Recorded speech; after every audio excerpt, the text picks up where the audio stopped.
Hachette Audio presents The Cold Vanish by John Billman, read by Stephen Graybill.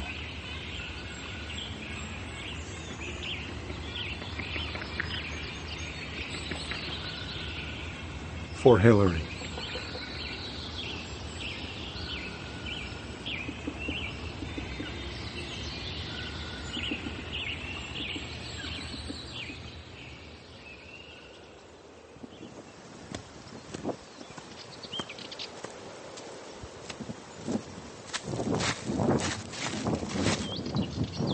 Missing, Jacob Gray.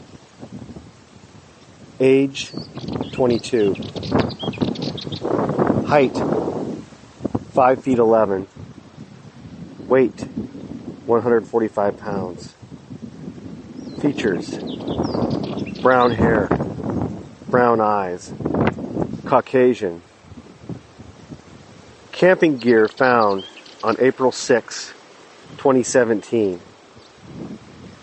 Soul Duck Road, Olympic National Park, Washington. Clothing: blue Montbell Thunder Pass jacket, charcoal Montbell Thunder Pass pants, green hooded duffel coat with long toggle buttons, rust Carhartt dungaree pants, tan knit hat. If you have information, call Santa Cruz, California Police Department, 831-420-5820.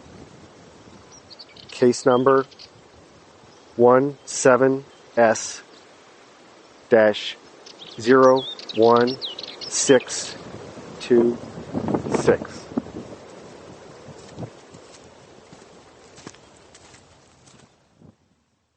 A vanish, a magician's trick, in mathematics arriving at zero. Author's note. Hi, this is John Billman. I'm speaking to you from Marquette, Michigan.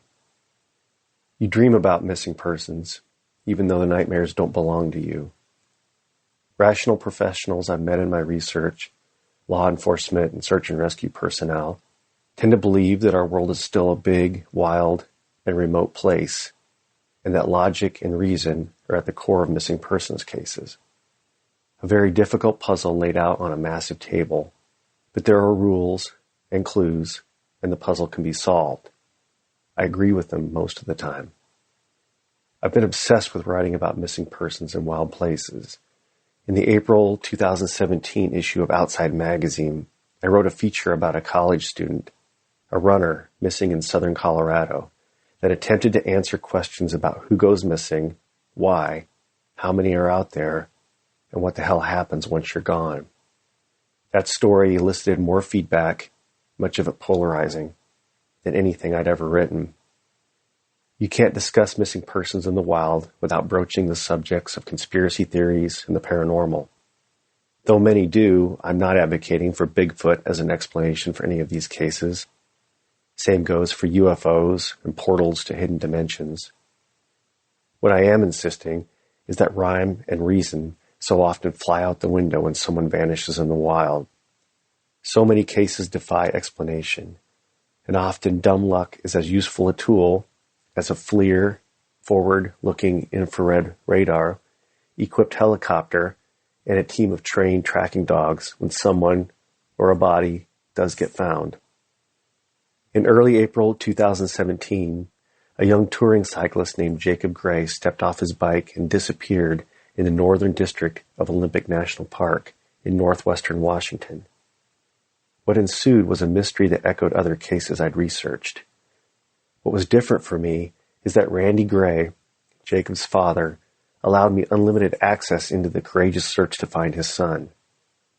The feature I wrote on Jacob Gray for Bicycling magazine was the catalyst for meeting Jacob's family, but it soon became apparent that their generosity and the huge, strange, purgatorial underworld of the vanished deserved a book.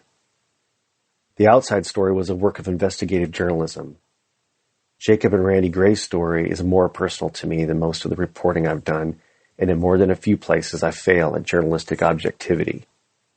I made 4 trips out west to rendezvous with Randy.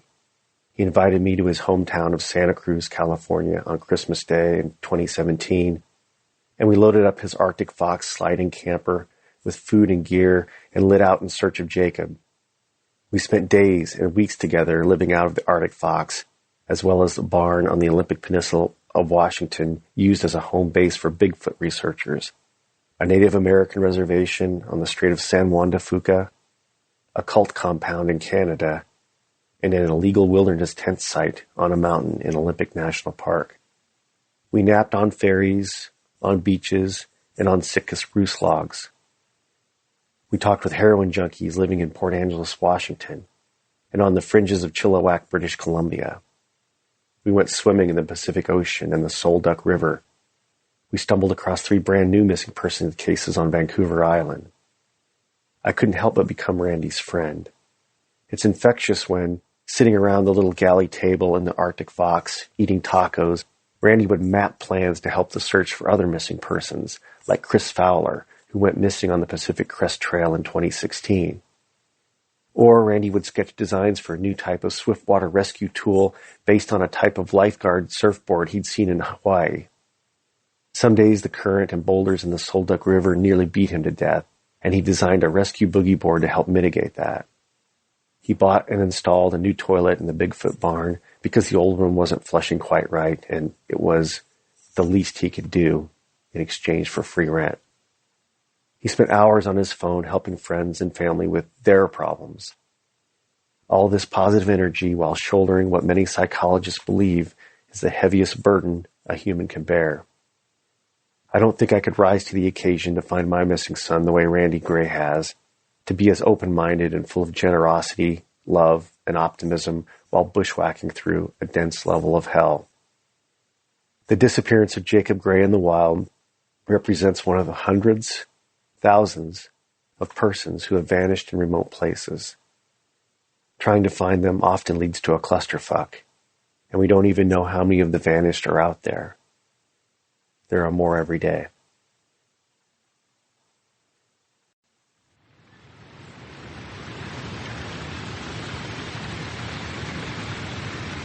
Chapter 1. The Olympic Peninsula. Jacob answered, "My life of wandering has lasted 130 years. Those years have been few and difficult, unlike the long years of my ancestors in their wanderings." Genesis chapter 47, verses 9 to 11. Much depends on a red bicycle. The bike is heavy and too small for Jacob's athletic 5'11" frame. Ideally, for a journey of this scale, he'd ride a large, but the medium is what he has to roll with. After all, he figures, bikes are like surfboards. You don't always have the perfect one for every condition. The important thing is the wave, the ride, and this one was free. The red Specialized hard rock says Milwaukee Tools on it, because his dad, Randy Gray, age 63, won it in a raffle. Jacob, like his house builder father, handy with a skill saw, fashioned a plywood rack behind the seat and bolted 2 milk crates to it side by side.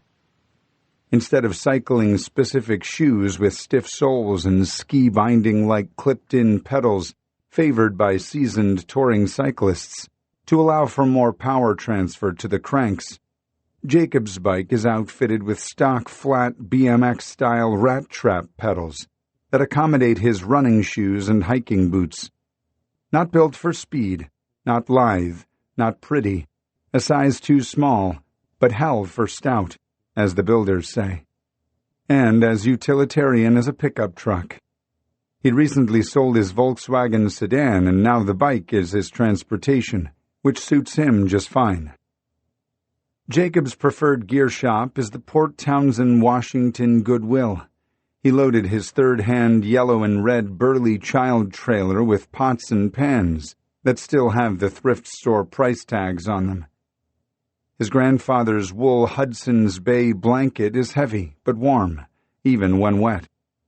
A full roll of duct tape, a toolbox, camp stove, deck of cards, a Hallman Bible, a tent, fuel bottles, a case of vintage Mountain House dehydrated meals, 2 first aid kits, carabiners, climbing crampons, a bow and a quiver of arrows, a rain poncho, a sleeping bag, spin-cast fishing rod and reel, and enough tarps, rope, and bungee cords for a one-ring circus. The bike, trailer, and supplies weigh as much as the 145-pound 22-year-old does soaking wet, which he is. The weather is snotty, which it never isn't in northwestern Washington in early April, but that doesn't slow him down. Jacob, a keen surfer who grew up on the beach in Santa Cruz, California, is ionized by water, as Randy puts it, whether surfing on it or riding in it. His dad talks of getting a dose of negative ions via white water, no matter how cold. Jacob is known to frequently trunk it, not don a wetsuit even when conditions warrant, which in the cold currents of Santa Cruz is most of the time. Jacob loves water. The colder, the better. What Randy's ion theory lacks in scientific proof, it more than makes up for in shaka vibes. Even if we don't go surfing, we'll get a mocha and go down to the beach and watch the sunrise, Randy says. That's our thing, Jacob and me. The two will sometimes sleep on the beach with no sleeping bag, just watch the sunset and curl up in the sand like sea turtles until dawn. Jacob has nowhere he has to be, and all the time in the world to pedal there. He doesn't tell anyone where he's going, not even Wyoma Claire, his grandmother, whom he'd been temporarily living with in Port Townsend. On April 4th, 2017, he quietly leaves Wyoma $50 on the table and heads out into the headwind and rain in the middle of the night. When it hits social media that a cyclist is missing, there are reported sightings, few and mostly credible, but not very helpful. The cycle touring season hasn't ramped up yet, as most cyclists wait for the weather to temper. Car and truck traffic is light on Highway 101 at night, so it's logical that no more than a couple motorists report seeing a young man on an overloaded bike pulling a trailer westbound through the driving rain. A man claims to have seen Jacob twice on April 5th in Indian Valley and along Lake Crescent. On Thursday, April 6th, a woman reports having seen a man towing a red trailer, climbing Fairholme Hill at 1 o'clock in the morning. No one gives it much thought. Touring cyclists are legion here soon, and Jacob is just the first robin of spring. Later that morning, a local Port Angeles woman named Stacy passes Jacob as he churns up the Sol Duck Hot Springs Road, about 2 miles upriver from the 101. The park entrance shack is closed for the season, but the steel gate is open because the park itself is open, as is the Sol Duck Hot Springs Resort. Coming down mountain later that afternoon, Stacy notices the rig, laid down 6.3 miles upriver from the 101. She's curious enough that she snaps a quick photo of the abandoned contraption, a flash of red and yellow aluminum and nylon against the lush universe of rainforest greens. It isn't a good place to camp or stash a bike for long, highly visible there under a Sitka spruce tree, not 10 yards from the road, 20 yards from the river. On the afternoon of April 6th, an Olympic National Park worker radios his dispatch. Dispatch 741 Ron on North Plain. I've got a bicycle that has went off the Sol Duck Road about mile marker 7, and I can't find anyone around it. You might want to send a ranger up here so we can see what's going on. ONP dispatch. Copy, thanks for the info, 1630. Dispatch connects him to Ranger John Bowie. Ranger. Ron, I'll head that way. Is that bicycle down the bank a ways, or is it easy to get to? It's easy to get to. It's got a little carrier on the back of it, too. It looks like it crashed off the road. Okay, so it didn't look like maybe somebody hit it there to go off for a hike? It doesn't look like anybody's hit it. He just went off the road. I'm going to stay here until you get up this way. Ranger: Okay. Employee sign out. Standing next to the bike, which is just off the tarmac, Ranger Bowie can hear the roiling Soul Duck River, even though he can't see it. There's a recurve bow and some target arrows poking out of the trailer. He sees 4 arrows stuck in the ground between the road and the bike and the trailer.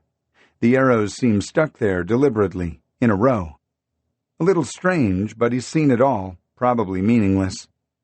Bowie does a quick look around and doesn't find the cyclist. At 6 p.m., he calls Ranger Brian Ray and asks him to check it out in the morning. On Friday, April 7th, just before 9 a.m., Ranger Ray arrives at the bike. No cyclist, no anyone. The 4 arrows are still there, stuck in the ground.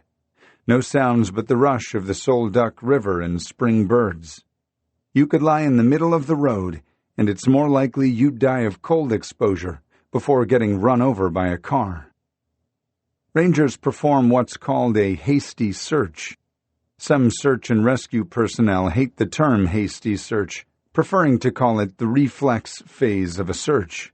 Hasty implies half-assed, a lazy afterthought. At any rate, Rangers don't find anything other than the bike, trailer, and gear. They don't know anything more than anyone else about where the cyclist could be. This is becoming a head-scratcher, even to trained rangers. Searchers use the acronym POS and sometimes joke that it stands for piece of shit. It stands for probability of success, finding the missing. At this point, the POS still remains high. The bike's owner will come walking out of the bush and greet them with a hello. But what nags at the Rangers is the positioning of the bike, trailer, and gear. Nothing is locked up or secured. There seems to have been no attempt to hide anything from the infrequent motorists. Rangers don't think there's much they can do other than kick through the ferns for evidence of any sort, and walk the riverbanks, looking for something washed up on the bank or snagged on one of several log jams. Still, is anyone even missing? Just because they aren't, at the moment, logically, where they should be? Searchers speak of scenario. Why and how did the target come to be missing? It appears that Jacob, or someone, has been organizing gear. The tarp is partially spread out, but no logic points them in any one direction. The 4 arrows are puzzling to the Rangers. A bow and practice arrows are quite the tools to pack on a bicycle outfitted for a multi-day tour. They ponder the significance of the number 4, the 4 arrows stuck in the ground in a line, when the remainder stay in the quiver, next to his recurve bow and fishing rod, are a head-scratcher. Ray photographs the scene. It's time to more closely inspect the cyclist's belongings. Ray secures the bow and arrows in his duty SUV. At approximately 9:20 a.m., he calls the district ranger, Michael Seiler, to get one of his bosses up to speed. The ranger looks through the other gear in the trailer. It's surprising he doesn't find a kitchen sink. Ray finds some iodine tablets, good for emergency water purification, but figures this cyclist would have a water filter in bottles, which are not there. Logic points him toward the river, 20 yards or so away. It makes sense that the cyclist bushwhacked to the river for water. It's assumed the cyclist is a he, slips on a rock and ends up in the cold, swift current. He can't swim, or he hit his head and is unconscious, drowns. Or the current is such he can't get out and succumbs to hypothermia in the 30-something degree water. Or he hitched a ride up to the lodge where he could soak his damp bones for an hour before catching a ride back to his bike. Mountain lions live in the park, but an attack on a human would leave messy evidence. Same with a black bear, though a bear attack on a human is extremely rare here. More probable is an abduction, but that doesn't make the top of any lists. Park rangers see the full spectrum of human behavior. It's possible the rider decided bike touring is not for him or met someone interesting and caught a lift to Seattle. Though it's more probable than human abduction, it's less likely that the owner abandoned the bike to go on a trail hike. There isn't a trailhead in the immediate vicinity. He didn't secure his gear, and a hiker won't get very far before hitting snow. The bike, trailer, and gear along the Sol Duc Road is now what searchers call the LKP, last known position. Rangers do not find a phone among the gear, but do find a paper list of phone numbers. They're on to whose stuff this is. And they know where he was. Now, where the hell is Jacob Randall Gray?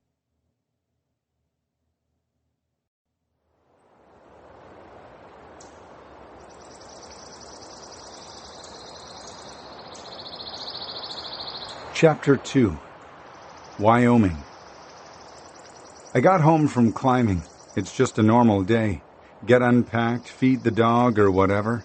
Then I start wondering, where is she? Make some calls, drive around a little bit. It gets to be like 8 p.m., 9 p.m., 10 p.m. That incredible anxiety builds up. You're just worried. I hope she didn't break her ankle. I hope she didn't run out of gas. Those normal things where you're like, this sucks. But you're not going, I hope my wife wasn't grabbed by some psychopathic serial killer. Steve Bechtel.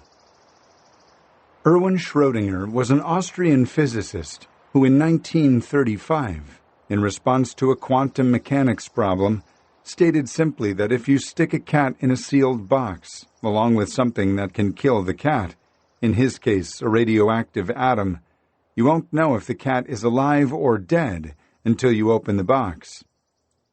Before you open the box and look inside, the cat is both alive and dead. Until a person is found, you don't know if they're dead. Their remains entombed forever under a rock slide or hidden in a crevasse, scattered by wolves, or more likely birds.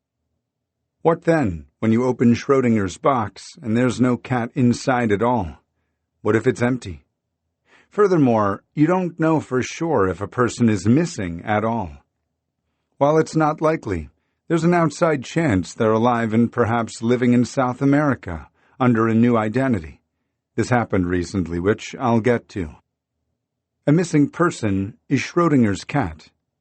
I first stepped through the missing persons portal in July of 1997. Olympic marathon hopeful Amy Rowe Bechtel disappeared at age 24 while running on the Shoshone National Forest in the Wind River Mountains of Wyoming, 150 miles from where my soon-to-be wife Hillary and I lived at the time. Her car was found up-country near midnight, along with her keys and wallet, but the woman had vanished without a clue. Law enforcement, family, and residents spent nearly 2 decades suspecting her husband had gotten rid of her, and some still do. I don't. In 2017, I wrote a feature story for Outside Magazine called Leave No Trace, in which I was challenged by my editor to come up with a number representing just how many people are still missing out there. In the wild. Magazine editors love figures. Neither the United States nor Canadian governments are keeping track. The Department of the Interior, which oversees the National Park Service, doesn't seem to know. Same as the Department of Agriculture and its U.S. Forest Service. And this isn't getting anywhere close to the Bureau of Indian Affairs. Indian reservations have an epidemic of people, especially women, gone missing. All to say, coming up with figures for people vanished in the wild is harder and far less exacting than Chinese algebra. An uncertainty, of course, leads to speculation and conspiracy theories, and, in this case, cryptozoology. Virginia Woolf wrote in The Waves, "On the outskirts of every agony sits some observant fellow who points." I felt like an empty ambulance chaser with 4-wheel drive, but I was getting paid to try.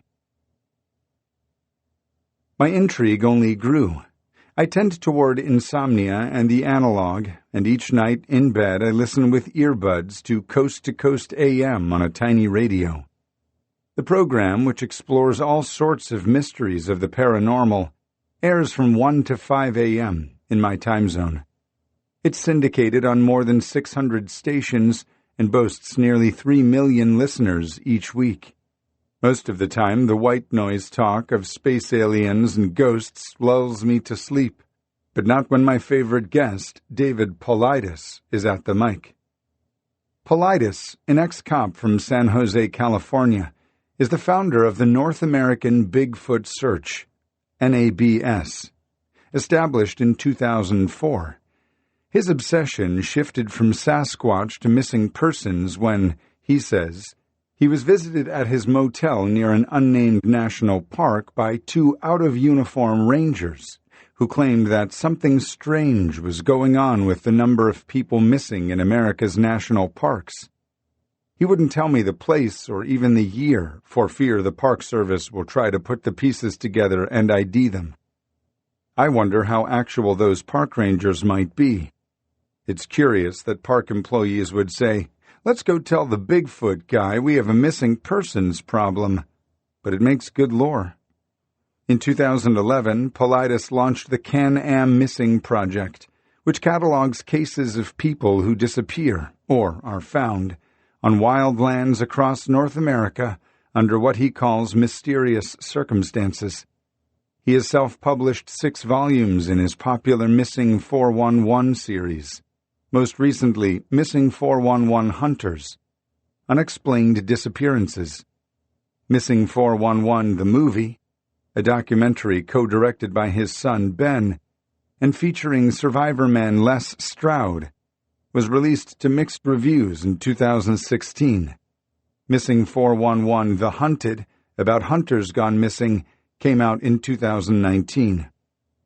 Paulides makes his living off both Bigfoot and missing persons, selling self-published books that read like seed catalogs for the missing, making documentary movies with the tone and editing tricks of horror flicks, and speaking at events like Colorado's Mile High Mystery Conference. But he does his homework. Paulides' Missing 411 series of books aggregates hundreds of wildland missing persons cases in the U.S. and Canada. Paulides is coyly careful not to present theories as to what is behind all the disappearances, but the books fact-check out, even if he traffics in confirmation bias and foments tinfoil hat theories about space aliens, string theory portals, and cryptoids. He didn't come out and offer a number, so he played a sort of editorial numbers game. Paulides, who claims to have researched more than 1,000 cases, agreed with me that 1,600 missing in the wild is not a stretch. That number has been quoted many times since my article came out in 2017. It's a number that drives fact-checkers and mathematicians nuts. A rounded guesstimation.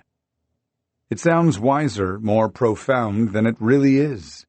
In actuality, like most things involving missing persons, it's ham-handed at best and maybe even a little irresponsible in its inability to accurately quantify such an important phenomenon. But it would be impossible to come up with an exact number. In most states, Washington is one. After 7 years, a missing person is considered deceased, dead in absentia, so they're no longer missing. Even before 7 years, someone who wants you declared dead needs evidence you're not alive. After 7 years, they need evidence you're not dead. I've had a couple years to live with the figure, and today I'll argue that 1,600 is wildly conservative. I'm surprised Paulides hadn't coined a number much larger long ago. He'd have gotten away with it. Consider Oregon's national parks and national forests alone. Just since 1997, 190 men and 51 women have vanished. Then there's all the non-public wildlands in Oregon. There's Portland, a city with a bad homeless urban wildland interface camping problem. More Oregonians go missing every week, and by the time you hear this, the math cloudy to begin with, will be off. It's not just Oregon that has strange topography on the charts. Most states' missing persons statistical figures climb irregularly upward. However, many of the missing on public wildlands aren't counted, or they're not separated from the urban missing. In most states, no one even knows who should be counting. It seems a special mess considering the technological resources we have in our pockets. Sometimes the lost are found, but often not. The mountains are shrouded in fog. Paulides has identified patterns of unique factors of disappearances. He lists such reoccurring characteristics as dogs unable to track scents. The time, late afternoon, is a popular window to vanish. And that many victims are found with clothing and footwear removed, even when hypothermia has been ruled out. Severe weather often coincides with the disappearance or the beginning of the search. Children and remains are occasionally found unlikely distances from the PLS, point last seen, in improbable terrain.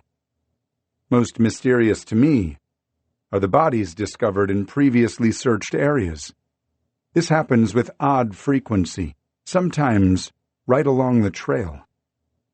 While many of the incidents are readily explained, swept down a roiling river, caught in an avalanche, dragged off and eaten by a mountain lion, hypothermia, suicide, etc., I'm drawn to the stories that defy conventional logic, the proverbial vanished without a trace incidents, which happen a lot more and a lot closer to your backyard than almost anyone thinks. These are the missing whose situations are the hardest on loved ones left behind. The cases that are an embarrassment for park superintendents, rangers, and law enforcement charged with search and rescue. The ones that baffle the volunteers who comb the mountains, woods, and badlands. The stories that should give you pause every time you venture outdoors. That summer, 1997, I read about Amy Bechtel in the paper, listened on the statewide NPR affiliate, my preferred daytime listening, and talked to people who knew Amy and her husband, Steve, a professional rock climber, from the close-knit world of outdoor athletes in Wyoming. The disappearance split the family. Amy's brother, Nels Rowe, sparred in the media with Steve. Statistics show that most of the time it is indeed the husband. But in Wyoming, hell, all over this continent, all over the world, there are so many other possibilities for how someone goes missing. Hillary and I attended a benefit run a month after Amy vanished. We wanted to help raise awareness and a little money for search efforts, but mostly we were curious. I wanted to trace the probable route that Amy had run the day she disappeared. I wanted to meet her husband and see if I could size him up. Also, we enjoyed weekend running events, and it would be good to get into those gorgeous mountains for some exercise with a purpose. Informational flyers were included in our race packets. I can remember the race T-shirt for the Amy Bechtel hill climb vividly. A large color photograph of smiling blonde-haired Amy had been hastily screen-printed on the front of a basic white T-shirt, along with the words, "Have you seen Amy?" and a phone number, 1-800-867-5-AMY. Amy's photograph started to mute with the first wash. The shirt was one that got noticeably softer with each laundering, and I wore it often since it was so comfortable. It wasn't long until Amy faded to the white of the shirt, like a ghost, and all that remained was, "Have you seen Amy?" and the phone number, which has long been disconnected. I wish I'd saved that shirt, but I ripped it crawling under a barbed wire fence, a bullet-sized hole in the back, and it took 2 runs in the 7,500 feet Wyoming sunshine that resulted in a painful sunburn on my back the size of a quarter before I tore it to rags to be used on my greasy bicycle chains. But even now, 20 years later, and without a T-shirt to trigger my memory, I often think about Amy Bechtel and wonder what happened that summer day back in 1997, a time in my life when I was convinced I had more answers, July 25th, 1997, 1 a.m.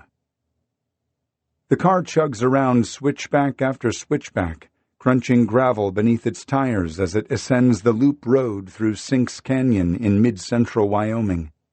Its headlights cast twin beams of light that pierce the midnight blackness. Todd Skinner and Amy Whistler scan the edges of visibility for something, anything, that would hint at their neighbor Amy Rowe Bechtel's whereabouts. To their right lies the inky Fry Lake, which was to be the terminus of a 10,000-hill climb Amy was planning for the fall. They pass the lake, drive a few miles, round a bend, and then they see it. Directly ahead, a flash of white where the road forks. Amy's white Toyota Tercel wagon is parked by the side of the road where the loop road splinters out to the smaller, pine-shrouded Burnt Gulch turnoff. There are puddles below the driver's door and behind the vehicle, but no footprints, no tire tracks in the mud. If she parked before it stormed that afternoon, she may have gotten caught in the rain. But where? There is no sign of Amy, though, so Todd pulls out his cell phone to call her husband, Steve. From here, the calendar will hurtle forward days, months, years at a time. Meanwhile, Steve, authorities, Amy's family and friends, America, will rewind the clock on that single day, patching together hazy eyewitness accounts and scarce facts, in hopes of uncovering what happened to the runner who never came home. Amy Rowe Bechtel, 24 at the time of her disappearance, had been missing for 19 years when Runner's World magazine sent me back to Wyoming to update the story that Wyoming, and much of the subculture of runners, never forgot. 19 years with nary a shred of evidence other than what was found in her car in those early morning hours on the Burnt Gulch turnoff. There were her sunglasses, her car keys left on the driver's seat, and a to-do list, a small scrap of paper written in Amy's light, busy hand. Her last words to the world. She'd already contacted phone and electric companies to have services turned on at her and her husband's newly purchased home. Check. Dropped off the recyclables from the gym where she worked at the recycling center. Check. Been to the photo store. Check. There were other things she hadn't yet done, or at least hadn't yet checked off the list. At the bottom, run. It's heartbreakingly ironic that what would become such a disorganized investigation began with this tidy little window into Amy's plans for the day. The cable television network Investigation Discovery took a crack at solving Amy's case in a 2013 episode of its Disappeared series. A flurry of local news stories followed suit. Behind the renewed interest in Amy's case, a new lead detective taking a fresh look at decades-old clues. Wyomingites are fond of describing their state as America's biggest small town, and like nearly every other resident in 1997, Hillary and I followed Amy's disappearance in the Casper Star-Tribune, the paper of record in the state, and on KUWR, Wyoming Public Radio, day to day as it transitioned from a local to a national story that made Amy Rowe Bechtel a household name. The story was featured on Unsolved Mysteries. The New York Times covered it, and Runner's World went so far as to put Amy's photo on its cover in January 1998 for a story by John Brandt. The story generated more reader mail than any other in the magazine's history. Most media accounts, driven by the hunches of the lead investigators, named but one suspect, Amy's husband, Steve Bechtel. Nearly 2 decades later, however, it appears that there were hardly enough facts to merit such an intense focus on Steve. The absence of hard evidence, what happened in the immediate aftermath of Amy's disappearance, more closely resembled a work of fiction than the stories documented in Serial or The Jinx. In HBO's award-winning 2014 crime drama True Detective, Marty Hart, played by Woody Harrelson, tells his partner, "You attach an assumption to a piece of evidence. You start to bend the narrative to support it, prejudice yourself. The evidence investigators had was Steve's journals. They contained poetry and lyrics that sometimes erred on the violent side and included troubling philosophies about male gender dominance. To law enforcement, Steve was a cocky, wisecracking, super-fit slam dunk. He killed his new wife and hid her body somewhere remote. After all, it's almost always the husband. Steve talks about being interviewed by the FBI. What happened with these guys was that they decided what they wanted the answer to be and then tried to build the story around it. A week and a half after Amy vanished, Steve sealed his public fate as the villain when he lawyered up and refused to take a polygraph test.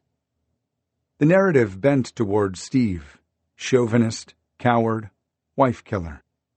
Meanwhile, potentially crucial evidence was rendered useless by shoddy crime scene management. Meanwhile, a critical lead was ignored. Meanwhile, a monster roamed free. July 24th, 1997, 10:30 p.m. Hey, I've got a person missing here, I think, and I wondered if you had a spare around any place. Steve Bechtel, in a phone call to Lander, Wyoming authorities, to report his missing wife. Amy and Steve had been married for a year and a month. After they'd graduated from the University of Wyoming in Laramie with degrees in exercise physiology, the couple moved to Lander, population around 7,000, and lived at 9 Lucky Lane, a small white house in a group of 12 utilitarian miners' houses the locals call Climbers Row. The Bechtels were tenants of the neighbors who would eventually find Amy's abandoned car, Todd Skinner and Amy Whistler. Skinner, who died in a tragic fall at Yosemite in 2006, was a world-renowned climber and Steve's frequent climbing partner. In 1997, Lander was on the cusp of becoming a destination climbing town, and in that world, Skinner, and to a lesser extent Steve, were stars. Today it has evolved into an outdoor enthusiasts' mecca, hosting the monstrous climbers' playground of Sinks Canyon in its backyard, the National Outdoor Leadership School, Knowles, and an emergent road racing and ultra-running scene. Now, just as then, cowhands sit on stools next to rock rats at the historic Lander Bar, the prominent watering hole that happens to be owned by a climber. But in 1997, to some, the climbers who now in many ways give the town its identity were aliens, transients who didn't appear to have real jobs. They were fraternal and secretive, almost cultish. Amy was a runner within this climbing clique. She had been a standout distance runner at Wyoming. She ranked first in school history in the indoor 3,000 meters, 9 minutes 48 seconds, and second in the indoor 5,000, 18 minutes 7 seconds in 1995, and with a marathon personal record of 3 hours and 1 minute, had aspirations of qualifying for the 2000 Olympic marathon trials. She and Steve both worked part-time at Wild Iris, the local climbing shop, and Amy also waited tables at the Sweetwater Grill and taught a youth weightlifting class at Wind River Fitness Center. The two had the appearance of happy young newlyweds. They had recently bought a house in the residential heart of Lander and were preparing to take the leap out of their no-need-to-knock, doors-never-locked, climbing bum shanty on Lucky Lane. When Amy vanished, Lander divided. The climbers and Knowles crowd rallied around Steve, insulating him when it was clear the authorities suspected him. That raised suspicions with many of the townies, fueled by frustrated questions in the newspapers posed by law enforcement and Amy's family. As Brian DeSalvatore, a Montana-based writer who reported on the case for Outside Magazine in 1998, puts it, that town was freaked out, scared and angry. The fact that there was no body, no real sign of violence even, made Steve the go-to target in the fog of mystery. After all, he was familiar with many of the remote mountain areas in Wyoming. In the first few days after Amy vanished, however, Steve was hardly a suspect. He was helping lead the search. In fact, for the first few days, foul play wasn't even considered by investigators. "Here's the whole problem," says Fremont County Patrol Sergeant John Zerga, who had assigned Amy's cold case file in 2010 and remains the lead detective today. "Nowadays, everything is viewed as a homicide. Back then, it wasn't viewed that way. She was just a missing runner for 3 days." A stuffed wild turkey keeps watch from the corner of Zerga's small office in the Fremont County Sheriff's Office facility in Lander. A stout 48-year-old with a closed-cropped haircut and a cowboy's Fu Manchu mustache, Zerga is essentially the Lone Ranger on Amy's case, and has the nigh-impossible task of cleaning up a 2-decades-old mess made by the first lead investigator on Amy's case, Dave King. "We didn't close off any routes out of here," Zerga continues. "We didn't close off any vehicles. All we had was a bunch of people up here looking for a missing runner. We actually ruined it with the vehicle, because we allowed the Skinners to drive it home. The investigation was not good for at least the first 3 days. There was a lot of stuff that was lost." "King rolled in a week late," says John Gookin, Ph.D., a search and rescue veteran who helped coordinate the mountain search for Amy. "He was off in the mountains on a horse-packing trip, so this guy, who had just been promoted to detective from jailer, was in charge of the search. The promoted jailer asked me, 'Well, what do I do?' The detective asking the volunteer running the search teams, 'What do I do?' The search began with just Steve and 24 of his friends, but later that day there were ATVs, dogs, dirt bikes, and more than 100 volunteers on the ground. The next day horses and helicopters joined in, and by the third day, the search area had been expanded to a 30-mile radius, a big wheel of rough country. But it would take a full week after Amy's car was found for the area around it to be declared a crime scene. On August 5th, an FBI agent named Rick McCullough accused Steve of murdering Amy. Steve then retained the counsel of Kent Spence. By then, Steve had already been interviewed 4 times by investigators, and Spence advised him to refuse the FBI's request to take a polygraph test. Spence thought the situation had taken a turn to harassment. Then, 2 months after Amy vanished, King relinquished the case to Detective Sergeant Roger Reiser and turned his focus on campaigning for Fremont County Sheriff, a position he would be elected to in 1998. The campaign didn't stop King from discussing the case alongside Amy's sisters on the Geraldo Rivera show in February 1998. Spence would later say that he believed King used Amy's case as a grandstand to help him get elected sheriff. King wouldn't hold that title long, though. On November 3, 2000, he resigned amid allegations of impropriety and was later convicted of stealing cocaine from a law enforcement storage locker. Everybody that investigated this was focused on Steve, Zerga says, and they had good reason. But there again, there was information coming in pointing in different directions. One tip came from a man named Richard Eaton, who told investigators that his itinerant stumblebum of a brother, Dale Wayne Eaton, may have been involved. Reiser's team, dead set on nailing Steve, was unconvinced, and may have missed its chance to close not just Amy's case, but at least 9 cold case murders. By not pursuing the lead, they may have allowed the notorious Great Basin serial killer to get away. July 24th, 1997, 4:30 p.m. Steve arrives home after a day of scouting climbs with Sam Leitner, Jr., a travel writer. Amy's not home, but he knows she had had a busy day planned.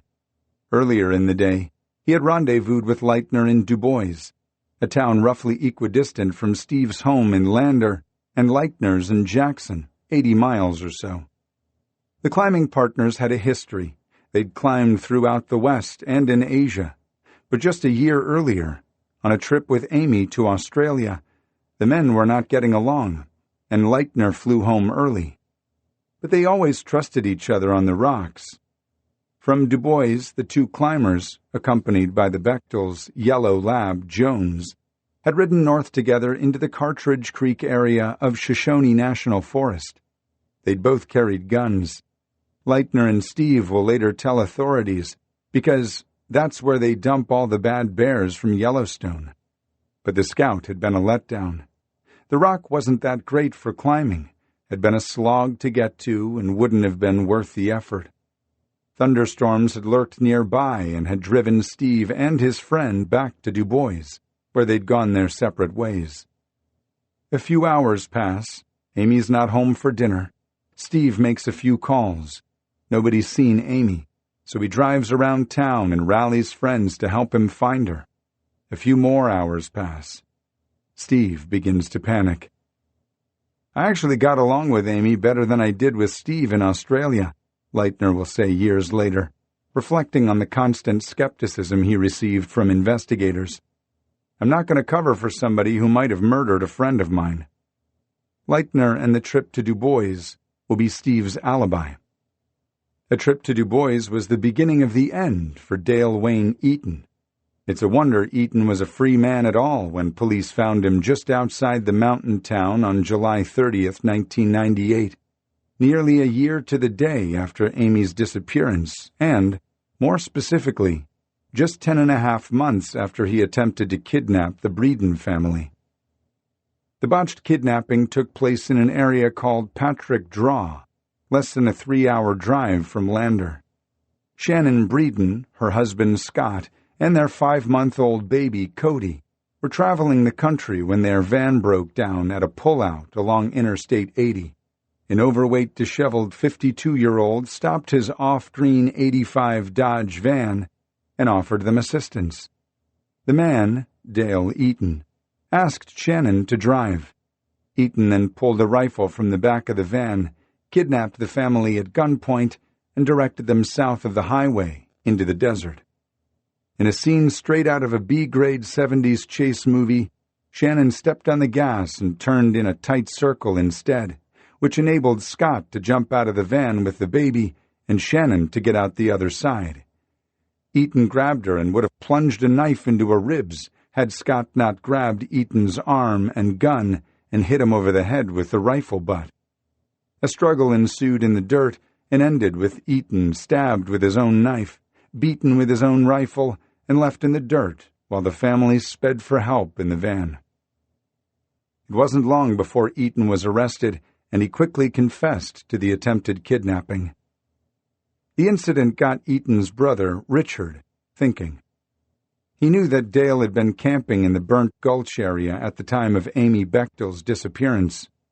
Burnt Gulch, average elevation 7,860 feet, is not far from where Amy was marking her 10K route, and was a favorite elk hunting and trout fishing spot of the Eaton brothers.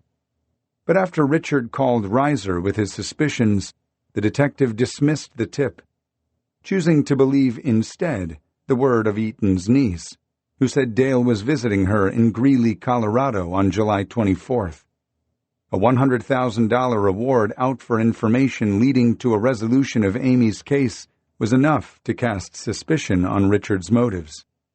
Astonishingly, a plea deal for the attempted kidnapping meant Eaton would serve just 99 days in jail, where samples of his DNA were taken before being paroled to a halfway house in Casper due to prison overcrowding. He remained on strict probation, which included a curfew, but was allowed his Dodge van so that he could work welding and construction jobs. Eaton, however, failed to report to work on June 16, 1998, and a warrant was put out for his arrest. Police finally spotted his van more than a month later on a short dead-end spur road near Du Bois in the Bridger-Teton National Forest. He was arrested at gunpoint and told police he was about to commit suicide. A shotgun was found in his van, leading to his imprisonment on federal weapons charges. 4 years later, those DNA samples taken while Eaton was incarcerated would be linked to unspeakable horrors. July 24, 1997, 2:30 p.m. She walks into the portrait studio on the second floor of the Camera Connection in downtown Lander, dressed for running. No, not like she's already gone for a run. Lonnie Slack, who worked part-time at the studio back then, remembers. She's not sweating. She looks like she's about to go for a run. She drops off some pictures to get matted and framed. She's excited, talking about her forthcoming entries in the Sinks Canyon photo contest. She's there 15 minutes, maybe. Then she leaves out the back door. Well, it was after lunch. Maybe it was 2 o'clock. I wonder if Amy would have approved of the photo. Hillary and I were living in Kemmer at the time, 2.5 hours southwest of Lander, and when the race was announced, we put it on our calendar, September 28th, 1997. Race morning was a sunny autumn day on the eastern shoulder of the Wind River Range, and 150 or so runners gathered for a bittersweet attempt to actualize the 10K course that Amy had been working on when she'd gone missing.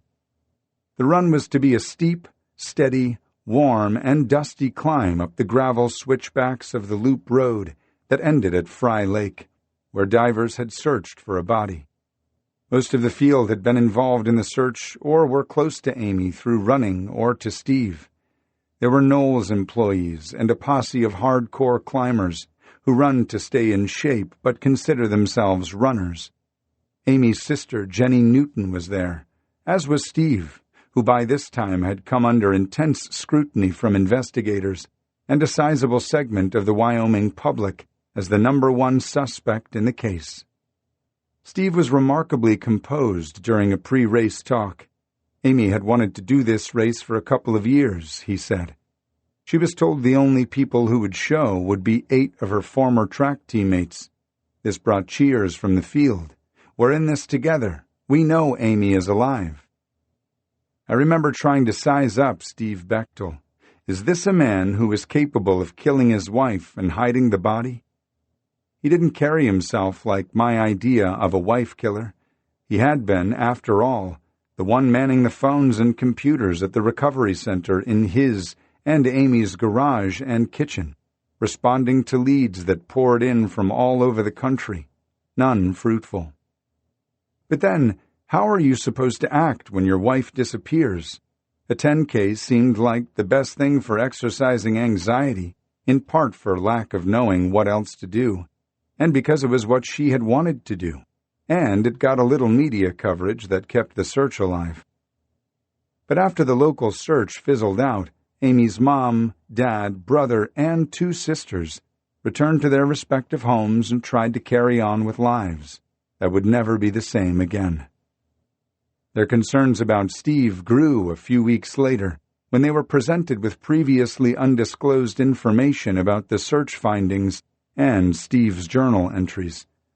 Although each family member responded differently, their frustrations with Steve's lack of overall cooperation and engagement with the investigators lingered.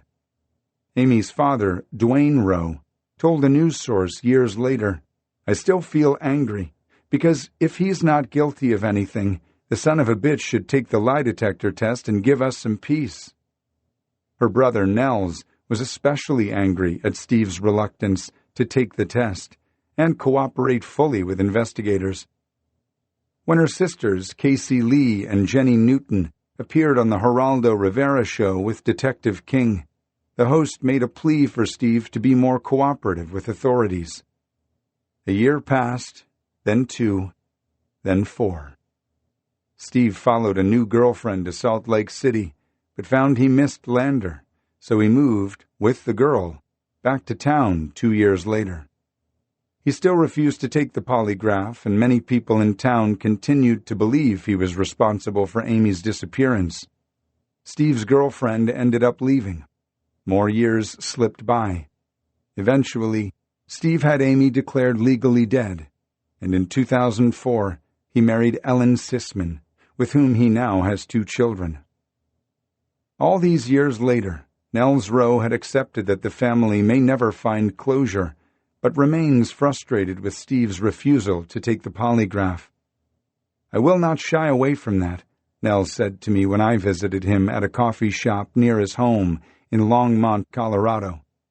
The one person who can help the most in possibly resolving what happened to Amy is the guy who, for whatever reason, cowardice, selfishness, I don't know, refuses to engage. This stressed the family out. My father passed away a number of years ago. The whole situation with Steve not being cooperative, that really caused frustration for the family. July 24th, 1997, 10:30 a.m. Boy, if it were me, I'd be running down the mountain. Earl Osborne jokes out his window as he drives past the woman running up the loop road. The mechanic for the county slows down so as not to dust her as he makes his way uphill to change the carburetor on an old fire truck that sat idle at a youth camp. The woman, blonde, blue-eyed, and wearing a light-colored singlet, black shorts, and a fanny pack, smiles and waves at Osborne. Odd, he thinks.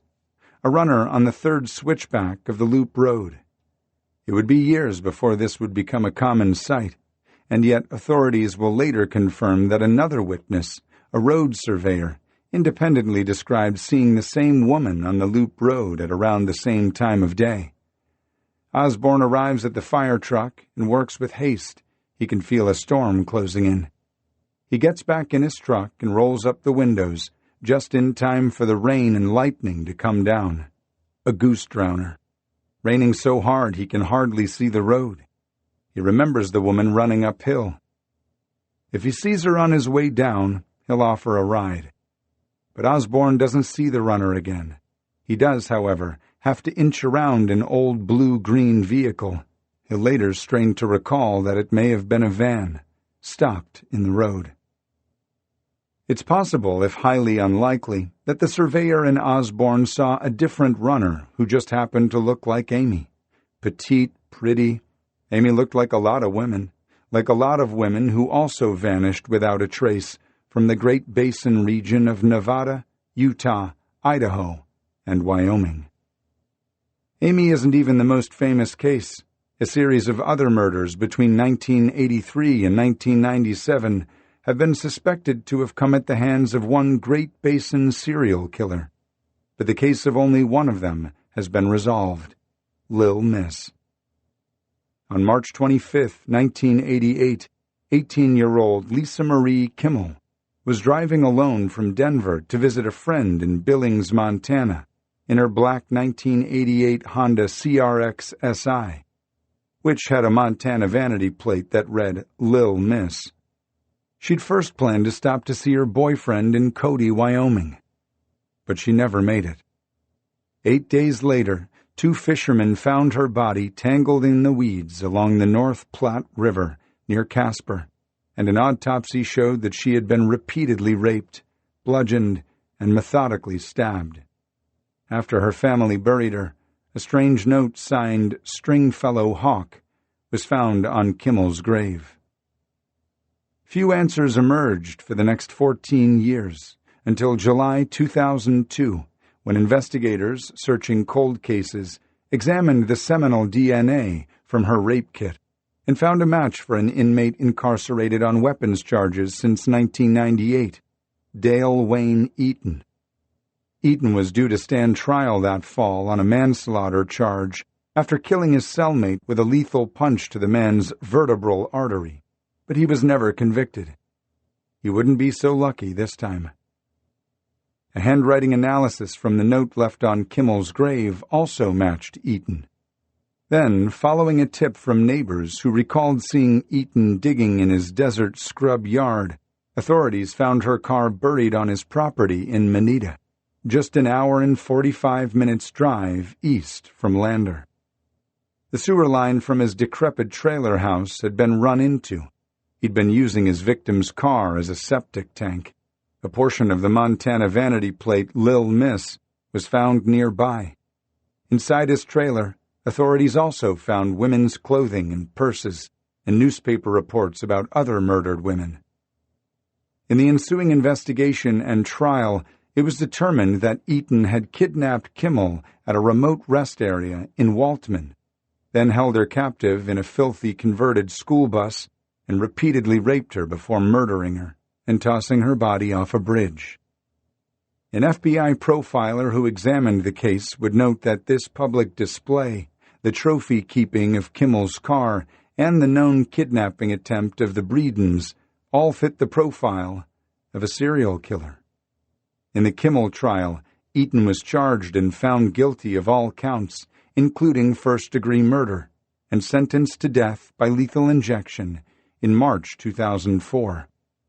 Eaton's lawyers won him a stay of execution in December 2009, arguing, among other things, that he was mentally unfit to stand trial and that he'd previously been given ineffective counsel by the Wyoming Public Defender's Office.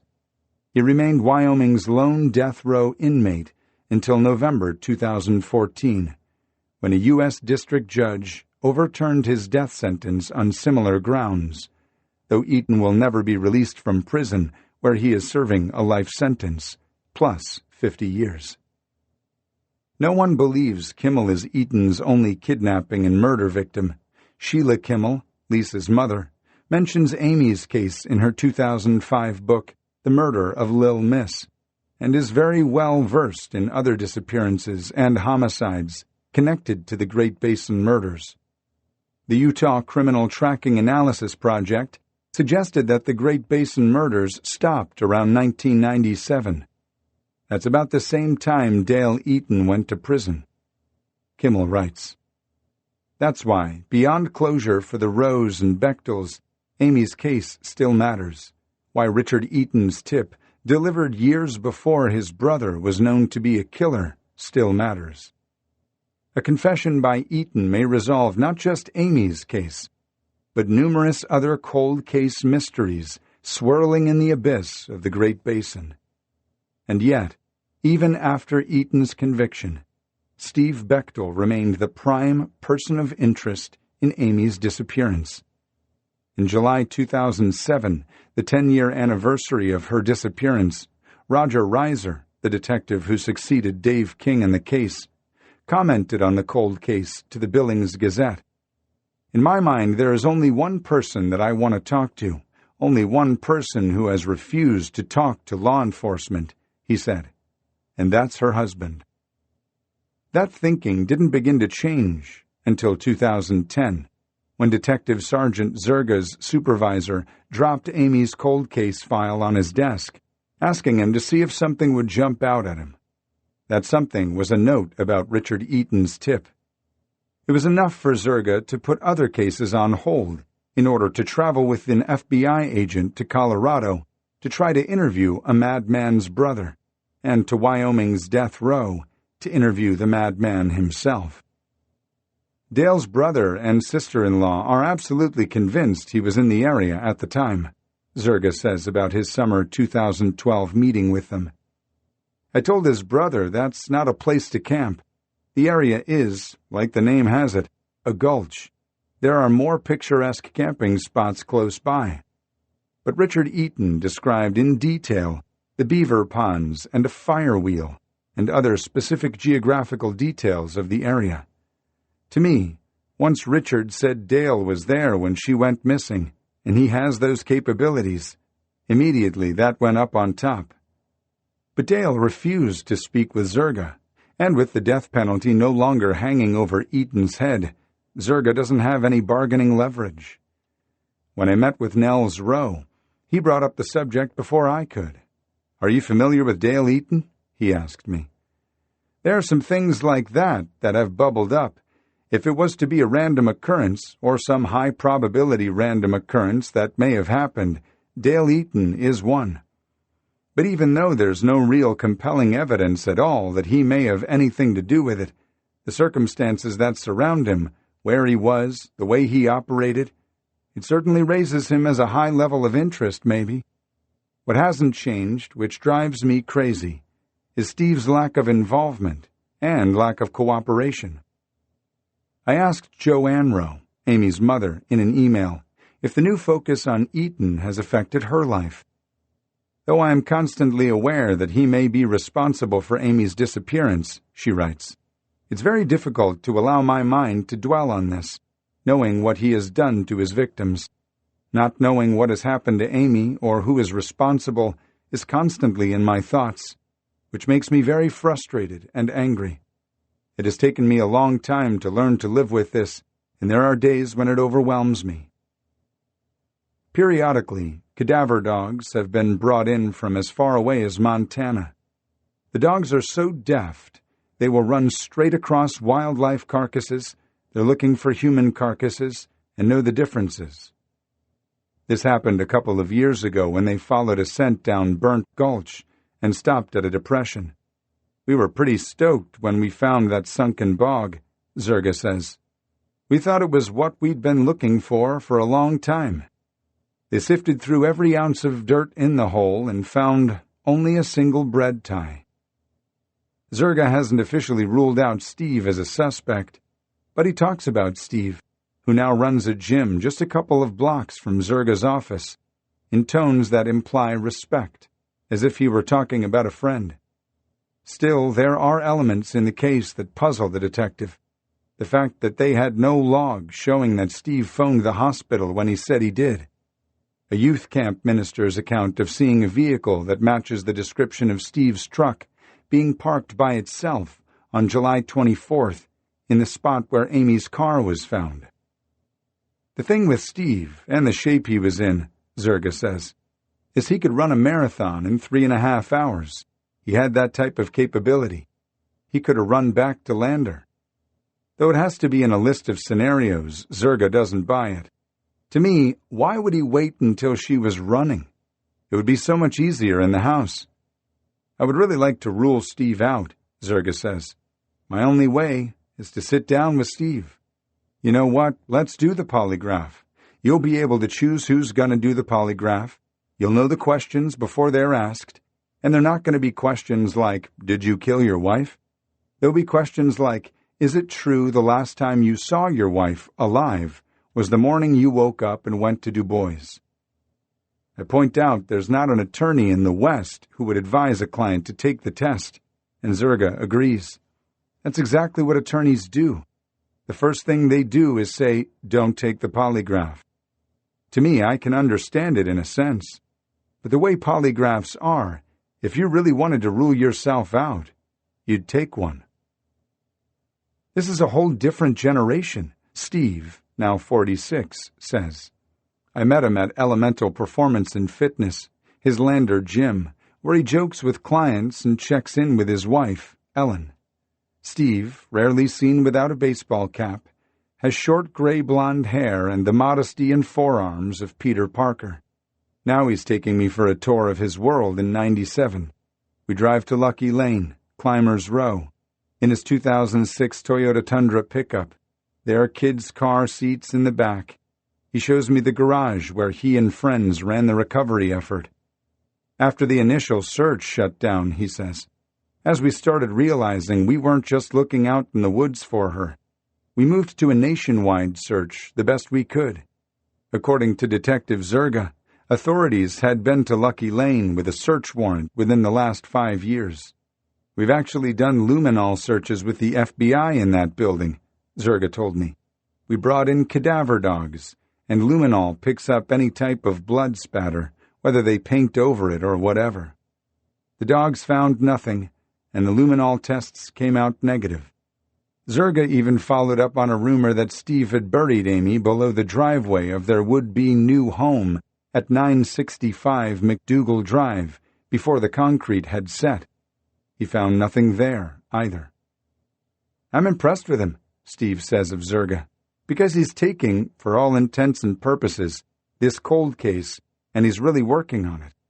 He got handed this really badly put-together case. Looking back on King now, he had drug problems telling the truth. So what's really fascinating and really sad was they were so cycloptically focused on, let's see if we can nail the husband, that they missed a lot. Steve estimates he hasn't talked to his attorney, Kent Spence, in 10 years. Spence is the son of the buckskin-wearing Wyoming native Jerry Spence, who gained fame defending high-profile clients like whistleblower Karen Silkwood, Randy Weaver of Ruby Ridge standoff fame, and Earth First eco-radical Dave Foreman. Many thought Kent Spence was suspiciously high-powered. He pro bonoed I don't even know how many hours to us, says Steve. Just hiring those guys was controversial. But imagine having heart surgery and saying, "Well, I'll just get a crappy doctor." Steve drives at a contemplative mosey. Living is so fascinating. I have these 2 little kids, and more than anything in my life, those 2 are what I was born for, to raise those kids. It means everything to you. And the thing that's a really profound challenge emotionally for me is knowing that those 2 kids never would have existed if I would have been able to keep hold of Amy. You look through history, and these tragedies happened in order for wonderful things to happen. There's a tendency to talk about Amy the victim rather than Amy the person, especially when you're badgered by law enforcement and writers.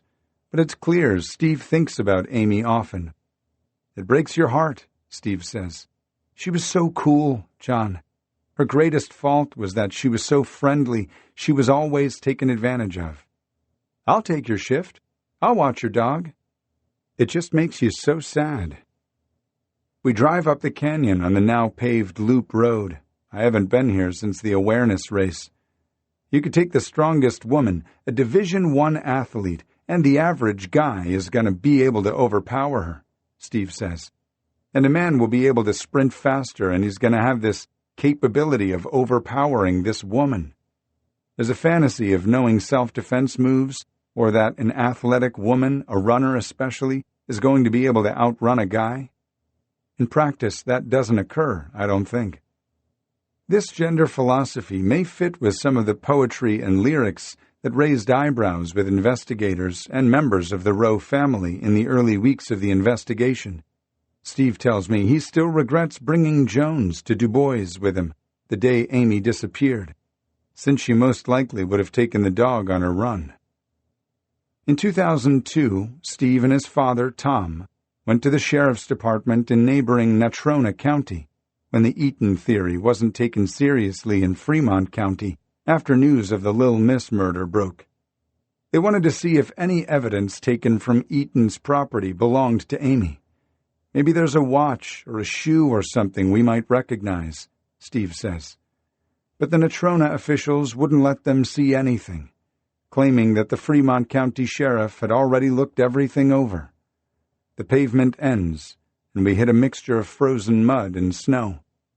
We soon come to a branch in the road. Right here, he says. Her car was parked right in there. Steve narrates the night she disappeared. It's 1 or so in the morning. Find the car, get here. I brought sleeping bags and a cook stove and food, first aid kit. We got to find her. Todd and Amy had been driving and found the car. They called, we raced up here. You get here. This was a big error. We're looking for a missing runner. Everybody was crawling through that car. Knowing what we know now, we should have cordoned the thing off. Fingerprints. It's like the classic cluster of stupid crap. I ask him if he'll take the polygraph, to relieve Zerga of all doubt. The polygraph is like one of those monkey traps, he says. Anybody who needs me to take the test, I don't need them in my life. He holds the relaxed confidence of an athlete, even while talking about a painful past. I don't need people to be looking at Eaton, he says. I don't mind being a suspect, but to me, everyone else is a suspect. Lizard Head, the mountain, looms in the east as we head back toward Lander. Running is this beautiful thing for people. It's the thing they get to do, Steve says. You have all these things you have to do. Then once a day, you get to go running. You don't want that to be compromised. He seems to understand that people want answers because they can't accept that something as simple and pure as running could end in terrible tragedy. I think that's the thing. You don't want to be afraid. We pass underneath the hulking dolomite that lines Sinks Canyon. My wife will go running alone, says Steve. My wife. She knows as well as anybody the story of Amy. July 24th, 1997, morning. The day was filled with possibility. Steve is off from his part-time job at Wild Iris, And Amy has her shift at the fitness center before she is off, too. The morning sunshine tugs at both of them to get outdoors. Steve's plan is to go scout some Dolomite bands with Sam Leitner in the mountains above Du Bois. It's grizzly country, so he's taking guns, bear spray, and Jones. Amy is going to take care of some errands, including scouting the course for her 10K in September. Wow, it's only 2 months away. And she still needs to design the flyers, plan for the road closure, measure the course. She sits down to make her list. The last thing she writes is run. Amy would never check it off.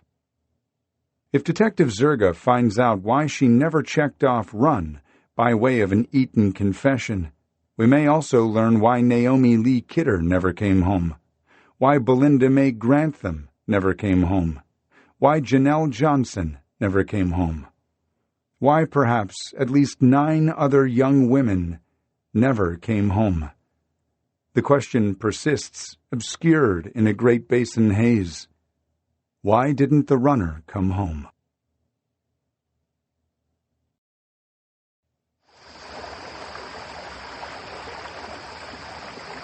Chapter 3.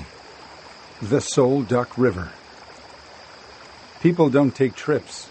Trips take people. Amelia Earhart.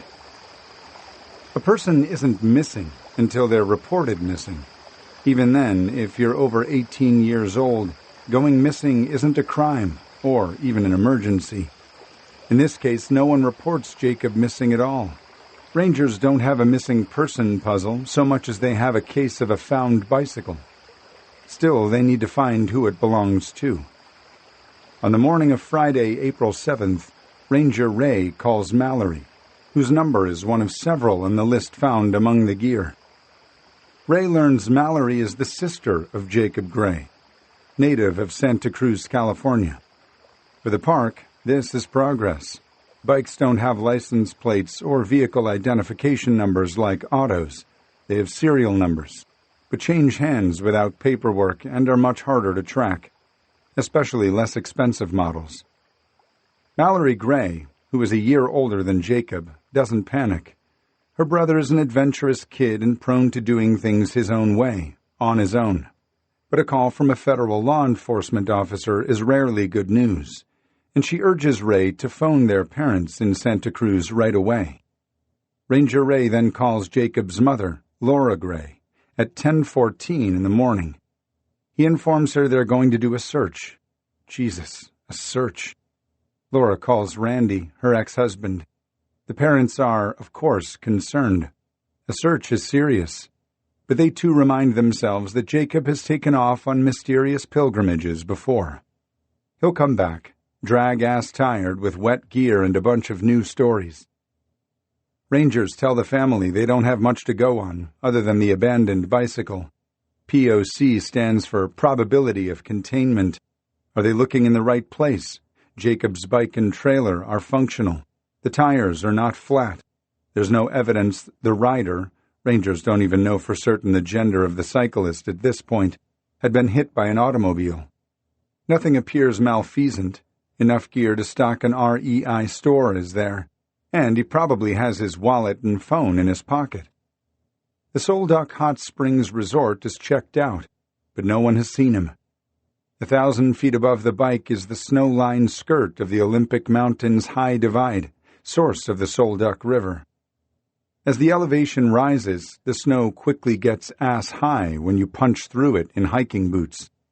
The snowpack gets deeper foot by foot as you go up, and snowshoes are mandatory equipment. Rangers figure no one but Bigfoot would go up that early in the season. It's not until Sunday afternoon, April 9th, when Ray calls Laura again, this time to tell her they think Jacob fell into the river, that they panic. Ray also tells her the water is too high with rapids to do much, if anything, and that it might be summer before they know anything more. Jesus. In a wilderness bereft of clues, all theory leads into the Soul Duck, Quileute Indian for sparkling waters. Jacob needed water. He skipped to the river to filter into his camelback. He slipped. He fell in and got swept downriver. The current knocked him against boulders and deadfall and pinned him under. That's a plausible scenario, and that's what led Olympic National Park rangers to tell the family things like, "We think he fell into the river. We'll check the river in the summer," and "He could be in the Pacific Ocean by now." After rangers photograph the bike, trailer, and gear like an accident or crime scene, they load everything up and lock it in a boathouse on Lake Crescent, where they take a detailed inventory. Rangers tell Laura they have a lot going on in their park, in a place that's 200,000 acres larger than Yosemite and sees almost 4 million visitors a year. They're wildly understaffed, with nearly 2/3 of their law enforcement personnel having been transferred to other parks and not replaced due to budget cuts. Within a week of Jacob's bike being found, there is also a plane crash. Another young man goes missing at the opposite end of the park. Then there's the usual police work of booking drunk drivers, investigating visitors with dogs off leash, illegal campsites, someone shooting a firearm, and parking violations that, in a park this huge, can eat up most of a single shift. On April 8th, as Ranger Ray is headed to the vicinity of Jacob's disappearance, he gets a dispatch call to a vehicle pointing a gun from his vehicle at another vehicle. This type of call is regular. 3 big events at once, along with all the pedestrian duties, and the tourist season is still 3 months away. A park visitor reports hearing a whistle on the Sol Duck Falls Trail, believing it to be a distress call. Rangers Ray and Bowie check it out. Ray's report would state, "Only whistle heard is that of a thrush." Laura calls Randy to inform him that rangers believe Jacob fell into the river and is headed to the Pacific Ocean. Randy, who when he isn't working is surfing, and vice versa, drops his hammer gun and throws his wetsuit into his white Ford work truck, picks up Mallory, and speeds north, driving the 1,000 miles from Santa Cruz straight through. "I drove all night," Randy says. "I got stopped going 100 miles an hour in Oregon. I told him what was going on. He said, 'I'm not the last cop to give you a ticket. Just be careful.' He walked back to his car, turned around, and drove off like nothing happened." Time is, of course, vital in search and rescue events, and it's already Tuesday by the time Randy and Mallory reach the scene and, sleep-deprived, amped up on adrenaline and caffeine, begin to get some semblance of bearings. Family members and friends fly into Seattle and drive to the park. Jacob's aunt and uncle, Dave and Elise Stokes, from Bellevue, ferry over. It's an unfortunate occasion for a reunion. The rain only stops intermittently, and fingertips and toes feel perennially pruned. They can't tell, but just a couple 1,000 feet above them, it's snowing, atop mountains hidden above clouds and fog.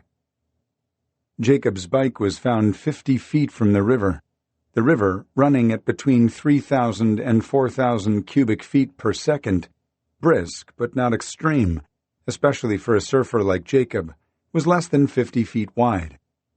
On the other side is the Olympic National Forest, another jurisdiction, another federal department. The National Park Service is under the umbrella of the Department of the Interior, while the United States Forest Service answers to the Department of Agriculture. Unlike national parks, national forests operate under the county model, and the sheriff of Clallam County, Washington, is in charge of search and rescue there.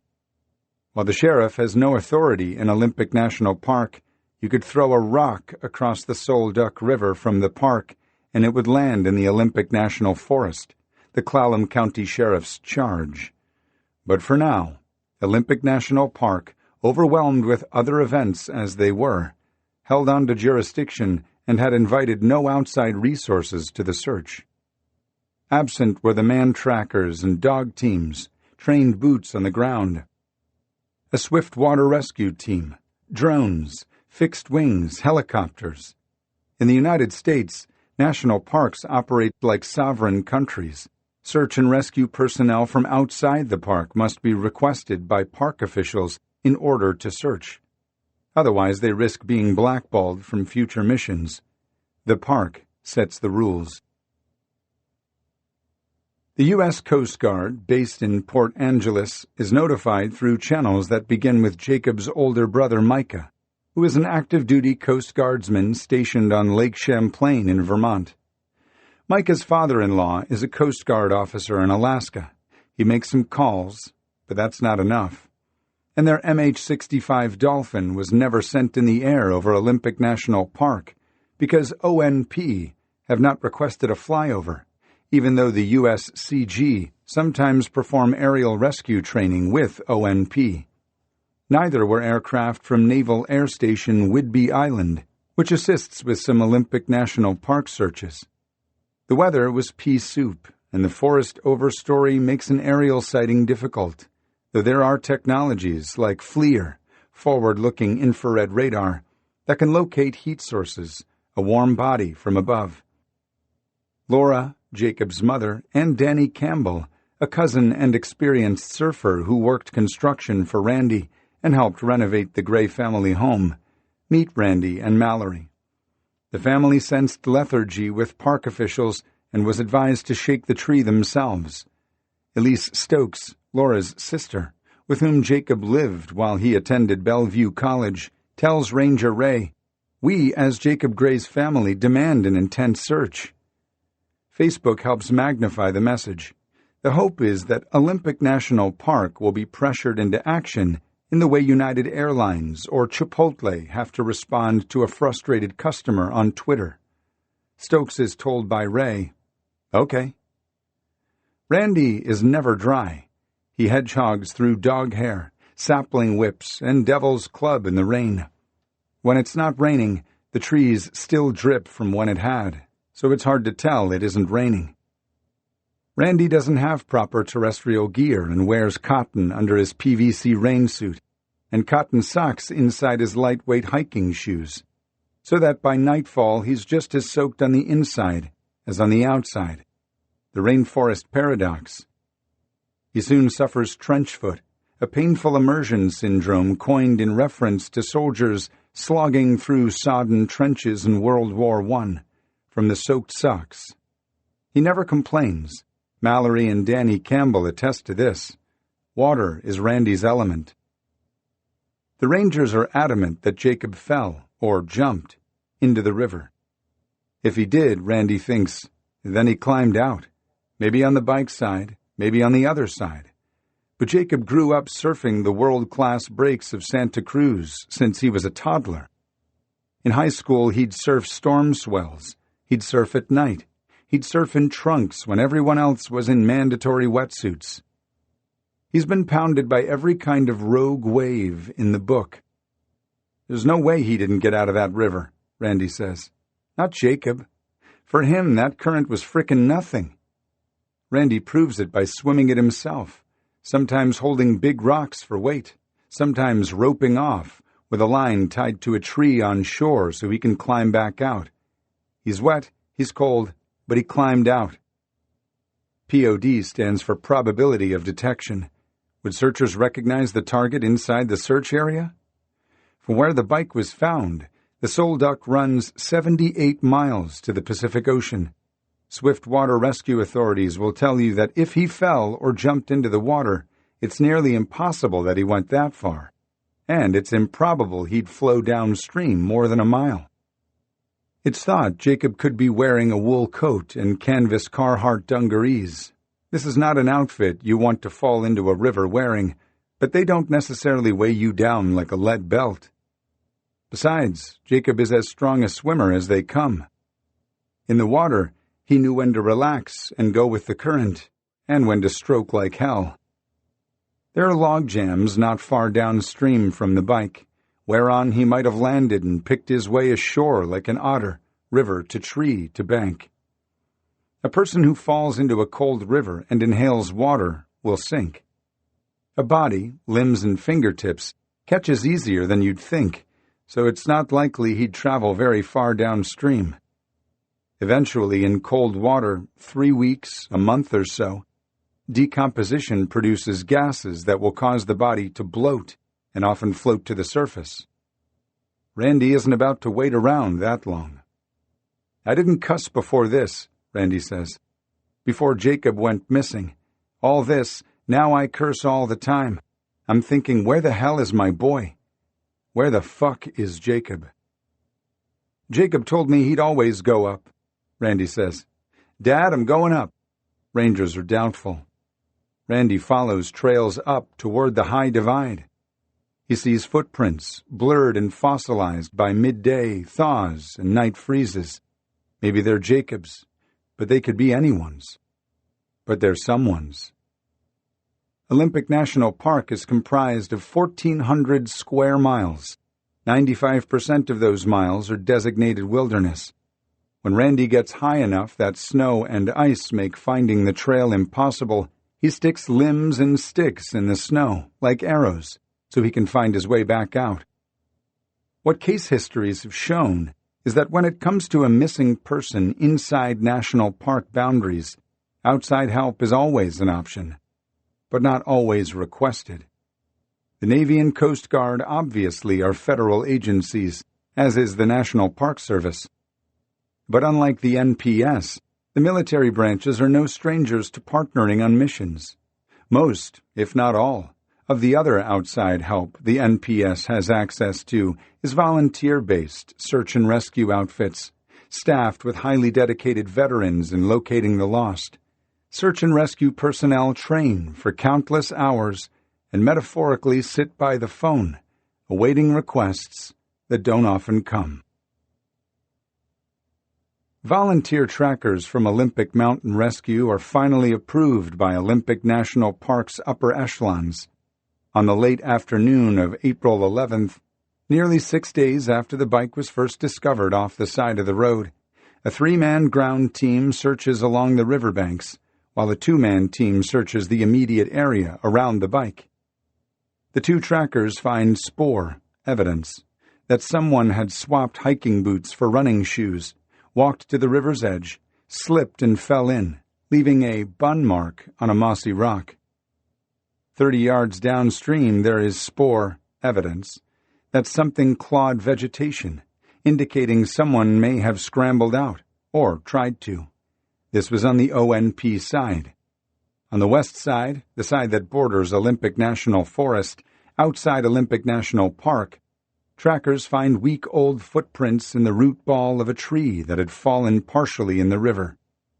The prints are unlikely from a fisherman, who would have had to do some serious bushwhacking in slick, steep jungle conditions to get there. If Jacob had gone for a dunk and gotten out on either side, someone would have found him sooner or later. One technique for survival from hypothermia is to cover yourself with leaves and forest duff, an insulator. But Jacob would have been close enough to the road to jog back to his bike, change clothes, or worst-case scenario, make an illegal fire until a car came along.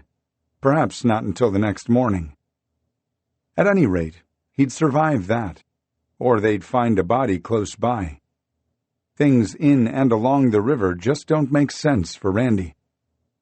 Tracking is not an exact science, and in this case, the prognosticative nature of man tracking makes it just slightly more useful than physics in Jacob's case. Physics will get involved very soon. 2 Washington State fisheries biologists, not swiftwater rescue divers, are counting salmon in the area and are assigned 2 log jams, strainers, to search for a body. Randy dives in after them to verify Jacob isn't there. 2 weeks later, Randy shows me the bun mark on the rock. Trackers said there was evidence he slipped in, Randy says, pointing at what I suppose could be a slip mark. It also seems to my untrained eye that it could just be about anything else. Okay, but then they say there was also evidence he climbed out. So where is he? Mallory had called a dog team while she and Randy were driving bats out of hell north, but the team they coordinated with were not approved by the park, who wanted to use a different dog team. Except, for several days, they didn't want to use any dog team at all. National parks are dog shy. Pet dogs are not allowed in most areas of national parks so as not to affect the experience of visitors and disturb wildlife. The rationale wasn't squaring with Randy. because these would be professionally trained SAR dogs, not pets, and there are hardly any visitors in the park in April. Several pilots offer drones to the cause, but park rules disallow them, and ONP was sticking to it. Drones might be of limited use above the thick overstory of 200-foot-tall Sitka spruce and western hemlock, but they can fly river corridors and open alpine meadows and rocky sections. Another tool declined. Randy and Mallory sleep in Randy's work truck, which is parked at the Solduck Hot Springs campground, Mallory in the cab and Randy under the camper shell in the cold bed. The resort management, which contracts with the National Park Service, lets them use the hot showers for free, and even comps them some meals. But the camper shell isn't insulated, leaks a little, and never does feel truly dry. They eat most of their meals, energy bars and Gatorade, standing in the rain and fog. Buzz of phones. The onslaught of family and friends is like a soggy montage of people met in dreams. Dad and daughter bushwhack through the trailless brush on both sides of the river. If he'd gone into the Solduck, some sort of clue surely would have emerged. Nothing. It's possible he's somewhere else, somewhere not in the river. Laura, Danny, Audrey Stokes, Laura's niece, and Jennifer, a family friend, hike the nearby Aurora Ridge Trail to Eagle Lake, which is under deep snow. They get about 2.5 miles up the trail. Laura sees footprints and photographs them, but they're fuzzy and inconclusive. Jacob's uncle Dave drives up and down Highway 101 looking for any type of clue. Trackers on the west side of the river, the National Forest side, find Randy's tracks, but nothing that suggests Jacob had been there. While the family is combing through the forest, along and in the water, Jacob sightings, some credible, are reported in Port Angeles and Forks, the two largest communities bracketing the north side of Olympic National Park. On the morning of Wednesday, April 12th, Scott Jensen, a manager at a Port Angeles communications company, saw a young man who looks like Jacob near the county fair grocery in town. Jensen reports that the kid had disheveled hair and a wild look in his eyes. He looked lost. A woman in Forks reports seeing Jacob at the deli. Police check, but the lead doesn't pan out. At 1 p.m., Randy, in wet socks and underwear, is near the location of Jacob's bike, next to Solduck Road, and Mallory is along the river, where rangers believe Jacob fell in. Mallory sees, across the river, on the National Forest side, two hikers wearing what look like Jacob's light blue jacket and camouflage backpack. She yells, "Hey, hey, who are you?" They don't appear to hear her above the rush and roar of the river, or they're ignoring her on purpose. She scrambles to the road, and she and Randy drive around, about a half-hour trip, and frantically try to find the strangers. An hour, 2 hours, no trace. What's odd is that few people would choose to hike in the Devil's Club, and thick, wet ferns along the river. There's no trail there, and they didn't appear to be fishing. Later that afternoon, David Johnson and Kevin Swem, trackers with Olympic Mountain Rescue, head to the west side of the Solduck, on the Olympic National Forest side. The GPS coordinates they use are not accurate, and they are dropped off in the wrong location. The trackers get lost. They ford the swollen river above the bike, which they say wasn't that bad. The trackers walk downriver along the road on the park side until they get to the location of the bike and start over. The search seemed to be an Ouroboros, the ancient serpent that eats its own tail. In late afternoon, the trackers again go to the west side, this time with Randy and Danny. They find, opposite side of the river from the bike, what they believe to be a sneaker print in moss and mud, about a week old. The sneaker track appears to be coming out of the water. The trackers recommend dogs. "Sorry, y'all, but without official request from Park Service, our sheriff is not allowing us to deploy," wrote Dietrich B. Miller of Snohomish County Search and Rescue in an email. A cardinal rule among search and rescue volunteers is that you never, but never, self-deploy. I wish you the best of luck in finding him. B. Miller's message is typical of volunteers wanting to help, but whose hands are tied with red tape. Self-deploying will get a team or an organization blackballed.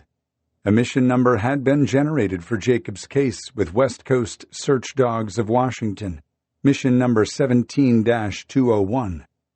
The mission has to have been generated by park officials, but approval still needs to come from Olympic National Park higher-ups before dogs can deploy boots and paws on the ground. Ranger Steve Rice, who had been in communication with Danny, is deployed on the airplane crash and cannot work Jacob's case. He calls his supervisor, a district ranger, who phones Danny to tell her ONP never called West Coast Search Dogs and did not okay a mission number. In short, the mission number is a ghost number. The district ranger tells Danny she should be communicating with the liaison, Kristen, indicating to her he has more important demands on his limited resources. Danny tells him the liaison did not return calls to her or Laura. The dysfunctional phone tag and bureaucratic ghosting goes on for several days before the district ranger informs Danny the search is turning into a passive search and they will not be dedicating any more resources to Jacob's case. Not even dogs. Not even though the trackers recommend dogs? Danny says. He tells her he'll check with his boss, Chief Ranger Jay Shields, but not until the next morning. Danny tells him she wants to start at 7:30 a.m. and is told there's no way they're going to search at that time. West Coast Search Dogs is ready to deploy tomorrow, Danny says. Based on your information, would you approve the use of a dog unit tomorrow morning? No, the district ranger says. He doesn't think dogs will help. What are our options then? Danny asks.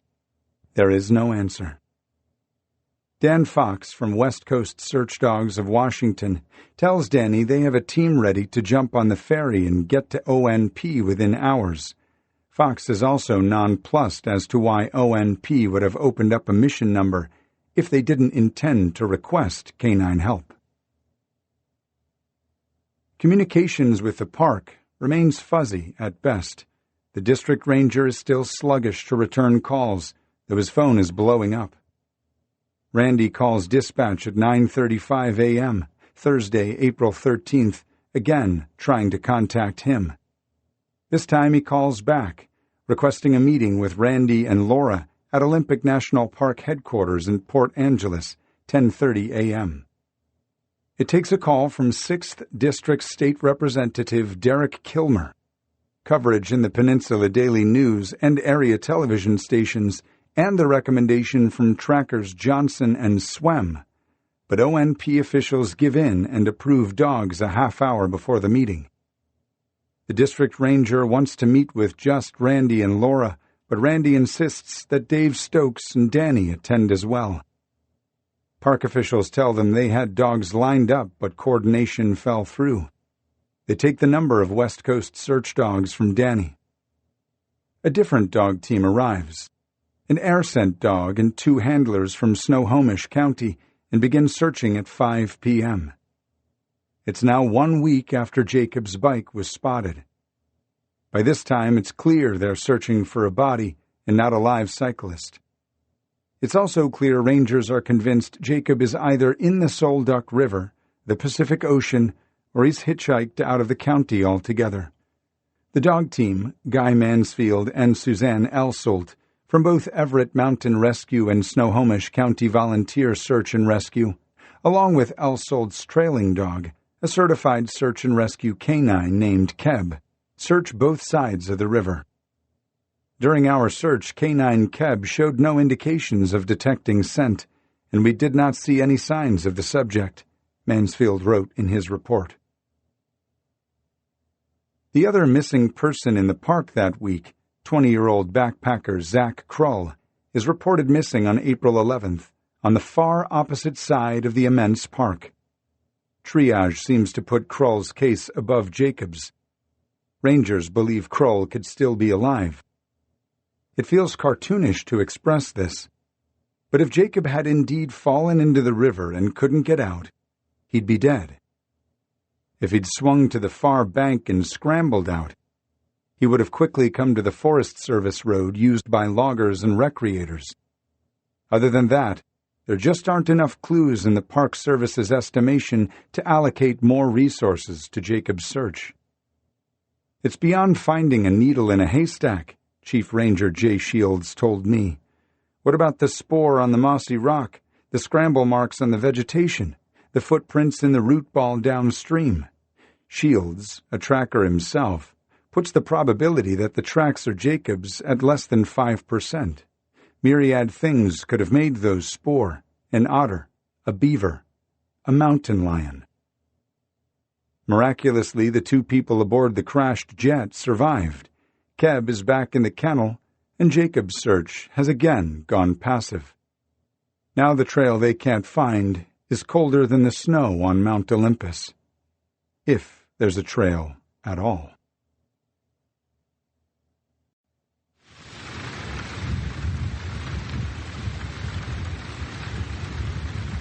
Chapter 4. Olympic National Park and Olympic National Forest. Bewilder, verb, transitive. 1. To confuse utterly, puzzle. 2. Archaic, to cause to become lost. Thursday, April 13th. Chief Ranger Jay Shields tells Laura and Danny in another meeting at park headquarters in Port Angeles that the search inside the park will be shifting to a limited continuous search. In attendance at the meeting is Acting Park Superintendent Lee Taylor and Chief Criminal Deputy Brian King of the Clallam County Sheriff's Department. Is that the same thing as a passive search? Laura asks. Shields confirms it's the same thing. Essentially, the park will not be dedicating resources to a search for Jacob because they feel they don't have any viable clues. What is a viable clue? Danny asks. The rangers tell her it's different for every case. In Jacob's situation, it means an article of clothing, gear, or a reliable sighting in the park. What about the trackers? The sign of slippage on the rock? The sneaker print in the root ball on the other side of the river? The rangers tell the women no. Those aren't viable clues. Laura tells the rangers and Lee Taylor, the boss, of her frustration at the miles of red tape and horrible communication. Taylor says she values the feedback and it will be documented. The upshot is that Deputy King informs Laura and Danny he will be taking over search efforts, which means primarily outside of the park, west across the Sol Duck River from where Jacob's bicycle was found. In 48 states, exceptions being Alaska and New Mexico, where state police are in charge, and Hawaii, where the respective island police and fire departments have authority. The county sheriff is responsible for search and rescue operations. Further exceptions are military bases and national parks. Lyman Moores, a sergeant with the Clallam County Sheriff's Department who is in charge of coordinating Clallam County search and rescue missions, gets involved and intends to primarily work the west side of the river on Olympic National Forest land outside of the park's jurisdiction. On Saturday, April 15th, a larger organized search, the first one in Jacob's case, is mustered inside the park. The family meets with Sergeant Moores in Port Angeles at 6:45 a.m. They drive to a base camp along Forest Road 2918 in the Olympic National Forest. The country's national forests, all 190 million acres of them, are not nearly as regulated as our national parks. In most national forests, it's legal to shoot fireworks and firearms, let your dogs run free, and have campfires and camp just about anywhere you want. Mountain bike, ride your horse, hunt everything, in season, of course. Race your motorcycle and four-wheeler all over tarnation. Fly your drone. National forests are regulated by the U.S. Forest Service under the Department of Agriculture. Cattle graze our forests, wood is the major crop, mining happens. For the forest visitor, it'd be difficult to even know a search of any official capacity was going on. Volunteers from various organizations sign waivers and get search assignments. Lyman organizes searchers into 4 teams. Team members carry whistles and wear bright safety vests. They bushwhack 60 feet apart. It's slow going. It's unlikely they'd miss a body, but possible. It's unsettling how often a subject is eventually discovered in previously searched territory. David Paulides lists this as one of his oddities, and it often is. But ask a friend wearing brown and green to go into a forest and lie down behind a rotting log or a tangle of multiflora rose. Things are disturbingly easy to miss. Searchers include a dog team from West Coast Search Dogs with 2 types of dogs, an air-scent canine team, and a cadaver canine. The dog walkers move out to allow for the dog team to operate with priority. After the air-scent dogs examined likely paths of human travel, the cadaver dog moves through. The dog team searches both sides of the river. At the sign the trackers pointed out on the rock that may have indicated Jacob fell into the river, the trail scent dogs begin barking intensely and snapping at the water above the below rock. This is the first development in the search since Jacob's bike was found along the road 10 days prior. The dog handler switches to the cadaver dog, and he behaves the same way at the rock, upstream and down. Trackers believe this validates the theory Jacob walked to the river and fell in. Or it's possible he walked to the river and returned to the bike, and then who the hell knows? The dogs don't indicate scent anywhere else. The cadaver canines, different from an air scent trailing dog, because they're smelling for scent molecules specific to the missing subject. Hit on a log jam, a clue. It could mean a corpse, or piece of a corpse, is trapped underneath. It could also mean cadaver material washed by or in from the bank, and scent molecules collected on the log. The jam is certainly big enough to hide a body. The official search ends at 2 p.m. Sergeant Moores orders a dive team to check the river near the area the dogs indicated, but the divers won't be available until sometime early the next week. Randy won't wait that long. He and Danny drive back into Port Angeles and buy dive masks, snorkels, and neoprene gloves. They devise a plan to get into the water the next morning. An elderly couple has offered Randy, family, and friends a 2-bedroom bed-and-breakfast studio in their home at no charge, so he no longer has to sleep in his truck. Randy's feet are blistered, and he doesn't sleep well.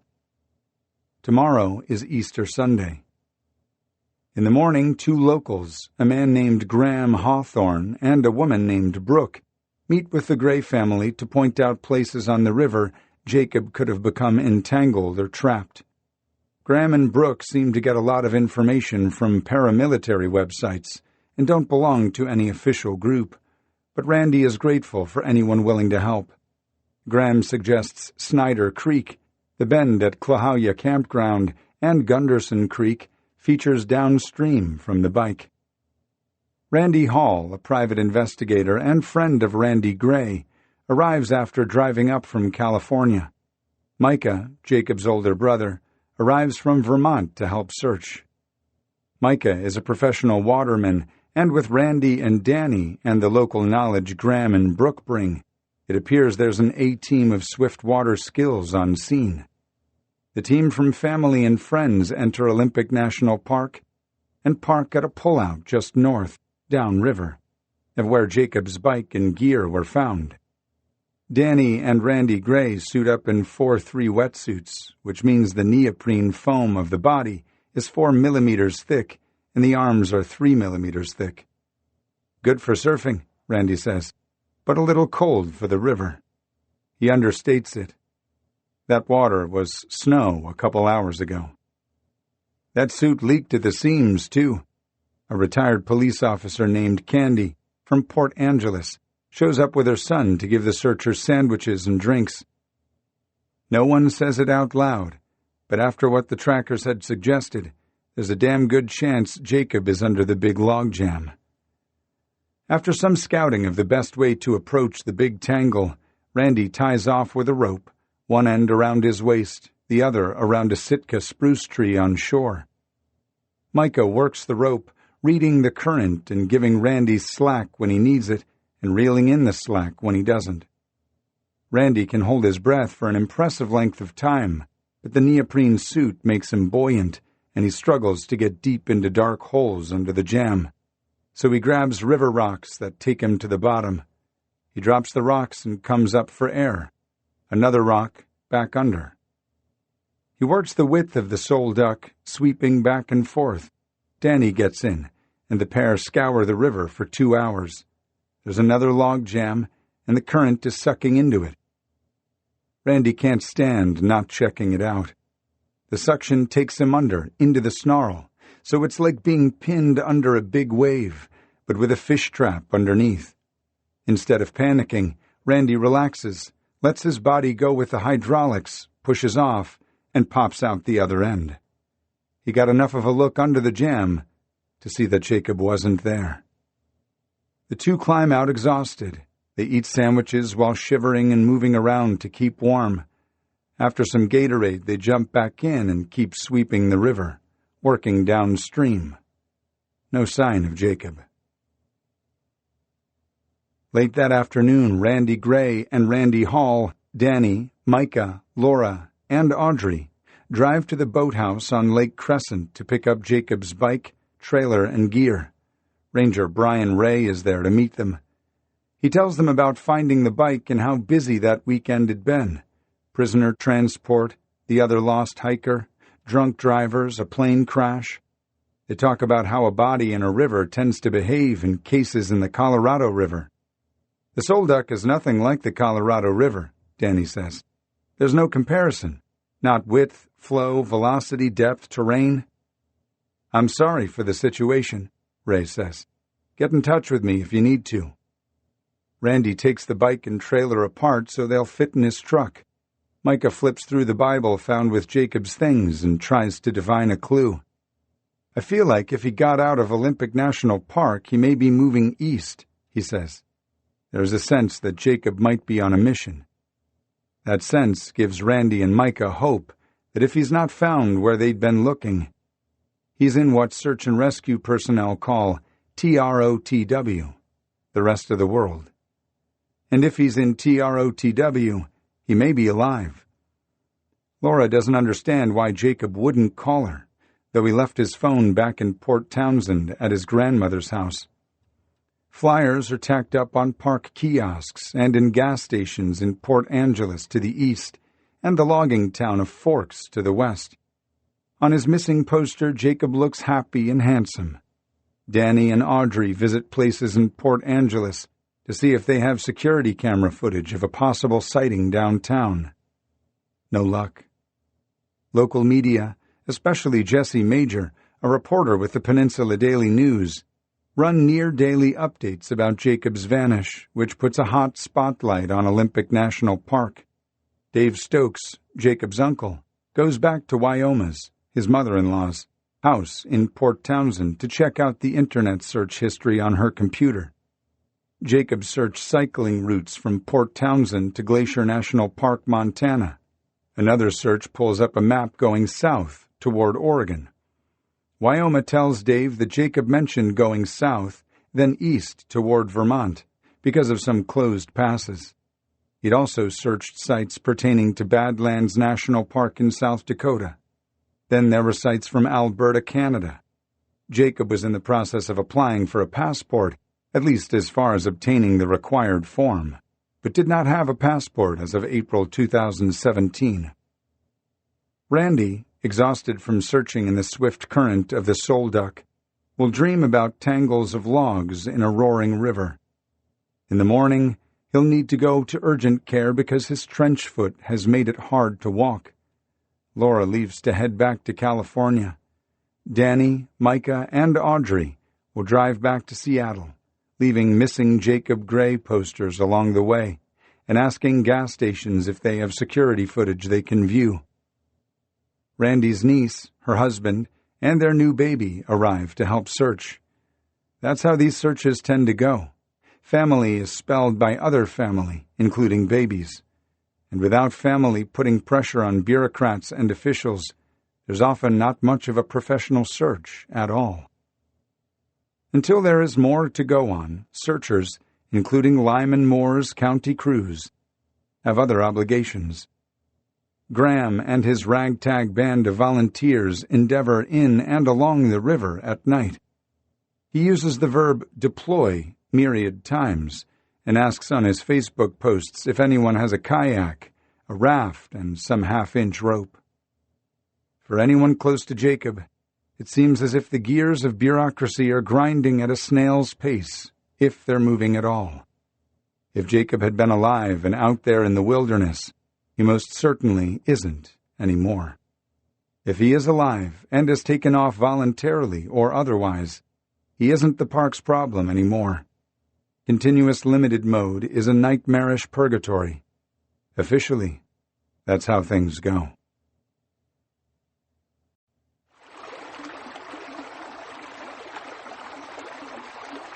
Chapter 5. Washington and Santa Cruz. The most effective way to do it is to do it. Amelia Earhart. Jacob's not here, so maybe he's not here. Randy spends nearly 2 weeks in the river, in his wetsuit, scouring every cubic foot of the Sole Duck for 12 miles. There's a fish hatchery just off Highway 101 between Beaver and Sappho, with screens and check dams. It's highly unlikely a body would make it past there. Perhaps Jacob walked uphill from the bike, upriver, before falling in. There's a large waterfall a mile or so upriver, Salmon Cascades.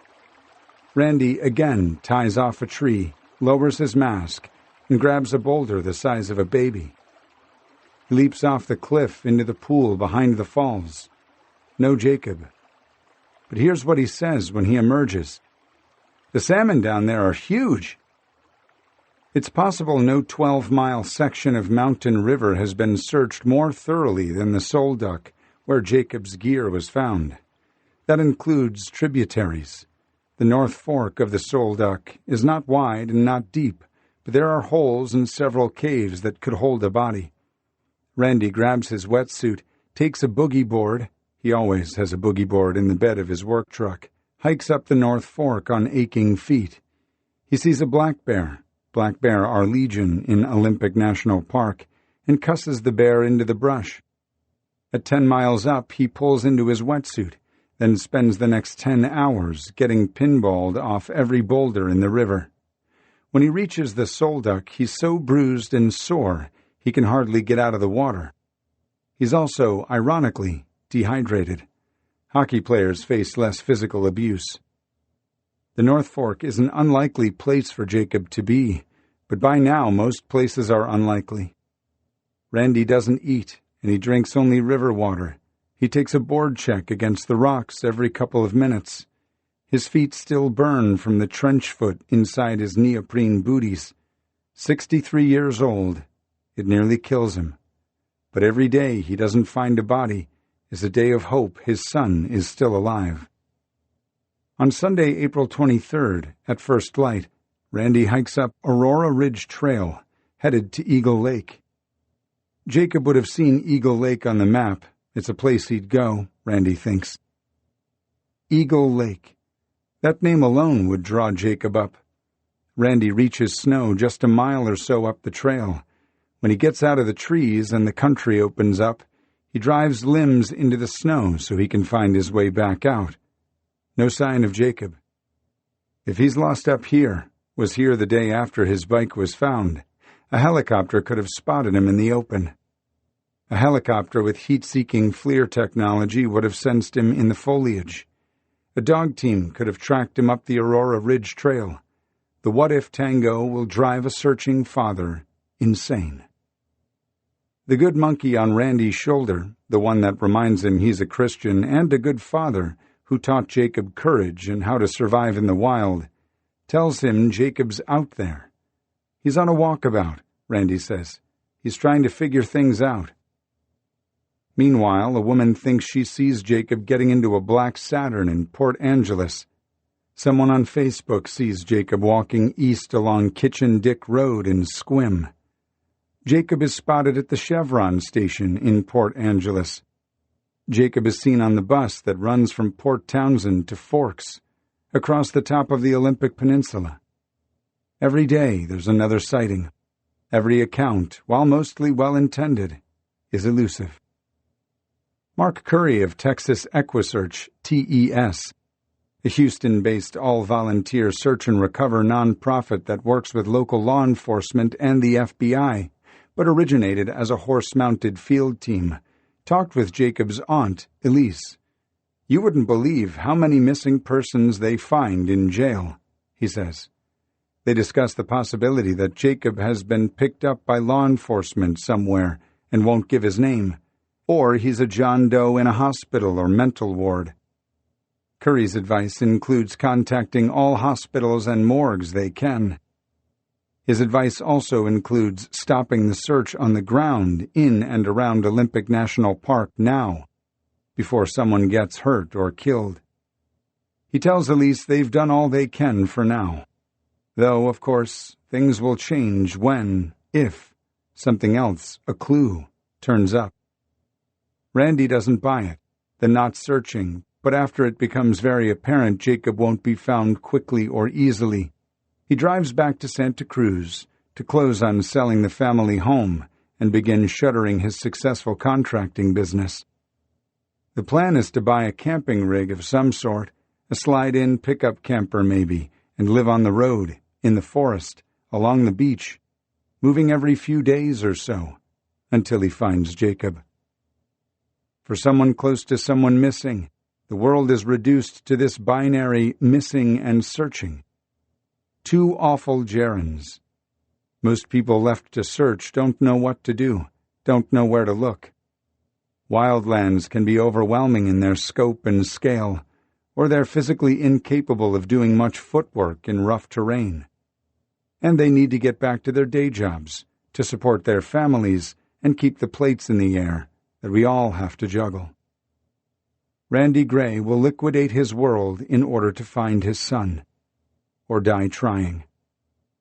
Living on the open road in a self-contained camper, changing parks, forests, and cold Pacific beaches on a whim, that's every rich man's dream.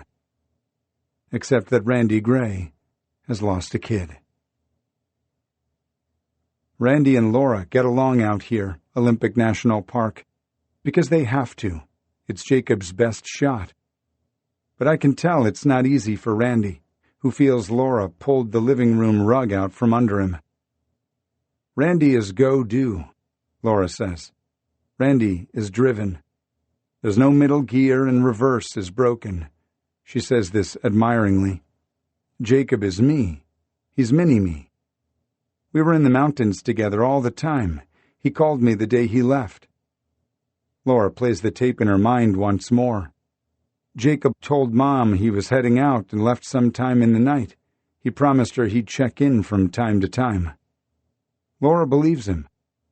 I just think he would have honored that, she says. I don't know if his head was in a different place. If he had a moment of clarity, he would have called me. Jacob would call me. We talked about everything. I can't say he's gone either. Not without proof. 4 years earlier, domestic life at the once idyllic Gray house became something of a shambles. Randy and Laura split. Jacob took the divorce hard. Laura and Jacob had gone for a long walk on Christmas, while Jacob was back, living at home in Santa Cruz for a month. Things were a little off at Christmas, she says, curling in depression on the couch. This was not typical behavior for Jacob, who would ordinarily be out surfing with his surfing buddies, the other dogs of winter. Most alarming is that Jacob sold his favorite surfboard. But then things looked up again. Jacob had recently repaired his relationship with Mallory, which had ruptured during the divorce. The two took to walking in the hills that shoulder the redwood camouflaged University of California Santa Cruz campus. We would walk it out all the time, Mallory says. But Jacob was showing signs of mental instability that Mallory hadn't noticed before. On one walk, he asked her to promise not to ever read his mind. He insisted they shake on it. Mallory, do you know what a handshake means? Do you know what it means? Another time he made her swear literally on his Bible. Jacob was in the prime position where schizophrenia can surface. Divorce is a common trigger. Laura took to the internet and consulted with healthcare professional friends and calls his behavior almost textbook schizophrenia. Laura quotes something Jacob said at Christmas verbatim. "You know, Mom, I'm just really sad. I just wanted to have children." It's the past tense that unsettled Laura the most. He was talking about a life passed at the age of 22, she says. I said, "What's going on, Jacob?" "Nothing. He just kind of shook himself off," Laura recalls. I sensed it. Something's going wrong with Jacob. I was worried he was suicidal. He took off on foot for the Golden Gate Bridge, she says. Anthony, Mallory's husband, drove by on his way to work and saw him. Jacob had already seen the famous bridge dozens of times, so it worried her that he might have intended to jump off it this time. A few months before he disappeared for the long haul, Jacob borrowed Randy's old dinged-up brown Mazda sedan without asking, and lit out for a road trip that took him through Northern California, Oregon, Idaho, and Nevada, where he got a speeding ticket.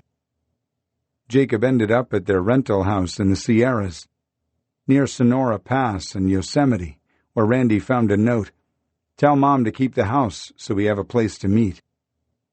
Randy did not sell it, but he did have to rent out the place. Jacob returned to Santa Cruz, but the sortie only served to fuel Randy and Laura's concern. They thought a change of scenery might do him good and made arrangements for him to move to Bellevue, Washington, to live near family, attend community college, find a job, and transition into adulthood. Jacob moved near his Aunt Elise and Uncle Dave and went to community college. He had a roommate, Hudson, and kept his gear in Dave and Elise's garage. He was really happy up there, Laura says, but she was worried he wasn't making friends. He told me, "I don't need friends, Mom. I've got my family." Jacob gave school the old college try, but it didn't take. He got a job working in the kitchen of a nursing home. He liked the residents there, loved them, but the constant death got to him, and he quit to work in a climbing gym.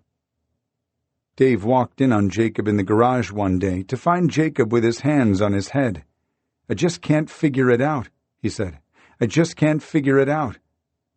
His behavior began to worry his aunt and uncle and parents back in Santa Cruz. He was smoking a little pot, which isn't unusual, but it tended to make Jacob paranoid. He talked of demons. He'd try to get people to swear oaths on the Bible. He'd see the color red everywhere and ask his uncle, "Why is everything colored red? Don't you see it?"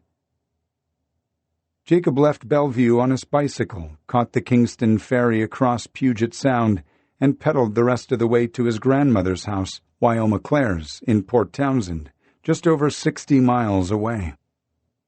Jacob befriended Bob Chung, owner of Port Townsend Cyclery. The shop is one of those local bike shops that smells like bicycle tires, chain lube, coffee, and chili sauce. Port Townsenders spend more time than money in the place, and Jacob, who didn't like crowds or scenes, felt at home there. Jacob and Bob talked bikes and camping and maps in the way that cycling tourers do, which is nothing if not optimistic. Jacob had a girlfriend, Mackenzie, who lived next door to Wyoma. But it didn't seem especially serious, and his family didn't think much about it when things seemed to have cooled on that front. Jacob was in Port Townsend for a couple months, planning for the journey across the country. Chung, an experienced tourer and local cycling historian who trades in classic used bikes, looked at Jacob's setup and told him it was heavy and the frame too small, but adventure is about making do with what you have. Randy told me that Jacob had started listening to Alex Jones's InfoWars and other conspiracy theory outlets. He was thoroughly engaging in biblical talk and the end times. What I was really upset about was this was not my son. He was not my kid. It wasn't my normal Jacob, Laura says. We flew up. Randy and Laura met Jacob at Wyoma's house in an attempt to get him some professional help. Randy wanted his son to see Dr. Daniel Amen, founder of the chain of Amen clinics in California. Amen is a celebrity psychiatrist, brain disorder specialist, and best-selling author of such books as Change Your Brain, Change Your Life. His website offers supplements purported to aid in brain health. Randy is a fan of his brain on Joy energy bars. Jacob feared the family meeting in Port Townsend was an attempt to have him institutionalized. Jacob grew up in a devout Christian surfing household. Randy was a Santa Cruz surfing Jesus freak who explored denominations. At church, he'd meet celebrities like Carlos Santana and members of the Doobie Brothers. But in Santa Cruz, celebs are just residents. Besides, Randy would rather go surfing than hobnob. But he practiced what he preached. For a decade, he ran a sort of unofficial halfway house and helped to get many men back on their feet after life and addiction had knocked them down. It was a money loser for Randy, but he didn't care. Good at making money, Randy doesn't seem very motivated by it. Randy has always been, and still is, a doer. Active. Envision something and go make it happen, whether it was a design on a house or a big wave. Randy questions the trappings and apparatus surrounding religion, but the Bible has always been at the core of his world view. The same is true for Jacob, but he seemed to be taking it to an extreme. Now the Bible had become a rune to Jacob, and his planchette was a bicycle. Talk switched to the Rangers, Olympic National Park.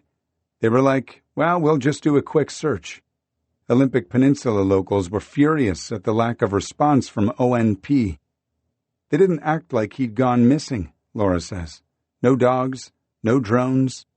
When trackers found what they said were footprints on the other side, Olympic National Forest land, outside of the national park, they were thrilled to pass me off to the sheriff. Those footprints may have been Jacob's, or they may have been anyone else's. The area across the river is popular with forest visitors who like to shoot, make fires, ride all-terrain vehicles, and camp wherever they want. It was becoming a real shitstorm. If I was visiting a park, I would not be offended if I heard a search dog barking. It wouldn't be full-on tourist season for another couple months. To say he drowned and to say those footprints were Jacob's is hypocritical. They could not be both. Cadavers don't walk out of the water, Laura says. A footprint was found at Eagle Lake, away from the river. Laura saw a picture of it. This looks exactly like my son's step, Laura says. But a footprint is so inconclusive. She sighs, and her mind jumps again. There are cults. We've got them here. You just don't know. Every little thing that could happen you scramble for. I really think he would have called me. Her sister, a psychiatric nurse, told her, they always check in, eventually. In Santa Cruz, the drugged-out homeless culture wasn't his scene. It drove him nuts, she says. We drove all over Olympia. Everybody looks just like him. He wouldn't choose a town. Jacob goes up. He'd always choose the high point. Micah, who studies lost person behavior in the Coast Guard, told her, that's what young men in their 20s do. They go up. He loved his family, but who knows, Laura says. You just can't keep waiting and waiting. It's Dante's Inferno, for crying out loud. I recall Randy's new habit of cursing. I buy cigarettes now, Laura says, just so I have a pacifier at night. If you have information, call Santa Cruz, California PD, 831-420-5820. Case number 17S-01626. The phone number on the missing Jacob Gray poster is for the Santa Cruz, California Police Department because the missing persons case remains open. The search for Jacob broadens to include other possibilities. We live in a really big, strange, creepy world, Mallory says. For a year, as a teenager, she left home and lived a version of on the street. except it was in a tent in the redwoods near the University of California, Santa Cruz. She told me Jacob, an introverted kid who struggled with the transition to adulthood, envied that move in a way. Jacob was really lost. He didn't know what he wanted to do in life, where he wanted to go, what he wanted to be. The state of the world had gotten him down. He sought answers in the Bible.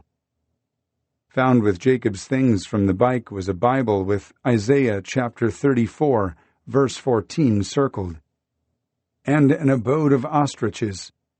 And the desert creatures shall meet with the wolves. The hairy goat also shall cry to its kind.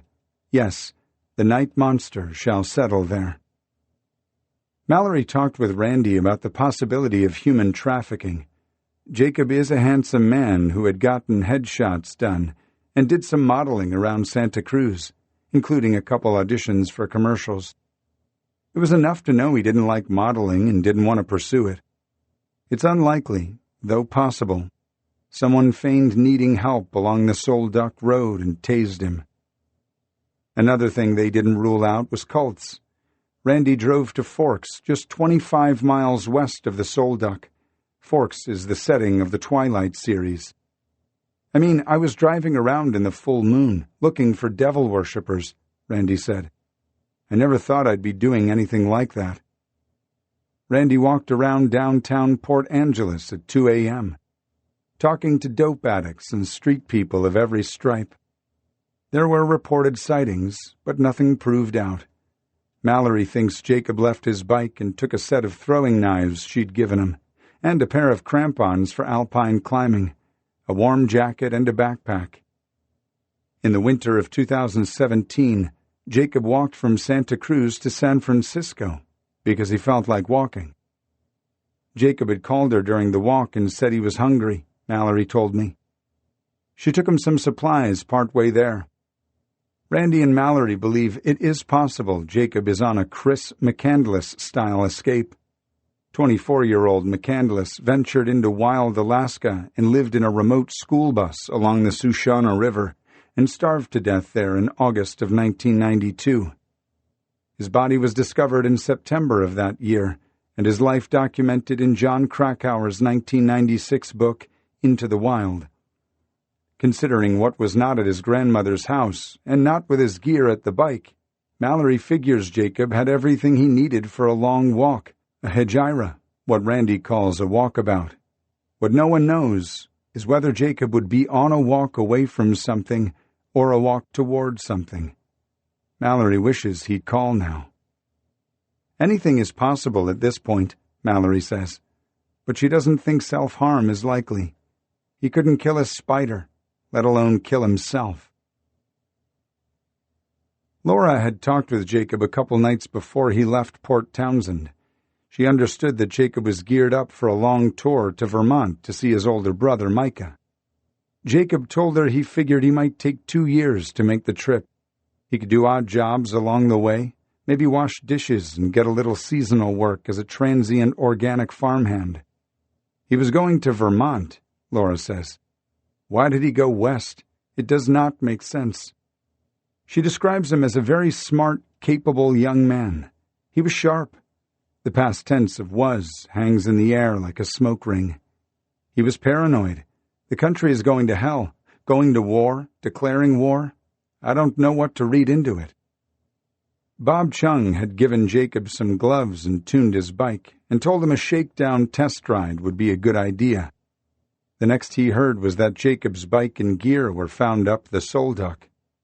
He took off in a storm, Randy says. He's a little perplexed, but also a little impressed.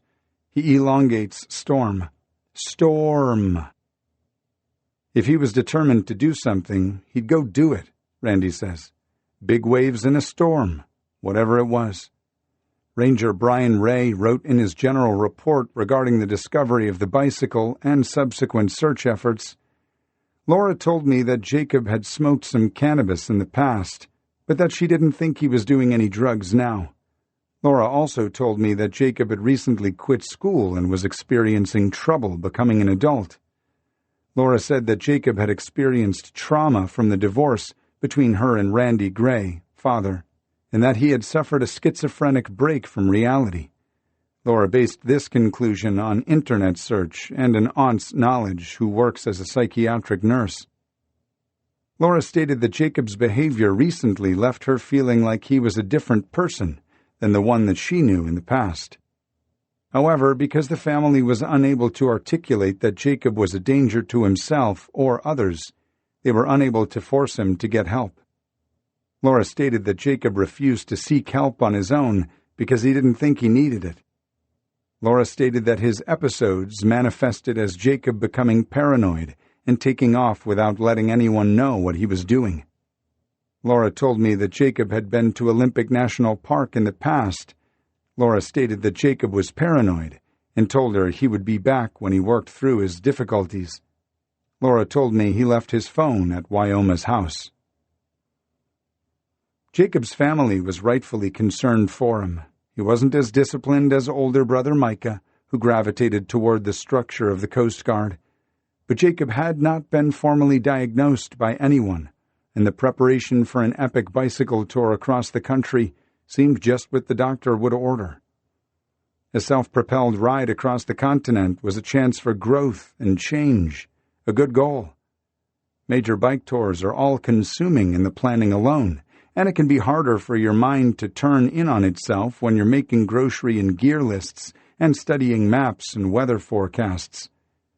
The three biggest puzzles that remain unsolved are, first, that he went west; second, after all the time he put into prepping for a bike journey, that he would abandon his bike; third, that, though he left his phone at his grandmother's house, he hasn't called his family, his mom or his sister, like he did on the walk to San Francisco. "He's my little brother. We've been through everything together," Mallory says. "Every day I'm like, God damn it, Jacob, just come back. Let's get tacos." A strange phone call puzzles Randy. Less than a month after Jacob vanished, Jacob's Aunt Judy, Randy's sister Judy Baldwin, got a phone call at the Santa Cruz pharmacy where she works. A male called and asked for Judy Baldwin. Another employee answered the phone. The caller said, "I need to speak to Judy Baldwin about her nephew, Jacob Gray." "I'll page her. May I ask who's calling?" "Did you know her nephew is missing? We know he's not dead." By the time Judy picked up the line, the caller was gone, and efforts to trace the call were unsuccessful. Later, in the early winter of 2017, a Park Service employee stationed at Olympic National Park got drunk and blurted to a friend, "I took the call. It's not what everybody thinks. He's not dead." He refused to expound. Prank calls, drunken boasting maybe? No one can be sure at this point. But it's curious, and for Randy, it's motivating. Was it Jacob calling Judy? Randy wonders. Perhaps he was trying to get the message through that he's okay. He just needs to figure things out. Few people outside of family would know Judy Baldwin is related to Jacob Gray. Of course, a handful of people in Santa Cruz know, but the call seemed too anemic to be a prank. Randy put it in his pocket, another small beach stone of hope.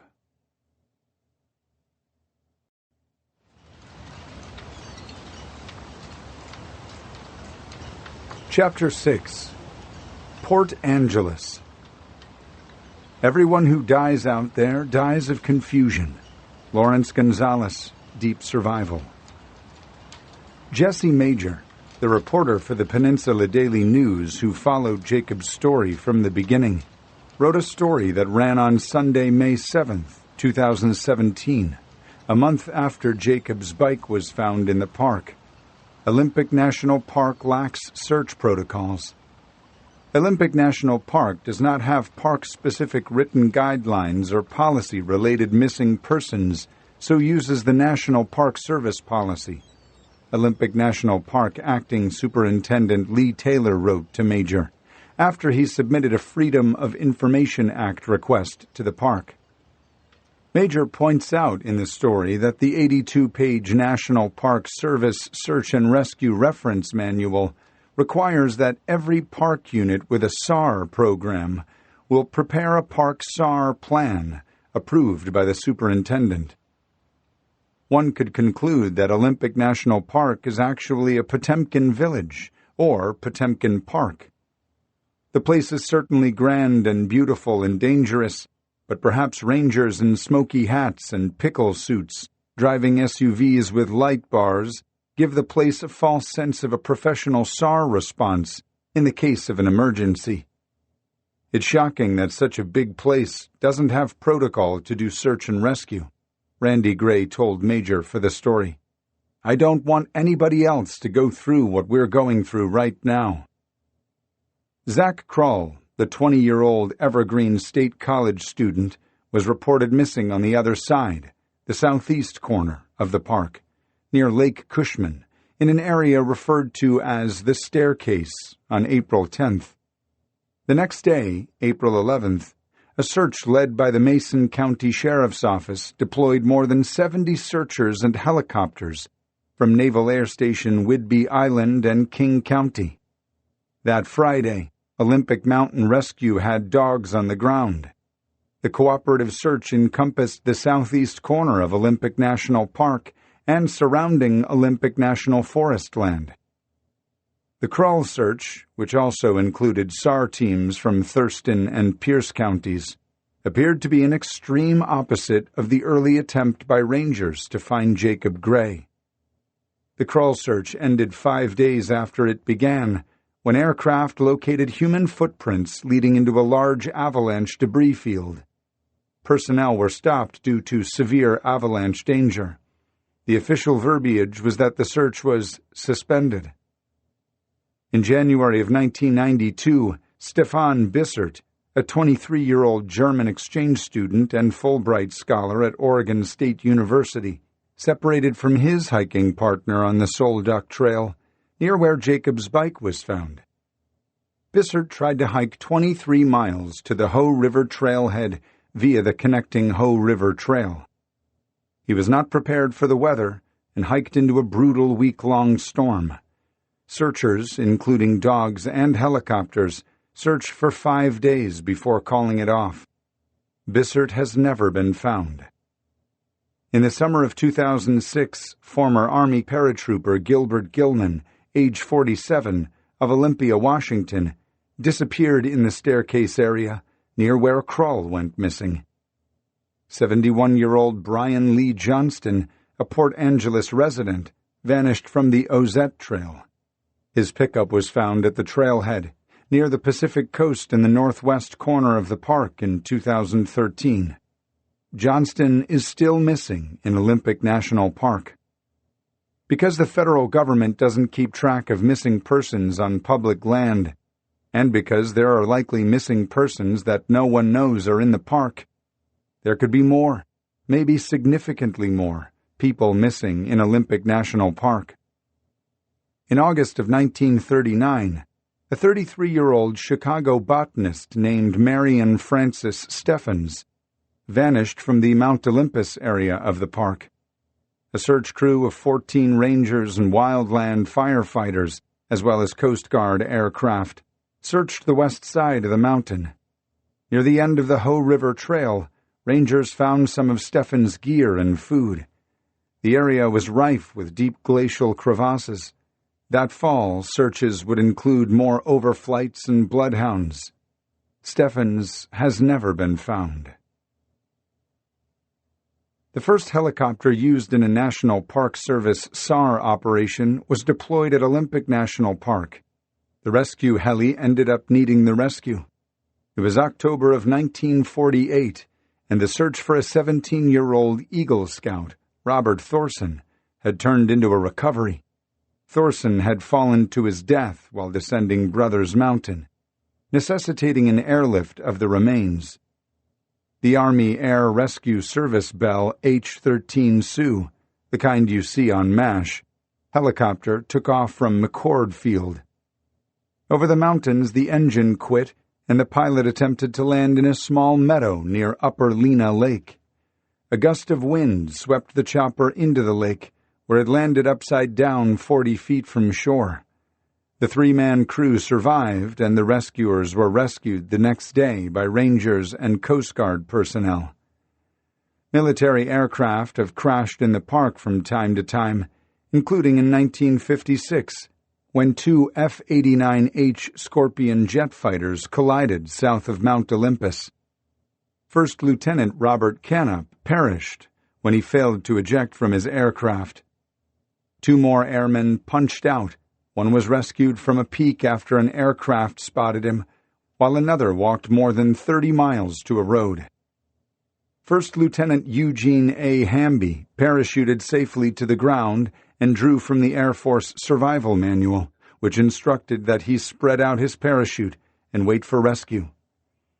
John Devine, age 73, a Sequim resident, disappeared from the steep Maynard Burn Trail south of Port Angeles in 1997. A Bell 205A1 helicopter crashed during the search for Devine, killing 3 people, including the pilot and a dog handler, and injuring 5 aboard. On Sunday, April 2, 2017, near the time Jacob Gray and Zach Krull went missing, a single-engine Cirrus SR-22 crashed into the side of a mountain near Mount Jupiter. The 2 people aboard sent out an emergency call, which was picked up by a Delta commercial jet. An MH-60S Nighthawk helicopter from Naval Air Station Whidbey Island sling-plucked the survivors off the steep mountain grade. Aerial rescue is dangerous work, but there's a long history of helicopters being deployed in Olympic National Park. In order to recognize current and future needs, Olympic National Park, like every national park, is required to conduct a SAR needs assessment every 5 years.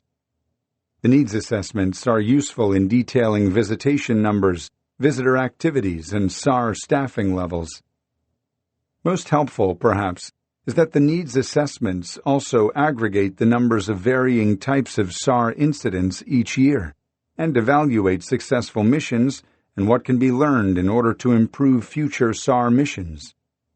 Following the SAR needs assessment, each park is required to draw up a proprietary SAR plan. That's what was missing at Olympic National Park. Rangers assess situations on the ground and make case-by-case decisions.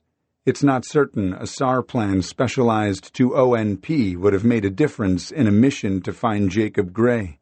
It's also not certain it would not have helped. Randy is too busy bushwhacking through the forest and diving the river to give the bureaucracy much thought. For the Gray family, it's a melancholic Independence Day. On July 5, 2017, an Associated Press article with this headline ran all across the region. 3 bodies found and recovered in different areas of Olympic National Park. None of them was Jacob Gray. It was a busy holiday weekend for rangers. They recovered the body of a 60-year-old man, William Dave Woodson, an entomologist and solo hiker.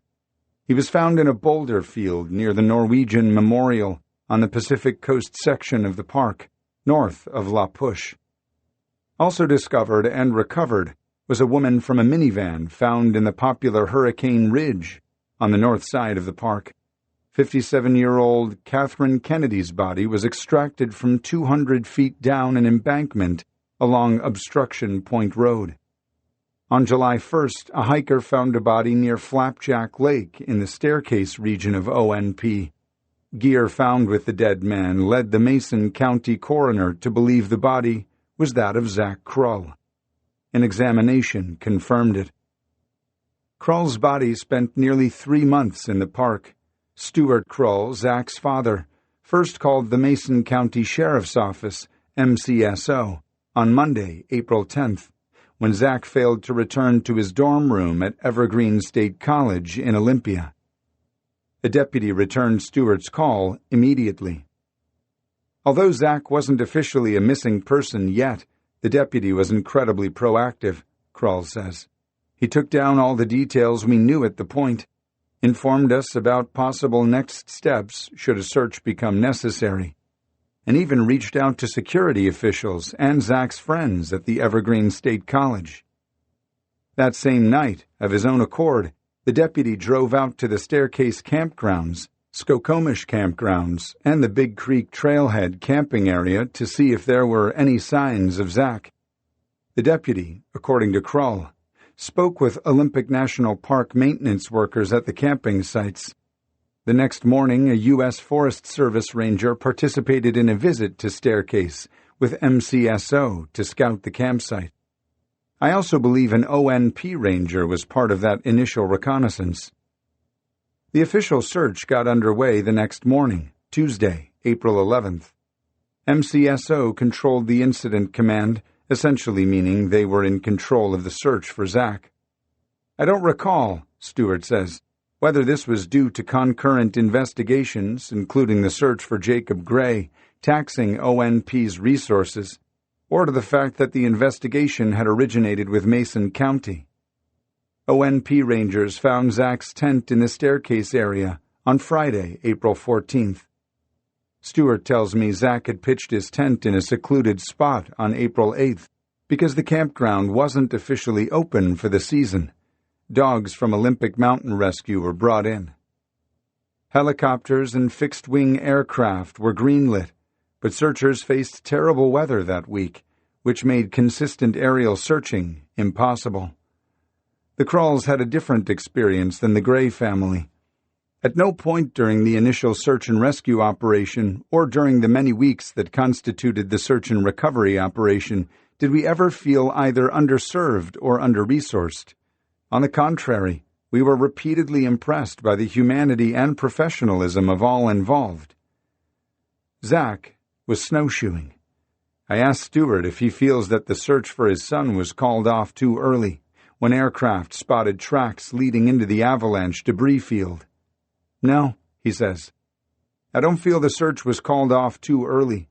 During that impossible week when hope was still alive, everyone from MCSO or OMR to ONP was incredibly responsive and detailed in their explanations for every action taken or not taken. On April 15th, after the tent was found, 80 people searched on foot. OMR deployed backcountry ski teams in order to vector around avalanche terrain. Aircraft flew on the 16th, Easter Sunday. 2 days later, teams even dragged the area rivers. When the hiker found Zach, they also found his gear and clothing strewn about in a curlicue pattern, a classic sign that he succumbed to hypothermia.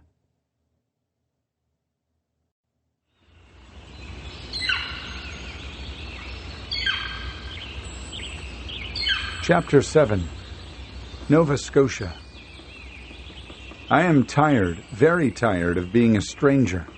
World cyclist Frank Lenz in a dispatch from Persia in Outing magazine, 1894. Hikers go missing with frequency. It stands to reason there are many of them out there. Runners, too. Berry pickers and mushroom hunters. David Paulides is obsessed with disappeared game hunters. Children, of course, get lost in the woods. Skiers occasionally go missing, but are usually found when the snow melts. But cyclists, not so much. Mountain bikers and touring riders vanish about as frequently as golfers. Long-term mysterious vanishings of touring cyclists, with as few clues as Jacob Gray's, are so rare that Robert Kester, a.k.a. Professor Rescue, the foremost academic on SAR statistics, lists only Lost Mountain Biker in his seminal 2008 book Lost Person Behavior. Kester is certified as a Type 1 SAR incident commander and holds a Ph.D. in search theory from the University of Portsmouth. All cases of mountain bikes are resolved out of 189 incidents, he told me, but mountain bikers do go missing, as opposed to missing touring cyclists who don't even get a category. But of course it happens. Our Amelia Earhart is a cyclist named Frank Lenz, who in 1892, at the age of 24, lit out from Pittsburgh to circumnavigate the globe on his Victory safety bicycle. He wouldn't be the first to do it, but Outing magazine sponsored his trip so he could chronicle the adventure while demonstrating the high-tech wonders of a newfangled safety bicycle. 2 years into the trip, Lenz fell off the edge of the earth somewhere in the Ottoman Empire. You can imagine how slowly no news traveled then. When his family expressed concern, Outing sent another famous cyclist, William Sachelbin, to Turkey to find him. He didn't, but came back with the information that his probable fate was Lenz pissed off a Kurdish chief, and the warlord had him killed. At the time, Sachelbin's rescue attempt was considered on par with the famous hunt for David Livingstone. Dr. David Livingstone, I presume. Kester's statistics missed a 2014 Canadian vanish that is as confounding as any I've heard of. It's easy to miss the Canadian missing. The country is huge and quiet. They like to take care of their own and not broadcast their troubles. I only learned about the case because his identical twin brother, Marcel, contacted me after he read the article I'd written for Outside Magazine that focused on a missing runner, Joe Keller. Marty Leger from Halifax, Nova Scotia, was 30 years old when he went for a routine ride at a popular trail network at Spider Lake. There isn't anything extremely remote about the area. The trailhead is even in a residential area. But it's the Canadian Maritimes, so wildlands are never not close. May 29th. Marty was riding a new black Santa Cruz Heckler. He planned to ride single track for a couple of hours and return home around 4 in the afternoon. He didn't. First, his family went looking for him. Then the Royal Canadian Mounted Police, RCMP, mounted a search that included nearly 500 people. Volunteers, dogs, and helicopters searched a search zone that was 80 square kilometers. The search for Marty Leger was one of the largest in Canadian history. Not a granola bar wrapper was found, let alone a fat tire bicycle. With a bike, you can cover more ground, so you can likely get yourself out, Marcel says. Also, you tend to have to stick to the trails when biking. Marty almost certainly went off-trail, perhaps in an attempt to take a shortcut. I am not surprised they didn't find his bike, because if they would have found it, they would have found him. I cannot imagine him leaving his new bike. It was maybe his third ride on it. All cyclists will understand that. What's harder to understand is not finding a mountain biker. The body ended up being discovered roughly a year after he went missing, Marcel says. It was someone else who had gone missing before Marty. He was found within the search area, so clearly it would have been very possible for them to simply not see Marty or his bike. They had a lot of people searching, but it only takes one person to miss him and then cross off that area. Everyone who searched for him tried so hard day after day, but they had a radius they needed to look at based on age, weight, time of day, weather, and how long since he's been reported missing, and there's a good chance Marty was out of that radius when the search started. "What's your theory about what happened?" I asked him. "My best guess is that he got off trail and got lost. Once he realized he was lost, he found the nearest dirt road and tried to follow that until he hit a highway or a neighborhood. He likely went as far as he could and tried to sleep the night off and go back at it in the morning. This happens a surprising amount in Canada, where logging roads and ATV trails web and spiral and sometimes go for hundreds of kilometers. My guess is that he tried hard to get out and covered a lot of ground, but unfortunately that likely put him out of the radius they were searching. It was cold that night, and he was wearing shorts and a t-shirt. So I'm thinking he went to bed and hypothermia set in, and he simply didn't wake up. Trying to apply logic to a case like this one is painful.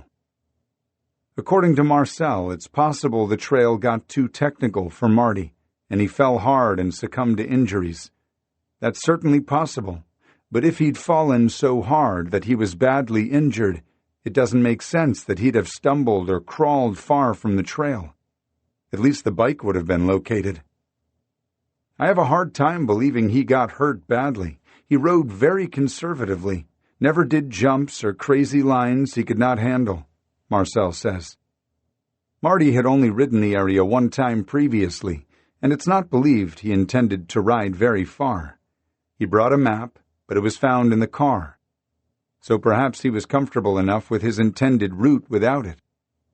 The area is bordered on one side with a highway, but all other directions are dense wooded areas. The army was eventually called in, and Marcel told me even the soldiers had a hard time bushwhacking through some of it. I keep telling myself it would be easier if it was a heart attack or car accident. At least we could be angry at something, he says. Not knowing if or how much he suffered at the end is what haunts me. It might have been a quick ending, but the thought of him being really hurt and yelling for help will stay with me for a while. I try not to focus too much on the fact that he disappeared, and more so just think of him as gone. The family likely will never know what happened. There is no getting past it or moving on, Marcel says. No being okay with it or getting over it. Closure isn't an option, unfortunately. His is a case of double negative indemnity. The fact that we are identical twins makes it a bit more complicated. Not only do I see him every time I look in the mirror, but I'm also a constant reminder to my friends and family that he is gone. Whenever they see me, they most likely see both of us. In 2018, their father took his own life. He could just not make sense of Marty simply disappearing, Marcel says. He really needed closure. My dad was not a depressed man before this. What people don't think of are the social pressures for the family after a loved one disappears. For the first few years, we all lived in fear of leaving the house, Marcel says. We all knew we would at some point run into someone we know and they would ask, "How's it going? Any news? Did they find anything? How did he get lost on a bike ride?" It occurs to me that I asked Marcel those same questions. There's also small things people would likely not think about that much. I have a hard time answering the phone. I never liked the phone much before, but when you get 2 phone calls, Marty and for my dad, and on the other end is panic and news that will crush you and change your life forever, it's not easy to answer the phone comfortably anymore. Also, being in the woods alone is almost impossible now, unless I'm very familiar with the trails or with other people. I also overpack now, to be sure I'm okay if anything happens.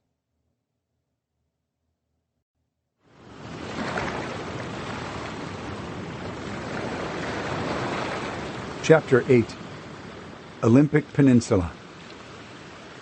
Jacob, the Rangers have your bike and gear down at the boathouse.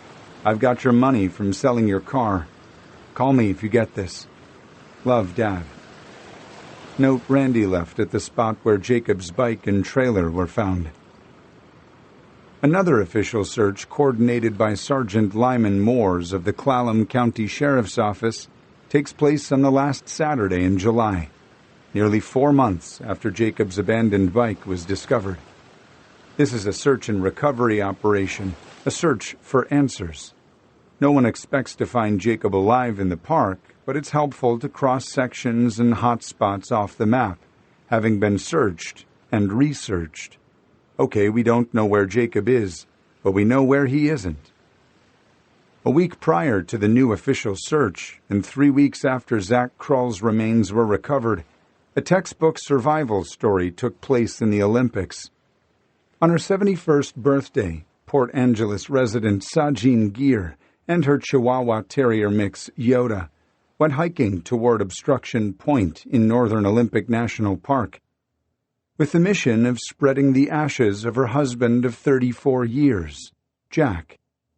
She got disoriented, and even though she climbed to a high point to survey the area, she couldn't find Obstruction Point Road. She and Yoda were prepared for a short hike. I was just going to go in for a short walk and find a nice place with flowers to scatter his ashes, she told Jesse Major of the Peninsula Daily News. I scattered his ashes, and everything went fine, but I couldn't find my way back to the road. They would spend almost a week in the wild. For 2 nights they slept under a rotting log. On the third day, she built a shelter by piling branches onto 2 fallen logs and plugging gaps with moss. Gear ate pine needles, and both she and Yoda munched on insects and drank from a creek. She was dressed only in a Hawaiian shirt and capri pants with nothing to start a fire. At night, temperatures dipped into the 40s. She spooned Yoda for warmth. Jack Eng, her brother, became concerned when he didn't hear from Gear and alerted the Callum County Sheriff's Department, who were unable to locate her. 2 days later, a missing persons alert was issued. A ranger discovered her Ford Explorer along a remote road in the park. He recognized it from the missing persons alert. A hasty search was conducted near the vehicle. On July 23rd, a helicopter from Northwest Helicopters in Olympia was requested by the park to fly the area. Gear was spotted in a clearing as she walked to a creek for water at 4:20 in the afternoon. The crew dropped Gear a note that said to stay put while the Port Angeles-based Coast Guard MH-65 Dolphin, equipped with a hoist, was en route to extract her and Yoda. 19 searchers from Olympic National Park, Clallam County Search and Rescue, and Kitsap County Search and Rescue, not including the Coast Guard, assisted on the search. The SAR team that extracted Gear also found and recovered the urn used to carry her husband's ashes. She dropped it, and it had rolled down a steep slope. This time the search for Jacob got some special help.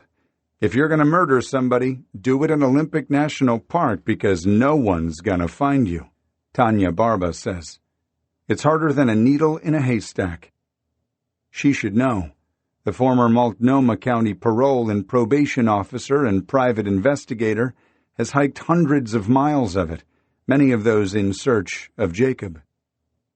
Barba lives in Portland. After she read about Jacob's case on a Facebook page called Missing Persons, she was transfixed and commuted the 9-hour round trip every weekend for months. Less than a mile west from where Highway 101 intersects with the Solduck Road, there's a red barn in a small meadow tucked against the mountains on the north side of the highway. The Olympic Discovery Trail, a bicycle route running 140 miles from Port Townsend to the Pacific Ocean at La Push, flanks the property. It's thought that Jacob may have ridden sections of the ODT on his journey to the Solduck. The property was perfect for an RV park, which an owner had intended, but it was bought by a Bigfoot aficionado named Wally Hersom, because there were several rumored sightings of a Bigfoot crossing Highway 101 through the property. Hersom offered the use of the facility to Bigfoot researcher Derek Randles. It's possible you've seen Randles on television. He's a frequent guest on Sasquatch-seeking reality shows and speaks at Bigfoot conventions. Randles co-founded the Olympic Project, which is one of the most renowned Sasquatch investigators organizations in the world. In 2017, in response to Jacob's disappearance and the difficulties surrounding early search efforts, Randles, along with James Millian, an Olympic Project field researcher, hunting guide, and gear tester, and Tanya Barba, put their knowledge of the region together in a group called Olympic Mountain Response Team, with the idea of responding to missing persons in the mountains. The trio collectively knows the Olympic Mountain Range better than perhaps anyone, including ONP Rangers. All three are exceedingly fit because they do their reconnaissance work in the mountains on foot. In short, Randy could not have stumbled across a better group to help find Jacob. No one says Sasquatch has anything to do with Jacob's vanish. No one says Sasquatch doesn't have anything to do with it either. Tanya told me she believes that Bigfoot does have to do with the cases of toddlers who go missing in bad weather and or remote places and are found safe and healthy days later. The OMRT gave Randy total access to what has been endearingly called the Bigfoot barn, as well as all the gear and tools inside. The barn has a galley, a bathroom with a shower, beds, couches, and a bar stocked with good whiskey. The bar is decorated with Sasquatch paraphernalia, plaster castings of real big feet, a full-size papier-mâché Bigfoot that towers over the bar, and a signed photo from James Bobo Fay from the show Finding Bigfoot. Trail cameras, rifles. Near the bar there's a small library with a copy of David Paulides' The Hoopa Project, Bigfoot Encounters in California. There are maps on the bar, maps on the walls, maps on the folding tables standing in the bay. The barn smells of concrete, mouse poison, and Irish Spring soap. The team searches for evidence of Bigfoot through scientific methods. Randalls believes Bigfoot exists in DNA evidence and the fossil record. One night, when there were a half-dozen of us at the barn, he told the story of his first encounter with Sasquatch. In 1985, in Olympic National Park, when he was a teenager. He was with friends, backpacking. A pair of Bigfoot shadowed them, then lobbed coconut-sized rocks into their camp. The boys vamoosed, Bigfoot throwing rocks at them all the way out to the trailhead. The Bigfoot barn is the closest outside the park private property to the Solduck Road and where they found Jacob's bike. When Jacob vanished less than 10 miles away, the team turned their energies away from Bigfoot and onto the search for Jacob. They also took Randy in as family. Access to the barn allows Randy to live where his son vanished. As time goes on, the search for Jacob becomes no less mysterious than the search for Sasquatch. I ask Tanya if she sees the irony in the locations that Jacob vanished in Sasquatch Ground Zero. None of this happened by coincidence, she says. It's not Bigfoot, but it's Jacob. Jacob would have loved this, Randy says to me one night. Bigfoot searchers, come on! Porta-pots are trucked in, and the Bigfoot barn serves as home base for the search where searchers have parked their RVs or pitched tents. Besides personnel from Clallam County and Olympic National Park, teams from Jefferson, Kitsap, Mason, Pierce, and Snohomish counties joined the search. Inmate crews from Clallam Bay and Olympic Correction Centers combed the forest. Olympic Mountain Rescue and Northwest Search Dogs, who were on the ground in April, volunteered. They comprise over 100 people from the Pacific Northwest who show for the day-long search. Just up the Solduck Road and past the park entrance gate, there's a gravel pit that is the staging area and central command. After some heated discussion with the Saturday Searches Operations Section Chief, Guy Mansfield, Barba, Randalls, and Million are assigned the role of making sure Randy and Laura stay safe. Mansfield has divided the search into 8 zones. The dogs are charged with canvassing both sides of the Solduck. Randy, Laura, and the Olympic Mountain Rescue Team bust their asses bushwhacking and wading where they can. Volunteers from a local ATV club zoom up and down Forest Road 2918. Searchers on foot bushwhack along the river, picking through ferns and checking under rotting logs. There is a swiftwater rescue team. 3 cadaver dogs join the search. Meanwhile, it's backpacking season, and the backcountry is getting visited by thousands of backpackers from all over the world. Surely, if Jacob is up high and died up there, someone will find some gear, clothing, or a body.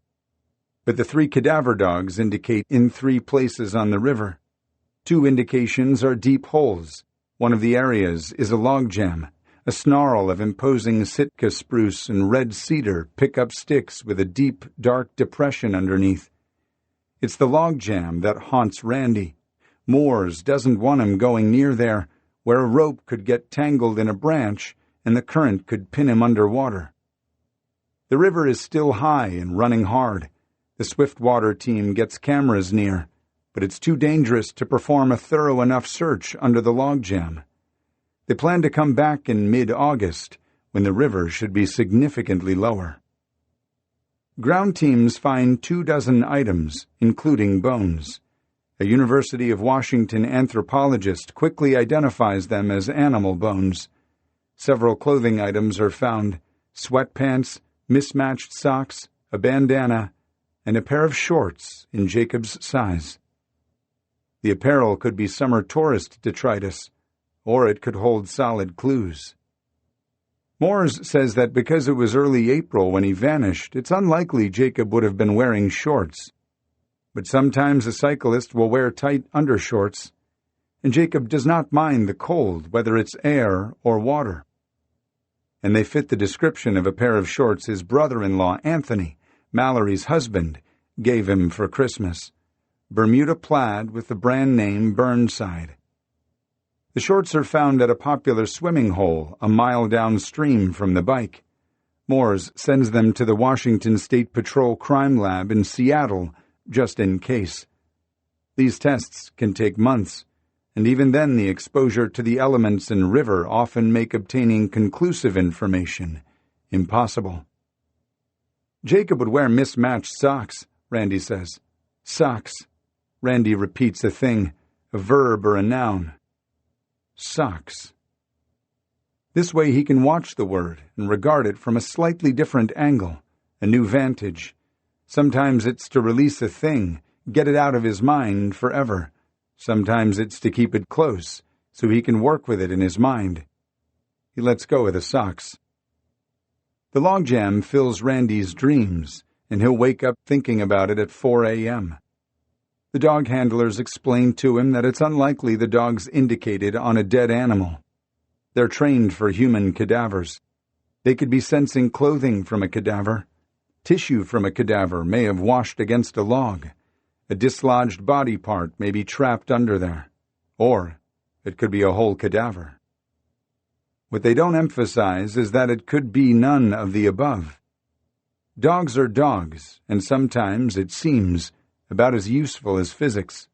They want to help, but sometimes their help just gets in the way. Randy is torn.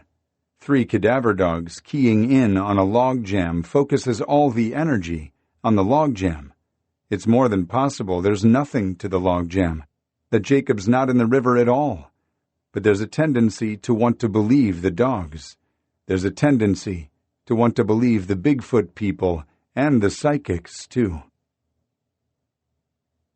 There's a drought and a heat wave in the Pacific Northwest, and a big wildfire is raging in British Columbia, so that the Olympic Peninsula is shrouded in smoke and the sun is gauzed. Randy is living in the Bigfoot barn when I drive over from the Bainbridge Island ferry to meet him. I open the door and call, "Randy? You made it, Grom," he says. He's icing his knee on a couch, but gets up and hops toward me. We'd talked on the phone at length, and it's like we've known each other for years. He's 6 feet tall and lanky with longish gray hair that suits him. He looks like he could be a Carradine brother with a touch of Iggy Pop thrown in. He punches me in the arm. "Good to see ya." Randy's ringtone is Dear Mr. Fantasy by Traffic, and his phone rings often, filling the barn with psychedelic 60s rock. He offers me an organic prune. He eats a lot of prunes. We jump into his Dodge Ram diesel dually, the one he's going to slide the camper onto when he buys it, and he takes me up the Solduck Road. Blind Faith's Can't Find My Way Home plays on the Sirius XM. He stops at the little Olympic National Park entrance station to show the attendant his lifetime senior pass. He jokes with her. I notice the missing Jacob Gray 8.5 by 11 poster is taped next to the window, where everyone entering up the Solduck can see. I try to imagine April 6th and Jacob turning left, south. He passes through the open but unattended gate and pedals uphill. It gets steep enough he has to go to granny gear and, with all that weight, stands on the pedals. 2, maybe 3 miles an hour. At the blind top, he won't realize this until he gets there. It flattens, then rolls gently downhill before it's back on the pedals and pumping uphill again. Rivers don't flow uphill after all. He passes the trailhead for the Aurora Ridge Trail. Randy hiked up the Aurora Ridge Trail back in April, when the snowpack started at just 2,700 feet, and he sank up to his crotch in places. He stuck sticks in the snow like arrows so he could breadcrumb his way back out. The next month, May 2017, he hiked it again to see if he could have missed anything. A bear growled at me, he says. That started his obsession with avoiding bears. While hiking the North Fork Trail with Danny, he saw another bear. It was fat, he says. We yelled at the sucker and it took off. I think about how Jacob and his gear are soaked. Probably some rain found its way inside his loaded-for-bear trailer. Wet wool gets heavy. Wet sleeping bags suck. He rolls slowly across the bridge over the North Fork. This is an easy place to access clean drinking water, fill his hydration bladder. But then Jacob has never been drawn by the easy way. But where they found Jacob's bike, it made no sense for him to get water here. It makes no sense to leave the bike here for any reason. The handwritten note Randy left for Jacob is still there. He had attached a Ziploc to a small steel utility box a few yards up from where the bike was found. What's striking about it is the matter-of-fact tone. When Randy wrote it, he was confident Jacob would stride up to investigate what happened to his stuff, rip open the Ziploc bag, unfold the note, and think, right, I better give Dad a ring. It was important to Randy that Jacob knew he had the cash for the Volkswagen sedan he sold to Joey Thomas, a renowned Santa Cruz surfboard shaper and Randy's close longtime friend. Randy illustrates what the trackers showed him 4 months ago, the trail to the river, the ass mark on the boulder. No problem for Jacob, Randy says. No problem. I know my kid, this river is nothing for him. Nothing. No problem. The vegetation has been flattened by searchers so that there's a faint trail down to the embankment and to the river's edge. There are still wooden orange pencil-sized sticks the trackers placed in the ground at footprints and evidence that plants had been disturbed. The sticks were placed with confidence, but the tracker's conclusion is just so inconclusive. Creative nonfiction at best, fiction at worst. Trackers need to be confident. Psychics need to be confident. Tracking dogs need to be confident. Uphill, just upriver from the bike, are salmon cascades. 9 miles up from the bike are Sole Duck Falls. There are waterfalls all over Olympic National Park. A psychic from Oregon named Lori McQuarrie and 4 other people, including Marcus, Randy's 4-year-old grandson, dreamed they saw Jacob behind a waterfall. You listen to a lot of people, you notice patterns, Randy says. Several people have the same thought. So naturally, Randy took on the charge of checking every waterfall in the Pacific Northwest. He roped off, grabbed a big rock, and sank to the bottom of a 15-foot deep hole behind the falls. He'll do it again and again at the falls, Sisyphus at SeaWorld. What a great time this would be if he and Jacob were able to do this together. Jacob would love this, Randy says. Now Randy hops from rock to rock, bad knee be damned. It's all I can do to keep up with this guy who is older than me by nearly a decade and a half. If he hadn't had a sore knee, I'd have to stay in the truck. It's just so pretty, gosh, he says of the stretch of river that may have taken his son. I just love running on the rocks. Randy is related to Francis Scott Key, he's told me a couple times. His great-grandmother on his mom's side is a Key. He's a former Santa Cruz Assembly of God deacon. That's how he met and befriended Carlos Santana. Now Randy's denomination is the Church of the Ocean, the Redwoods, and now the great spruce forests and snow-capped mountains of the Olympic Peninsula. On the drive back downriver, Jack Straw by the Grateful Dead plays on the satellite. At times, talking with Randy, it seems he's delusional, that this far hereafter, he's still going to find Jacob alive. But most often people around Randy get swept up in his optimism and want to believe they could channel some of that surfer spirit if they found themselves in his booties. We can give back, help look for other missing people together. It takes a moment to realize when he says we, he means himself and Jacob. The father believes Jacob is on a quest, and now Randy is too. The wildfire smoke makes the full moon red.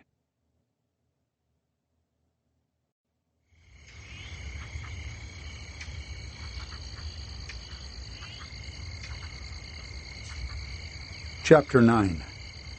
Michigan's Upper North Peninsula and North Carolina. You never climb the same mountain twice, not even in memory. Memory rebuilds the mountain, changes the weather, retells the jokes, remakes all the moves. Alpinist Lito Tejada Flores. The UP is analog, as is going missing and most of search and rescue. When I moved here in 2013, there was a message on the marquee at a local gas station that read, "We now have pay at pump." I saw the missing persons flyer, fall semester 2016, on the bulletin board outside my office at Northern Michigan University, where I work. I'm convinced no one, least of all students, pauses or looks up from their phones in order to study the bulletin boards, but I'm comforted that they exist. I figured missing persons flyers had gone the way of milk carton kids, but they haven't. The flyer said her name is Malvika Baladeshmuk, 27 years old. Her car was found in September. Her credit cards had not been used in over a week. If she was indeed in the forest, this was most likely a recovery search as compared to a rescue. Malvi, to her friends, had an old Honda that was found by hunters. The car was apparently driven down an unused trace until it got hung up in a snarl of maple whips. The license plate had been removed. That could be a clue to a crime or a sign of mental illness, which authorities and searchers were considering. If you Google missing person and the name of your nearest national park or national forest, you will find clusters of the disappeared.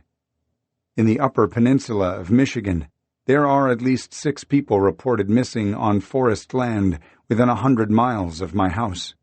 That's a lot, considering fewer than 300,000 people live in the entire UP. The poster of Malvi outside my office made her case more real to me, less statistical. An extended study into missing persons makes you believe less in coincidence, but coincidentally, North America's foremost backcountry search and rescue veteran lives in my county. Michael Niger was leading the search for Malvi. He's a retired Michigan State Police detective and now a backcountry bush, he says, search and recovery specialist, though he does work active search and rescue cases when he's requested. Niger is exceedingly fit and treks into country where few others are willing to venture. I had contacted him through his website about the Malvi search, and he told me where and when to show up. So here we were on a drizzly autumn weekend in 2016, on a search for spoor, the license plate that had been removed from the car, keys, a purse, a sock, or a body. There wasn't any calling her name, anything like that, just slow gridded walks through the leaves. Malvi's friends had driven up from Lower Michigan to help. They were all organic farmers and good company when we'd chat on breaks. They brought deer apples and homemade hummus to share. There were 10 of us, plus a border collie named Sanofa, who lives at nearby Rock River Farm and had already been over every inch of where we planned to search, and then some. We conducted a grid search, 20 feet apart. At the end of a row, which reminded me of walking bean fields with a hoe, weeding, Malvi's friends would do a little yoga, salutations, tree pose, and whatnot. On breaks, we'd talk about Malvi. I learned that she was a forager and would often return from the woods with a basket of things, cook them and experiment with eating them. Maybe she ate a bad mushroom, said a man named Rick. In the terrain we were in, maple woods mostly, a grid search would give us at least a 90% probability of detection, meaning the chances that she was where we'd been were less than 10% when we'd finished. If Malvi wasn't there, we were doing what search and rescue people call a bastard search. The subject isn't in the search area at all. That's what we wished for. That she ran away on purpose in the hope of making a new anonymous life. Malvi was found a week later, accidentally, by surveyors working to move a section of the North Country Trail on the border of the Rock River Wilderness. She was leaning against a maple tree less than a mile from where we'd searched. Bodies don't hold up well in the damp boreal climate of the UP. Her skin was ashen, her nose missing. I talked with one of the people who found her. She said Malvi had a peaceful expression on her face. Malvi was a wandering spirit, and it appears she went into the woods and tried to disappear on purpose. Her discovery fit a pattern that is strange and fuels the Paulidan paranormal fringe who follow these stories. The area where she was found had already been searched shortly after her car was discovered. In July of 2017, Kara Moore went missing in Pictured Rocks National Lakeshore along Lake Superior, near Munising, Michigan. The 55-year-old woman had been on a casual hike on a beautiful summer day with her family. In the early afternoon, the family turned to head for their car, and Kara couldn't be found. She'd stopped to put some things in her day pack and vanished. As far as searches go, the effort to find Kara Moore was a clinic in how to conduct operations the right way. Within the hour, National Park Service rangers arrived and executed a hasty search, just as they had with the area around Jacob's bike and gear. They quickly covered established trails in the area of the Little Beaver campground, Moore's LKP, last known position. A Park Service patrol boat was dispatched to the search in case she'd gone into Lake Superior or stumbled out to the beach or shoreline, which extends for 42 rugged miles of the park. When she wasn't located with the hasty search, a half-dozen other law enforcement agencies were called in to help. This is one of the main differences, since the National Park Service is not known to frequently ask for outside help. But Pictured Rocks did everything right. Not only by the book, but additionally, not worrying about ego or, more commonly, budgets. They spared no expense in the effort to find Kara Moore. In short, the morning after she was reported missing, there were dozens of searchers on the ground, including trained SAR dogs and a helicopter in the air. Still, as 24 hours turned into 48, then 72, things did not look good for Kara Moore. But why couldn't that many trained, experienced personnel and canines find a middle-aged woman? Moore suffered from a short-term memory disability, which may have made the search for her more difficult. But the lack of success was as mysterious as it was frustrating for searchers. Now it was nearly a week since she'd been seen. Statistics were not at all in her favor. That didn't keep the search from going full steam into day 6. By then, the family had all but lost hope when a miracle happened. Moore walked out of the wild on the same trail she'd disappeared from. A couple of hikers asked her name. "Kara, a lot of people are looking for you," they said. Kara Moore found herself. Dozens of searchers with canines and technology covering more than 73,000 acres, and 6 days later the missing person appears at the place she disappeared. There are myriad incidents where bodies are found in areas that had been previously searched, but rarely does a subject who wants to be found unintentionally evade all-out search. It's as if she ventured inside a quantum physics problem of her own. Perhaps stepped through a portal to another dimension, then hiked back through. Not even Kara Moore herself can say, because of her previous brain injury. Moore reported only vague memories of drinking from a pond and sleeping by a log. She didn't know how she got lost or how she found her way back, but she was fine. Pictured Rocks typically sees between 5 and 10 missing hikers a year. Nearly all of them are found within 24 hours. In January 2019, a young man who attends Northern Michigan University, Giancarlo Estupigan, a 25-year-old fish and wildlife major, went missing in the wild somewhere near the Yellow Dog River, about 30 miles from my house. Carlo, as he's affectionately called, was a keen wildlife photographer and spent hours in harsh conditions. A winter storm advisory was in effect for Thursday afternoon, and I watched the system move in on my phone. It wasn't weather to be under on purpose, but Carlo was an outdoorsman who'd spent thousands of hours outside fishing and photographing wildlife. He'd been in those conditions before. Furthermore, he had a handrail, a geographical feature that simplifies navigation and makes getting lost less likely. The Yellow Dog, which flows into Lake Superior. He also had County Road 510, along which he'd parked his Subaru. Carlo didn't return to his home in Marquette that night. On Friday, after the storm broke, his roommates went looking for him and found his car. They called law enforcement, and the Marquette County Sheriff's Department dispatched their search and rescue team, a highly trained, dedicated group with an outstanding success rate in finding lost persons. Unfortunately, the snowstorm was followed by several days of intense cold, with high temperatures not reaching zero. The actual temperature, as opposed to the real feel, is -5 Fahrenheit. The Yellow Dog is partially frozen and looks like a postcard. The day before, a police helicopter flew the area just above tree level. Now a dozen or so emergency vehicles lined the road near the bridge that crosses the Yellow Dog on Marquette County 510. His family was there, underdressed for the painful cold. Search and rescue members in yellow vests zipped up and down logging roads on snowmobiles.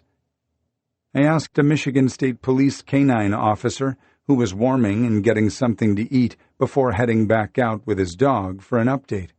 It's cold. About it. I asked him if I could get some friends together and help search.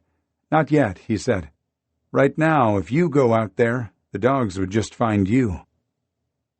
Nearly 3 days since he failed to return home, Carlo was found by a searcher. He'd succumbed to hypothermia. The telltale sign was that he'd shed clothes. Hypothermia victims feel hot when nearing death. It's mysterious why he wasn't able to find his way back to his car. His body was found just 300 feet from the road. Carlo's camera, his prized possession, was found protected from the elements. The last several photos taken illustrate his cognitive decline as he froze to death. The day Carlo went missing, 3-year-old Casey Hathaway had been missing for nearly 3 days, near his great-grandmother's rural Craven County, North Carolina home. The weather was miserable, deadly for a 3-year-old not geared up properly. Temperatures dropped to below freezing, and rain blew in sideways, making swamps of the surrounding forest. Under 3 feet tall, Casey wasn't dressed for cold, wet nights. He had no food or water. At one point, more than 500 volunteers aided in the search for Casey. Foot searchers worked a grid through the woods, starting at the boy's last known point, his great-grandmother's yard, and walking line of sight so that chances of missing a clue were minimal. Crack canine teams were quickly brought in, and a heat-seeking FLIR-equipped helicopter flew almost constantly in the search for Casey. None of those resources proved effective. On the evening of January 24th, a woman walking her dog heard a cry in the brush. Shane Greer, an EMS coordinator, and his team walked through waist-deep water to where they found the little boy wet but alive, entangled in briars and whimpering for his mother. He checked out fine at the hospital, and within a couple of hours he was eating Cheetos and watching cartoons. The spot where he was pulled from the brambles was a 1/4 mile from his great-grandmother's house. I'd been following the Casey Hathaway story with keen interest. If anything, I'd learned just enough through my research regarding missing persons in the wild that it was unlikely the outcome in his case would be good. How Casey managed to avoid deadly hypothermia is a miracle.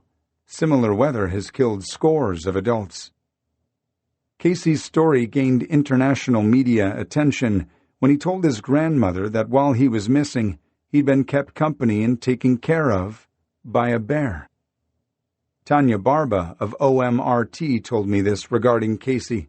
I am 100% certain that these children are picked up by Bigfoot, she says.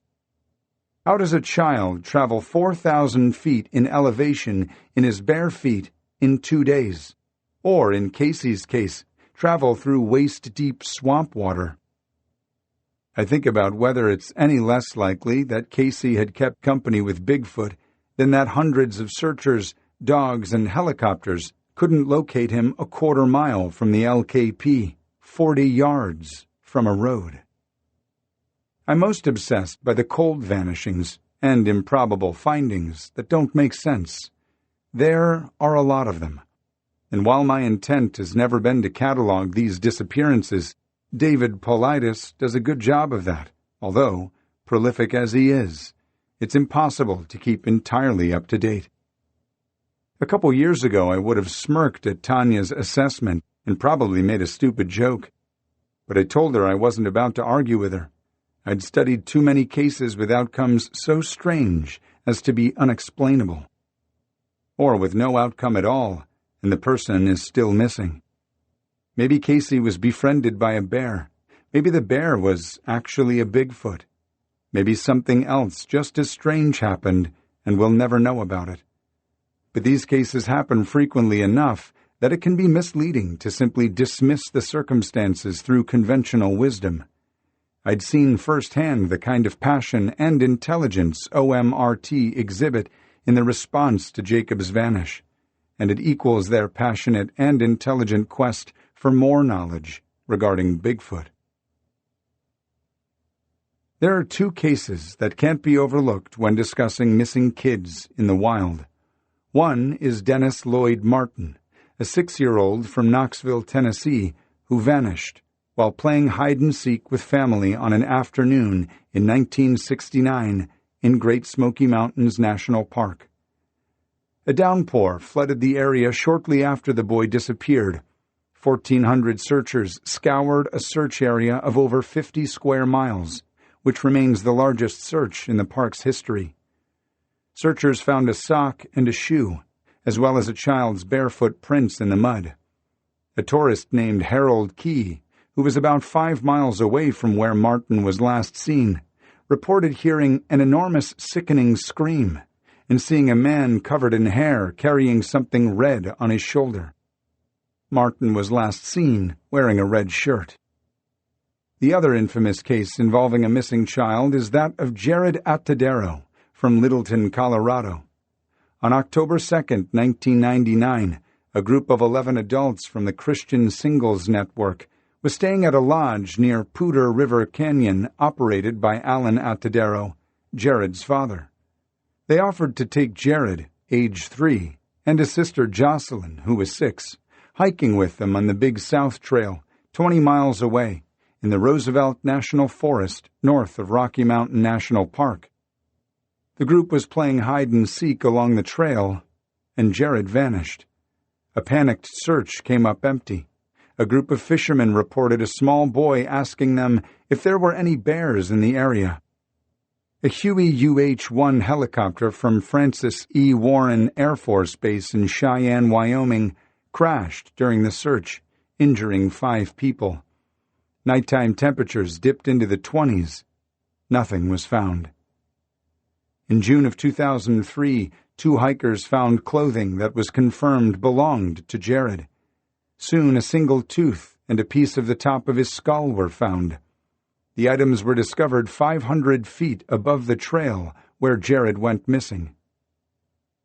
When they took me to where they found the clothing, it was tough for me to get up there.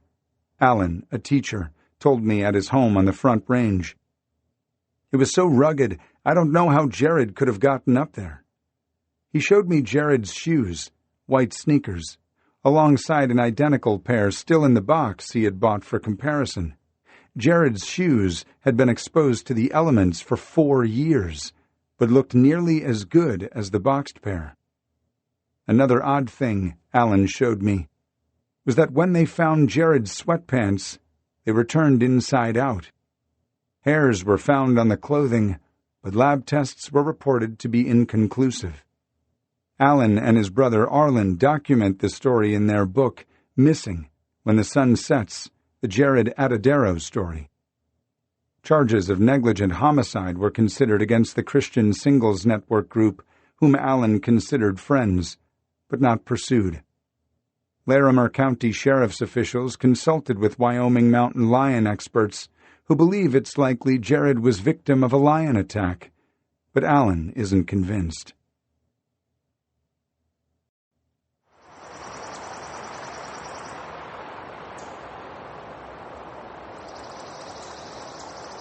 Chapter 10. Olympic National Park. Blessed be God in his angels and in his saints. O holy Saint Anthony, gentlest of saints, your love for God and charity for his creatures made you worthy, when on earth, to possess miraculous powers. Encouraged by this thought, I implore you to obtain for me request. O gentle and loving Saint Anthony, whose heart was ever full of human sympathy, whisper my petition into the ears of the sweet infant Jesus, who loved to be folded in your arms, and the gratitude of my heart will ever be yours. Amen. Prayer to Saint Anthony, patron saint of the lost. There's a rendezvous with the Grays and OMRT, Laura, Tanya Barba, Tanya's mom, Elaine Bach, Randy, Derek, James. We talk of Bigfoot, though nobody here floats Bigfoot as a connection to Jacob's disappearance. Derek takes a drink of good bourbon from the open bar, and again, Sasquatch is the elephant in the room. He's always the elephant in this room. Derek's been researching the creatures for 30 years, and in 2000 was one of 3 cryptozoologists to make the famous Skookum cast in the Gifford-Pinchot National Forest between Mount St. Helens and Mount Adams. The Skookum cast may show where a Sasquatch lay on its side in the mud. Hair and 17-inch human-like footprints were also found in the area. Whether you subscribe to Bigfoot's existence or not, Derek is a fascinating guy to have in your camp. Randy's a believer, or at least he doesn't have enough evidence to the contrary so as not to believe. Randy listens intently and laughs with everyone. Tanya tells stories of trying to keep up with Derek in the mountains. Derek is known for his trademark hiking shorts and high wool socks that he wears hiking all year, even in winter. Randy laughs often. It would be hard for an outsider to guess he's shouldering the weight of not knowing where Jacob is. Randy doesn't drink, but he doesn't let that keep him from enjoying the company of interesting people. Laura drinks wine and laughs, and it's clear she's glad to have the company of Tanya and her mother. Randy plugs in walkie-talkies to charge and checks his pack and looks at maps with Tanya and Derek. If this were a real bar, it'd be a good one. The plan is to head out early, so I say goodnight to sleep in my tent outside. Everyone else is sleeping on bunks inside, but I like staring at the sky through the bug screen and listening to birds and the jets descending into Vancouver and SeaTac. I'm nearly asleep when I hear semi-automatic rifle fire, close. The next thing I hear is Derek, who has shoved open the door of the barn. "Everybody stay inside," he yells. I can hear him chamber a round into his pistol. The vehicle drives off, but it's unsettling. The shooter shot into the air, but they had the entire Olympic Peninsula in which to do it, and they chose the Bigfoot barn. An idiot could just drive into the forest 100 yards away if you want to just squeeze off some buzzed rounds. Maybe they were just some drunk locals who didn't know there were people at the barn. Or maybe it was someone sending a message. Tanya and Derek have an idea, one of the searchers who may have been involved in the drug trade, but tonight there's no way to prove anything. People have tried breaking into the barn before. Whoever it was is messing with the wrong crew. They'd be better off tangling with Sasquatch himself. At any rate, the excitement dies down, and everyone goes back to their bunks. I sleep in that Lapland of dream and thought, Bigfoot and Jacob. Hell's Angels, aliens from space, Russian mafia, portals to other dimensions, sex traffickers, Moonies, body part merchants, aliens from the hollow earth, string theory, satanic cults. They're as unlikely as Sasquatch, yet they're all Randy's possible impossibilities. I've looked from basic to extreme, he says. I knew the stepdaughter of Jim Jones. She didn't go to Africa. We talk about David Koresh and the draw of cults. They don't seem like Jacob's scene, unless Randy believes he found the right one. Anton LaVey, founder of the Church of Satan, had his Black Lodge compound in the 60s in Santa Cruz. It's on Randy's mind. These people are so frickin' twisted. Those things, motorcycle gangs, syndicates, and cults, are probably more likely in a wild vanish than being attacked by a black bear or a mountain lion, and less likely than stepping off trail to go to the bathroom and getting lost, or a widowmaker tree falling on you, and far less likely than slipping off a slick rock and falling off a cliff or into a river. If a person crawled out of ice-cold water, a known survival technique is to bury yourself in a blanket of pine needles and forest duff, where you could succumb to hypothermia and be hidden from searchers. A rotten log is enough to hide a body. The forests of Olympic National Park and Olympic National Forest are a giant's hair shirt of downed trees. Another thing in the cascade of possibilities of what happened to Jacob is another half-theory Paulides raises, concerning a rash of men found drowned with levels of GHB, gamma-hydroxybutyrate, in their bloodstreams. GHB is a depressant pushed toward bodybuilders and partiers as a strength enhancer, aphrodisiac, and one of several substances listed under the heading date rape drugs. That bodies are pulled out of water with GHB, and usually alcohol too, in their system is obviously concerning. But Paulides seems to be ambulance chasing and giving oxygen to a new conspiracy before he races along to the next one. This is the kind of thing Randy thinks about most of the time. I can tell when he gets to forget, little wedges of relief when he talks about tides and surf breaks, the turnbuckle suspension he designed into a remodel job he'd done recently, flipping a renovation he's got his eye on, the advantages of hardback insulation versus fiberglass and recycled decking over wood. And breakfast, thinking about bacon is one of his preoccupations. You go out and talk to people about it, and when I come home, I'm so tired, Randy says. He far prefers the physical fatigue of long drives, hikes off-trail, and scrambles in the river to the mental and emotional variety of listening to psychics and well-meaning people with theories. I'm numb to it. I've heard all the possibilities. I've heard it all. I process it, but when I'm alone, I may have my issues. I just want to fall asleep. It's exhausting. The psychic named Lauren swears in her vision that Jacob had been followed, that he was abducted. Randy Hall, Randy's PI friend, believes Jacob's vanish looks like an abduction-type thing. It's all information, Randy Gray says. Good or bad, it's information. I want to know all of it so I can filter through it. Bigfoot, UFOs, suicide, portals, cults. It's a lot to suffer. I just want to find my boy, and we're going to do things together, good things. Just let him know I love him, that's it. Hang out with him. This may be one of Randy's last pushes of the summer, and the only thing left now is more improbable bush. It takes everything I have to keep up with him as he crawls up riverbanks and squirrels over down Sitka spruce logs, flicked through the forest like over large pickup sticks. We walk through fresh bear scat and over the beds where they'd just slept. We're clawed again and again by the ubiquitous and noxious Devil's Club. The root of the shrub is traditionally used for medicine to treat ailments from arthritis to diabetes, but the stems are covered in nettle-like spines that scratch through gloves and sleeves. He'll say he's looking for clues, an item that Jacob carried, a wrapper from a candy bar Jacob likes, initials carved into a tree. But I can tell it's an exhausting relief when he walks for hours and hours and doesn't find anything at all. It's a relief when he doesn't find his son's body. Randy entertains his mind with speculating about all the things Jacob might be doing right now.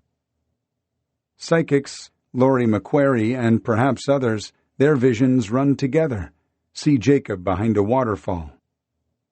We come to a thick meadow that was especially difficult to scan for bears, and Randy pulls out a Raid can-sized compressed air horn and honks. If a bear is in the bush, the idea is it'll poke its head up. Hopefully it'll take off in the opposite direction. "I'm a bear!" Randy roars, daring another to stop him. Soon we come to a big downed Sitka spruce, one of the tallest living things on the planet. They can get to be 300 feet tall, 15 feet in diameter, and this one is close to that. It's angled along a ravine so that when Randy skips up it, he's gaining height above the ground. I watch him, and he doesn't look down, rather ahead. Higher, higher. It's natural to him that you go where your eyes go. He doesn't want to fall, so he doesn't look down. It takes me 3 times as long to worry my way slowly up the log. Randy has been doing these 12 to 14-hour days for 4 months. We take a water break, and Randy talks about how his divorce with Laura 4 years ago was especially hard on Jacob. We're sitting on a big Sitka spruce log. Randy nibbles at an energy bar and pokes at a bag of prunes, but taking a breather doesn't come naturally to him, and I have the feeling he's doing it for my sake. Randy prefers moving, because if he stops to rest, he'll start thinking too much. "I didn't plan any of this," Randy says. "Jacob's my buddy.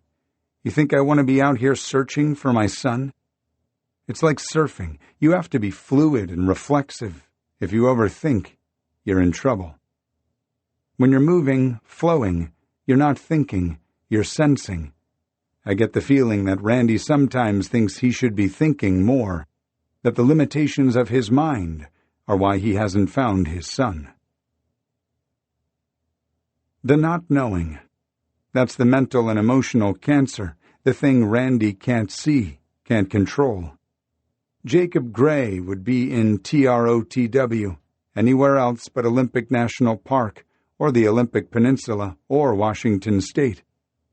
Or he could be pinned in some freak hydraulic in the Solduck River, or under a log off one of hundreds of miles of trail. The not knowing is mad-making. In the world of the lost in the wild, people soon find out that the circle is small. Randy has been consulting with the family of Zach Krull, the backpacker who went missing in the park just 3 days after Jacob's bike and gear were found. Zach's body was found by a hiker in July, and Randy has studied that case to see if any behavioral patterns can be applied to Jacob's disappearance. The left behind are Randy's tribe now. People hang on. Randy Gray's arms are shaking, but he is hanging on. I'm reminded of the Rolling Stones song Emotional Rescue, which is the kind of SAR the Gray family needs right now in order to stave off the probability that Jacob's case will require a recovery. Researcher and family therapist Pauline Boss, author of Ambiguous Loss, coined the term frozen grief, a pain that's like radiation, a slow cook at your nerves that might take many years to kill you. Boss claims that a family member missing to the unknown is the hardest thing a human being ever has to face.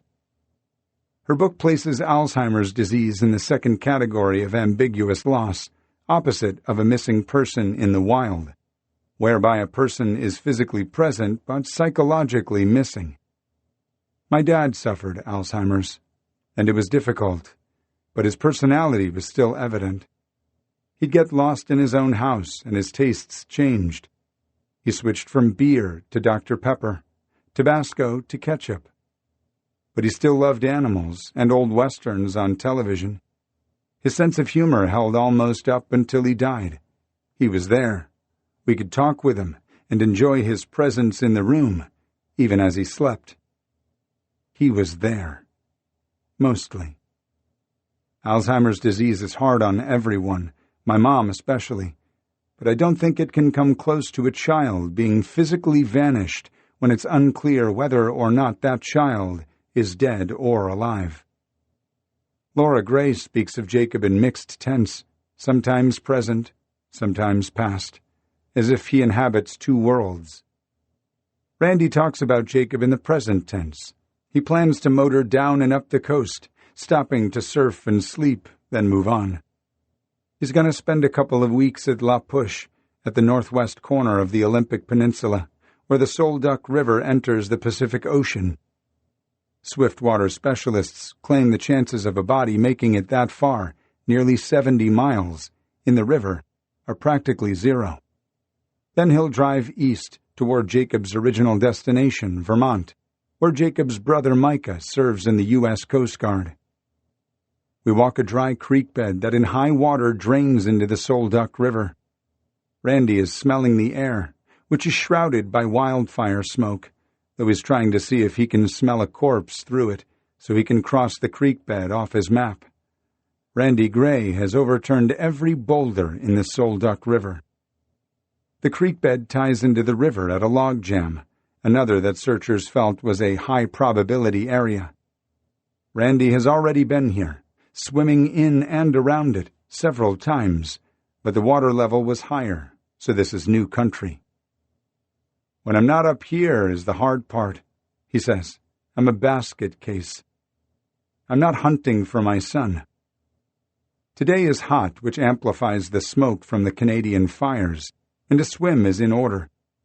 He's excited to get back in the water, though I can tell he's a little sad to be leaving this place tomorrow. Jacob planned to go to Glacier National Park, Randy says. This is based on his internet searches and things he'd said and written. So I'm going to go there and do some backpacking.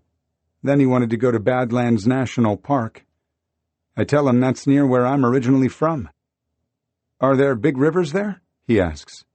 Yes, but not like Washington, I tell him. Then I'll hike, he says. Then Randy walks up the log and gives me the Universal Surfer's hang loose sign of quivering thumb up and pinky down. Shaka, he calls. It's a sign of good energy, positive vibes, and gratitude. Hope. And with a transition from tree to water like Tarzan, he dives in, underwater fish flash of skin and blue trunks. He stays down there, so comfortable underwater. It's cold and clear, and he can see. He can see again that Jacob isn't there.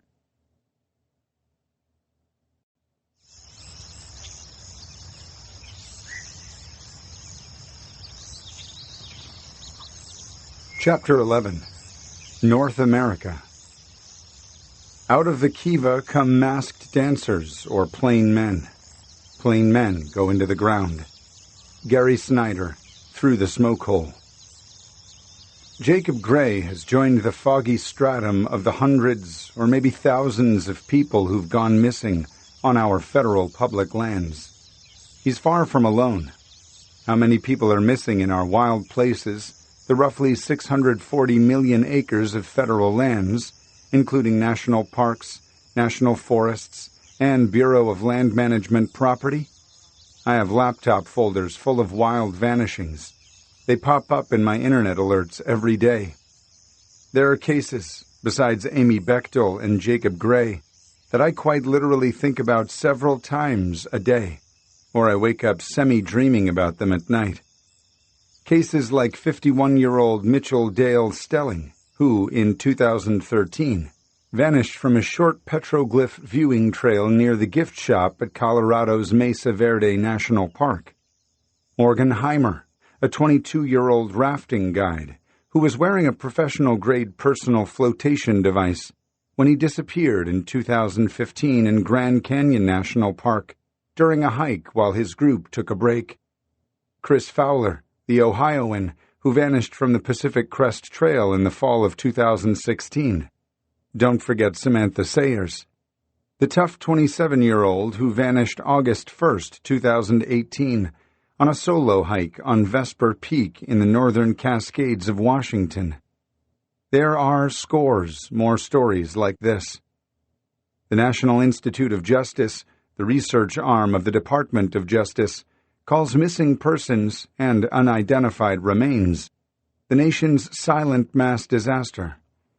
They estimate that on any given day there are between 80,000 and 90,000 people actively listed with law enforcement as missing. The majority of those, of course, disappear in populated areas. Those figures are big and lumpy and far from exacting. If fewer people vanish in the wild, it stands to reason there would be a better accounting of them. But the government does not actively aggregate such statistics. The Department of the Interior knows how many wolves and grizzly bears roam its wilds, but has a hard time keeping track of visitors who disappear. The Department of Justice keeps a database, the National Missing and Unidentified Persons System, NamUs. But reporting missing persons is voluntary in all but 10 states, and law enforcement and coroner participation is voluntary as well. So a lot of the missing are also missing from the database. According to NamUs, more than 600,000 persons go missing in the United States each year. Thankfully, many of these are quickly found alive. 60% of the missing are male, 40% are female. The average age for a missing person is 34. California, a huge wild state with a mammoth population, has the most missing persons, 2,133. In contrast, and not surprisingly, Rhode Island has the fewest, with 20. Of course, not all of the missing vanish into the wild, but consider that the state with the most missing persons per capita is Alaska, with a staggering 41.8 people missing for every 100,000. Outside of Anchorage and Fairbanks, Alaska is pretty much all wild. You could say there are only 309 missing persons there, but when you consider its population is only 750,000 people, that's an unsettling number. Arizona is a wild state and is number 2 in terms of the missing per capita. No one professes to know for sure how many people are missing in the Grand Canyon because the government doesn't keep those records. Or, like UFO research, they're hiding them. Oregon is 3rd on the list. Washington, Jacobs PLS, is 4th on the list. For some reason, the state with the least number of missing persons per 100,000 is Massachusetts, even though neighboring Vermont is 5th on the list, right after Washington. The top 10 round out with Maine, Wyoming, Hawaii, New Mexico, and Montana. After the September 11th attacks, the Department of the Interior tried to build its own database to track law enforcement actions across lands managed by the National Park Service, Bureau of Land Management, U.S. Fish and Wildlife Service, and Bureau of Indian Affairs. The Forest Service is under the Department of Agriculture. The result, the Incident Management Analysis and Reporting System, is a $50 million database to nowhere. In 2016, only 14% of the several hundred reportable incidents were entered into it. The system is so flawed that Fish and Wildlife has said no thanks and refuses to use it. That leaves the mathematical prognosticating to civilians and conspiracy theorists, people like David Paulides. While on my way to research a missing runner in southern Colorado in May 2016, I reached out to missing persons activist Heidi Streetman, who lives on the Front Range not far from Denver. Heidi was working as an affiliate faculty member at Denver's Regis University, teaching research methods, and has done a good deal of research into missing persons in Colorado, and also lack of awareness and advocacy in Colorado's government. The grisly murder of 10-year-old Jessica Ridgway in 2012 was the case that set Streetman on the trail of advocating for missing persons. Ridgway was kidnapped in Westminster, Colorado. An Amber Alert was issued, and her remains were found in a park in Arvada 5 days later. Streetman read Paulidis's Missing 411 books and became frustrated that there was no searchable database for families of the disappeared. She approached Paulidis about it, suggesting he lobby the government about a database. Paulidis suggested she do it. In 2014, she floated a petition titled "Make the Department of the Interior Accountable for Persons Missing in Our National Parks and Forests."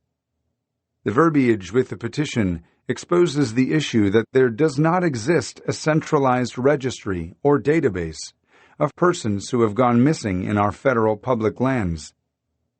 Records regarding circumstances surrounding a disappearance are only required if a missing person is found. When remains of the missing are found, again, no records are required to be maintained, Streetman says.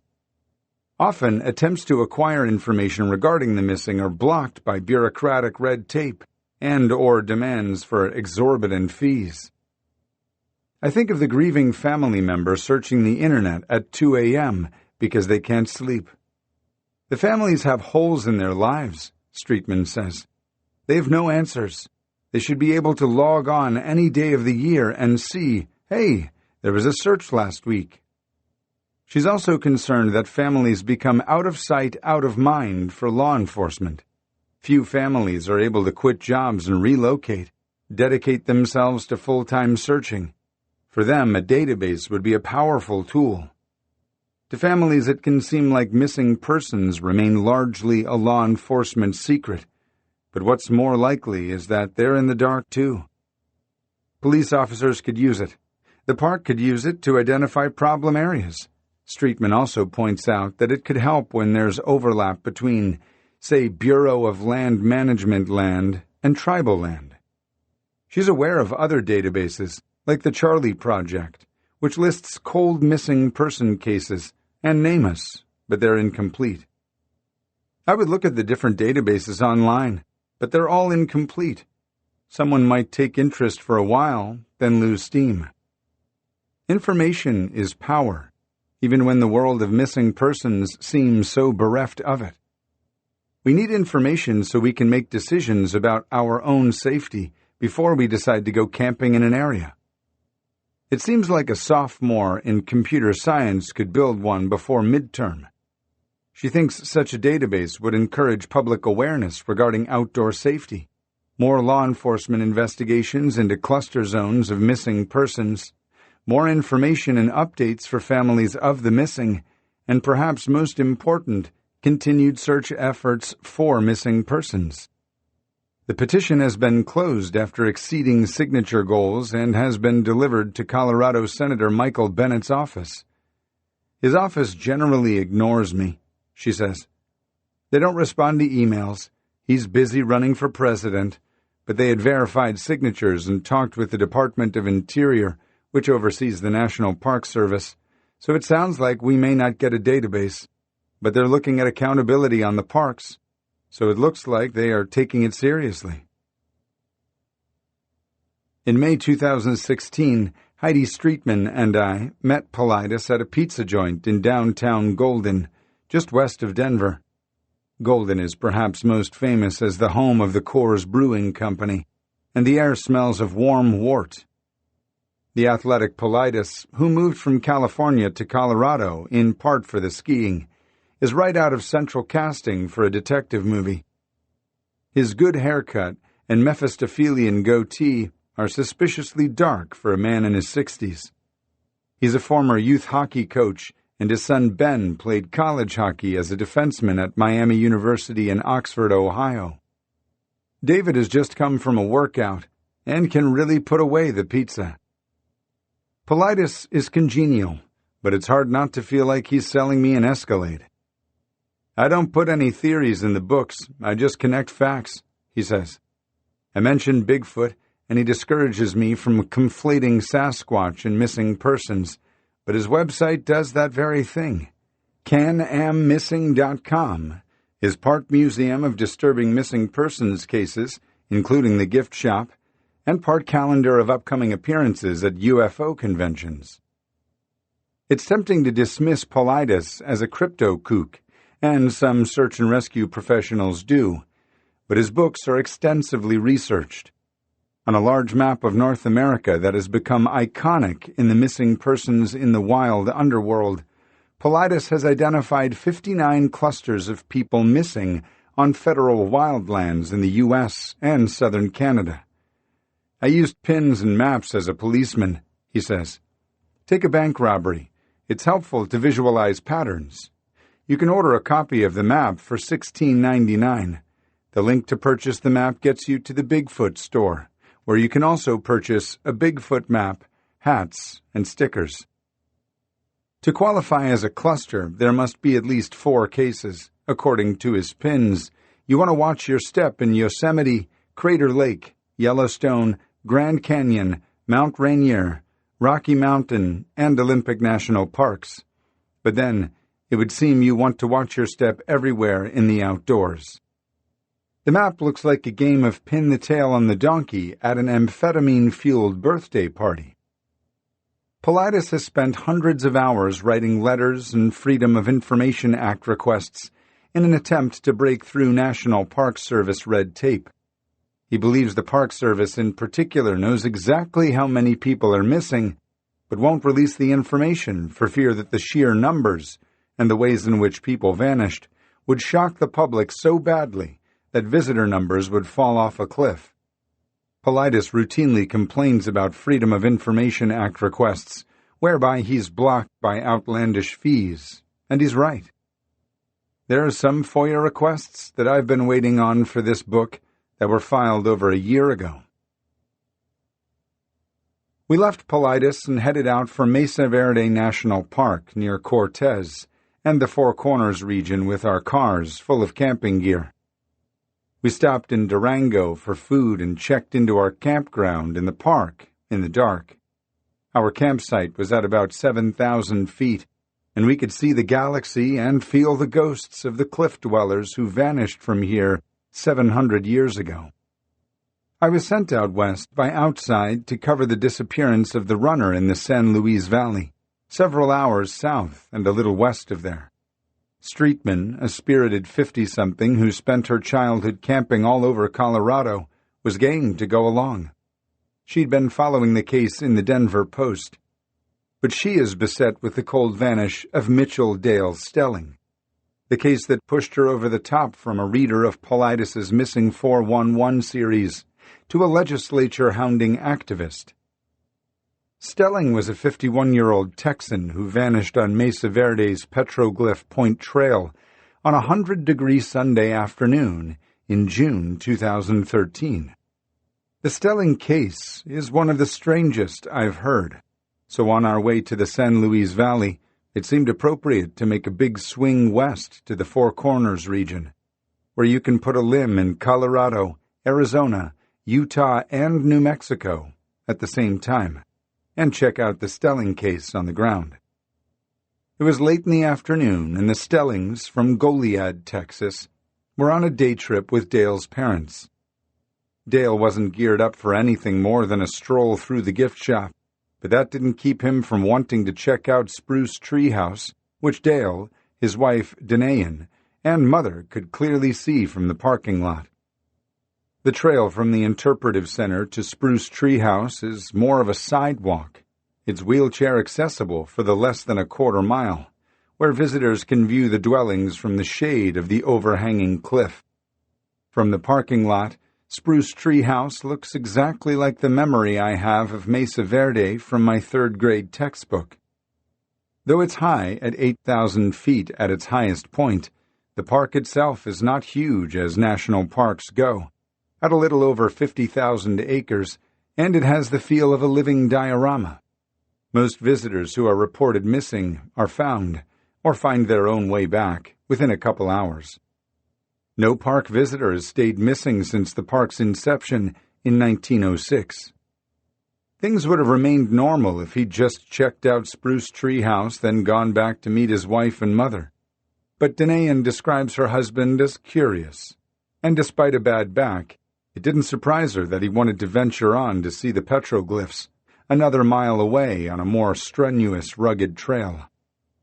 The Petroglyph Point Trail is rated moderate, but it was hot and Stelling didn't have water.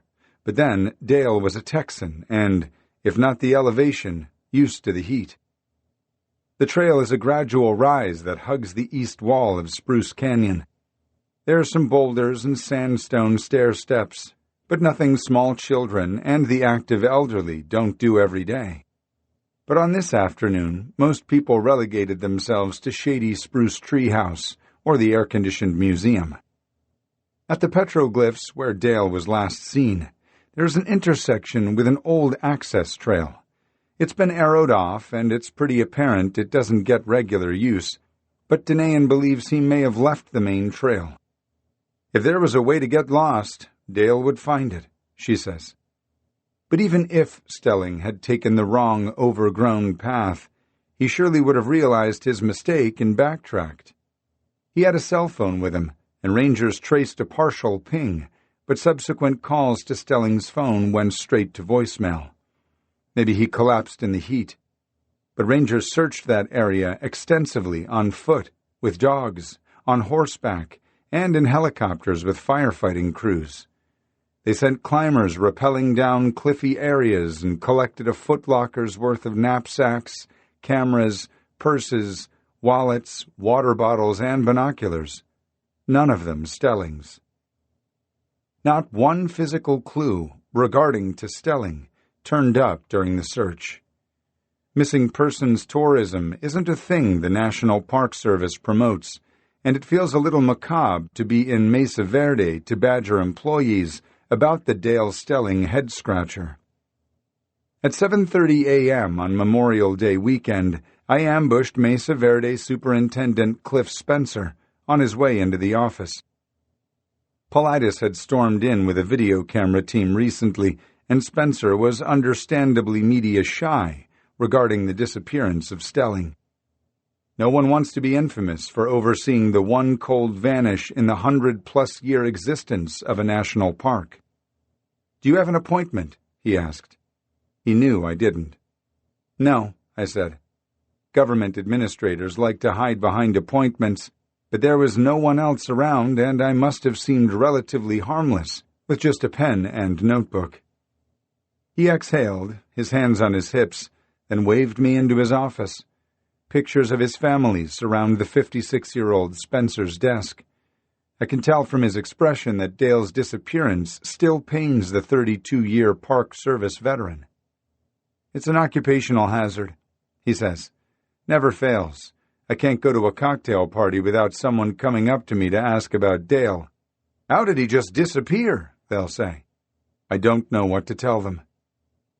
Mesa Verde, the largest archaeological preserve in the country, is more museum-like than most Western national parks, but there's also a palpable energy there, to the point that I could believe one of the theories that Stelling stepped through a portal to join the ancients, which is what some believe must have happened.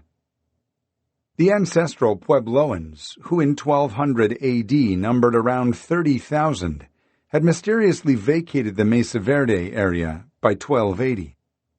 The dwellings of Mesa Verde remained hidden for 700 years. When cowboys looking for lost cattle stumbled across it in the 1880s. The area is sacred to the Ute tribe, who, long after the first Anasazi inhabitants vanished, would not venture there. Visiting Mesa Verde does feel like trespassing.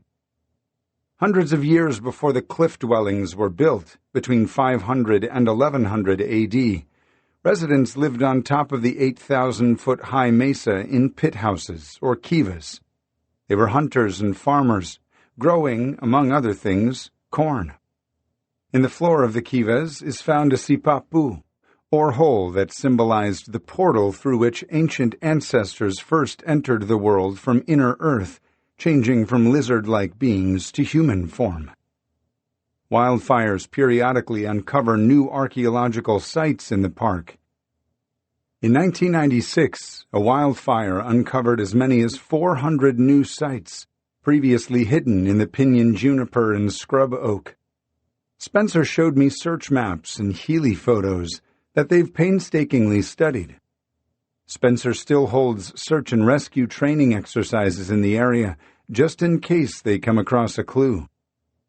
The thing that gets me, he said, is in all my years with the Park Service, I don't recall 5 cases like this.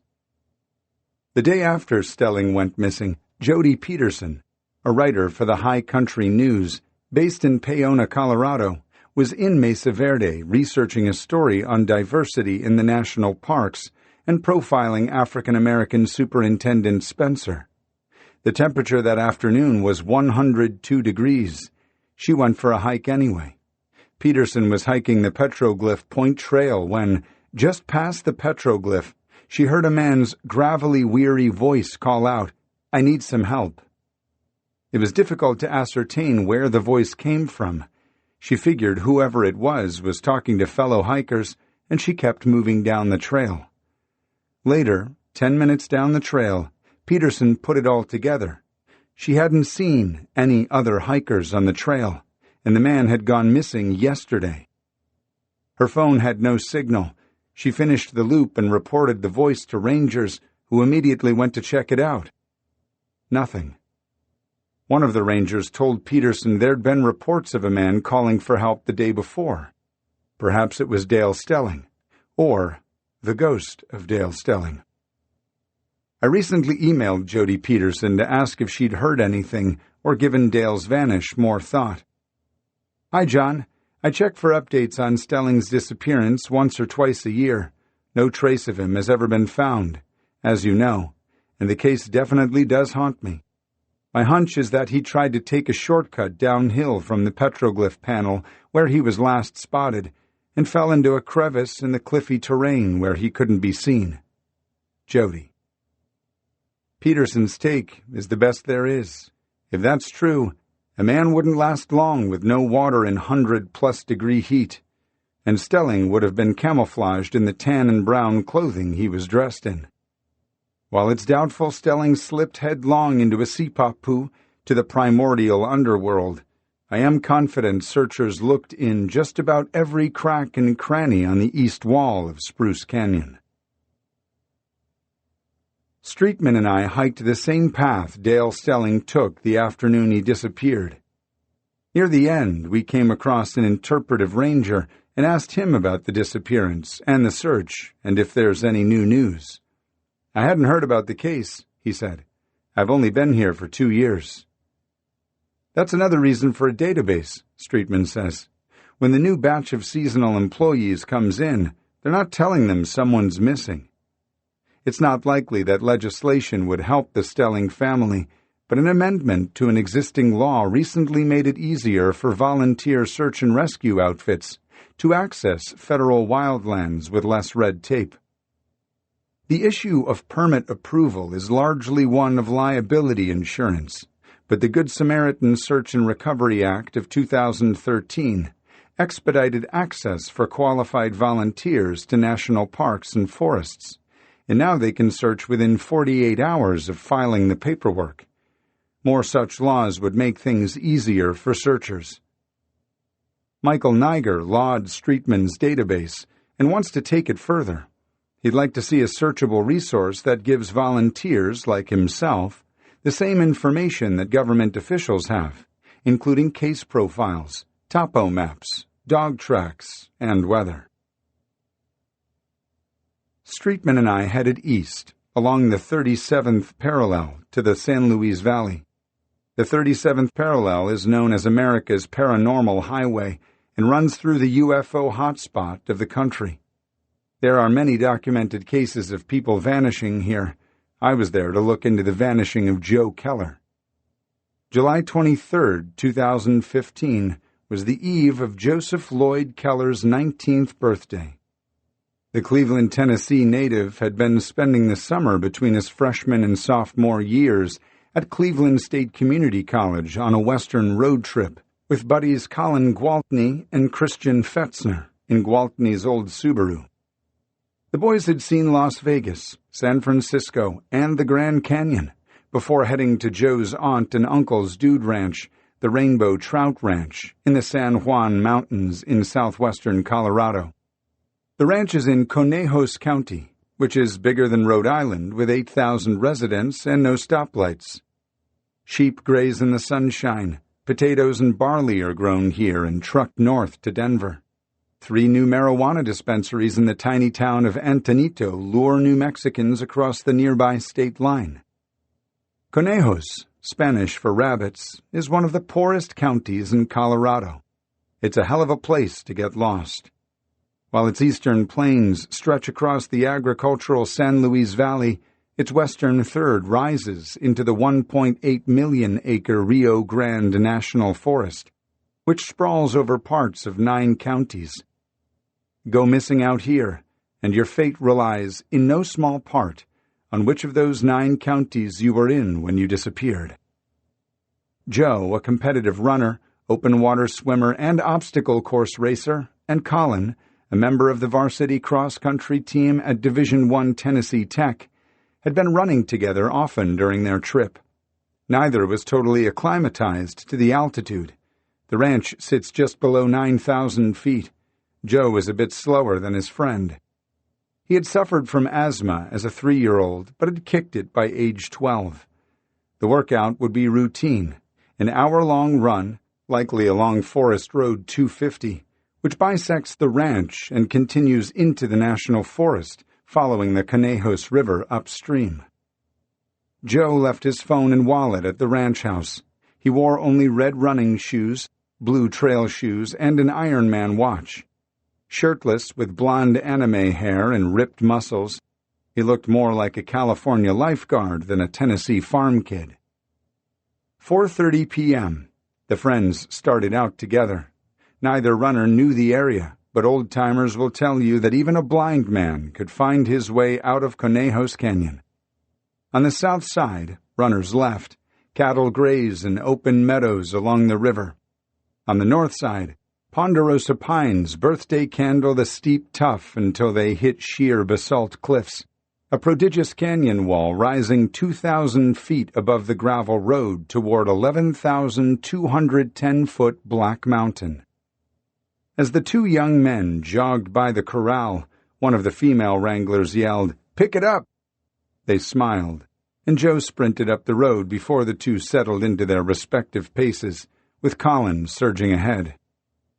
The GPS track on Colin's watch shows him turning right off Forest Road 250 onto the ranch drive and snaking up behind the lodge, trying to check out 3 geologic outcroppings, Faith, Hope, and Charity, that loom over the ranch. But the run became a scramble, so he cut back down toward the road and headed upriver. A fly fisherman says he saw Colin 2.5 miles up the road, but not Joe. Colin never encountered his friend. He timed out his run at a pace that led to puking due to the altitude. No Joe. Colin moseyed back to the ranch house and waited. An hour later, he started to worry. When Joe didn't show up to get ready for dinner, Colin and Christian drove up the road, honking and waiting for Joe to come limping toward the road like a lost steer. At 7:30, a small patrol of ranch hands hiked up the rocks toward Faith, the closest formation. By 9:30, there were 35 people out looking. If he was hurt, he would have hurt us, recalled Joe's uncle, David Van Berkham. He was either not conscious or not there. The first 24 hours are key, says Robert Kester. Kester was consulted on the Keller case and noted that, like most missing runners, Joe wasn't dressed for a night outside. Plus, he says, it wouldn't have been unusual for a young athlete like Joe to switch from run to scramble mode. Heading for higher ground is a known strategy for a lost person, he says. Maybe you can get a better vista, and based on his age, it might just have been a fun thing to do. Around 10 p.m., the Van Berkhams called the Conejos County Sheriff's Department, and Sheriff Howard Galvez and 2 deputies showed up around midnight. It was now Joe's birthday. At this point, the effort was still what pros call a hasty search, quick and dirty, focusing on the most logical areas. It was a warm night, and everyone still expected Joe to find his way back at daybreak, wild story in tow. That morning, as ranch employees and guests continued the search, Jane Van Berkom alerted Joe's parents, Zoe and Neil. Zoe and Jane are sisters, originally from Kenya. Their family, British expats, left the country in the 1970s. It took the Kellers and their 17-year-old daughter, Hannah, less than 24 hours to get to the ranch from Tennessee, flying into Albuquerque, New Mexico, and renting a car for the 3.5-hour drive north. The family arrived at 2 a.m. In the morning, at 6 a.m., the professional search began. Searching at the point last seen, the ranch's Big Ponderosa Pine Gate, a deputy fire chief from La Plata County named Roy Vreeland and his Belgian Malinois scent dog, Cayenne, picked up a direction of travel which pointed up Forest Road 250. More dogs arrived from Albuquerque and identified different directions of travel, or none at all. Additional firefighters drove over from La Plata County. Everyone on the ground, as is largely the case with search and rescue, were volunteers. There was nothing to go on. In that first week, the search engaged about 15 dogs and 200 people on foot, horseback, and ATV. An infrared-equipped airplane from the Colorado Division of Fire Prevention and Control flew over the area. Colin's brother Tanner set up a GoFundMe site that paid for a helicopter to search for 5 hours, and a volunteer flew his fixed-wing aircraft in the canyon multiple times. A guy with a drone buzzed the steep embankments along Highway 17, the closest paved road, and the rock formation Faith, which has a cross on top. A $10,000 reward was posted for information. How far could a shirtless kid in running shoes get? But after several days, volunteers began going home, pulled by other obligations. The few who remained did interviews, followed up on leads, and worked teams and dogs. But the search was already winding down. We had a very limited number of people, one volunteer told me. That's fairly typical in Colorado. You put out calls and people say, "Well, if he hasn't been found in that time, I have to go to work."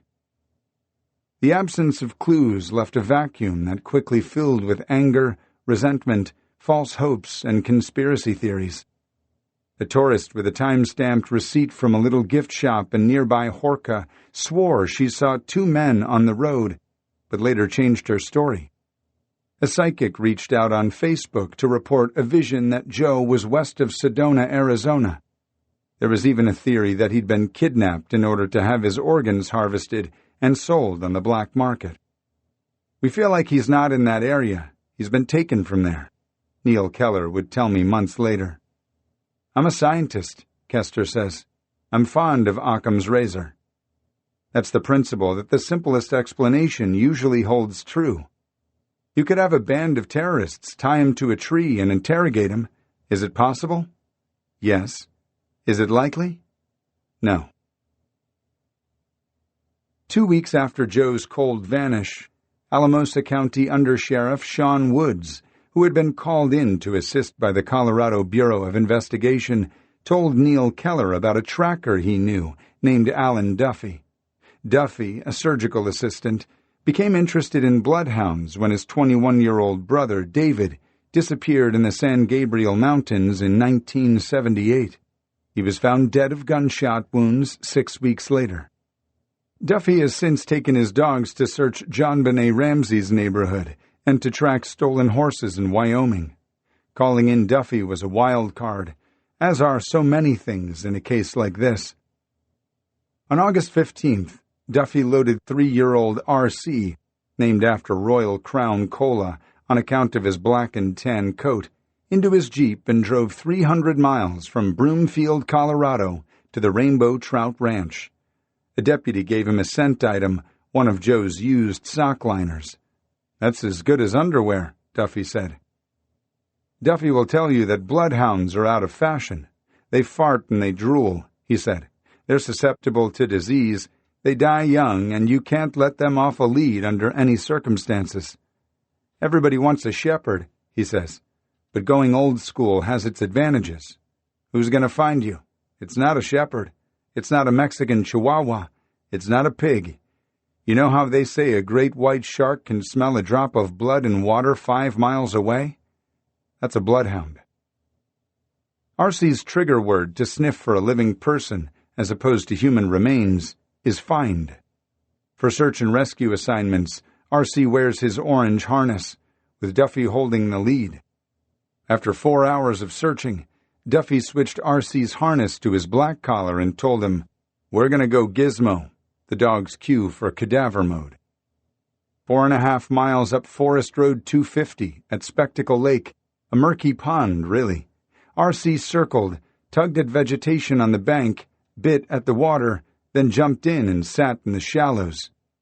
"You wouldn't leave," Duffy said.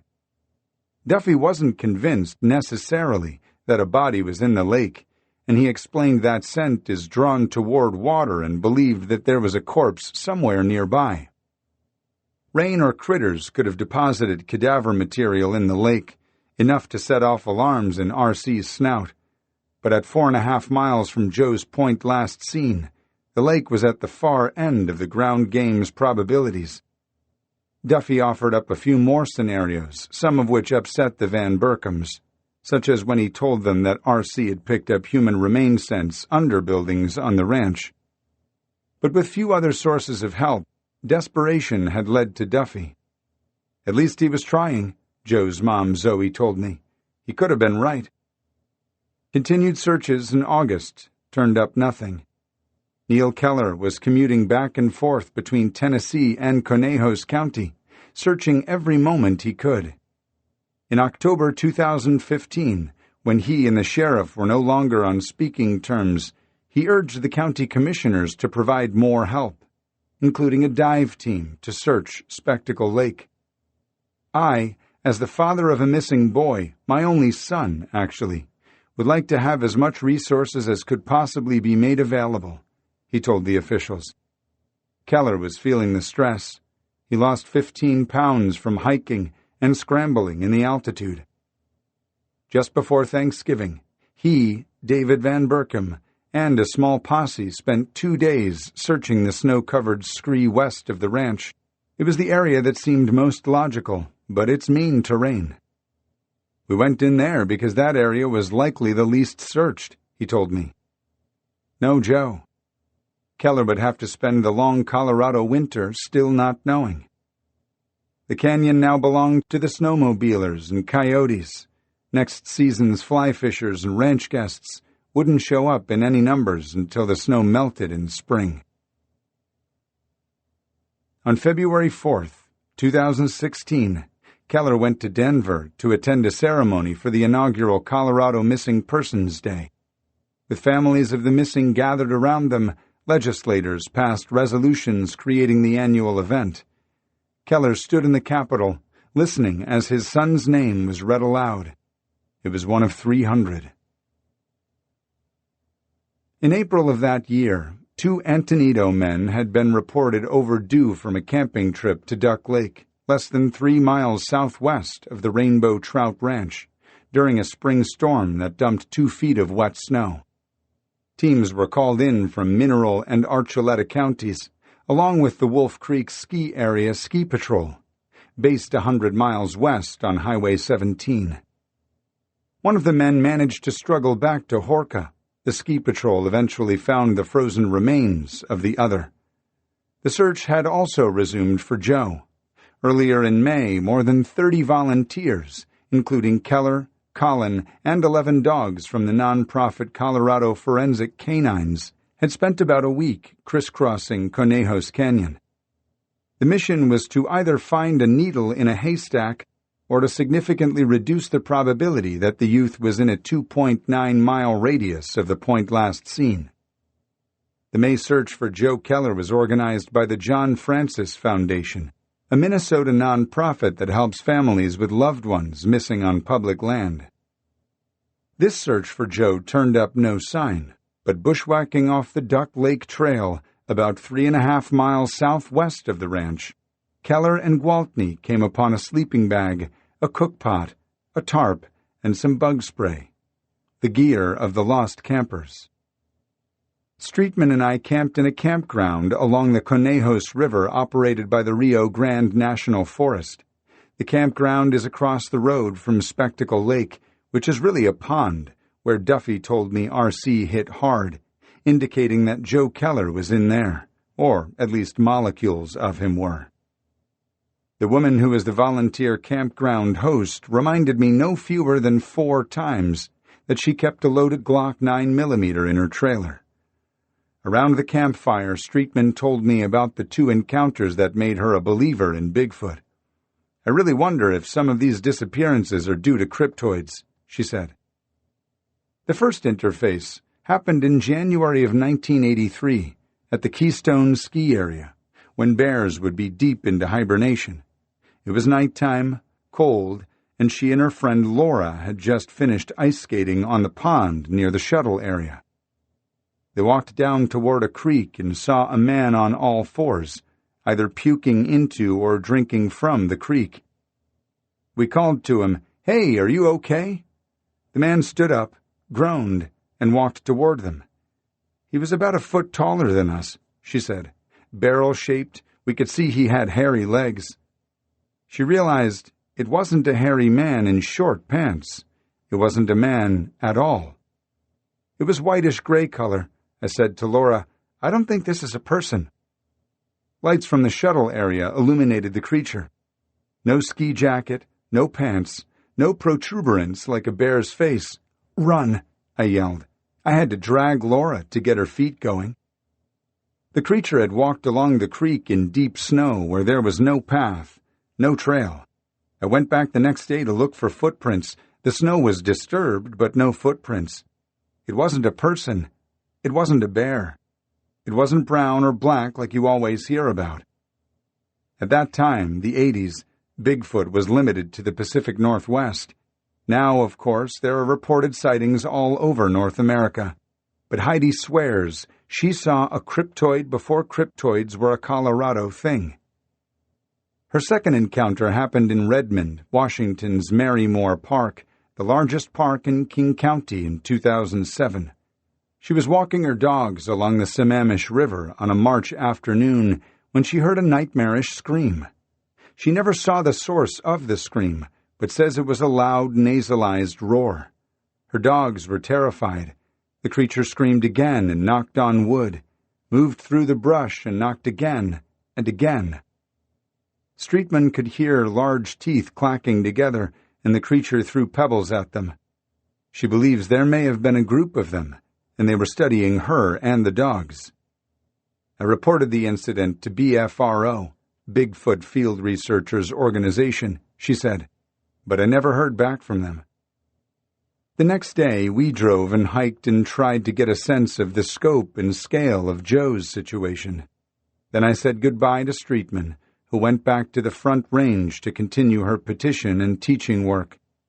I was now the lone stranger in the red rental car, parking on the side of the road to run the same gravel Joe Keller did the evening he disappeared, trying to observe a similar something as Joe. My main duty that trip seemed to be to try and catch Sheriff Howard Galvez and convince him to talk with me. Several times I dropped by the office, which is connected to the Conejos County Jail. I became almost friends with the jailers, who were skilled at shielding their boss from nosy media, like me. One sunny afternoon, I went looking for Sheriff Galvez and found him outside the Conejos County Jail, on the north side of Antonito, directing inmates in orange jumpsuits as they planted flowers. He wore jeans and a gray canvas shirt, with a pistol on his belt and reading glasses propped on thick salt and pepper hair. It was clear that he'd rather orchestrate landscaping details than talk with the press. And I can't blame him. His department has taken a beating on Facebook, websleuths.com, Dateline, and in the Chattanooga Times Free Press. "Are you a good reporter or a bad one?" he said. "I'm not a reporter," I said. "I'm a writer." He looked at me like I was slippery. took a breath. "It's been a rough year and a half," he told me. After the Keller search and the hunt for the Duck Lake campers, he said, "I don't agree that I should be in charge of search and rescue on federal lands. I'm thinking of going to the state senators and saying I'd like to be backed out of that because I don't have a $90 million budget. The starting salary for his 5 deputies is $27,000. It'd be more effective, I think," he said. "We're a small department, a small community. I hear stuff like, 'I can't go, my equipment broke down.'" Frustration between Galvez and Keller had continued to roil. "We had dogs, hikers, aircraft," the sheriff said. "Horseback, drones, scent dogs, cadaver dogs. We had so many resources it was unreal. When searchers took a break, he criticized all the resources, cut everybody down. This is an ongoing investigation for a missing person," he continued. "We have no evidence. He's just missing. It looks more like that than anything else. Over 18, you can run away all you want. If Joe was to call us, show me some proof he's okay, I'd close it up. It matters tremendously where you happen to disappear. If you vanish in a municipality, the local police department is likely to look for you. The police can obtain assistance from the county sheriff or, in other cases, state police, tribal police, or even university law enforcement. If foul play is suspected, your state's Bureau of Investigation can be requested to get involved. Atop that is the FBI. With the exception of the sheriff, however, these organizations don't tend to go rifling through the woods unless your case turns into a criminal one. But all those bets are off when you disappear in the wild. While big national parks like Yosemite operate almost as sovereign states, with their own crack search and rescue teams, go missing in most western states and, with the exception of New Mexico, Alaska, and Hawaii, statutes that date back to the Old West stipulate that you're now the responsibility of the county sheriff. And it matters a great deal where inside those states you fall off the map. There are no federal standards for terrestrial search and rescue researcher Robert Kester says. Very few states have standards. A missing person is a local problem. It's a historical institution from when the sheriff was the only organized government. And when it comes to the locals riding to your rescue, Kester says, there's a vast spectrum of capability. Take Rio Grande National Forest. It has just one full-time law enforcement officer who wasn't given clearance to talk to me, which was odd because I could wave to him from across the parking lot. Ranger Andrea Jones of the 377,314-acre Conejos Peak District, where Joe disappeared, did lament to me that sometimes she discovers cases in the weekly newspaper. On occasions when we initially learn about a search and rescue in the forest from the local media, she explained, it's difficult for us to properly engage, communicate, and offer available knowledge or resources. Imagine a system so analog, so trapped in time, that they use the weekly newspaper as communique. Smoke signals would be more effective. On August 4, 2015, after Joe had been missing for 13 days, Sheriff Galvez pulled the plug on the official search. What had begun as a barnyard musical was now a ghost story. The river, already dropping quickly, had been searched and ruled out. Dog teams had scratched up nothing. Abandoned cabins had been searched and searched again. I mean, we checked the pit toilets at the campgrounds. We did everything, Galvez said.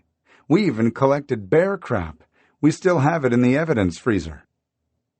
Galvez had been elected sheriff only 9 months earlier, and while he had years of law enforcement experience, he had no background leading search and rescue operations.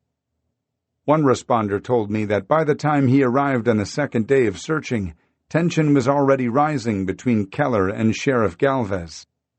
Keller felt that Galvez wasn't doing enough. Galvez felt that Keller was in the way, barking orders and criticizing his crew. A set of remains had been found on the Rio Grande National Forest, 100 miles north in Saguache County. I wanted to see if the findings had anything to do with the Joe Keller disappearance. I'd been following the case of missing mountain bike legend Mike Rust, who was 55 when he went missing from his off-the-grid Saguache County home under suspicious circumstances in 2009. Bones found on the forest in January 2016 caused some to wonder if they belonged to Joe Keller. But a distinguished chain ring belt buckle found with the remains made the discovery most likely to be Rust, which DNA later confirmed. Saguache County Sheriff Dan Warwick, who is bearded, bald, bespectacled, tattooed, and quick with a laugh, told me he was close to closing the Rust case. Indeed, in June of 2016, Saguache County resident Charles Gonzalez, already in prison in Canyon City for unrelated weapons and eluding authorities charges, was collared with Rust's first-degree murder, as well as other charges, including tampering with a corpse. "You're like, what the hell? Everyone's dead up here," says Warwick. Bodies do seem to go missing and appear with odd regularity in the San Luis Valley. Over in Costilla County on Wild Horse Mesa, Mike Walzak, who was 52, left the cabin stove on and vanished. His truck, wallet, and dog were found untouched. On Valentine's Day in 2007, 25-year-old Casey Berry vanished in the same county, near Blanca. Same with retired pastor Jack Gordon, age 77, who seemed to have been raptured in 2008. In 2011, Angelica Sandoval disappeared from Alamosa County. Custer County currently has 3 active cases in the wild. There are more. Cindy Howard, director of the Custer County Office of Emergency Management over the mountain from Saguache, says that it matters in her territory which cell phone tower gets pinged, even if the victim is in Custer County but hits a tower in Saguache County. Some counties will operate under a Memorandum of Understanding, MOU, with neighboring counties and federal land managers, which means they'll respond with appropriate resources with the best efficiency, even if they're not in the same county jurisdiction. Then again, some counties don't. SAR is a county responsibility, and the sheriff approaches it as he sees fit. That said, many, if not most of the county SAR teams, volunteers, are professional in every sense of the word, except payday. Volunteer coordinators are quick to point out that searchers need to be on workers' comp insurance too, a big factor. Authorities are in danger of lawsuits if they encourage uninsured volunteers to search. On December 14, 2019, Tim Staples, a 32-year-old English teacher and 9-year volunteer with the San Bernardino County Sheriff's Department West Valley Search and Rescue Team, died when he fell on an ice chute on Mount Baldy while searching for a lost Irvine man, 52-year-old Srinivas Shri Mokapati, who had vanished on December 8th after becoming separated from a group of hikers.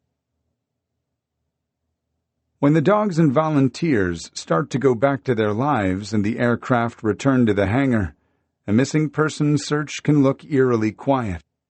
For a lost person, the response is limited to 5 days on average, Neil Keller, Joe's father, told me.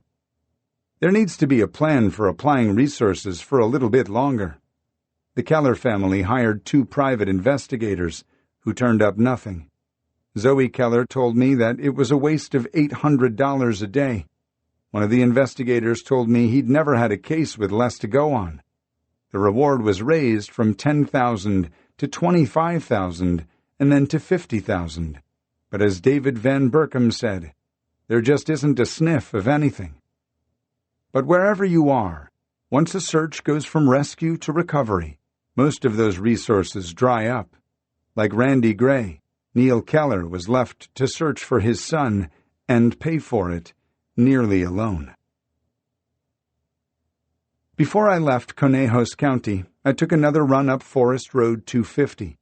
I parked at a turnout in front of a ponderosa pine with Joe's missing person poster stapled to it, then jogged down to the point last seen and tried to retrace his run.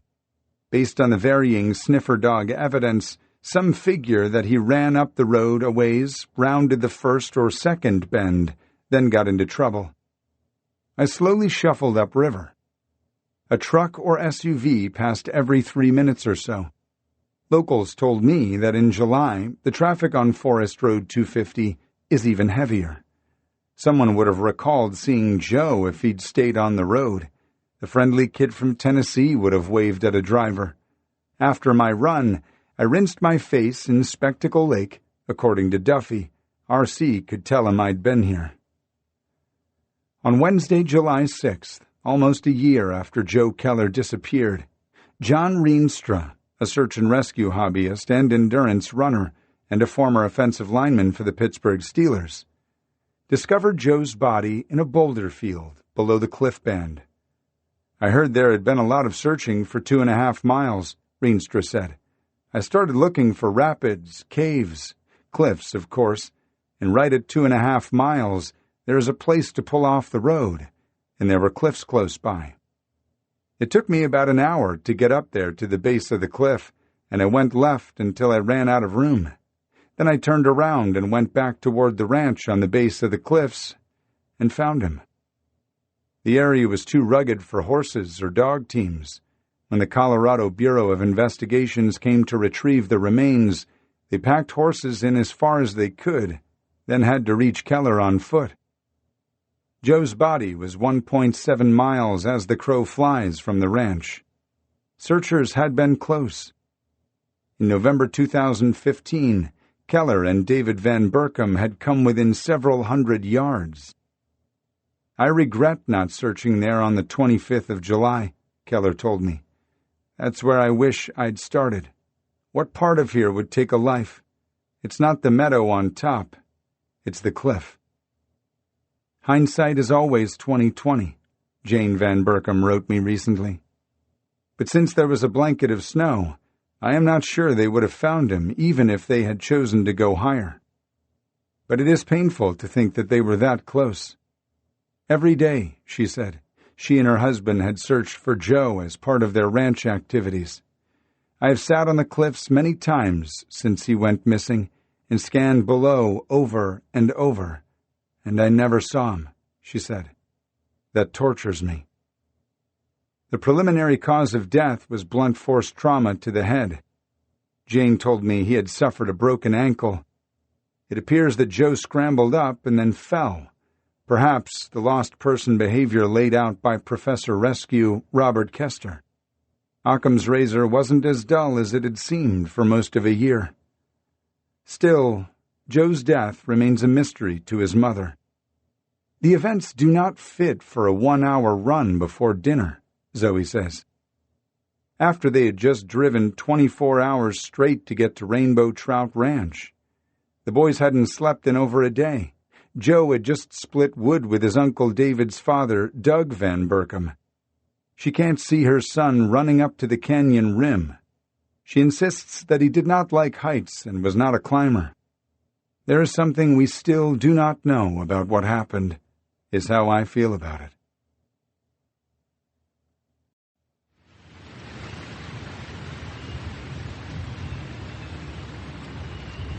Chapter 12. Santa Cruz and the Olympic Peninsula. Because the loss is confusing, people are baffled and immobilized. They don't know how to make sense of the situation.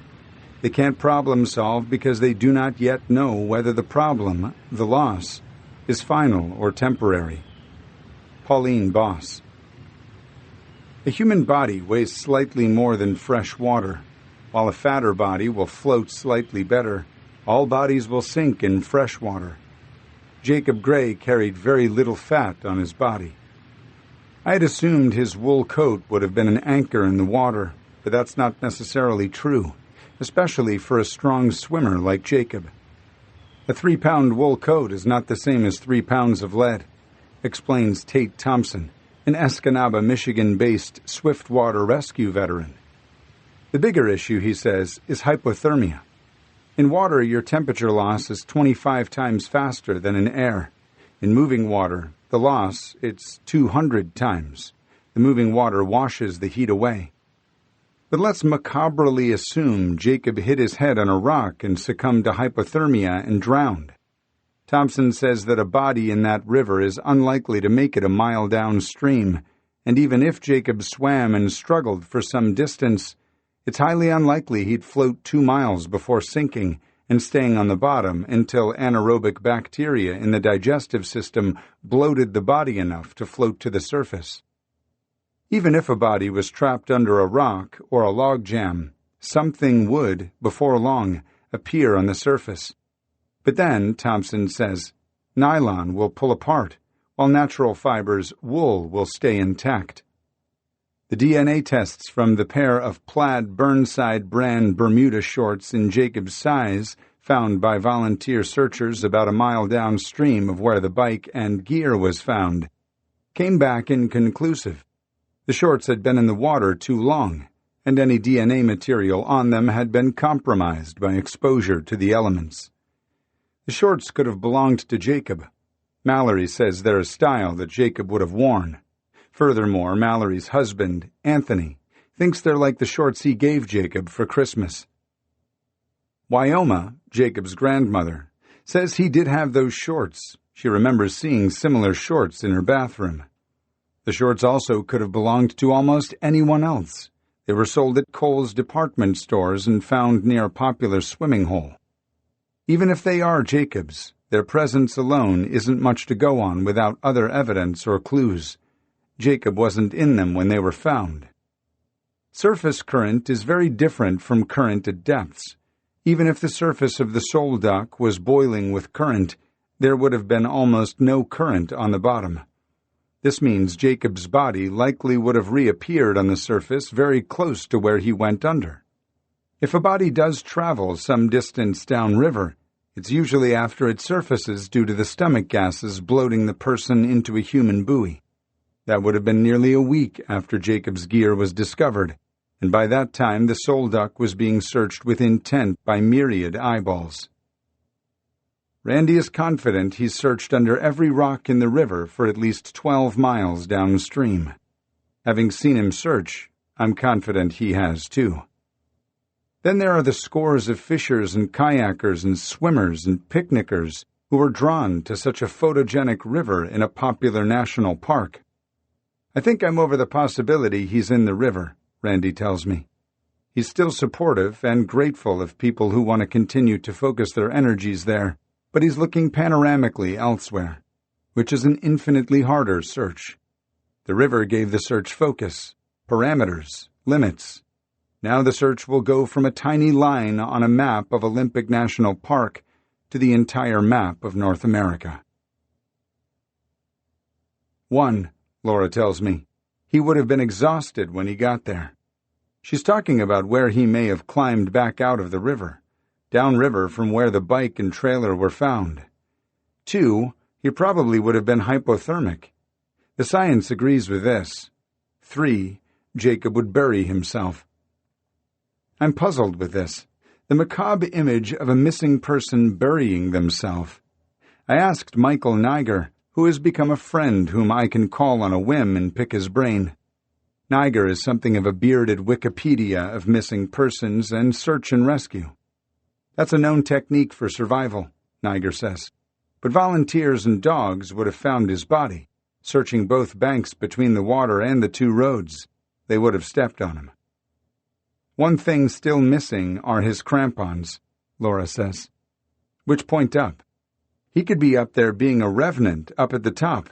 He could be in Alaska. It's a real mindfuck. They just won't go there, she says. As humans, we care. As a corporate entity, you're a number. Laura doesn't wallow in what authorities aren't doing. Rather, she travels to the Soul Duck as often as possible to continue the search. Usually she meets up with Tanya. The two have become close friends. You can't shake it off. You're left in this no-man's land, Laura says as she surveys the landscape, treescape, of Olympic National Park for the umpteenth time.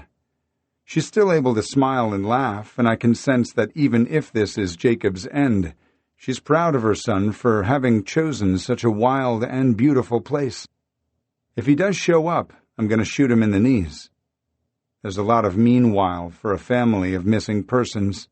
The Oregon coroner's office called Randy about a couple cadavers, or parts of cadavers, found in Oregon. The office called him to ask for dental records and DNA. They were waiting 6 to 8 months for DNA results to get back from the lab. One body wore size 12 shoes, much too large for Jacob, who wore a 9.5 or 10. The other, at China Beach, near the Oregon-California border, was a foot and partial leg and a hand. The body parts were from a young white male. China Beach is off Highway 101, the same highway that winds through the northern border of Olympic National Park, but it's 500 miles south of where Jacob's bike was found. In these cases, lines on the map get traced a long way. Randy did send the coroner dental records and DNA. I could tell from talking with him that it ate at him. It seemed to me an unnecessary worry. Oregon is off the charts when it comes to missing persons.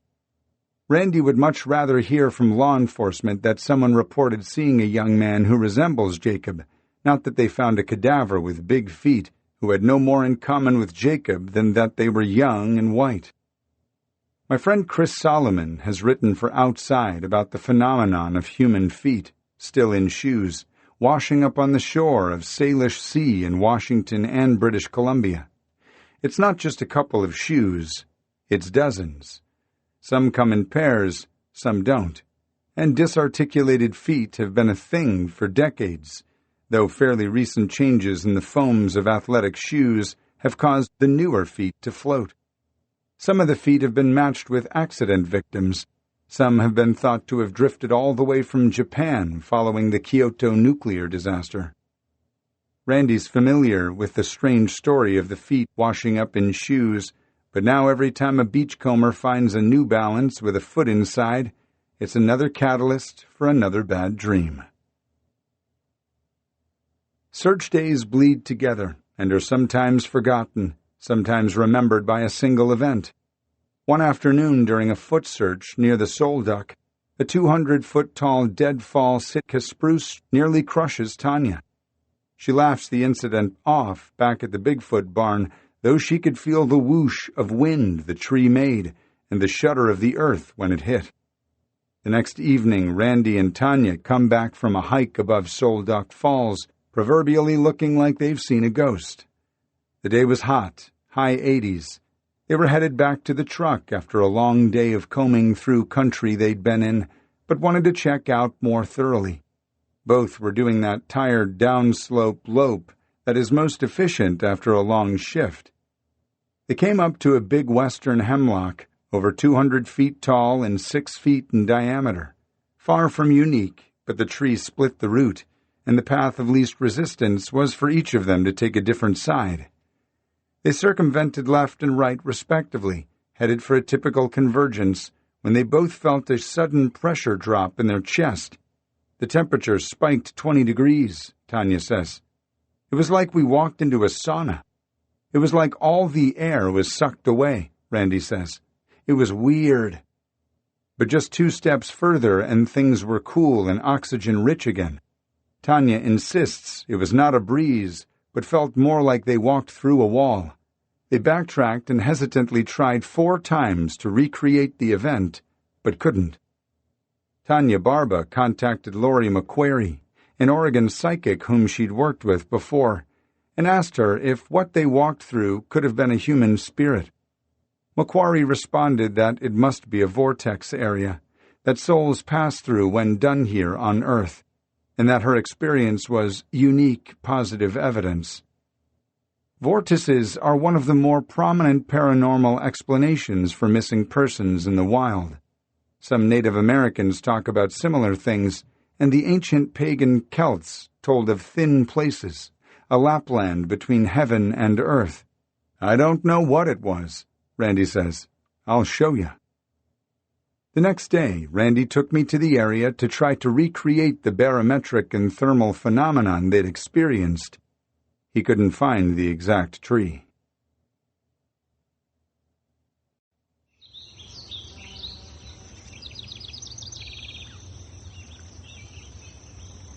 Chapter 13. Front Range, Colorado.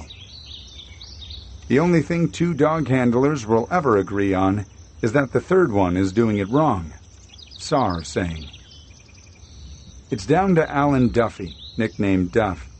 You don't need 100 people to find someone, Duff says. You just need 1 or 2 dedicated ones. There are 5 of us in the Jeep if you count Duff, the bloodhounds, and the dead girl named Molly.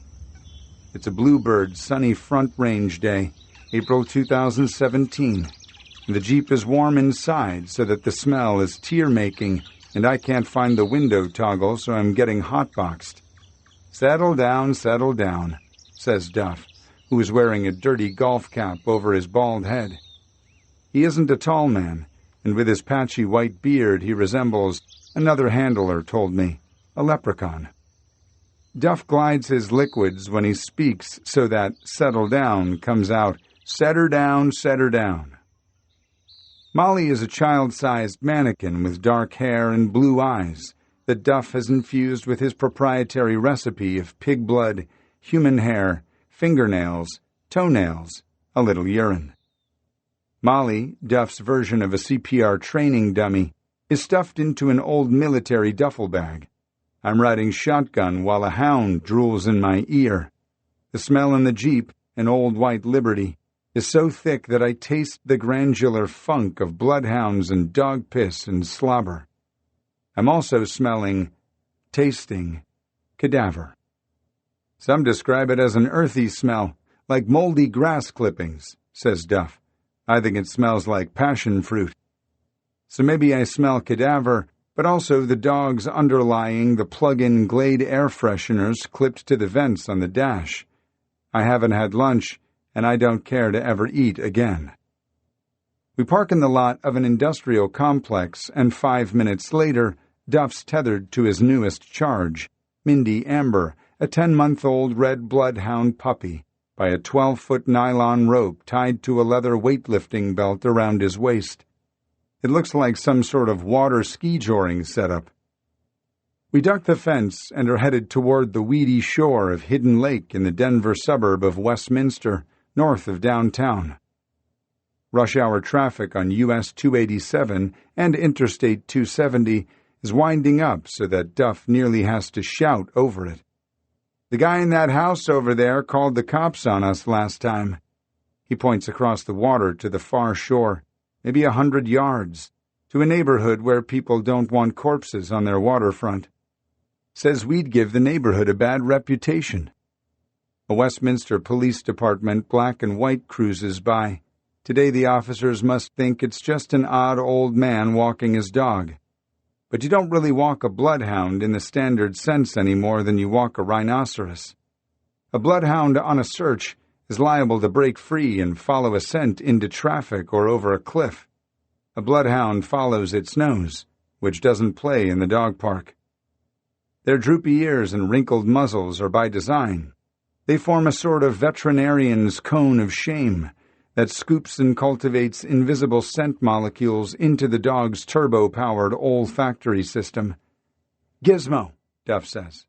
That's Mindy's cue for cadaver mode. Her assignment is to find a body, or 3, which is how many Duff believes are in there. Go check it out, check it. But first the lanky pup finds something else, a dried dead carp on the bank. Leave it, come on, Duff says. He starts training his puppies at 6 weeks, no time to lose. Some handlers wait a year, but that's just time wasted. Duff explains that bloodhounds are susceptible to bloat, which often kills them as young as 8 years old. He gives the lead a tug, and she drops the old fish and makes her way to the water. This is training, and he wants her to focus. What she should be after is out there, at the bottom of the lake. Gizmo. Atta girl. She splashes in, and soon the 60-pound hound is up to her elbows and stifles in the lake, sticking her muzzle in, duck style, biting at the mud and silt and rocks at her submerged paws. She's tasting cadaver, says Duff. The case, which had been reported in Denver media as a botched drug deal turned violent, is cold and nearly 20 years old, and authorities aren't sure where the bodies are, let alone in the lake. We stare at the middle like we're waiting for the Loch Ness Monster, or the man in the house on the other side who called the cops, to emerge. Duff's convinced cadavers can give off scent molecules for a century, even longer, even above water and underwater. Scent works like gasoline in water. It rainbows outward, he says. R.C., a veteran, now at 4 years old, waits in the Jeep. He's already hit on this case, and it's the pup's turn to win. Duff beams as if his granddaughter just scored a goal in pee-wee soccer. She's not thirsty. She's not getting a drink. He's got a relaxed hand on her lead, and he squints from the glare off the water. She tastes cadaver. There are 3 bodies in there, says Duff. You can't get the average dog handler to believe it. It's unexplainable, so there's no explanation. He pauses and looks at the water like a seer. One of these days, a body is going to come floating up. The case is 20 years old. The dog is still sitting, and she's never been here. Duff studies these cases and advocates for more dogs on them, and bloodhounds at that. These old and cold cases don't become irrelevant for him. In fact, the opposite is true. This is ideal real-world training. They're weighted down, wrapped separately. See how she's biting the bottom?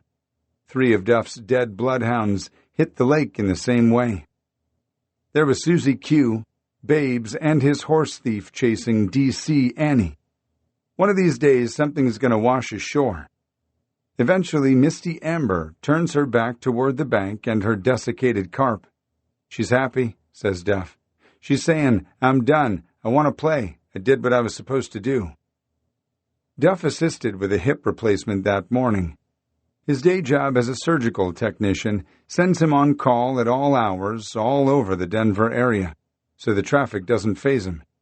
Spending all his vocational time in surgery, I wonder if it's affected his sense of smell, and that's why he doesn't mind the hellhoundy atmosphere in the Jeep.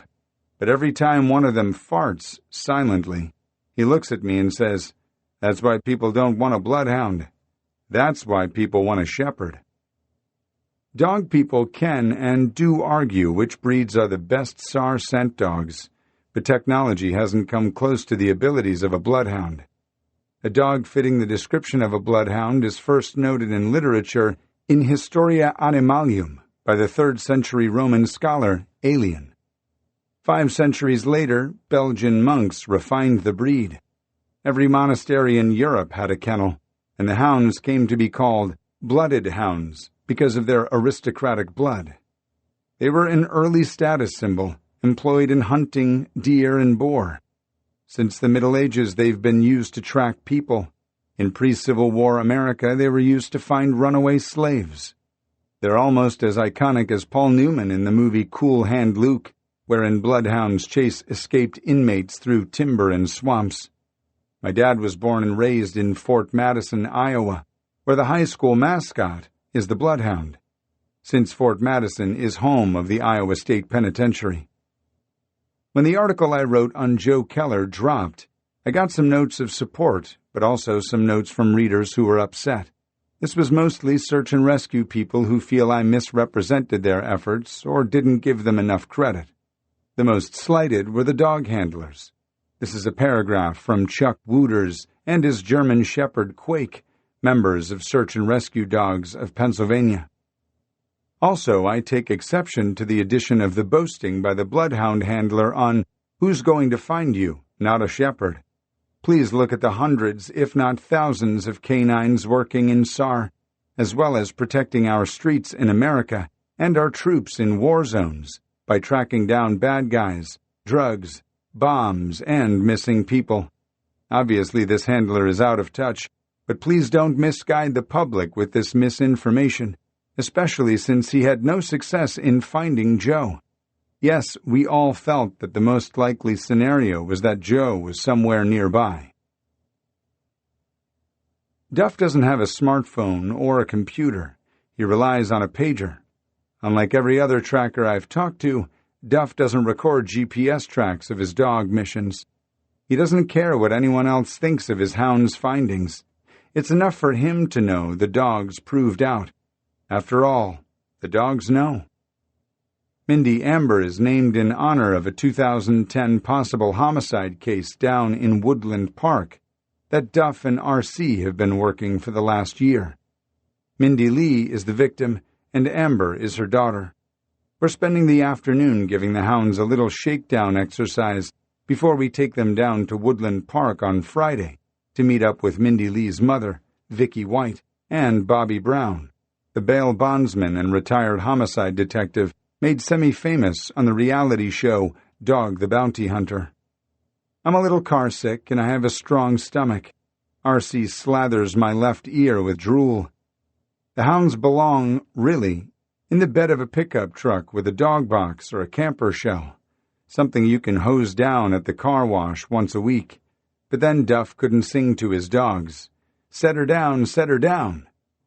Duff is a bit of a dog himself, and he fairly bathes in the smell of bloodhound and bloodhound fart, and the bad perfume of chemical air fresheners covered in dust and dog hair. R.C. and Mindy Amber hate motorcycles, and when they thunder up behind us, Mindy Amber barks sharply and pisses the cargo area like a little circus elephant. These are not pets. Shepherds might be fine dogs, but they aren't tracking dogs. They're guard dogs, says Duff. It's what law enforcement used before they had tasers. They let loose a couple German shepherds. Duff is dressed like the little guy on Mythbusters, but we're more like history detectives backtracking over cold cases, dog on dog, house on shepherd, in an overlay that Duff calls his exercises. The tenor of his voice changes when he mentions shepherds. You can put lipstick on a pig, but that don't make it kissable. This morning, Duff schooled me on cadavers and gave a thorough show-and-tell lesson of his homemade training tools. I was surprised. For a dead human, I was expecting a variation on roadkill deer. Human is human, he says. Animal is animal. Instead, cadavers emit death esters, a disorientingly sweet smell. But to me, it's less passion fruit and more like fish sauce mixed with Lucky You perfume. Most dog handlers don't go to the extent I do to train the dog, says Duff. I ask him why he named the mannequin Molly. I don't know, he says. We go through a show and tell of sniffing and touching and guessing. He unwraps a 2-foot-tall skeleton of a child. This can't be real, though I don't know that it isn't. It sure appears real. It's been packed in some sort of goo. Duff smiles. It's a Halloween decoration. The dogs don't necessarily need the visual authenticity, but hey, why not? Some of Duff's samples are 40 years old. He made them when he moved to Colorado in the early 80s, soon after his brother was found dead. 90% is all hog product. I invented this system, says Duff. I'm the only guy in the States who has as much hog product material as I do.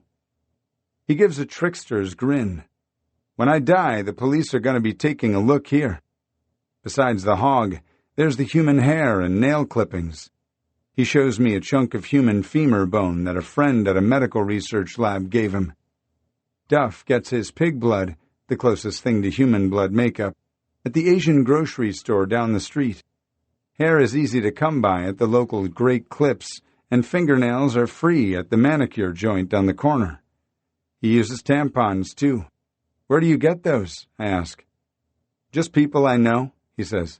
They know what I use them for. Some stuff is wrapped in plastic and duct tape. Some is stored in a Walgreens bag. There's something in a bag marked biohazard from his day job. He shows me a Vicks Vapo Rub jar with cadaver jelly in it. The scent of the Vicks can't mask it, he says. He likes to set materials in plaster of Paris. Environment, he calls it. One tool he shows me is white PVC plumbing pipe sealed with a cap. The pipe is turned red from the cadaver sauce leaching to the outside. Nothing is airtight, says Duff. They're not going to find a piece of bone, he says. They're going to find the environment. By environment, he means whatever material the body has begun to decompose into. Soil, carpet, plywood, cement, a vinyl purse socked full of plaster of Paris-infused faux cadaver. Duff uses a purse to plant in a public place say a bus station, and sees if the hound can hone in on it. Pity the purse snatcher who races home with Duff's dummy purse. He also has a generic-seeming flashlight that he can plant inconspicuously inside a building. It's full of Duff's cadaver sauce, too. I get a little queasy from smelling cadaver. Duff is just getting warmed up. "Here, smell this one," he says, holding up another something untoward. It's clear he can go on all day, and it occurs to me just how sheltered I'd been, that I'd never smelled a dead human before. At least, I hadn't known it. And then to find out dead human smells like passion fruit, or at least a urinal cake. I think about the lime the townspeople spread around Miss Emily's house in Faulkner's A Rose for Emily, and now I'm thinking, why bother? It's not like Duff would be out golfing or fly fishing if I hadn't come to town. This is what he does. He goes to work, and he works with dogs. His reality is human tissue, whether it's in surgery or in the field. It's what he's done since 1978, when he went searching for his brother David in the San Gabriel Mountains near Azusa, California. Duff is one of 9 brothers and 3 sisters. I ask if he's Catholic. He laughs. No, but Mom and Dad every Saturday night. When David went missing, Duff took the family dog, a Heinz 57 mix, and hiked the mountains searching for his brother, with no results. Some kids stumbled upon David's body 6 weeks after he disappeared. He was covered in maggots, Duff says. The coroner put him in a canoe. I don't know why, but the coroner wouldn't even allow him in the mortuary. Duff doesn't wince, but I do. He was moving. The maggots.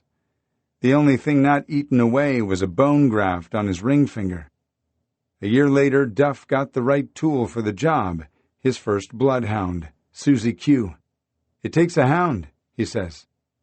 For months, I'd wanted to see R.C., the 4-year-old black and tan bloodhound that is Duff's current flagship dog, work. R.C. worked the Joe Keller case 5 different times. We cram into the Jeep and zip from Duff's home and kennel in Broomfield to the public space a mile from his house Duff calls the Killing Fields. We're headed into the field for an afternoon of training. Duff is too excited to eat lunch, and I don't have much of an appetite after the morning of smelling cadaver samples, as if I were shopping for a Mother's Day gift at Hell's Bath and Body Works. When not working a live mission or a historic case, this is where he trains, where he's hidden his homemade cadaver concoctions buried in the weeds and under rocks. Our prize now is a Mr. Clean bottle filled with one of Duff's corpse potions. Gizmo, check it out, R.C. What do you want to do? What do you want to do? R.C.'s tail is up. He's happy, Duff says. Now he's working it. He sweeps back and forth the trail like a minesweeper or a divining switch. Watching the hound and his handler work seems both scientifically pragmatic and, well, a little magical, perhaps, like a psychic. Duff in his golf cap. He likes to work side to side. A woman and a Labrador jog up the path toward us, and Duff chokes up on the lead and commands R.C. to sit. R.C. doesn't pay any attention to the lab. Okay, R.C., he says when she passes. Work it. Check it. Check it. R.C. cost $1,000. He's not neutered, and Duff is considering breeding him with Mindy Amber. I have to walk at a pace that is almost a jog to keep up. Then R.C. stops abruptly to take an enormous dump. Back on line, they sweep a trail intersection. Work it, R.C., work it. On the far side of the little lake, we're in the cottonwoods and cattails. R.C., where is it? Check. What do you want to do, R.C.? What do you want to do? R.C. walks over 2 dead 10-pound carp desiccating in the grass. Unlike Mindy Amber, he couldn't care less. He's interested in the prize, the bottle full of cadaver sauce Duff had hidden under a rock. R.C. hadn't been here in 6 months. R.C. finds his man, Mr. Clean. The event is celebratory, and Duff turns to R.C.'s reward.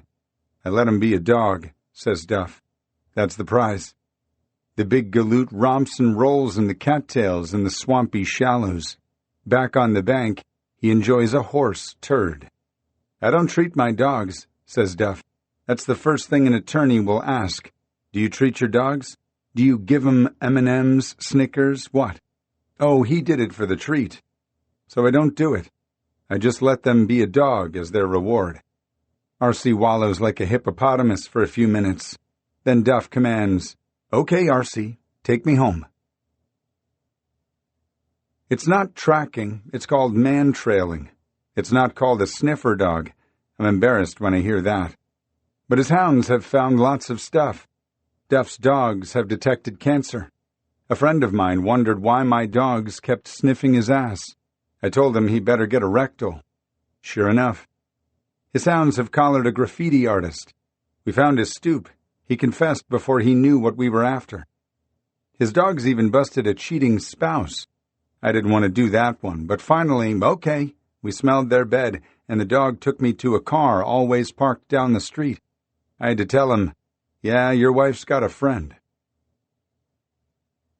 It's 5:30 a.m. on Friday, and we're headed down Interstate 25 to Woodland Park to try to catch a murderer.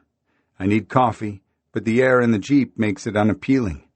Duff gives a comprehensive homicide and missing person tour of the Front Range on the nearly 2-hour drive as the sun comes up over the prairie to our left.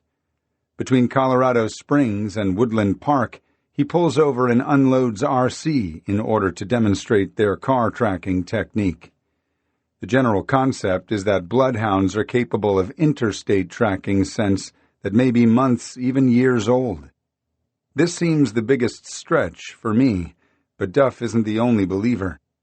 Duff worked with Colorado and Wyoming brand inspectors some years ago in order to track some stolen polo horses from North Glen to Laramie County, over 100 miles. They stopped at each overpass to let the hound, D.C. Annie, work for direction. Apparently there's more to it than canine spin the bottle. After 8 hours, the dog led them to a polo grounds near Cheyenne. To me, it looks a lot like R.C. is simply sniffing trash along the highway. R.C. wants to climb an embankment through thick weeds, so Duff loads him back into the Jeep. "You get the idea," says Duff. We rendezvous at the Woodland Park McDonald's with Vicky White, her husband Jay Cribbs, and Bobby Brown, perhaps the most famous bail bondsman in the country, who grew up in Colorado Springs. Bobby is just a few days away from appearing on a podcast with Nancy Grace that may blow this case open. There's also a good chance that it'll be met with Pondland crickets. Bobby Brown does pro bono investigative work on cases he finds intriguing. "This woman is the best detective I've ever worked with," Bobby says of Vicky. "It's a shame she has to do her own police work for her own daughter." On the books, Mindy Lee's case was closed, declared accidental, a combination of drugs and cold. Duff, Vicky, Jay, and Bobby feel there's either a serial killer or a ring of related murders in Teller County. Another woman was found just a few blocks away from where Mindy Lee was found. Her case was ruled hypothermia, too. A man was found decomposed and upside down in the chimney of an abandoned cabin. The head of Teller County Search and Rescue's daughter was murdered 3 years ago. There are others. This is the Colorado the Tourism Board does not want you to think about. Statistically, Colorado suffers the third highest rate of drug-related crimes in the country. The legalization of marijuana seems to have done nothing to mute drug crimes. In fact, it would appear that the opposite is true. Methamphetamine, opioid abuse, and the heroin trade seem to be thriving. These little towns at the joint between the high plains and the Rocky Mountains serve as micro-hubs, with access to I-25, I-70, and lots of places to hide in the hills. The Teller County-El Paso County line is a dead-body dumping ground, and in some cases authorities argue over which side of the line a corpse is found. The problem is we can't be sure Mindy Lee was murdered. The police closed the case as hypothermia brought on by an accidental overdose. Grief-stricken mothers are driven to excessive behaviors. But I agree that several things just don't square in her case, and that's why the group is together. Bobby Brown wants Duff's dogs to take one more pass at the crime layout, a bloodhound testimony. On Thanksgiving 2010, 33-year-old Mindy Lee was reported missing, having allegedly jumped from a vehicle carrying friends and her 4-year-old daughter Amber at 1131 Parkview Place and run across the frozen ground barefoot. Stevie Wonder could have found her, says Bobby Brown. He's pointing to the shed behind the athletic field, behind the high school. 5 days passed between the time Mindy Lee was reported missing and when the school cop found her body. It seems most strange to Bobby Brown, and I concur, that they didn't find Mindy sooner. There wasn't much snow, and Teller County Search and Rescue, including bloodhounds, would have honed in on the shed, just a couple blocks from where she purportedly jumped out of the SUV. We're in the neighborhood behind the high school. They were told by a Woodland Park police officer they'd be arrested if they entered school grounds with Duff's dogs. A dog on the scene in 2010, a bloodhound from Teller County Search and Rescue, hit a house with a blue roof 10 times. A psychic also said she had a vision of Mindy's footprints here. R.C. has fact-checked the Teller County dog before, according to Duff, to a T. He knows more than I know. That's why you have to let him lead. Vicky and Jay had gone to Conejos Canyon in the search for Joe Keller. Vicky felt a connection with Neil, whom she'd met at an event in Colorado Springs for families of missing persons. She and Jay were with Duff when Duff explained to the folks at the Rainbow Trout Ranch that R.C. believes there is cadaver material buried under a shed on the ranch grounds. Duff was asked to leave and not come back. Of course, he was still free to run the hounds on the national forest that surrounds the ranch buildings, but he was no longer welcome at the ranch. While Duff and R.C. worked the athletic field and the property behind it, Bobby Brown takes out a cardboard box of 8x10 crime photos and starts spreading them out on the tailgate of Jay's truck. They're graphic. Vicky walks around the corner, sees them, gasps, and spins away. Bobby Brown doesn't flinch. "Look at her feet," he says. "You think you could run across this ground in winter and your feet still look like that?" There are no marks on her feet.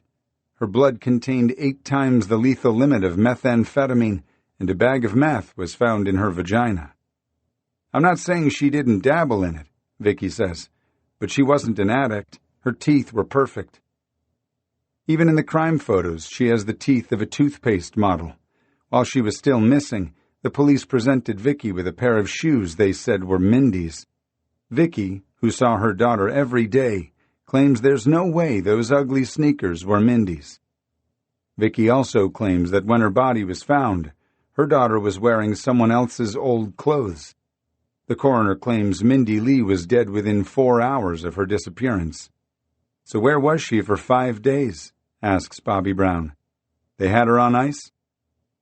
Mindy's phone pinged in Texas, where a lot of the Colorado drug trade traffics. A psychic described a bathtub. Mindy's body was discovered at the shed just minutes before another large search of the area was about to commence. 10 minutes before the major search is supposed to start, says Bobby Brown. "Something happened here," says Duff. Mindy Lee's friends lived in a rural housing development called Sherwood Forest, just outside of the village of Divide, so we head the 7 miles up the road, west, in the direction of Cripple Creek. This is where Mindy's acquaintances lived and where Mindy's car was left. The psychic prompted them to check a basement here. There's an alleged drug house on a road named Will Scarlet. R.C. laid in the yard, says Duff. Amber stopped there. Here's the man in the golf cap again, just casually exercising his pets. They wouldn't have been more conspicuous if he'd been playing bagpipes and shooting bottle rockets. If nothing else, the field day has validated things.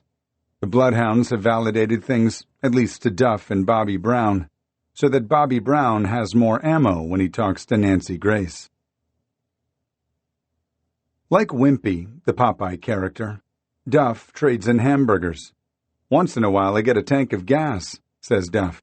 Maybe they'll buy me a hamburger. I don't do this for the money. In 40 years I've made maybe $20. We end the day at Wendy's, Duff's favorite joint. He likes the burgers fine, but the real draw is that, pro tip, they offer dog burgers for 50 cents each. They're old burgers that have been sitting on the grill, drying out, and though he has a zero-treat rule, the burgers don't count. The evidence is still there, says Duff. Today was an interesting day. To actually see a dog reproduce what he did 6 months ago, a year ago, was actually pretty factual. He had a purpose, go to the shed. He was pulling me. He checked out where the body had been dumped. He sat at the fence, then tried to go through it 3 times. That was one heck of a scent the victim put out. She must have really suffered. She knew she was going to die. Dogs have their bad days, just like people. Today, R.C. had a great day. 100 miles north and west from Woodland Park is the historic mining town of Silver Plume. I'd been thinking about it because for some time I'd been intrigued by the case of Keith Reinhard. Largely, I think, because he was a reporter, a writer, for the Daily Herald. The 49-year-old sports writer moved to Silver Plume, Colorado in 1987 as a reset. Silver Plume is a living ghost town butted up against the mountain. He opened a little antique shop and lived in an abandoned Catholic church. I moved back to the West as a reset too, and my wife, when she was still my girlfriend, and I moved into an old church in Kemmer, Wyoming, another living ghost town. I felt something of a connection to him, so I was more than game when Duff suggested we head up country to look for the writer. It's just like if your favorite was apple pie, you know what it is. Duff is talking about cadaver scent to a dog. Could it be as weird as the ghost of the person is what they're picking up on? It sounds strange, but who knows? Maybe their spirit is trying to tell you something. Another thing that makes what he does mysterious is that a bloodhound can't tell you who the cadaver belongs to, only that there's cadaver present. The mountains shutter the sun, and it gets dark early in that canyon. The story is that Reinhard took off late, 4:30 p.m., with the goal of hiking to the top of 12,275-foot Pendleton Mountain on the south side of town across Interstate 70. What's strange about it is that Tom Young had disappeared from here just a year earlier. Young ran a bookstore out of the same space Keith rented to sell antiques. Young and his dog, Gus, went for a walk and never came back. When Keith went missing, he was working on a novel based on Young's story, but earlier that summer, '88, Young and his dog were found on the mountain, both with bullet holes in their heads. "Search dog coming through," calls Duff. An older woman stood at her window, not sure what to make of the scene. She didn't seem to mind enough to step outside. Duff took the fall line up and threw a couple bands of snow until the going, without snowshoes, got too tough. "Let's go over to the road," he said. "Good idea." I turned with Mindy Amber and headed downhill. At the woman's yard, she backed up and slipped her collar. Fuck. She had all of the Arapaho National Forest to escape into. Hell, she had all the Rocky Mountains to go missing in. Forget that she's a $1,000 dog. Duff had invested 10 months of training with mannequins and cadaver sauce and historic overlays in the field. I ran back toward Duff in hope he'd know what to do. Luckily, Mindy Amber only wanted to see what R.C. was up to and ran toward her partner and Duff. We traded dogs so I could get a sense what handling a seasoned pro is like. We hike up the same fire road that Reinhard said he was taking the afternoon he vanished. At the first elbow, Duff sits on a rock. "I'm just letting the pup rest a little," he says. "You and R.C. go on up ahead." At a cliffy cut below the road, R.C. squares up his stern and lifts his nose above the drop-off. He's marking. "Yep, he's picking up cadaver," says Duff, still breathing hard after resting Misty Amber. "Might be Keith Reinhard. Could be a hobo who wandered off the interstate." Duff lives 12 miles from the infamous John Benet Ramsey house in Boulder. When the dust from the initial law enforcement investigations settled on the ground, Duff took different dogs to the neighborhood and put them up against what he read in the papers. It would be inconceivable now for us to not swing by the neighborhood, seeing as how we're coming down from the mountain and, hey, it's right there. Someone else lives there, Duff says. I have more images of traipsing through someone's yard, Duff calling, "Search dogs coming through," and that's pretty much what would happen. I think the house is on the historical register, he said. For some reason, that made me feel a little better. We parked on 15th Street, a block away. We're just going to walk our dog. I was hoping he wouldn't suggest I take Mindy Amber and risk her slipping her collar and running into Boulder traffic, which he didn't.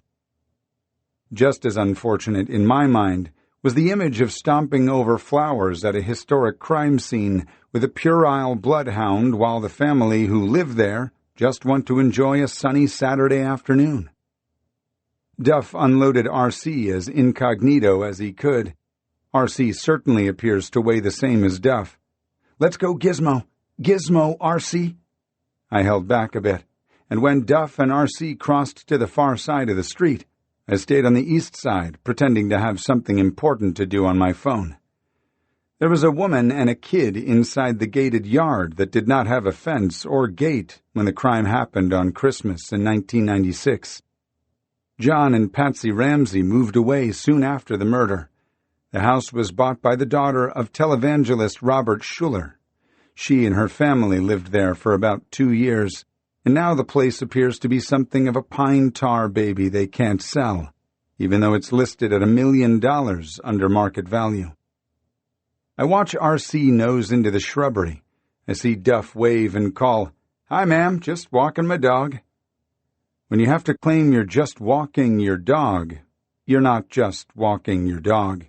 And I'd become more aware than ever that you don't just walk a bloodhound.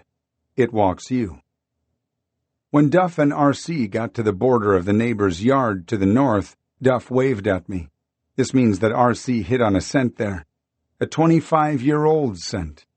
From where R.C. hit, you can easily see the basement window that was an alleged ingress/egress for the killer.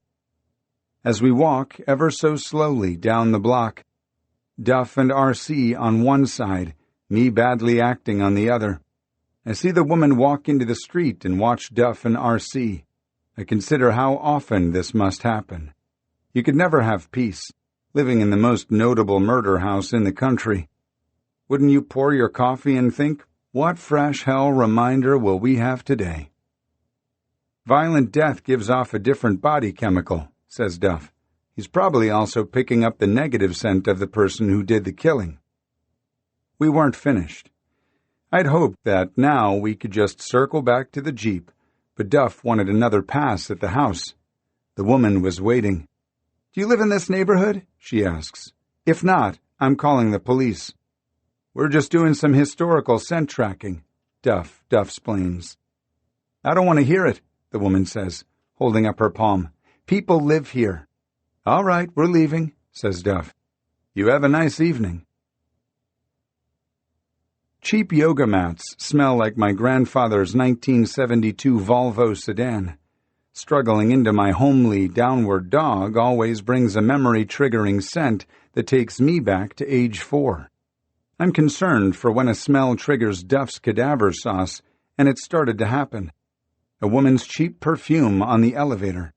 The blue stuff they use in airplane lavatories. The Glade plug-in in my sister-in-law's Toyota. The dogs in the Jeep have hundreds, thousands of scent memories in their hard drives. Invisible as ghosts, gizmos. Duff and I point out good places to hide a body. I ponder how appropriate it is to get this excited about the missing. I guess I appreciate that the hounds are that excited about it. As the sun drops and we make the short drive back to Broomfield, I can sense that Duff is thinking of another historic case to work, to show me. He's worked hundreds of cases, and conceivably, we could be out here for weeks. And though I have to take Duff's word and others that the hounds hit on these places, I find myself drawn in, This beats metal detecting on the beach any day. I thought the prompt Gizmo was odd when I'd reported on the Joe Keller case. Why Gizmo? I ask him now. It's a name no one would probably ever use, he says, as if it were obvious. One thing is for certain. When Duff does enter the happy killing fields, his wife will never be able to sell this Jeep. She'll have to salvage it, have it melted down. RC in misty amber will still be able to find the iron ingot it makes.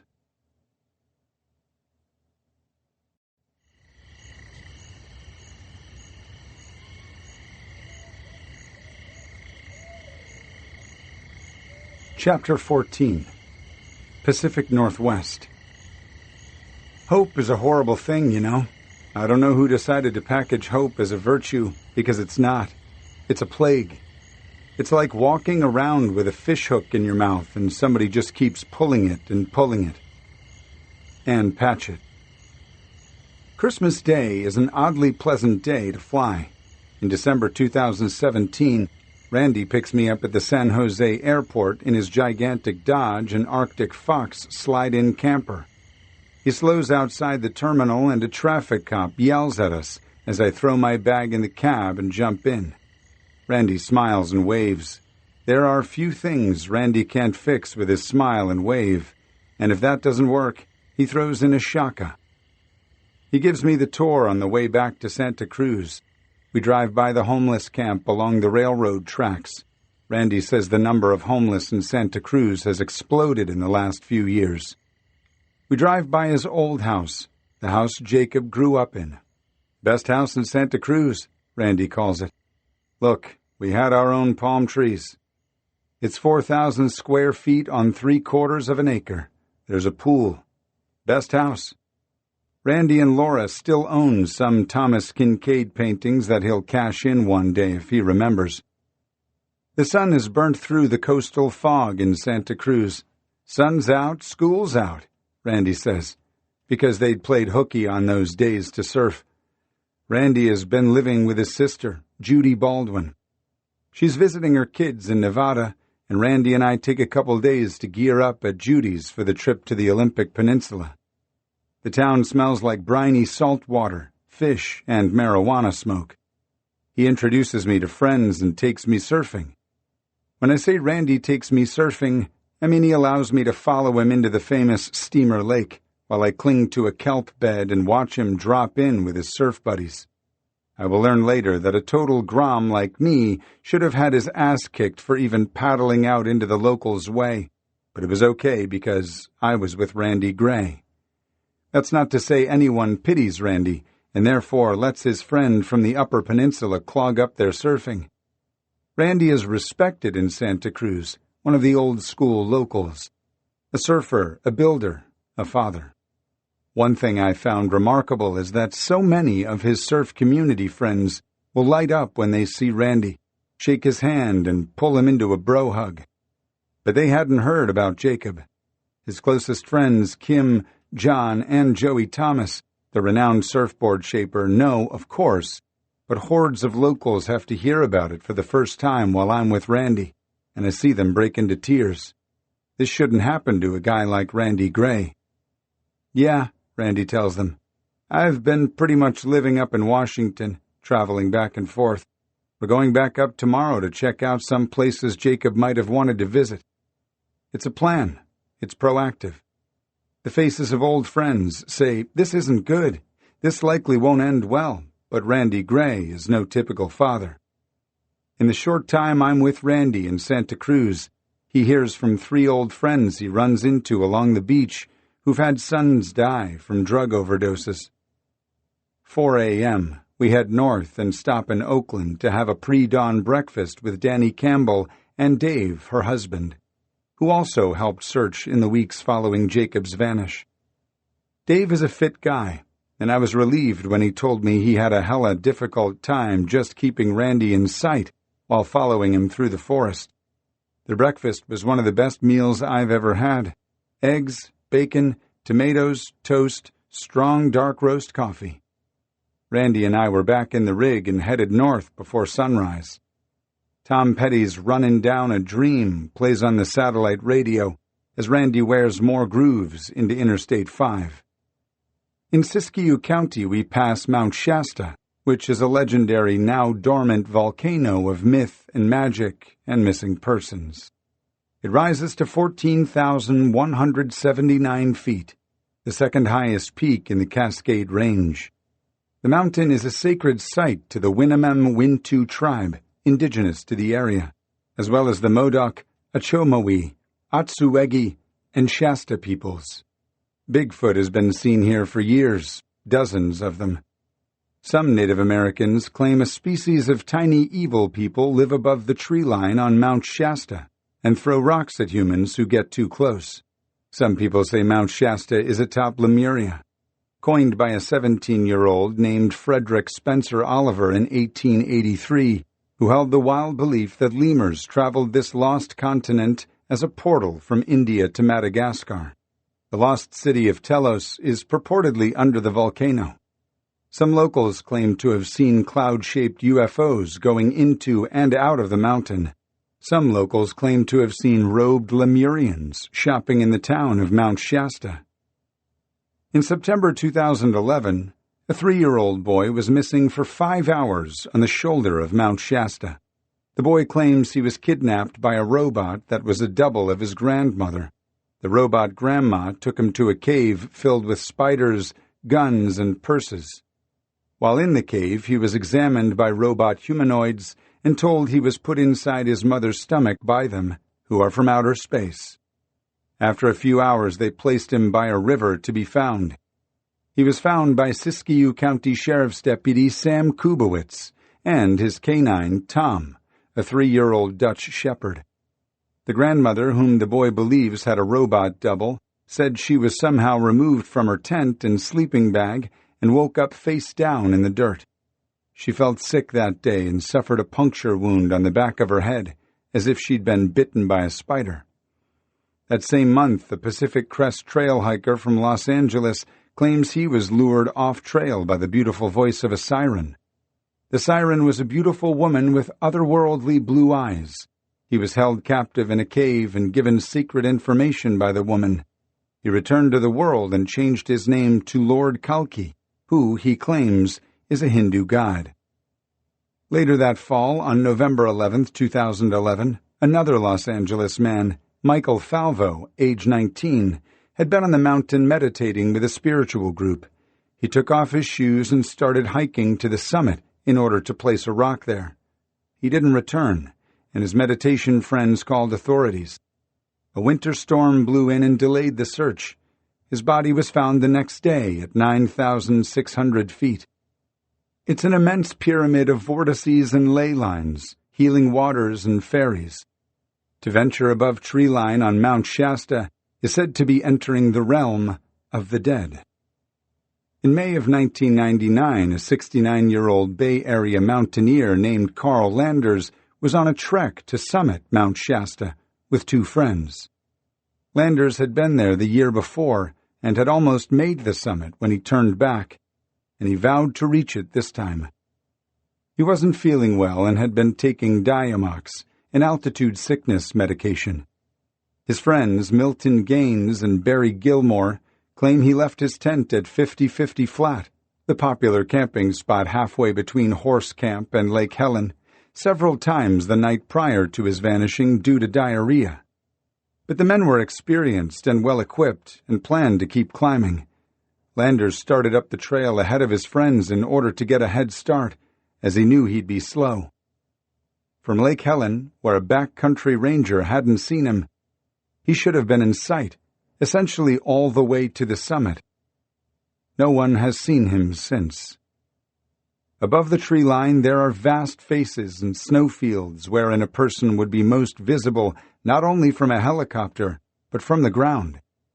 There was a winter's worth of snow on the ground, but no tracks that deviated from the trail. Landers simply vanished. The sheriff's department quickly got 2 helicopters in the air, as well as an extensive ground search that included dogs. Not only could they not find Landers' tracks, they couldn't find any clues in the form of clothing or equipment. The search leader, a man named Grizz Adams, who had been involved in searches on Mount Shasta for 35 years, told David Paulides in an interview he either went up or in, but he's not on it. I think about Landers as we drive through Shasta's shadow on a bluebird day, but I don't mention it to Randy. Instead, we talk about surfing, Randy's childhood, construction, Jacob, places Randy's traveled to, including Africa and the Middle East, classic rock trivia. Most interesting to me are all the paddle-outs, the surfers' sea burial of ashes that Randy has organized and participated in. Dozens. A flotilla of surfers will paddle out past the break, circle, say prayers, and send the dead on. It seems a beautiful way to pass. On June 2, 2017, Jack O'Neill died. You've seen O'Neill surfwear, if not boards and wetsuits. He was an eye-patch-wearing surf pirate legend not only in Santa Cruz, but the entire world of surfing and surf culture, and a close friend to Randy's dad, Bill. Jack was 94 when he died, not even 2 months after Jacob vanished. But Randy made sure to make it back to Santa Cruz for Jack's paddle-out, which consisted of hundreds of surfers. I don't bring up many other missing persons while we're driving, though I'm saddled with the knowledge that there are myriad cases in every county we motor through on our way up to Washington. I don't think there's much comfort in knowing it happens more than most people think. That sentiment is as hollow as Mount Shasta. Every so often, Randy, who has been driving and thinking and driving, will say something that may seem out of left field, but I've spent too many hours with him to be surprised. Also, my favorite place to put a person whose story I'm trying to capture is behind the wheel of a vehicle. Years ago, I did a magazine profile of a professional skier turned pimp. There was more money in the escort business. I shadowed him as he did his workaday drill in Denver. Most of that time consisted of driving through traffic in his Subaru Outback and collecting cash and credit card receipts from his small workforce. Hours of driving. I'm convinced there wasn't much he didn't tell me. The steering wheel is Wonder Woman's golden lasso of truth. I could see Jacob being adopted by a family of Bigfoot, Randy says. Hanging with them, you know, which would be good. It's not so much that Randy is certain Bigfoot exists. Rather, it's that he's certain that he can't know that Bigfoot doesn't exist. There's gotta be something out there. Gotta. We're here. We don't even know everything at the bottom of the ocean, you know what I mean? Come on. On one trip back to Santa Cruz, Randy fell asleep at the wheel and ended up in the Barrow Pit. He's lucky he didn't kill himself or someone else. Part of my job, I think, is to keep him company, at least keep him awake.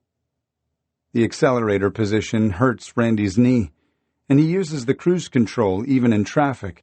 Sometimes he's coordinating between the speed controls, his phone, and the wheel at once.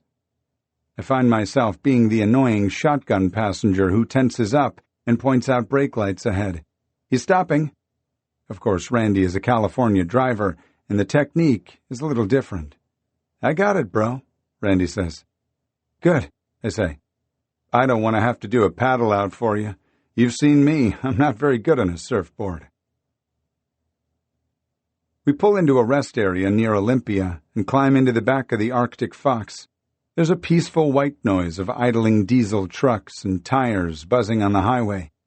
Randy sleeps with bear spray in arm's reach, and I just hope he doesn't accidentally trigger it in the confines of the camper.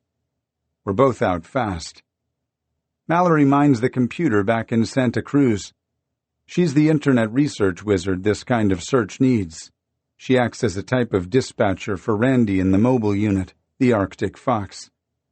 Every now and then she'll text something we should check out. She's been doing some research on a lake called Lord's Lake, south of Squim. She's intrigued by the name and how it may fit into Jacob's mindset. That's where we're headed. I'm going to give Jacob this camper when I find him, he says. He'll love it. We can strap the surfboards on top and just live at the beach. It's still dark 5 or so hours later when Randy says, "Good morning." and reaches to light the stove for coffee. In half an hour, we're on the road. Randy watches his speed closely, uses the cruise control, because he's one more ticket away from landing back in traffic school. There's a Sirius station called Deep Tracks, and we play a game of Guess the Artist. Small Faces, Jefferson Airplane, Canned Heat, James Gang, Blind Faith. When I'm ahead, he can always best me by reminding me he's seen the group they're playing live. We meet with Brandon Nelson, who was one of the first Olympic Peninsula residents to help search for Jacob in those early days last April at a cafe. Brandon is a racer side-by-side, essentially a light-turbo dune buggy enthusiast. He got his Razor Club involved in the search in the Olympic National Forest and spent days on end helping Randy in the Solduck River. It's 34 degrees and sunny in Sequim when we meet Brandon at the Mariner Cafe, where we look at maps and hash out a game plan. After breakfast, we climb into Brandon's Toyota Tacoma 4x4 pickup and head south into the mountains. We hit snow quickly after we start the climb. Lord's Lake is fenced off as a municipal water source, but we make the loop. We tie back onto Highway 101 near the Seven Cedars Casino outside of Sequim. Randy recently got a call from a psychic who has become a friend, who heard a drunk Olympic National Park employee blab about Jacob's case. "It's not what everyone thinks," he says. "He's not dead." But that's all she could get out of him. These kinds of things are maddening. A hang-up phone call, a drunk park employee at a party. But Randy's got to take these things seriously, and there's an element of hope in them. Both suggest that Jacob may be anecdotally alive. The psychic thought she might see the employee again at a New Year's Eve party at the casino. She'd talk to him and try to get him to say more, but Randy knows he can't put too much stock in hearsay. "The parks are like the Vatican," Randy says. That's a pretty fair analogy, considering the autonomy with which they operate. There's a spillover of Seattle's homeless population in Port Angeles. For a town of just 20,000, it's palpable. Sometimes we walk around Port Angeles. Sometimes we drive, looking for that silhouette, that gate. I look at everybody, Randy says. There's a reason you go everywhere. You just never know. He could be out there thinking no one wants him around. No one's looking for him. We don't love him. Doesn't want to be a burden on anybody. Randy has contacted mental hospitals, but because of confidentiality laws, they're limited in what information they can reveal. He doesn't think it's likely Jacob is in one anyway. We wheel into the Port Angeles Texaco just uphill from downtown on the 101. The convenience store is Tweaker Central. They keep the two front doors open so it never gets comfortable enough inside to encourage hanging out. The manager has no teeth, and the several times I've been in there, he's wearing a Seahawks mascot hat that resembles, well, a giant Seahawk. The manager is nice enough, though a little nervous. Behind the counter there are printouts of security photos of people who have shoplifted the place. Randy has talked to him before, back in April. He says he saw a guy who looked like Jacob come in about the time Jacob vanished. Said the young man wore a blue jacket with a hood. He bought some expensive bottled water, the manager said. Jacob would do that, Randy told him. Seahawk guy remembered Randy. Without a transition, he mentioned Alex Jones, who has a lot more traction with the underground than I'd given him credit for. A woman also with no teeth and a yappy dog walked in from the cold. Into the cold. She's a regular. Randy recognized her from last summer, when she'd just gotten out of surgery and there was gauze sticking out of a fresh wound on her side. "I'll help you look for him," she told him. There's been a spate of young suicides in Port Townsend, teenagers jumping off a local bridge. The population of the young homeless seems disproportionate here. Some dress warmly in baggy, insulated Carhartt work clothing. Some dress like skateboarders. Some are goth and fitting of the vampire scene just 60 miles west down Highway 101. Most are pierced and tattooed. They must spend most of their time cold, as now the damp blows through you as if you're a skeleton. Seahawk shows us the frequently updated rogues gallery of shoplifters, but last summer they couldn't pull up any shots of Jacob coming in to buy expensive water. We roll on westward, toward the Soul Duck in the Bigfoot barn. The sight of Lake Crescent triggers Randy to tell me what a psychic named Lauren saw.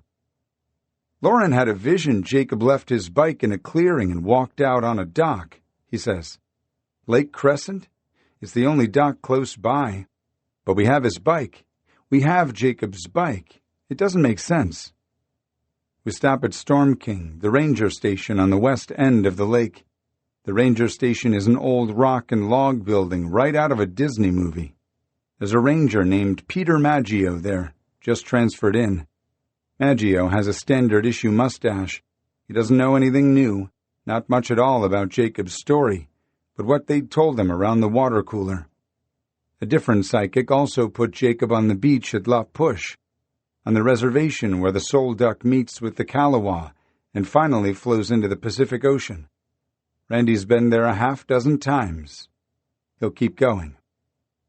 We hit Forks for supplies, groceries, mostly, though Randy picks up some ammunition for his pistol here at the combination IGA and Ace Hardware. The fact that the Twilight series is set here is more irony, like the Bigfoot barn becoming the ad hoc search HQ, that Jacob vanished near here. Sasquatch and vampires.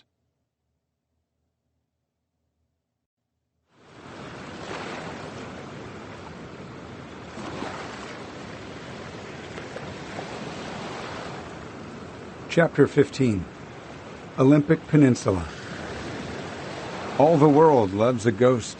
The evidence of that simple statement can be found by looking in nearly every direction. Aberjohny. La Push is French for, roughly, the mouth. The Quileute River flushes into the Pacific here. The Quileute begins just a few miles upstream, where the confluence of the Soul Duck, the Bogachil, and the Kalawa rivers form the Quileute. The Dickey River flows into the Quileute just above the beach here. The name may be Quileute for wolves, though the last known speaker of the language died in 1999. Deep Tracks plays a song called Prehistoric Rhythm by the Native American band Redbone. I'd recently become fascinated with the drums and read that Redbone's early drummer, Peter DePoe, is from this part of the Olympic Peninsula, the tip of the Wolf's Ear of the lower 48. It's New Year's Eve, and we drive against the arrows of the tsunami evacuation route. Randy parks the Arctic Fox on the sliver of Quileute gravel parking lot at Rialto Beach, just off the Olympic National Park lot. Randy narrates the tide and the swell as if he's in it. He's reading it. He's ionized just by being on the beach, smelling the surf. This has become Jacob's coast. We aren't supposed to camp here, but that's the beauty of being self-contained. No one knows whether we're camping or just parking with the two other vehicles of backpackers who are spending New Year's Eve in the coastal backcountry. We hike out to Hole in the rock cave. We have to catwalk some slick logs over swampy areas with water several feet deep. It takes all my concentration to not slip, not fall, while Randy fairly dances down the logs. At the formation, an impressive rock wicket, there are a couple photographers and a man painting plein air. This is where Jacob's ex-girlfriend, Mackenzie, told Randy she and Jacob liked to go surfing. Their break was a religious thing Randy doesn't entirely understand, but it involved Mackenzie's parents not approving of the relationship if it progressed beyond friendship. "What was he like before he took off?" Randy asked her. "Nothing unusual," Mackenzie told him. "He seemed really happy when he was here." Randy is hopeful that 2018 is going to bring good news, that they'll find Jacob, or at least get some answers as to where he's gotten off to. We eat tacos back at the Arctic Fox at Rialto Beach. I picked up an IPA in Forks, but Randy doesn't drink, not even on New Year's Eve. You get the sense Randy would like to drink. He's just not very good at it. The stars are out, There are a few fireworks from La Push across the river, but mostly it's just the sound of the surf that washes in the new year. The next bluebird sky morning, all is quiet on New Year's Day, as the U2 songs goes. Nothing changes on New Year's Day. Before coffee, Randy is outside. He climbs the ladder and stands atop the Arctic Fox and watches the swell, 10-foot beach breaks. From my bunk I heard them thump the beach, then whoosh back out, then thump again like footfalls of a giant. I can feel the truck move as Randy walks the top of the camper like he walks his surfboard, lithe, cat-like on the balls of his feet. "Cistern," Randy says. This now has been eating at him. Another psychic, always a psychic, was persistent about a well or a cistern. A desperate father could either dismiss it or follow up. And anything a desperate father dismisses is gonna dig at your temples at 2 a.m. So Randy follows up. We're headed east, back toward the Solduck. He turns south up the Olympic National Forest Road 2918, the west side of the river. He narrates the last 2 organized searches as we drive upriver. Here's the locked gate that the Park Service refused to open so they could access the Solduck Hot Springs Road without having to drive around.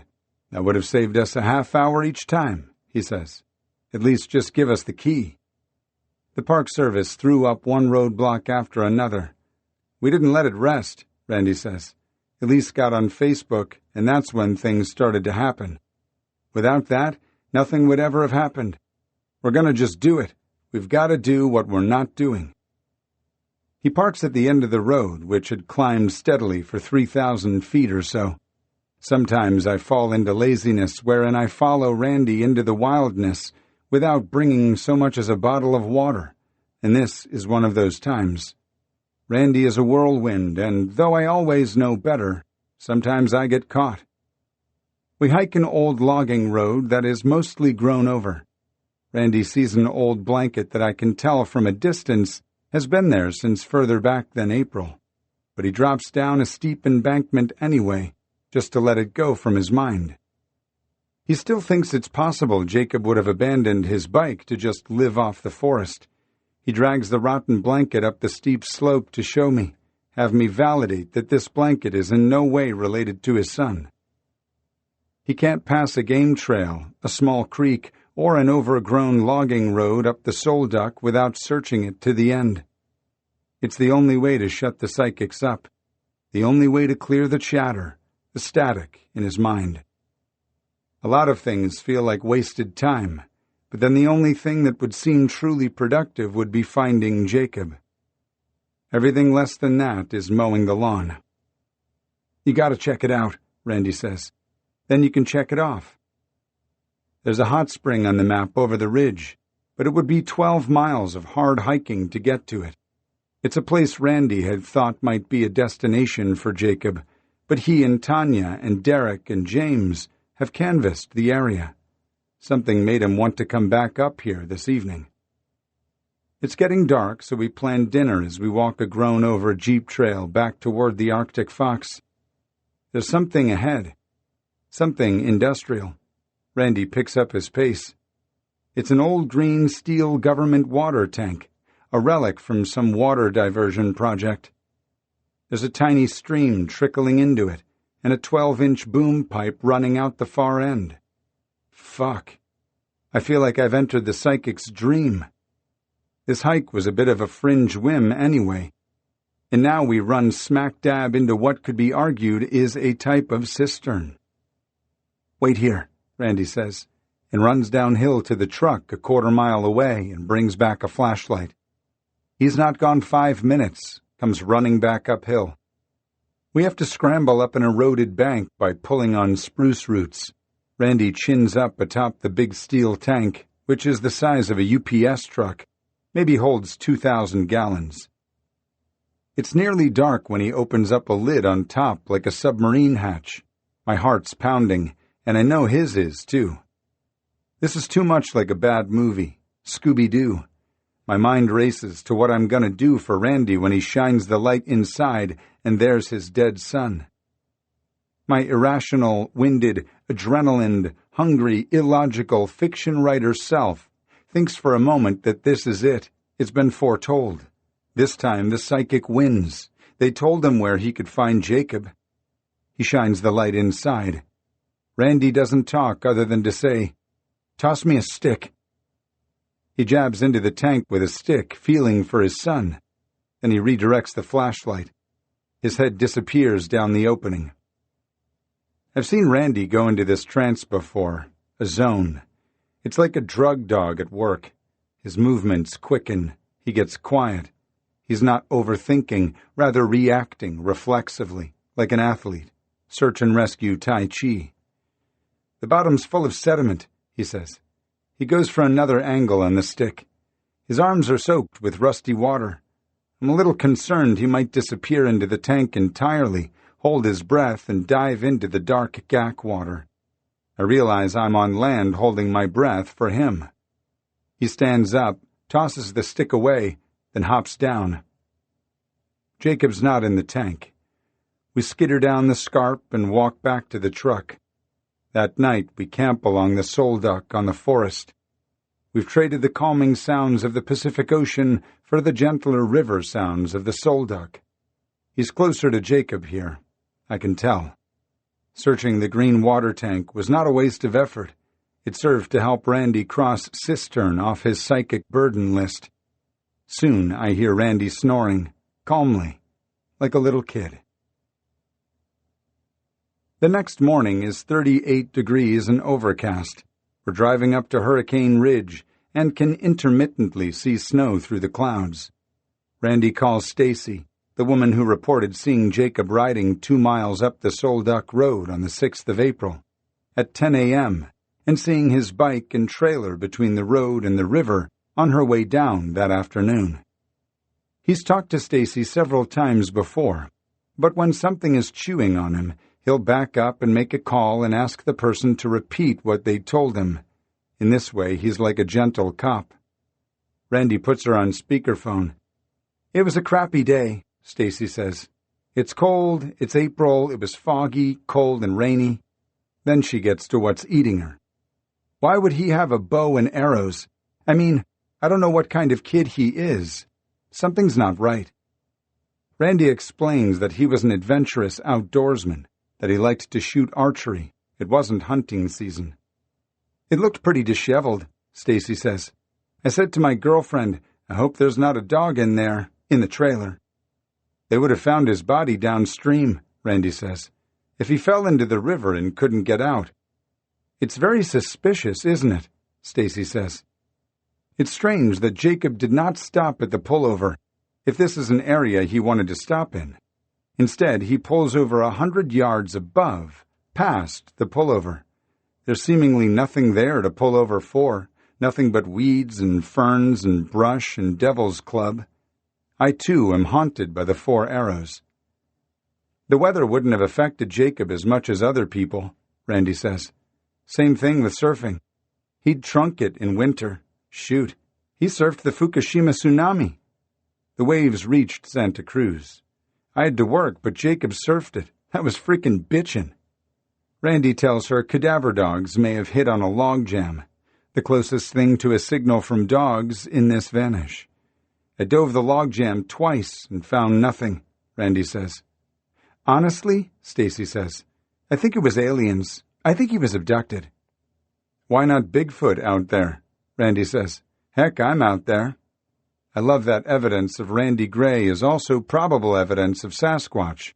I think it'd be fun having one as a friend. It's safe discussing the paranormal with Stacy, but the conversation doesn't end with it. "I think he's hiding out or something," Randy tells Stacy. "The parking lot of the ski area at Hurricane Ridge is full when we get there, and we're turned around. Just one more of 1,000 dead ends." Randy pulls into a coffee shack.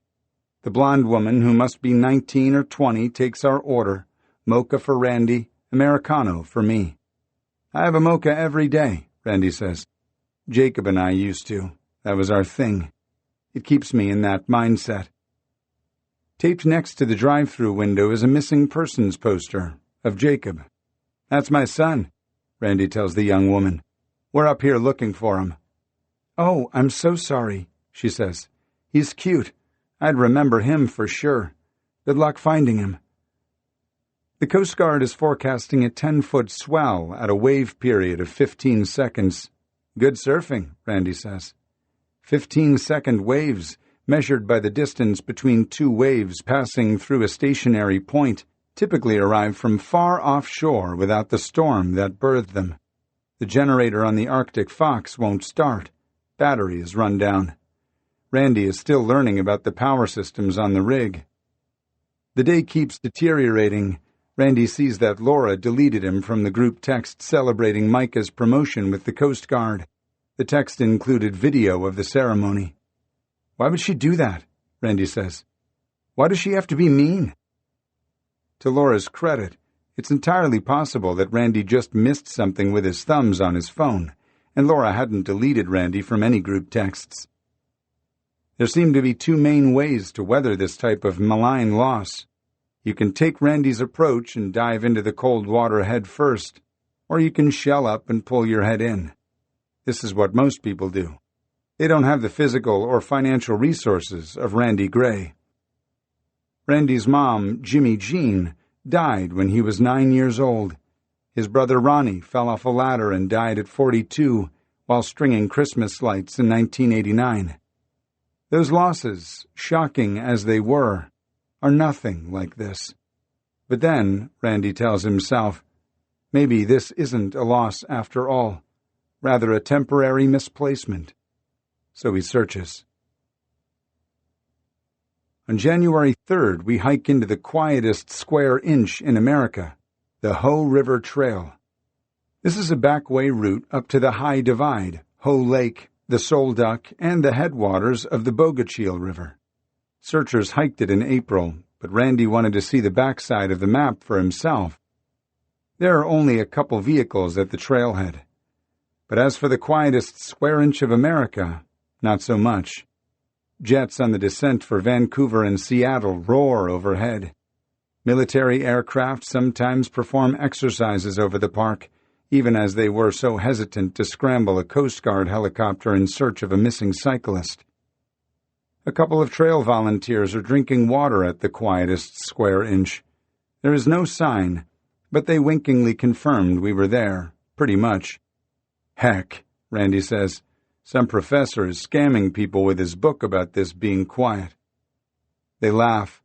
Then Randy unfolds an 8.5 by 11-inch poster of Jacob. We're very aware of it, the man says. We keep looking, keeping the word out. Hopefully you'll get some resolution soon. We turn around before the snow line. As we near the trailhead across a small creek, we hear a ruckus in the water. Otters, maybe. Much splashing. Rather, it's coho salmon, and they're spawning. They're the size of border collies, and it's so shallow their fins stick out of the water. You could grab one, though it would be illegal and a rotten thing to do. The new salmon will hatch in spring and make their way to the Hoh River. At 3 years old, they'll return. Randy is so excited he dances to the parking lot, waving hikers to the spot. Check it out, he orders. You gotta check it out. The cycle of life. What nags is that the coho's life cycle makes sense. Randy insists on driving me to Bainbridge Island to catch the ferry to Seattle so I can fly back home to the UP. I sometimes forget I have a life back home. I want to stay with Randy until he finds Jacob. I tell him I'll be back out, but that implies that Jacob won't be found by then. We head east on 101. But first we have to see Bob Chung at Port Townsend Cyclery. Randy buys a used cane-folding mountain bike with 20-inch knobby tires. It's a mini-me version of the bike Jacob rode the last time anyone reported seeing him. The small red 3-speed will be handy to take on ferries or just ride around little towns when he parks the Arctic Fox. We tuck the little bike into the Arctic Fox. Cyclist searching for a cyclist. Jacob would appreciate this mode of searching. Some of the dead ends are on islands. My friend Scott Dorsch used to work an organic farm in Bellingham, goats and chickens. Scott tells me there are dozens of farms on the San Juans, so I tell Randy. That's where I'd go, he says, and that's where Randy goes. Jacob's not intimidated by big water. It's second nature to him. Jacob would kayak to them. He means the San Juans, maybe the Gulf Islands. You know when you're kids playing hide-and-seek with boundaries? Well, I'm playing hide-and-seek now, but there's no boundaries. No boundaries. Randy studies shapes. As a father, I get this. In a crowd of school kids, I recognize my son Sam's walk, the way he moves his long arms, the way he holds his head. A tourist family from England sent the Greys a video of a young man they'd picked up hitchhiking in Washington. The vacationing Brits were sure they'd given Jacob a ride. It looked like him, but I could tell by the shape of his head it wasn't Jacob, Randy says. Even if Jacob has a beard now, I'll know it's him.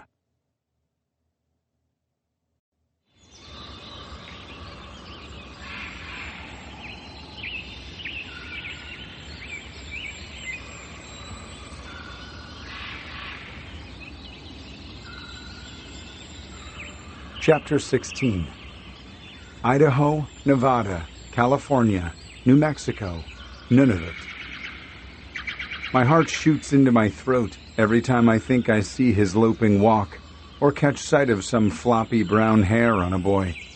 But it's never him, and each time it isn't, my heart does a reverse trajectory down into the very pit of my stomach. Lauren Oliver. In my mind, that's the national disgrace. It's not cancer. Everybody knows someone with cancer, but it's a minority who know someone gone missing. David Francis tells me over the phone from his office in Stillwater, Minnesota. Typically, adults are most likely to be abandoned by the public sector, abandoned in the wilderness. Francis is the founder of the John Francis Foundation, which he founded in 2007. As I write this, the JFF has helped nearly 50 families who would otherwise have been left to their own humble resources, or nothing at all. Francis's son, John, vanished on July 15, 2006, in the Sawtooth Range, Custer County, Idaho. We try to wrap our arms around the victims' families and provide some grief support, Francis says. When a loved one's missing a child, that really messes up a person's brain. It's called unresolved loss. I was introduced to the John Francis Foundation when they supported a spring 2016 search in Conejos County, Colorado, for Joe Keller. They organized 20 people and 11 dogs from points across the country. Though they didn't find Joe, it was a thorough, highly professional push that helped eliminate some possibilities. I'd first talked with Francis before Jacob had gone missing in Olympic National Park. He had a different take on going missing within the boundary of a national park. Those people who go missing on a national park are lucky. National parks are the gold standard as far as missing persons cases go. A county sheriff doesn't have the experience or funding or resources. That's the national disgrace. And it depends on who you are, as well as where you were, according to Francis. For example, the New York Times reported that the state of Nevada spent over $600,000 on their months-long search for millionaire Steve Fawcett. Based on our search cost experience, Custer County, Idaho, spent about $10,000 and 29 hours searching for John Francis.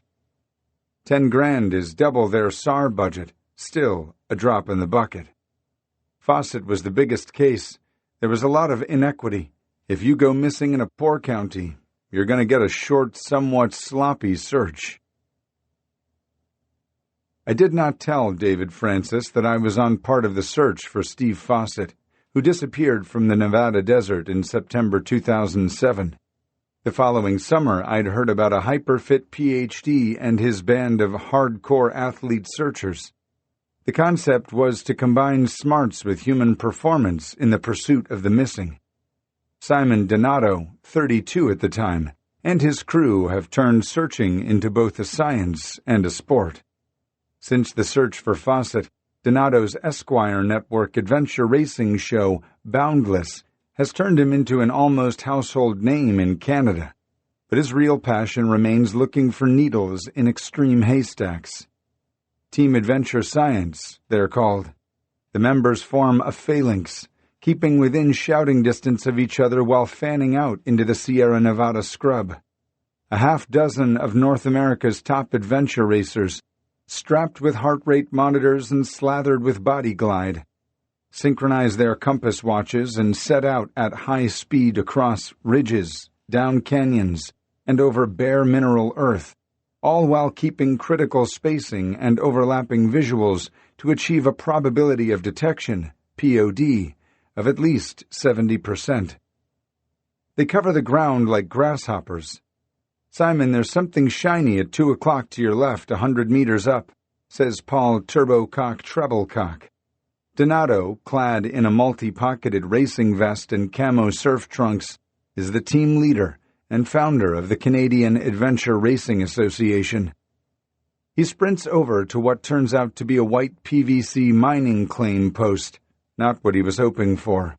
"What we are looking for," Donato told us at base camp the hot July 2008 night we arrived, "is probably the size of 2 crumpled shopping carts, a hunk of steel frame, maybe an engine block, and possibly some human remains." Donato let me shadow the team of 6 athletes and 3 support crew that he'd gathered for a grueling week of scrambling through the area surrounding Bridgeport, California, near the Nevada state line. The goal is to go at 60% of maximum exertion for 11 hours a day. Their heart rates, mileage, elevation, ground coverage, calorie consumption, all valuable measurements, would go into a database to help Donato assess what works and what doesn't. The immediate objective is to find a clue, any clue, to the biggest mystery in American aviation since skyjacker D.B. Cooper stepped out of a 727 over Washington State in 1971. The whereabouts of lost adventurer Steve Fawcett, last seen somewhere over Nevada on September 3, 2007. The search grid spread over 20,000 square miles after Fawcett's plane vanished. 20% of that original search terrain, Donato figures, is ideal adventure racer habitat, forbidding ground where the wreckage could be hidden under a juniper canopy or some cliffy bit of geological chicanery.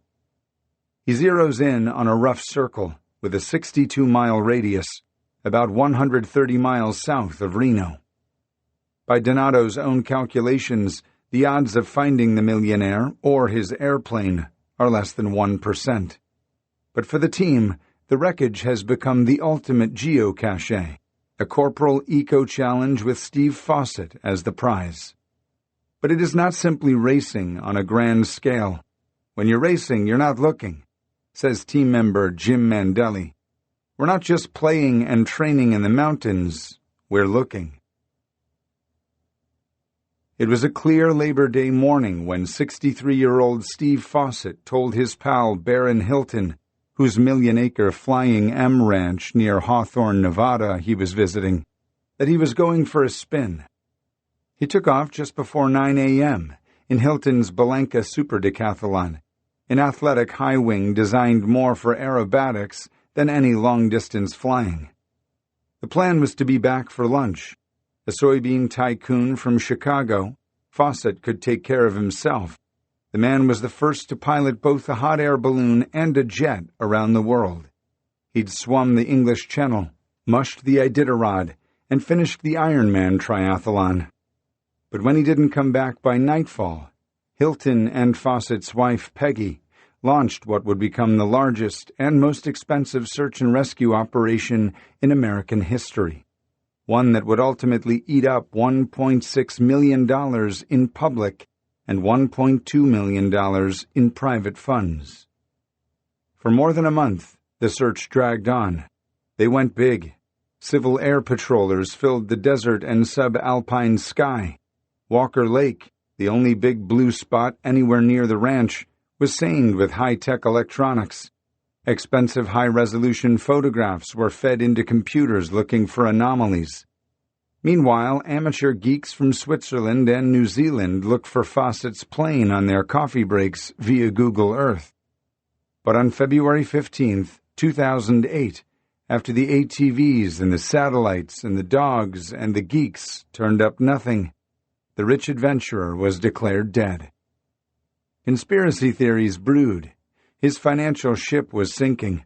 Fawcett had faked his disappearance and was living on a tropical island. Fawcett had only recently checked out on that particular aircraft, not an easy one to fly. There was debate over whether or not the plane was topped off with fuel.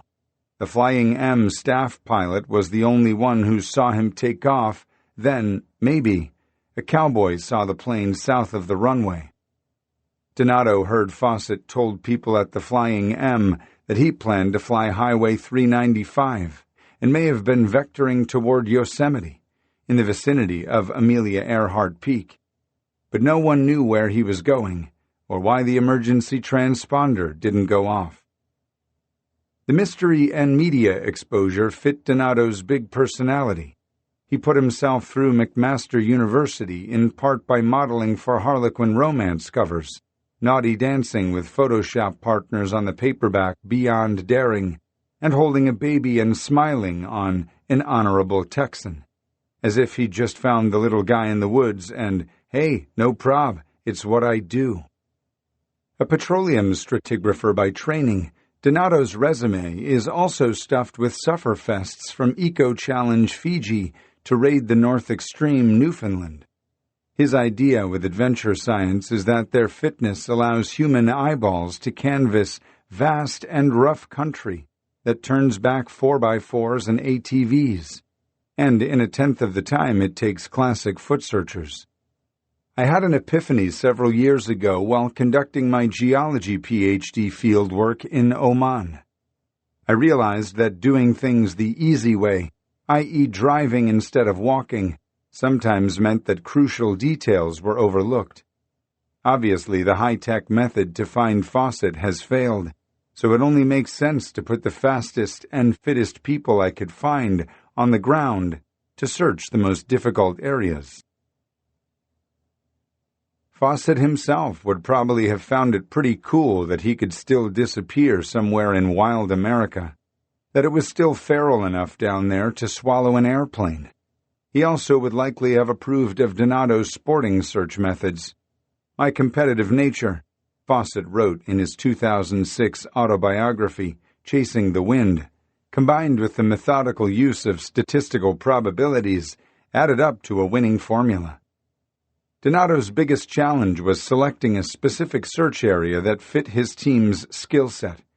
He spent the winter studying maps and talking with pilots, aeronautical engineers, and search and rescue personnel, as well as clairvoyant Kim Dennis, a Calgary medium who'd supposedly reached out to Fawcett in the spirit world and discovered he'd crash-landed in a marsh. Ultimately, Donato decided that Fawcett was most likely on the edge of the Sierra Nevada, where difficult winds, steep drainages, and generally more dense vegetation could conceal the wreckage. In May, Donato hired a pilot to fly him over this chunk of high desert. Fawcett had many hours of flying gliders there, famous for massive thermals. Torn between an area to the north around Bridgeport and a stretch of wild terrain to the south, closer to the national park, Donato chose north. This is where we found ourselves during the first team briefing, sitting under an easy-up tent in base camp at the Bridgeport RV Park under a waxing moon.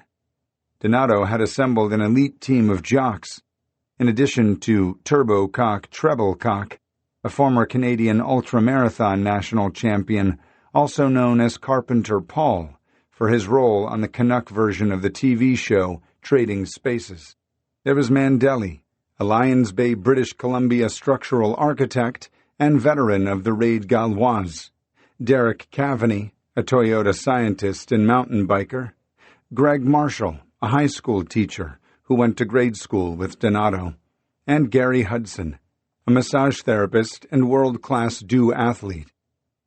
Supporting the athletes were camp manager Keith Schlater, a Calgary-based SAR coordinator, and Tyler LeBlanc, a White Horse paramedic toting a kit full of drugs and bandages.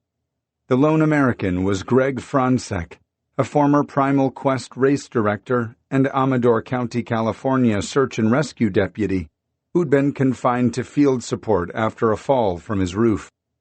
"We're looking for plane wreckage," Donato told his team as they shoveled in spaghetti, carbo loading for the day ahead. "We're not looking for a body." Everyone nodded. "And no photos when we find him. It's about respect." Every morning at the RV park, we'd wake at dawn for breakfast, during which Donato blasted Run to the Hills from his laptop while we ate oatmeal.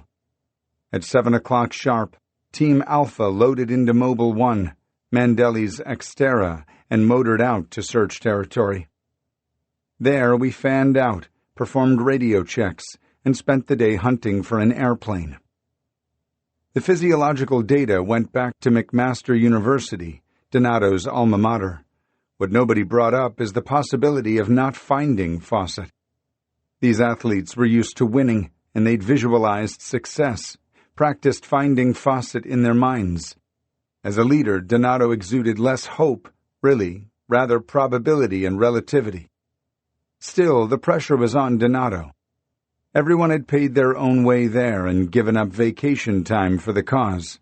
Hopes were high, not just for the glory of solving the Fawcett mystery or for the looming documentary being filmed by Donato's fraternity brother, Lindsay Robles, but for the promise of adventure science itself. Adventure racing, poised to go big when Survivor producer Mark Burnett began airing eco-challenge races on the Discovery Channel in the 90s, dropped off the popularity radar. Here was a benevolent application. Even if the team didn't find a stick of evidence, they might still spawn something of a new extreme sport. Mid-morning, day 1, and we already had a break. Base camp manager Keith Schlater, with a Calgary cowboy mustache that fit right in on the Nevada line, is frantic on the radio. "We've got a very interesting development here." A white Jeep with California plates growled into the day's search site, near the ghost town of Chimung Mine, where the team was eating a lunch of trail mix and V8. Schlater was riding shotgun with a local named Tom, who drank a mid-morning Miller High Life while he told us he had been up here cutting firewood last Labor Day, the day Fawcett disappeared. He and his buddy were taking a cigarette break with the saws off and heard a small plane sputtering. The guy appeared legit. "I guarantee nobody searched in there on the ground," he said, pointing southward toward a canyon, especially thick with pinyon and juniper. "It's a real tough area to get into. You could land a 727 in there and no one would ever see it." Tom said he told the Mono County Sheriff's Department, but they didn't seem too interested. But the tip is a bust. By the end of 2 hot, grueling days, all the team has found is a windscreen from a snowmobile, many old beer cans, an arrowhead, an antique Canadian whiskey bottle, and a boot. They are sunburned, blistered, and scratched from sagebrush and alder, sharp as punji sticks. The next day, at 10,000 feet on the eastern shoulder of snow-capped Mount Patterson, Donato found a battered aluminum door. He carried it out of the trees as if it were a Roman shield. The door was full of bullet holes. "If that's his door," Turbocock joked, "it's proof that Steve Fawcett was shot down." The door appeared to me to be from a snowcat. There's a rusty hinge and the handle isn't recessed for aerodynamics. At best, it's a military antique, but when Donato posted the discovery on the Team Adventure Science website, the news that they'd found an airplane door made the news wires. A search and rescue version of telephone. The door wasn't a clue, but it was a symbol, a reminder that Fawcett really could be close by. By the end of the week, Team Adventure Science had combed 62 miles, climbed and descended thousands of feet, and consumed a case of Costco canned salmon. No sight of Fawcett, but the area could be crossed off the map with semi-scientific confidence. I got the news in September from Donato that Preston Morrow, the manager of Kittredge Sports in Mammoth Lakes, California, had found Fawcett's pilot license and a weathered wad of $100 bills and pine needles off a goat path 7 miles west of the Mammoth Mountain ski resort. This was 60 miles from where we'd been searching on the Nevada border. At least Donato had shipped the search area away from 20,000 square miles to within 60 miles of the bullseye. His instincts were right. He was eating an apple at his desk, taking a break from studying the crash site on Google Earth. This is 5 kilometers from where I'd wanted to go next, if we'd had more time and money. A flurry of emails landed in my box from all the Team Adventure Science members. They were chomping at the bit to be out there with crews from the Madero County Sheriff's Department above 9,000 feet, searching for the wreckage in terrain not accessible by anything with wheels. Greg Francek, the Amador County deputy, was headed up to the command center to assist in the search and recovery operation. There was no schadenfreude, rather something much closer to sportsmanship.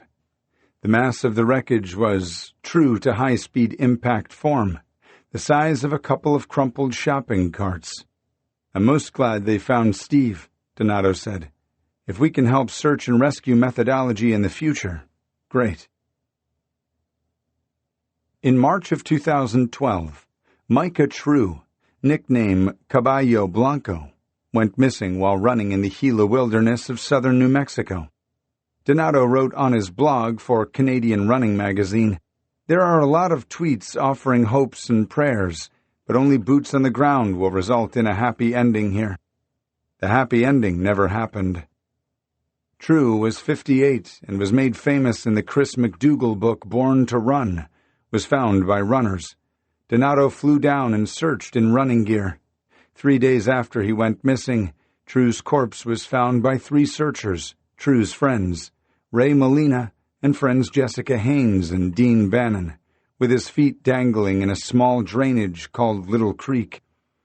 The main trails had been thoroughly searched, and Molina and the others got frustrated with official search protocols and decided to follow a hunch. It appeared that True had suffered a bad fall.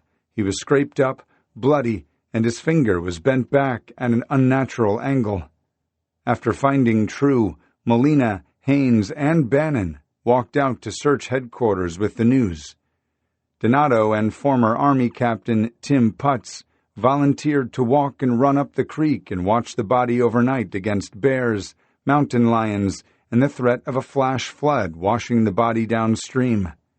The next morning, a trio of pack horses brought True's body out. In the summer of 2018, Putz joined Donato in the Arctic for a historical search for another famous missing person, Captain Sir John Franklin. The British Royal Navy officer led the ill-fated 1845 expedition to the Arctic in search of the Northwest Passage with 2 ships, HMS Erebus and HMS Terror. He was known in England as the man who ate his shoes, after a previous infamous Arctic expedition. Erebus and Terror became icebound off the coast of King William Island. Franklin and 128 other men, the entire expedition, were lost. A vast sea search followed in 1848. The British Royal Navy offered a reward for finding the ships. By 1850, the search included 11 British ships and 2 ships flying the American flag. Graves of 3 crewmen were found off the east coast of Beechey Island. It's believed the expedition devolved into cannibalism. In 2014, a Canadian search team found Erebus on the ocean floor in eastern Queen Maud Gulf. In 2016, Terror was located south of King William Island, but no Sir John Franklin. Donato is determined to find him. In a 12-day expedition in late July and early August, Donato and Putz, along with Myron Tétrault and Oliver Hubert-Benoit, fast-packed from Cape Felix to Terror Bay, over 100 miles. The crew trekked a short distance from the shore, but farther inland than its believed previous searches had taken place. They found artifacts, including multiple cairns, but no Franklin. They saw wolves and caribou, and all manner of weather. Currently, Donato is analyzing the expedition's data for another attempt.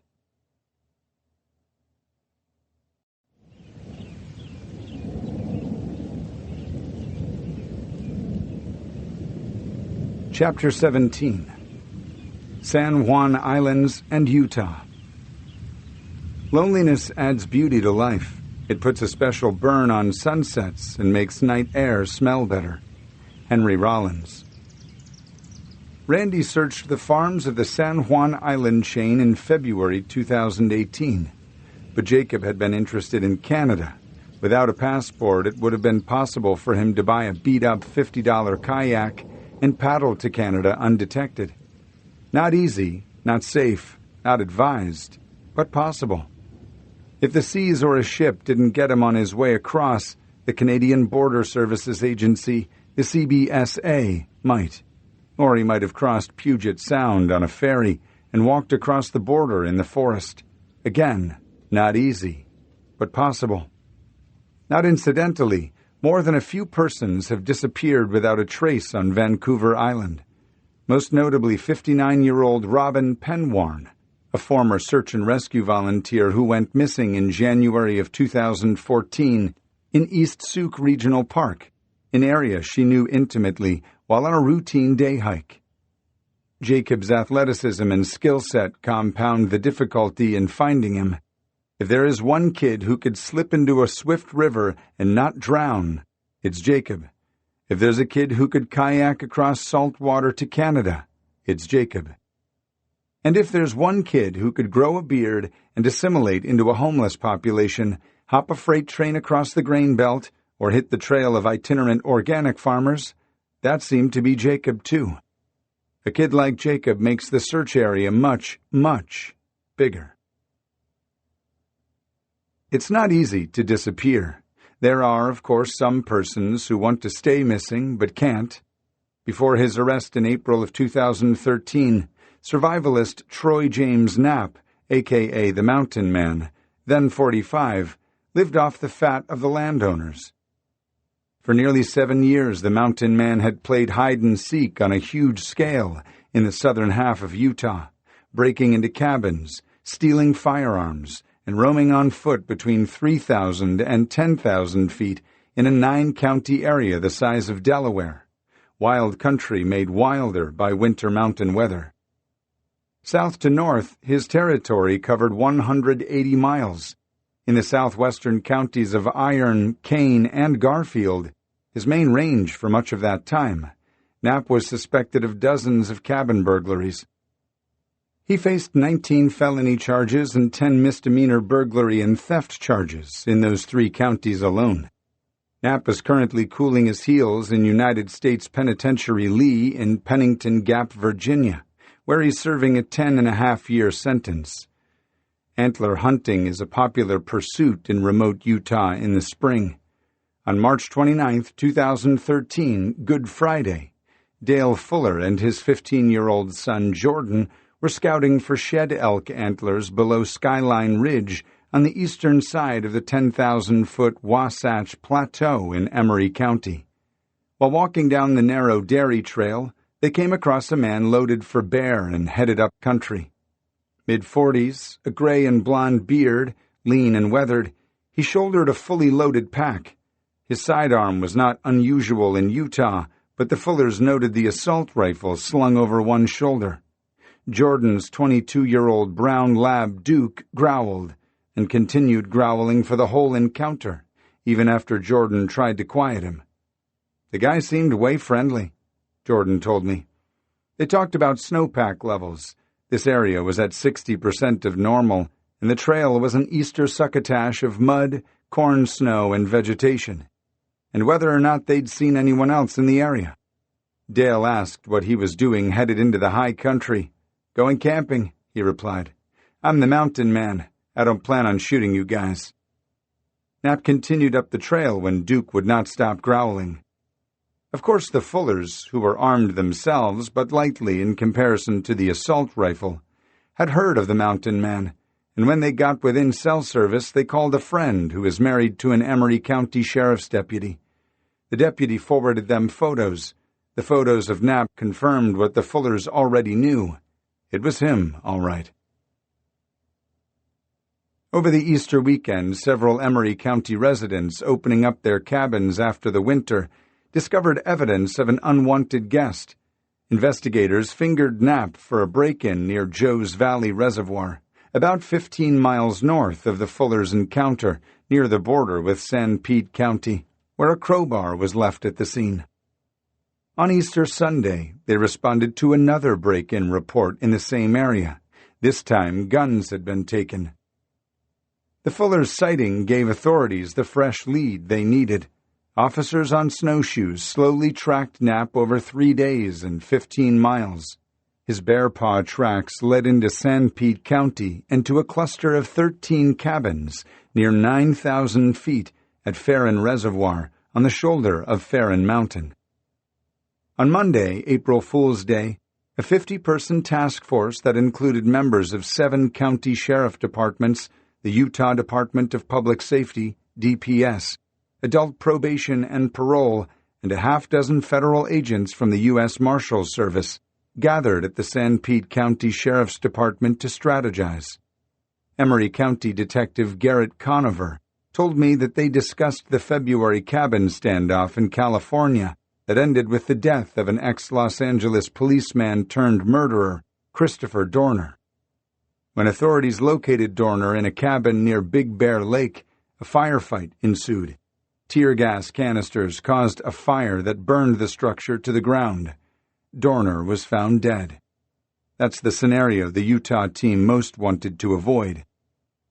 The next morning, April 2nd, just after midnight, the lawmen headed into Farron Canyon in snowcats and on snowmobiles, with 2 Utah DPS helicopters at the ready, then quietly took position on snowshoes in the frozen dark. They weren't yet sure which of the cabins Knapp was inhabiting. They couldn't be positive he was there at all. But part of the plan was that the racket from one of the helicopters would alert Knapp. It did. The first helicopter came in from the east. They could see Knapp on a cabin's porch. At about 9 in the morning, Knapp is out chopping wood for his morning fire when this big-ass bird comes in over the trees. U.S. Marshal Michael Wingert, the lead federal agent assigned to Knapp's case, told me on the phone. He grabs his rifle and shoots at the bird. Knapp squeezed off several rifle rounds.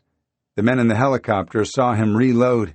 The fugitive strapped into his snowshoes, grabbed his rifle, and took off running to the south. After an exhausting 100-yard dash, he encountered Emery County Sheriff Greg Funk. Knapp raised his rifle. Funk fired and missed.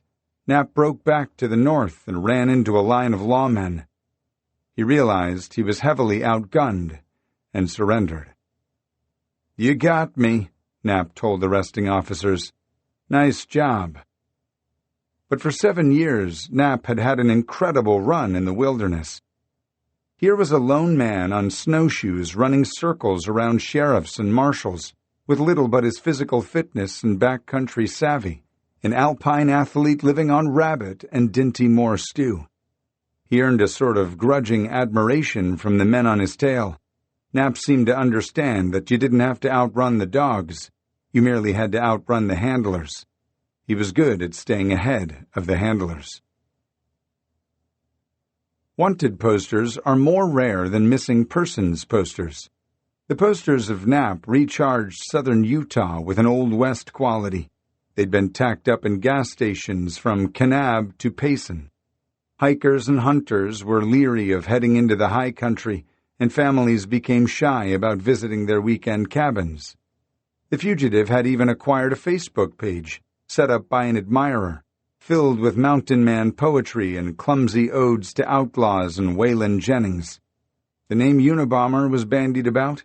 Some recalled the Olympic Park bomber, Eric Rudolph, who hid for 5 years in the North Carolina woods, dumpster diving and swiping vegetables from gardens, or fellow Utah fugitive Lance Leroy Arellano, who disappeared into the desert in his silver Pontiac after shooting a state ranger in 2010. Knapp didn't have a known history of that kind of violence, but he commanded respect. "I could take every cop in Utah who's comfortable on a pair of snowshoes up there right now and not find him," Wingert told me. In a year and a half of tailing Knapp, Wingert became the Pat Garrett to his Billy the Kid. You give this guy a day and he's 15 or 20 miles away. There's people who can survive a night out. Say they break a snowshoe binding or lose the track on a snowmobile, Wingert said. But to actually stay out there for months and months and years on end, this guy is as close to Jim Bridger as we're ever going to see. In summer, Knapp lived in his own homemade camps. Over the years, deputies found bivouacs, usually with a blue tarp, in the aspen trees, stocked with guns and, in one, a copy of Into the Wild. Several of his high camps were discovered by cougar hunters, who hunt in high rocky terrain. As far up as 9,000 feet, they were relatively sophisticated shelters with framed doors and rocks and wood and earth. In winter, the mountain man made himself at home. His usual mode of entry was to break a window or door pane, twist the lock, and let himself in. Sometimes he'd wipe his boots, sometimes he wouldn't. He made soup from cans and helped himself to coffee. Knapp liked sardines, mayonnaise, and especially liquor. If there was a bottle of spirits, he might drink it and rend the place with bullet holes. He might replace the firewood he burned. Sometimes he did his dishes, but he never put them away. He liked to steal radios, listening on local AM stations to erroneous reports of his own whereabouts. In early 2012, when Knapp's identity was verified by investigators and reported by local media, his reputation as a harmless survivalist began to slide. In the cabin owned by a former Las Vegas police officer, he made a crucifix with knives on the bed. At times he appeared angry at Latter-day Saints. He shot holes in a portrait of Joseph Smith and ripped up the Book of Mormon. He cost one cabin owner thousands of dollars in smoke damage when he closed the flue before vamoosing. He traded guns with another, leaving his old .303 British and taking a sexier Remington. He crowbarred into a gun safe, laid all the arms on a table, and took none. In another cabin, he removed the grips from all the guns, but left them. He placed food cans behind kitchen drawers so they wouldn't close. He defecated on a porch. He also shat in a pan and left it on somebody's kitchen floor. Authorities labeled him armed and dangerous in January 2012, reporting that the mountain man had been leaving threatening notes in cabins or outside scrawled in the dirt. The tune was always the same: "Get off my mountain." For most of those 7 years, lawmen were hunting a ghost. As early as 2007, they suspected that one man was breaking into properties over a big area, but damned if they knew who. Even when he got a tip, we were always 1 week behind, Kane County Chief Deputy Tracy Glover said. The mountain man stuck to ridgetops, avoiding established trails. He walked on vegetation to avoid leaving an easy track. He slipped from heavy hunting boots into size 10 sneakers to minimize his footprints. Knapp mainly roamed 1,000 square miles of southwestern Utah, from the Arizona border north into Zion National Park and onto Cedar Mountain above Cedar City. His habitat ranged from alpine forests to the sparsely populated desert. He was known to walk to town, St. George and Cedar City, and hang out with the homeless population, and make phone calls to his mother in Moscow, Idaho, then head back into the wild. Then investigators got a break in December 2011, when a motion-activated camera outside a cabin in Kane County captured the image of a man with neck and hand tattoos and a ginger goatee. The man wore forest camo hunting outerwear that hung on him, a camo fleece beanie, a Remington 600 bolt-action rifle, a long hunting knife in a leather sheath, purple aluminum snowshoes. People captured with wildlife cameras have a spectral quality to them, like they don't belong in the frame, are out of place in the ecosystem. The game cam photo alone couldn't positively identify the man, but fingerprints obtained from a broken window pane in 2009 matched with Troy James Knapp, 5 feet 10 inches tall, approximately 150 pounds, with hazel eyes. This led the cops to mugshots taken in Inyo County, California, in 2000. Knapp's hand and chain-link neck tattoos matched the mountain man's.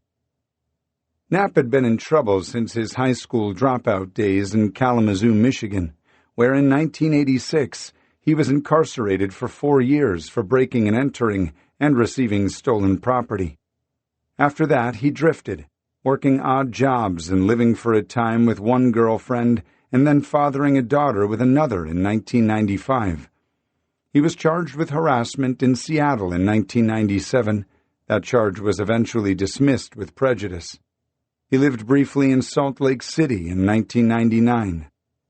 His stepdad, Bruce Knapp, a sportsman, had taught young Troy wilderness skills, hunting, trapping, and that became Knapp's M.O.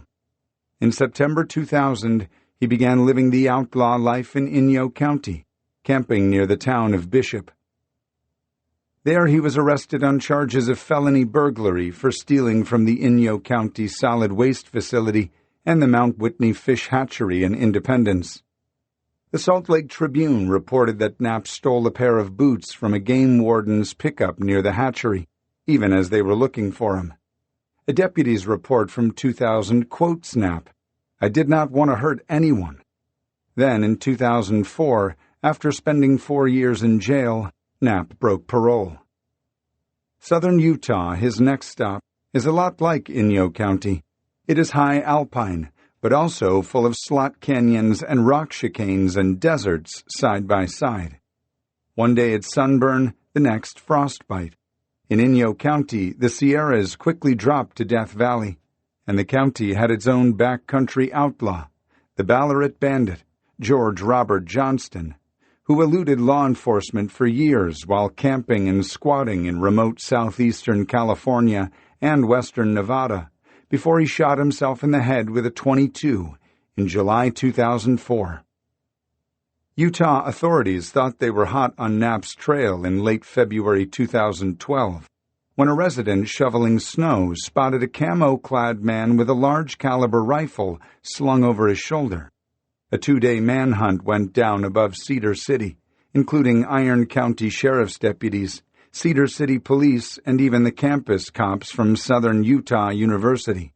A helicopter scoured a 10-mile radius. In the end, the manhunt only fueled the myth.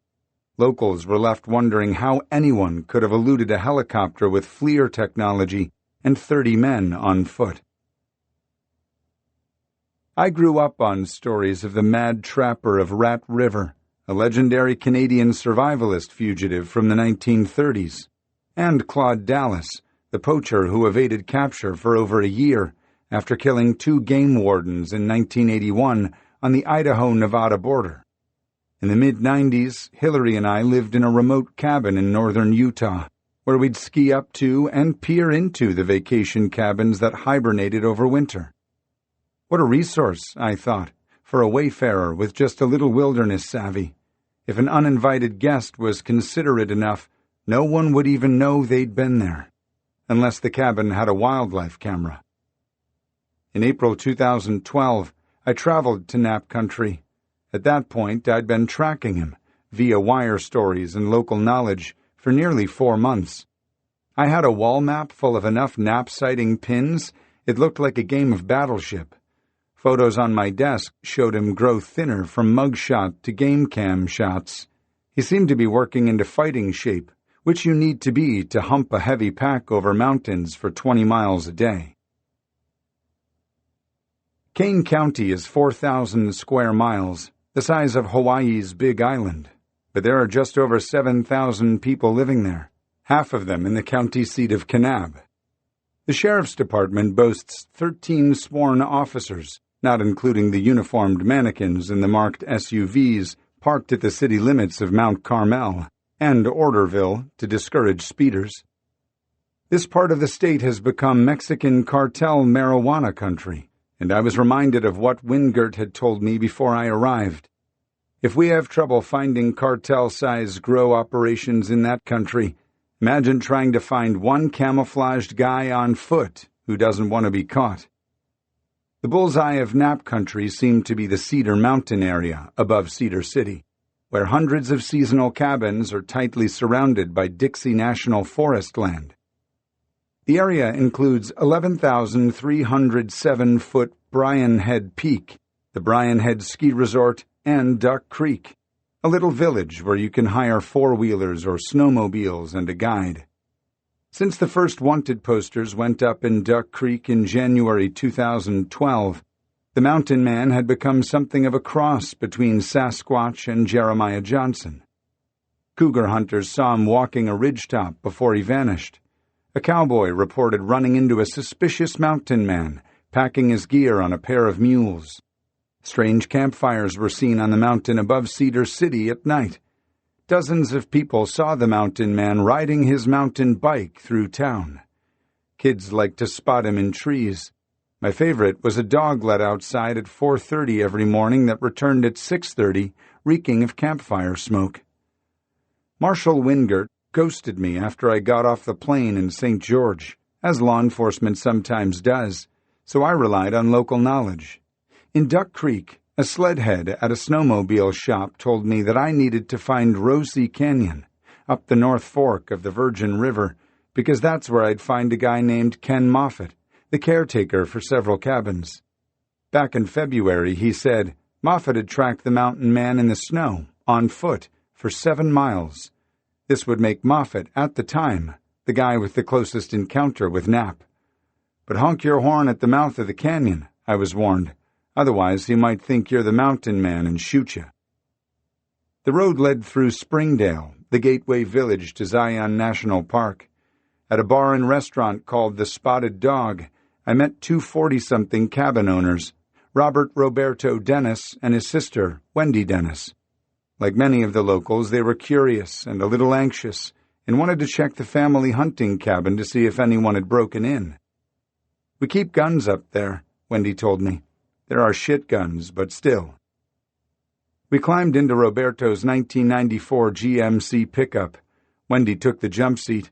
Duke, the lab pit mix, got the middle, where he slobbered on my maps. Southern Utahns do not leave home without some kind of firearm, but Roberto packed light. A toy-sized .22 caliber short-barrel Beretta he called a hooker gun. We were headed 25 miles higher up, toward Cedar Mountain. It was drier than a Mormon wedding, and the truck left a veil of dust. Roberto and Wendy had found something odd in the forest the hunting season before, a hefty bag hanging in a 40-foot ponderosa pine. They thought it was trash, but the bag contained a knit beanie, felt boot liners, a camo sleeping bag, a pair of nearly new size 10 sneakers, matches and chainsaw sharpeners. This didn't say hunter or Boy Scout. It said transient, alpine homeless. Still, it's curious why it was up here, so far from Interstate 15. Many of the cabins we passed were homogeneous, attractive, clean, and new. The Dennis cabin was not, rather a cobbled utilitarian compound with a generator shed where they hang the venison, and an antique propane refrigerator that sealed the silverware and some warm Budweisers from the mice. Something had been inside the Dennis cabin for certain, but it wasn't human. There were rifle cartridges and Tammy Wynette 8-track tape cartridges strung from hell to breakfast. Turds the size of licorice snaps were strewn all over the kitchen table like a taunt. Wendy located a dust-green bottle of Jägermeister.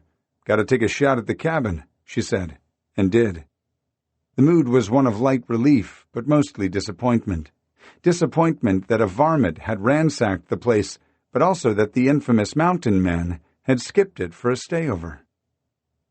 We got back in the truck and turned up country to Rosie Canyon, driving 15 more miles over dirty snow drifts and through braided streams, until we came upon a man standing in the middle of the 2-track road. "Are you Moffett?" I said through the truck window. "Yes, I am," he said. Moffett was clean-shaven with long gray hair. "We've had a problem now for 7 years," he said. His encounter had taken place 6 weeks prior, in mid-February, a week before Knapp was fingered by name. "I caught these weird tracks," Moffett said. "This guy was sneaking around bushes," he said as he pointed up the road toward the neighbor's place. "Sure enough," Moffett said. "There's these tracks going around all their windows." Moffett had hopped on his four-wheeler and motored up the road. "Went up to check on the Stucker's place," he said. He'd walked the property and circled back. Then Moffat told us the strange thing. The mountain man had sent Moffat a message in the snow. I noticed there were carefully placed snow tracks on top of my boot tracks. Moffat is the kind of Edward Abbey-esque character who might have appreciated Knapp's gift at surviving solo, but he too had tired of the mountain man's antics. "Give him a can of soup, who cares?" Moffat said. "But I think he's getting more and more disturbed. He's progressively upped the ante here. It's like he's getting paranoid now. I don't want to walk up on him, and I don't want one of my neighbors getting shot." That seemed bound to happen, as Knapp got angrier and messier. After he was ID'd, he left several drunken notes, including this one from a cabin in Kane County. "Hey, Sheriff, fuck you. Gonna put you in the ground. It's better these times to be a ditch digger septic cleaner than a pig." I was curious about his use of a semicolon. Authorities were unsure, however, how violent Knapp was. Wingert told me about a homeless man in Washington County, along the Virgin River, who in 2010 said that he had been brutally beaten by Knapp with a rock over some camping gear. The man declined to press charges. Knapp's time on Cedar Mountain also coincided with a strange cold case homicide, straight out of a Coen Brothers movie. In 2007, during hunting season, the partially buried body of 69-year-old Kennard Martin Honoré of San Clemente, California, who'd leased a cabin from the Forest Service, was found in the cinder pits near Navajo Lake, west of Duck Creek. Honoré had died from a single gunshot wound from a small-caliber rifle and been hastily buried. Kane County deputies could find no motive and no sign of robbery. There were a lot of hunters in the area, so it could have been a stray round. But the small caliber doesn't make sense for deer, and the quick grave work doesn't make stray shot sense. No evidence connects Knapp to the case, except that he is believed to have been in the area at the time. Still, Wingert said, it's kind of an unusual coincidence. Before Knapp was apprehended, I spoke to criminal psychologist Eric Hickey, dean of the California School of Forensic Studies at Alliant International University in Fresno. "The isolation is probably costing him," said Hickey, who worked as a consultant on the Unabomber case. I told him how Knapp's behavior had seemed to escalate, about his threatening note to the sheriff and the pan of scat in the kitchen. "Most people are not good at being isolated like that. He's acting out. I suspect he has no control." Hickey said the scat in the pan was a signal. "This is a signature." "The truth is," said Hickey, "if law enforcement decides to go after him, they can track him. I guarantee if he hurts somebody, they'll go after him." But he didn't, and Knapp's trail was cold all last summer. Then, in October, he resurfaced. Knapp had moved north, almost 120 miles north. He was seen near Fish Lake Reservoir, a high alpine lake on the Fish Lake National Forest in southern Sevier County, and again north of there in San Pete County, which borders on the Wasatch Front, the mountain playground for Salt Lake City. Gaunt and clean-shaven, he appeared on a security camera, this time at night so that his eyes glowed, waving his arms to feel out an alarm. He broke in but took nothing. Then, in November, an elk hunter reported seeing Knapp in Sevier County. That sighting mustered a 40-officer cabin-to-cabin manhunt that again kicked up goose eggs. What followed was a long, cold winter of no news until the horn-hunting Fullers met the mountain man on the Dairy Trail.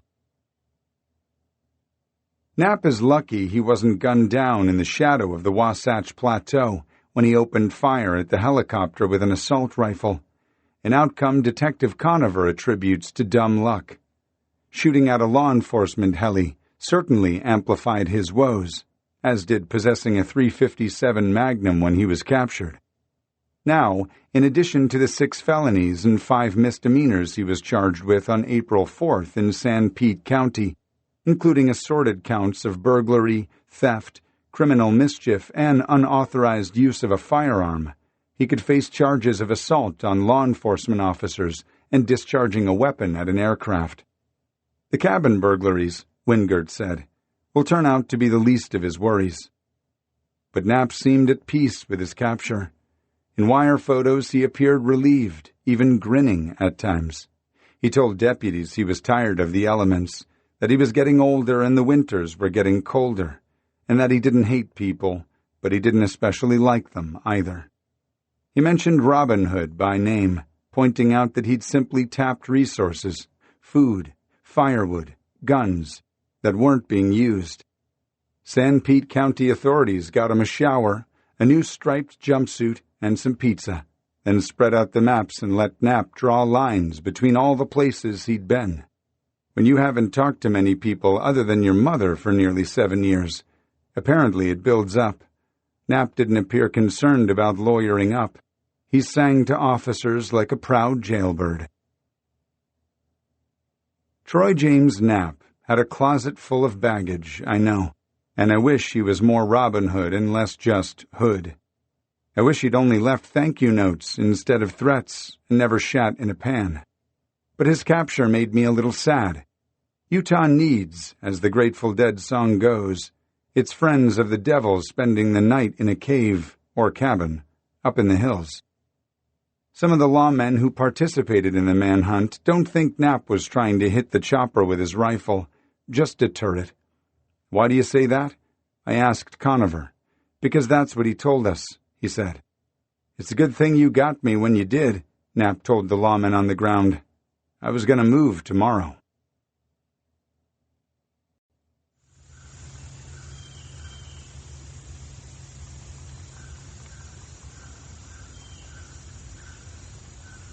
Chapter 18.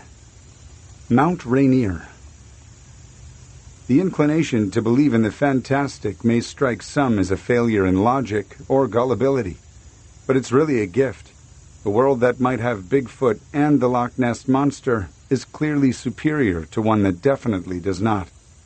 Chris Van Allsburg. The hopping of the San Juan Islands was wet, lonely, and unproductive, other than talking with farmers and baristas and passengers on the ferries, and pinning posters to community bulletin boards outside of small grocery stores and coffee sheds. Islands are societal compressors, and it would be unlikely for Jacob to go unnoticed in the San Juans. The little red folding bicycle wasn't much use there after all. But the hanging of posters, the process, is a type of mantra. It becomes a ritual that feels like progress. Pinning posters is the most analog of reflexes when a person is missing. Jacob's picture is right there in front of you. What a winsome kid. All the memories that are actually the memories of the last time you thought of a time, the memory of a memory, reproduced like missing posters on a Xerox machine. Maybe Jacob will see his own poster and remember to call his parents. Randy went back to Santa Cruz without Jacob again. On May 2nd, 2018, Randy forwarded me a Facebook message Mallory had sent him from a person identifying herself as A-. Her last name is Native American or First Nations. I know this sounds crazy, and I don't want to give you any false hope, but I feed a family of Sasquatch in Washington state. One of them sent me a telepathic message and told me his name. He also showed me Jacob Gray. He was alive. He was not free to go. He was free to walk around. That is all that I can tell you. I know this is not conventional news or something that anyone want to hear, but it is what was shown to me. A-. I live on Alder Lake, and I have been feeding this family for 2 years. I don't want anything. I just needed to tell you what they have shown me. I am willing to take a lie detector test. A-. She gives her phone number. The Find Jacob Gray Facebook page says this: I'll pass your number on to my family. Thank you. I don't know any more info than I've provided. There is definitely something going on that's not natural or publicly known, and the Sasquatches are not involved. A-. I knew the message from the Bigfoot feeder struck a chord with Randy, enough that he'd forward it to me. I could tell what he was thinking, and made travel plans to meet him in Santa Cruz. We'd head back to the Pacific Northwest, and once again Bigfoot would be involved. This time more directly, it appeared, than the researchers and the Bigfoot barn. This was a witness with information about Jacob.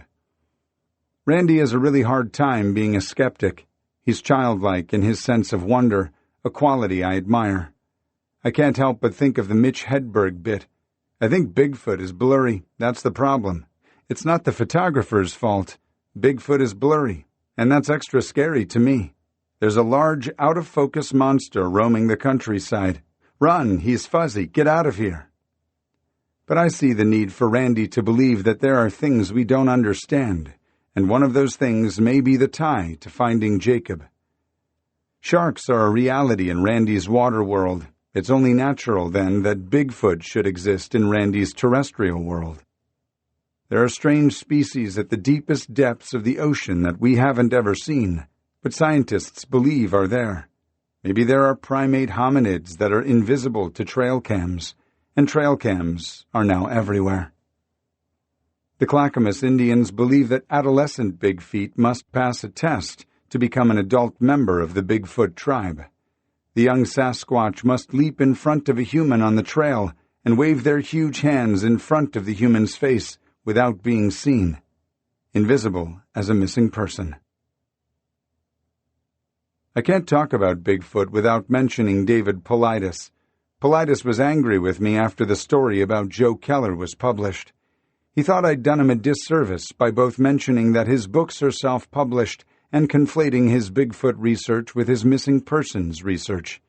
He writes in an email, "It almost appears you want to diminish my sincerity and credibility by bringing up something that is categorically irrelevant, yet something that many readers believe is a joke. It appears to be a left-handed attack at my credibility and thus takes away from our work with missing people and will push people away from our work in that arena. I don't understand why you did this. David Paulides." Paulides is without a doubt the one who has brought the most attention to this phenomenon, all the unfound and unaccounted people missing in the wild. He's also a well-lubed marketing man, and from what I can glean, doesn't directly give back or help search. His contribution to the underworld of the missing would be awareness. He's certainly a provocateur, at times a carnival barker, and a disruptor if you're the National Park Service. He's careful to remind his audiences, often at a UFO or cryptozoology conference, he's not saying UFOs or Bigfoot are causing people to vanish, but he also doesn't appear to say they're not responsible. Randy and I drive by the ocean. There are people selling avocados, 8 for 99 cents from their tailgates. Randy shows me the spot near Cowell's Beach where Randy and Jacob saved a kite surfer's life together. It was a big stormy day, Randy says. Kiteboarding is dangerous enough on a flat day, dealing with lines and a wet kite. The guy was 200 yards out in a big swell, big waves. We go to the longboard union surfing contest. I'll go out and surf for a day. I'll stay out 8 hours, Randy says. I gotta get back into it. When I find Jacob, I'm going to get back into it, surfing every day. Randy never did tell me Jacob sold his favorite surfboard. Laura told me that. That was a thing that really worried Randy, a bad sign. We both buy raffle tickets to win a custom longboard, but neither has any luck. Randy introduces me to Frosty Hessen, the Santa Cruz surf legend who trained local kid Jay Moriarty, a 15-year-old Santa Cruz kid, to surf the famous Mavericks surf break, where in the winter waves can top out at a mountainous 60 feet. Randy tells me training for such epic waves consists of learning to hold your breath for a really long time. Gerard Butler plays Frosty and Johnny Weston plays Moriarty in the 2012 biopic Chasing Mavericks. Moriarty was 22 years old when he drowned in a freediving accident in the Indian Ocean in 2001. You want air so bad, Randy says. Panic is not going to help you. You just relax. Let the wave do its thing. Randy calls me Grom, a kid, so I call him Kook, a newbie surfer. Truth is, I'm more of a kook than a grom, and he's the opposite of a kook in the water, but acts like a grom in life. It's his childlike attitude, I think, that propels him to search the universe until he finds some answers in Jacob's vanish. His life goal now? I just want to go surfing with that sucker. That sucker. He's talking about Jacob. We're going to surf. Randy is going undercover. He's growing his hair shoulder length and making an attempt at growing a beard. The long hair comes naturally to him. The beard, not so much. It's wiry and thin, not unlike Shaggy on Scooby-Doo, though back in the day he could sport a grand mustache. The idea is that he can slip in and out of homeless camps and organic farms and not get too much attention, he tells me. And there's a cult in Canada that he wants to check out, one that Mallory told him about. The different look will be good camouflage. But I think he just needs to reinvent a part of himself, a different Randy Gray, with all of Randy Gray's superpowers. I realize he's less in denial and more in gear, moving forward. The nature of this type of trip is that you must take the long route. You get the reality of what it means to find a needle in a haystack, Randy says. It's not a cliché, not a misplaced hammer gun at the job site. I've been thinking. I'll need a tool on a construction site. I'll remember where I put it. I've just seen it, but I can't find it. I'll look for a day for it, and when I stop looking for it, there it is. I'll find it. I think it's maybe the same way looking for Jacob. This time we fill the propane tanks and leave, headed north in the evening. We grab dollar menu burgers and camp in a rest area on the interstate near flooded rice fields in Northern California. In the morning, Randy makes coffee in the Arctic Fox, and we chew on Dr. Amon's Brain-on Joy bars, dark chocolate and coconut. I have a family member who suffers schizophrenia, and I think about how "let's get you some help" could sound like "we're going to have you committed" to him. The police used to talk to him through his television set. Impossibilities become possibilities, Randy says, which is why we're going to meet an Indian who feeds a family of Sasquatch. I got nothing else to go on. It's shooting in the dark. I need to not have an agenda. Is it logical what my son did? What the shit is logical? There's nothing logical about the Bigfoot woman, but Randy wants to see what she has to say. Bigfoot is not going to walk out of the woods holding Jacob's hand, but then Randy might learn something there that leads him in the right direction. In this case, Bigfoot at Mount Rainier is the catalyst that gets him out of Santa Cruz and back on the search once again, when he'd exhausted every probability in the Olympic Peninsula. Randy phones Derek Randalls, this time solely because of his Bigfoot experience and knowledge. What do you think about a woman who feeds a family of Sasquatch who got a telepathic message that they know where Jacob is? I can hear Derek take a deep breath on the speakerphone. In all honesty, Randy, it's a load of horseshit. The Sasquatches told her Jacob was trying to get out, but couldn't.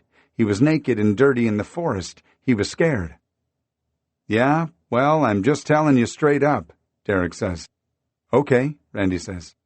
Hey, I think we're going to head your way after. We lose the cell signal. But not the satellite. Ride, Captain, Ride upon your mystery ship by the blues image plays on the Sirius XM. This is the mystery ship, Randy says, referring to the big Dodge. It's getting dark. Time to start looking for a place to camp. This is not normal, Randy says. I'm not sure if he's talking to me or to himself. I'm not going through a normal part of my life right now. Nothing's normal about this. Randy is part Cherokee, maybe 1/16, he guesses. That at least can't hurt to get him closer to Bigfoot. You gotta be attuned, Randy says. This lady's gonna get me in tune. Randy tells me that when he was 18, his friend's parents, Christian Scientists, died from eating poisonous mushrooms. Randy had eaten some too, but just enough to make him sick, not kill him. I hadn't thought about that in a long time, he says. He loves martial arts and its symbiotic relationship to surfing. Budokai, he says. Budokai karate. We trained with a Zen master, who had us run through a dark house at night with masters throwing punches at us. They'd just pop up from behind a couch, behind a door, and bam! I get the sense that searching for Jacob is a bit like running through a dark house at night. When Randy was 22 years old, the same age Jacob was when he disappeared, he almost moved to Japan indefinitely to study karate. Instead, he accidentally started what he calls a halfway house in Santa Cruz. He owned a small house near the beach and let a friend going through a rough patch stay there rent-free. It just kind of opened up to other people, he says. He kept letting people in and watching people move out, including Jesse Young, a sound man for local rockers, the Doobie Brothers. Randy ran the house that way for a decade. Man, it was trashed at the end, he said, but it's representative of Randy's generosity. I've traveled with him enough to know it's genuine. His heart is huge. It's after dark when we pull off the highway to camp on the Gifford-Pinchot National Forest near Mount Rainier. In the morning, it's a Wednesday in late May. He wakes up wanting to tell me about his dream, even before coffee. I had a dream that I was piggybacking on one of those suckers, Randy says. I can't tell if he's joking or not. By suckers, he means Bigfoot. A crow is squawking outside the Arctic fox. Like some sort of drug deal where the drug is Bigfoot information, we plan to meet with A- Bigfoot woman in the parking lot of Rocky Point Recreation Area on Alder Lake.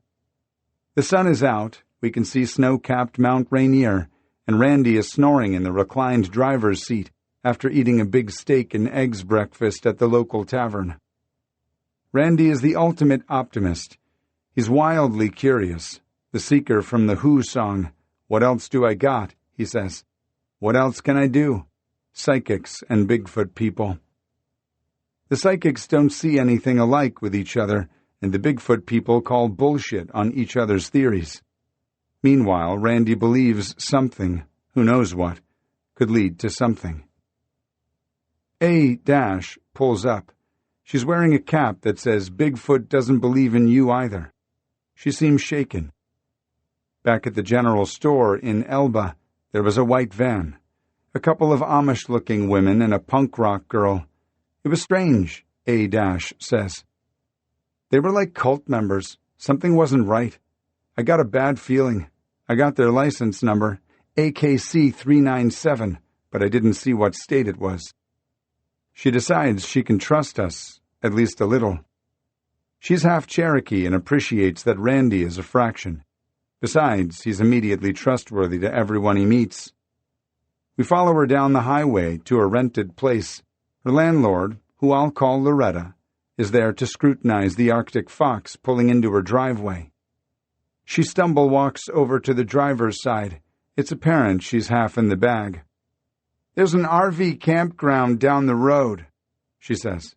A- explains what's up, that we're here to commune with her Bigfoot family regarding Randy's missing son. Loretta says we can park the rig and spend the night. We walk down the hill into a clearing. It's cool, and Randy wears his Pearson Arrow hoodie, which also serves to keep the mosquitoes from biting his arms and neck. There are 2 motorhomes that look like they were just driven down the hill and abandoned, maybe 20 years ago, maybe last week. A- builds a fire in a fire pit. The smoke is good against the bugs.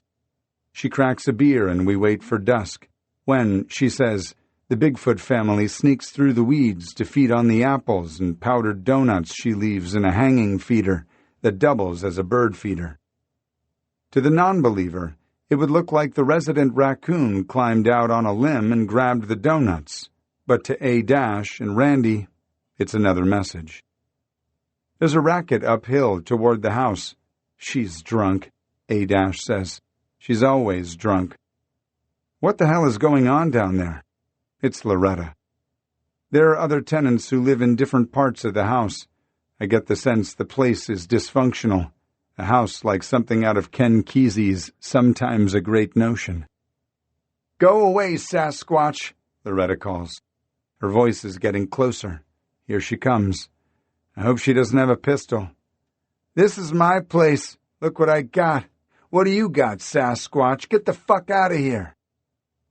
Randy tries to reason with Loretta, who has a slosh crush on the shaggy-haired surfer with California plates on his mobile home, who just came motoring into her life a couple hours before. Kismet. Randy is good with drunks and street people. He's good with kids. I think he'll be good with Bigfoot. Then drunk Loretta says this. He's dead. Your son is dead. Go home. Get the fuck out of here, you bitch. A Dash yells. How dare you? I own this place. What do you have? You get the fuck out of here. Loretta slurs. Instead of getting angry and flying off the handle at Loretta, the gentle surfer coaxes her back up the hill, redirects her like you're supposed to do in dog training. He makes sure she isn't going to fall down the hill, then returns to the clearing by the fire. It's not that Randy, surfer optimist that he is, truly expects a Bigfoot is going to tell him where Jacob is. That isn't the point. But the Sasquatch, even if it doesn't exist, could still lead him to Jacob. That's what Randy understands. Searching for a missing person after that first week is a believer's game. Hell, even having lost his son, Randy's glass is so full it's spilling over the rim. Even if Derek calls it horseshit, Randy's gonna go check out the horseshit. He has to. You've got to open your heart, A Dash tells Randy, if he wants to telepathically talk with the Bigfoot. I already have, Randy says. It's pitch dark now. Randy sits in a lawn chair facing the donut bird feeder and speaks in his warm, calm voice to the Sasquatch. Stay Emma, he says, the word A Dash instructed him to use, their word for Sasquatch, Bigfoot. Stay Ima. Stay Ima. A Dash says, this is Randy Gray, Jacob's dad. Eyishi, friend. The Bigfoot word for friend. Eyishi, Randy says into the night. Eyishi. I walk back to the truck and let Randy communicate without me listening over his shoulder. This is private between Randy and the Bigfoot family and A Dash, but I don't belong. I'm already concerned about how I'm going to write this and not misrepresent Randy or A Dash. I walk slowly back to the Arctic Fox, but I'm listening. Stay Ima, Eyishi. My name is Randy Gray, Jacob's dad. I read in my bunk until I fall asleep. Randy climbs in some time later. I think I heard a grunt, he says. The donuts are gone too. A grunt. He wants so badly for Sasquatch to be sentient. His missing link. Biologists would find a lot of raccoons with cavities here. A grunt. I see another thing Randy is, in part, doing. Another psychic, always a psychic, had a vision that she'd seen Jacob, dead, along the Soul Duck River, downstream from where the bike and trailer were found, across from the fish hatchery. That's where Tanya and James and Derek and Laura are going to search in a couple days. And we're supposed to meet them. Another psychic dream. He's trying to distract his mind from the river search on the Soul Duck, and Bigfoot is helping him do it. As far-fetched as another psychic vision is, Randy is thinking, what if she's right? The psychics don't tend to see visions of Jacob alive. At least the Bigfoot told A Dash, Jacob's near them. It's far more hopeful that the Bigfoots say Jacob's alive, even if he can't go home. The next morning, Randy makes coffee and reaches me a cup while I'm still in my sleeping bag. I'm going to go find Loretta and thank her, he says. I'm not convinced that's a good idea, but what do you do? Randy walks toward the lake to search for evidence of Sasquatch. 10 minutes later, I hear, "Motherfucker!" And it's on. Loretta is up. She's arguing with A Dash. Randy smooths her feathers. He climbs in and fires up the diesel. She's still drunk? I ask. Yeah, still drunk, Randy says. And drunk again. It's not even 8 in the morning. She's drinking beer. She said maybe Jacob doesn't want to be found. You have to find yourself. Maybe. Maybe I'll do a little of that, too.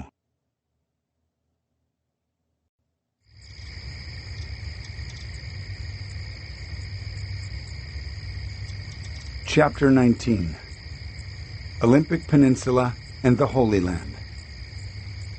Then the man said, "Your name will no longer be Jacob, but Israel, because you have struggled with God and with humans and have overcome." Genesis chapter 32, verse 28. Best case scenario for us now is obviously that he's found alive, or he's found. Worst case scenario is we never know. Matthew McAfee, Ollie's brother. Mallory sent me the maps. She believes a mashup was going on in Jacob's mind. "Check out how similar these maps are," she says. "One of them is Israel's journey through the wilderness, and the other is Washington. Brings a new light? Canaan and Canada are mighty similar as well." Jacob's browsing history shows he was in the process of applying to go to Canada, and may have explored ways of getting there without one. Shuffled with the maps of Washington's Olympic Peninsula and Olympic National Park are historic maps of the Middle East showing deserts between ancient towns like Heliopolis and Memphis. Side by side, the Olympic Peninsula and the Holy Land conflate. The Strait of Juan de Fuca and the Mediterranean Sea, the Sinai Peninsula and the Wilderness of Wandering, Hump Tulips and Zin, the Dead Sea and Angeles Lake. A meteorological map illustrates Technicolor rain-patterned images that resemble the Grateful Dead tie-dye tour shirt. There are bike tour maps, a United States Geological Survey Washington Water Science Center map that looks like some sort of nerd camouflage, and a Go Northwest travel guide. I feel akin to Jacob in how I'm fueled by cartography. Mallory also sent me a photo of her and Jacob's grandmother's painting. It's a trip. Wyoma's watercolor is a zoo swirl of a winged lion and the lizard-like duck. Wyoma calls it Olympic National Park. There are horned sheep that resemble the mountain goats park officials are slowly removing by helicopter from the ONP high country because they're taking over. The exotic non-native ungulates are thought to ruin park vegetation and can be aggressive. A hiker from Port Angeles was killed by a goat on Klahani Ridge in 2010. There is a blue and green fish that may be a Sol Duck River salmon. There is a bear, an ONP black bear, maybe. Otherwise, the painting seems less ONP and more Noah's Ark or Book of Revelations even. There are familiar cattle, a pig, a rabbit, pigeons, and a cat and kitten that may be mountain lions. Green dinosaur-esque reptiles, a tan python-scale serpent, and a green dragon. A white bird, a cross between a dove and a goose, clings to the mane of a lion. The creatures don't seem menacing or frightened, rather at peace with their station in this world. In the center of the painting is a woman with auburn hair, cloaked in green, clutching 2 ears of corn. She's looking down at the vortex of the scene, a blonde-haired king with a gold crown riding a white horse bareback in water. The king is wearing a blue cloak and gold crucifix on his chest. From atop the galloping horse, the king dumps a clay jar of water into the water. Perhaps most peculiar and easy to miss is the tiny brown naked man a third of the size of the pigeons, or maybe they're doves or grouse, at the bottom of the painting, so that he appears to be standing on the rim of the easel. It's an Old Testament acid dream of a painting, and Jacob studied it for hours. I asked Mallory if she thought this was out of character for Jacob. I'm one who experiences art museum fatigue after half an hour. Not if he was experiencing a mental health issue, she says. It would seem normal. If I can notice the maps looking similar, maybe Jacob combined the similarities and came to the conclusion that his journey and his purpose was just that. Also, on a side note, my grandmother is very spiritual. She talked to Jacob about a portal somewhere in Olympic National Park. I asked Marty Leger if his brother was deeply religious. No, he said. You could say he was agnostic, I guess. I grew up Catholic but never really practiced much. The reason I'm interested is that another cyclist disappeared in Israel in November of 2017, 8 months after Jacob Gray. I explain that some psychologists believe 29-year-old Oliver Ali McAfee from Dromore, Northern Ireland, may be suffering the strange and controversial condition called Jerusalem syndrome, a condition that amplifies an obsession with biblical scripture and geography and produces a type of Messiah complex. Sufferers may or may not believe they are literally Jesus or another character from the Bible. Although the syndrome is most often diagnosed in Israel, where travelers and pilgrims may be set going by their arrival in the Holy Land, Ali's story is in many ways similar to Jacob's. The devout Christian quit his landscape gardening job in Essex, England, in the spring for a bike tour of Europe. He wanted to see the Holy Land in Israel by bike and gave the trip 5 weeks. The plan was to be home for Christmas. By the time he arrived in Israel, he'd already logged 8,700 miles across Europe, camping and pretty much living off his bike. Wild camping, it's called in Europe. Riding all day with no reservations, then pitching a tent in a forest or sleeping under the stars in a vineyard. It's a style of economical travel that Jacob would appreciate, and by now Ali was deft at it. He owned a Cannondale touring bicycle with panniers, and had a system of packing and riding and navigating and eating and drinking and sleeping dialed. He planned to ride from the north toward the Golan Heights, then south along the Jerusalem Trail, eventually ending up at Eilat on the Red Sea, then end of the road. An American cyclist gave him some water on the Israel National Trail near Mitzpe Ramon in the Negev Desert on November 21st. They were the last person to see him.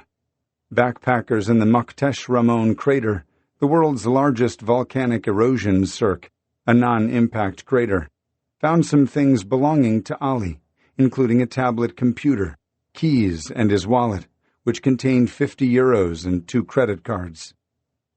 A Bedouin camel trainer named Wahaldi found a bag belonging to Ali. Scattered about were his toothbrush and some notebooks. He also found one of Ali's shoes. Ali's brother filed a missing persons report when Ali didn't check in for his flight home. Police turned the search over to Search and Rescue, who found Ali's bike, tent, and a digital camera. With the camera, they were able to breadcrumb his trip down to the crater, his LKP, last known position. Ali took 2 photos each day. "Jordan," he told a barista who befriended him in Givat Harel. "I'm going to Jordan." He did, riding through the Jordan Valley. He circled the Sea of Galilee clockwise. On his 8th day of cycling the Holy Land, a photo proves he went swimming in a Jordan estuary near Gesher Arik, then onward to Ein Gev and the Golan Heights, Mount Hermon, and Ramot Naphtali. On November 5th, he texted his good friend in Essex from Shlomi. Pedal, camp, repeat. Now he rode west, southwest, and down the coastal plain. A local of Gadara took Ali's photo astride his bike. Next, after 2.5 weeks of cycling through Israel, he rode into Jerusalem on his Cannondale. That's where the trajectory of the trip changed. After he left Jerusalem, he was different, Midad Goren of Har HaNegev Search and Rescue says.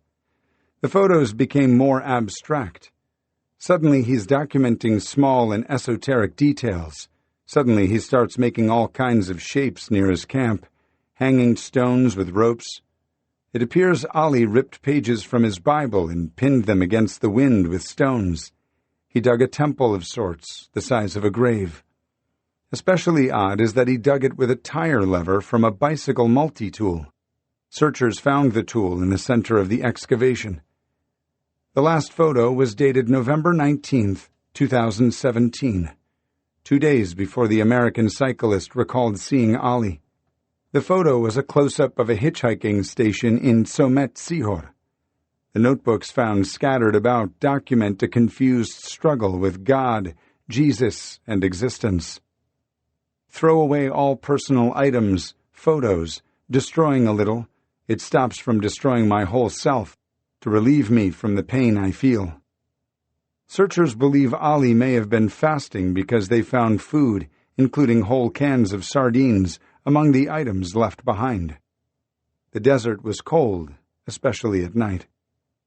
"Look," Goran said, "it's rare nowadays for people to not leave any digital traces behind.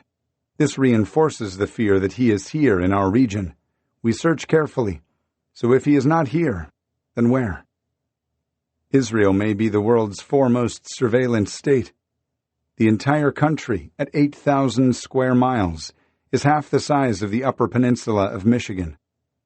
Much of Israel not bordered by the Mediterranean Sea is fenced, either with wire or technology.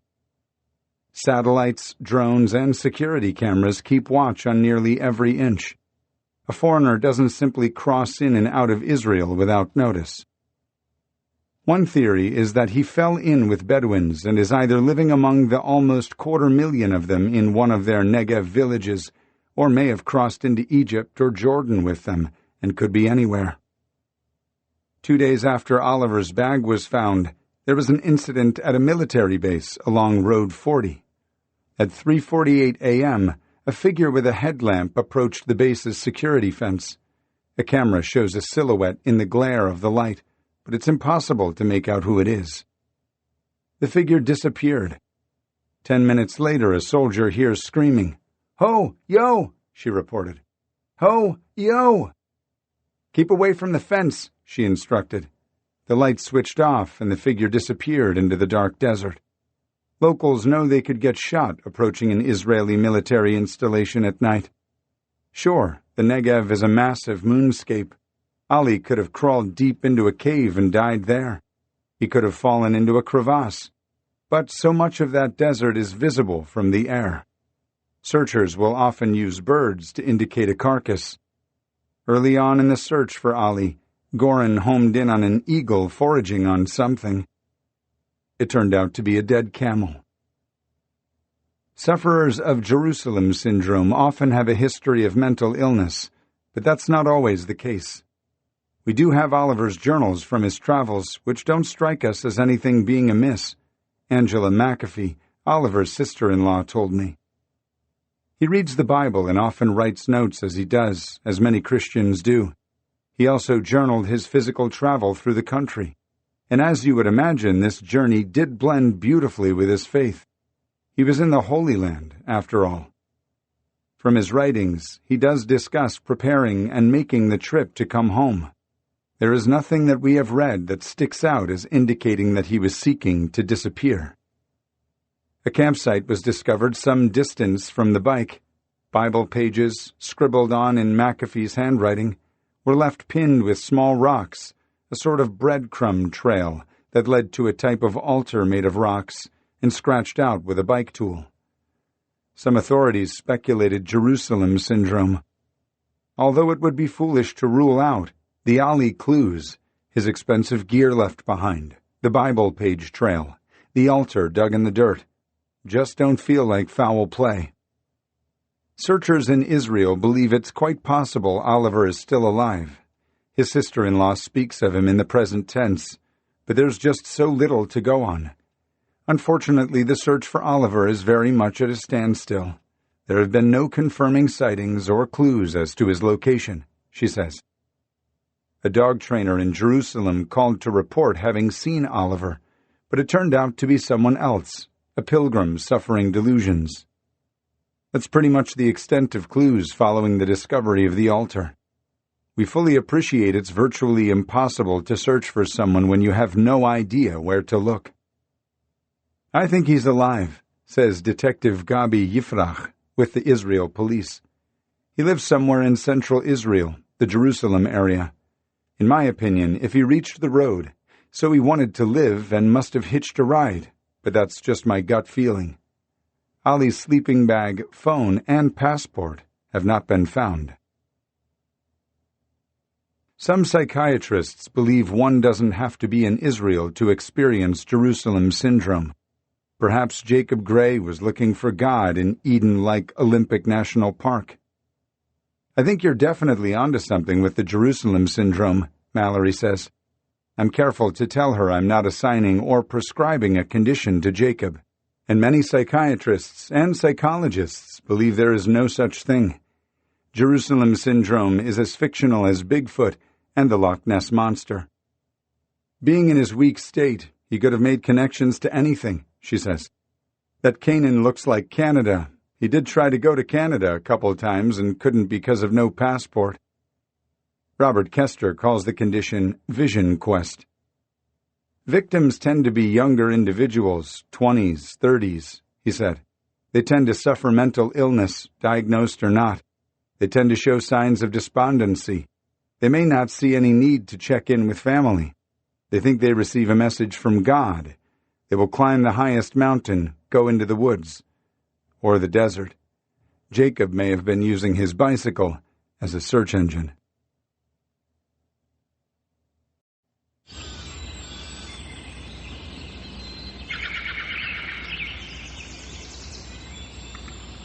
Chapter 20. The Pacific Crest Trail. The present is the only thing that has to end. Erwin Schrödinger. Randy pushes buttons on the in-dash screen. This thing, he says. The map illuminates the cab. Sometimes the GPS will just come on and I'll follow it. Maybe it'll take me to Jacob. Now Randy fumbles with his phone. We're east of Puget Sound, where most of the state is, but it's not his usual Washington beat, so he wants to check in with Sally Fowler, Chris's Sherpa's mother. Chris Sherpa Fowler, a through hiker, went missing somewhere on the Washington section of the Pacific Crest Trail 6 months before Jacob disappeared. Randy has befriended Sally, an advocate for similar persons, and her outreach even helped locate a Canadian hiker missing for 3 years. He was found alive in South America. For a short time, there was confusion that the Canadian may have been her son. Laura has become good friends with Sally Fowler. They share a state in common, and like Jacob, there is a stupefying lack of clues in Chris's disappearance. Randy keeps in regular contact with her, too. "Hi, Randy," she says. "You're psychic," Randy says. "Well, your name comes up on my phone." Randy lets out with his sincere, deep-lung laugh. A warm thing that puts you at ease and makes you like and trust Randy Gray. "Chris never made it out of White Pass," she says. She's resigned. There was an epic storm. He was worn down to the point of being ill. He succumbed to hypothermia and made characteristic stumbling circles in the snow. But Randy still talks of Sherpa in the present tense, even when Sally doesn't. He wants the possibility that Chris is alive, or he simply believes that he is, and for the sake of Randy Gray's vantage on the world, both Chris and Jacob are out there doing the thing they need to be doing. He knew a big storm was coming. Clearly he wasn't thinking like his mother wanted him to think, Sally says. I talked to a lot of through hikers who got depressed toward the end because they have to go back to the bright lights and big city. Chris had packed the book Wanderer, Sterling Hayden's 1963 memoir about walking away from a rutted life. Sherpa had been recently divorced. He didn't have a career. He may have been dragging his heels on the last leg of his PCT journey, trying to avoid going back to a life, as Thoreau has it, of quiet desperation. His dad passed away after Chris went missing. You have to have hope until there's no hope, and we don't know until we know, Sally says. I sure hope he's still out there walking around in a daze, in a commune somewhere, growing broccoli. She speaks with a callous, resigned courage. She's also become a default aficionado on missing persons in the wild. She can laugh and sigh in the same breath. He just didn't have a lot to run from. My heart hopes he's in a commune braiding hair, but my head says he's on the mountain. Randy asks Sally if she knows of any cults that inhabit the PCT. The 12 Tribes cult, Sally says. They have a deli right across the street from where the hikers end up. Randy throws me a glance, and I know that's where we're headed. When we find him, I gotta talk to him, Randy says to Sally, referring to Sherpa. It's a positive affirmation. It doesn't work on Sally, but it works on Randy. He says the words. He sees the words in the air, tastes them after they leave his mouth. It probably won't come to pass, but positive statements are like protein to Randy Gray, and that sentence will fortify him for another day. He was very tired and thin, Sally says. He knew a big storm was coming. Chris and Jacob aren't thinking logically, Randy says. Like Jacob, Sally says. It's such a vast area to search. People have from time to time reported seeing him, but I don't know, she says. There's an awful lot of thin, tall hikers with beards. There's a pause. Someday I hope we both have answers, Randy. I'm ready for the answer, whatever it is. I'm ready for the next chapter. Randy tells Sally how he's supposed to be back on the Soul Duck for a search near the salmon hatchery because a psychic, who contacted Laura, had a vision Jacob's body was above the river, across from the hatchery, at the edge of a horse farm. James Millian scouted it, and a property across from the hatchery vaguely fits that description, so they plan to search the tangle brush and high weeds there. Randy tells Sally he's supposed to rendezvous with them, but his heart isn't in it. Psychics have exhausted him. What the shit? Randy says, which is as good a question as any. Sally Fowler is quit of psychics, too. Ask them what the lottery numbers are tomorrow, she says. Sally tells us about Trace Richardson, trail name Baptist, a PCT hiker who has devoted significant time and expense searching for Sherpa. Baptist had been leapfrogging with Sherpa and would drink beer with him in towns. That counts as trail buddies in the PCT world. There is debate as to where the search for Fowler should center. Some bear hunters reported seeing Sherpa near Blowout Mountain. Baptist is adamant Sherpa's remains are most likely some distance away, in the direction of White Pass, and he's moved from Phoenix to Portland to search for his friend. We have plenty of windshield time, and Randy gives Baptist a buzz. People have seen the movie Wild. It's a great fairy tale, Baptist says. You have people escaping. I quit my job. I divorced my wife. A lot of people come seeking. It's not fixing all of your problems. It just gives you some perspective. But you often find things get harder off the trail. I think the PCT attracts a risk taker, but all the dirt that comes with the real world comes with the PCT. Randy asks Baptist about the 12 tribes. Baptist says he recalls them from Southern California. They had something chocolate, he says. That was primarily their draw, good food. Baptist is gearing up to go back on another ground search for Sherpa. He and Randy talk about the pitfalls of searching, the online static. There's a lot of people who post because they're attention-seeking, Baptist says. It brings false hope. It's cruel. A search is a mileage game. You have to cover ground.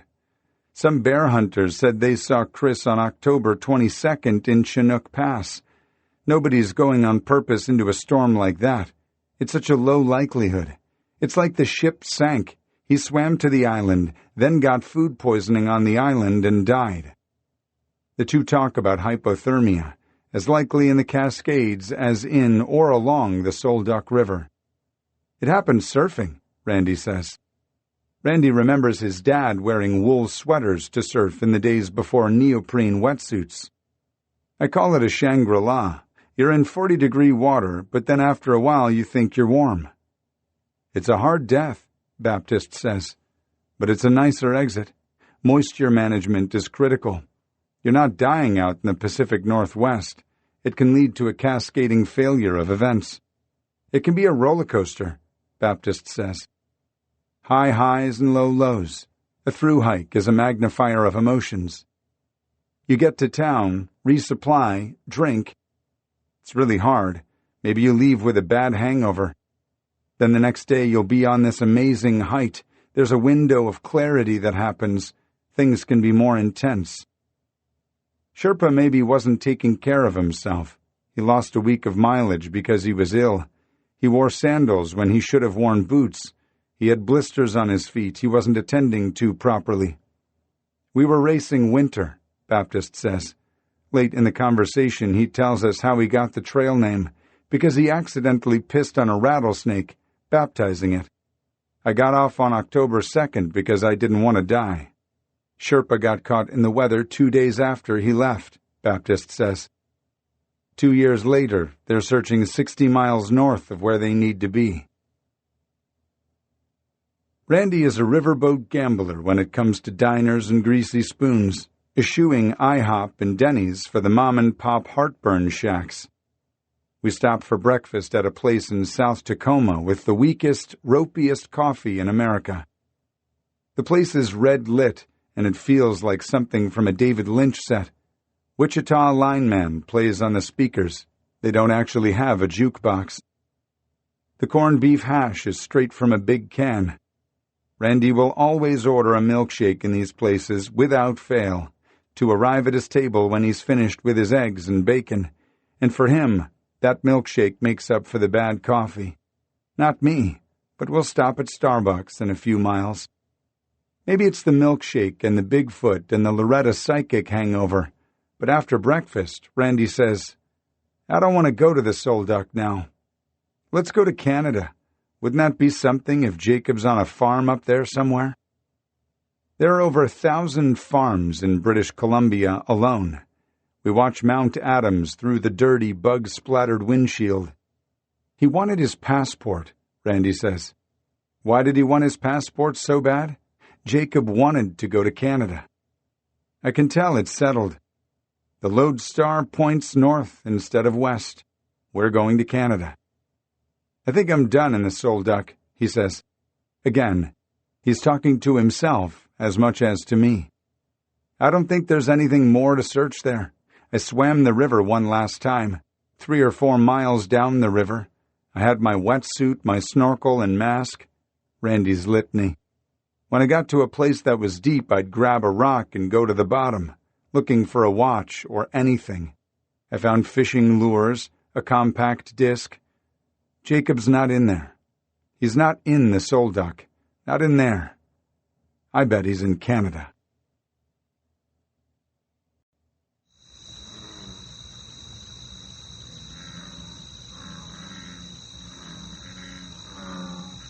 Chapter 21.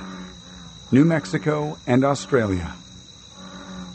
I'm sure that there are places in the deserts in Australia that could be similar to where we might want to go on Mars. Buzz Aldrin. Stephen Carey, 59, an El Segundo, California resident and father of 3, is missing in the Oregon mountains above Las Cruces, New Mexico. He checked out of his motel on July 8, 2019, and drove east toward the mountains. His 2007 Subaru Legacy was found 3 days later by New Mexico State Police, parked at the Baylor Canyon trailhead with the keys inside. Carey's phone, wallet, and black Motobacan full-suspension mountain bike are missing. No fresh mountain bike tracks were found, but it had rained in the 3 days between checkout and discovery of the car.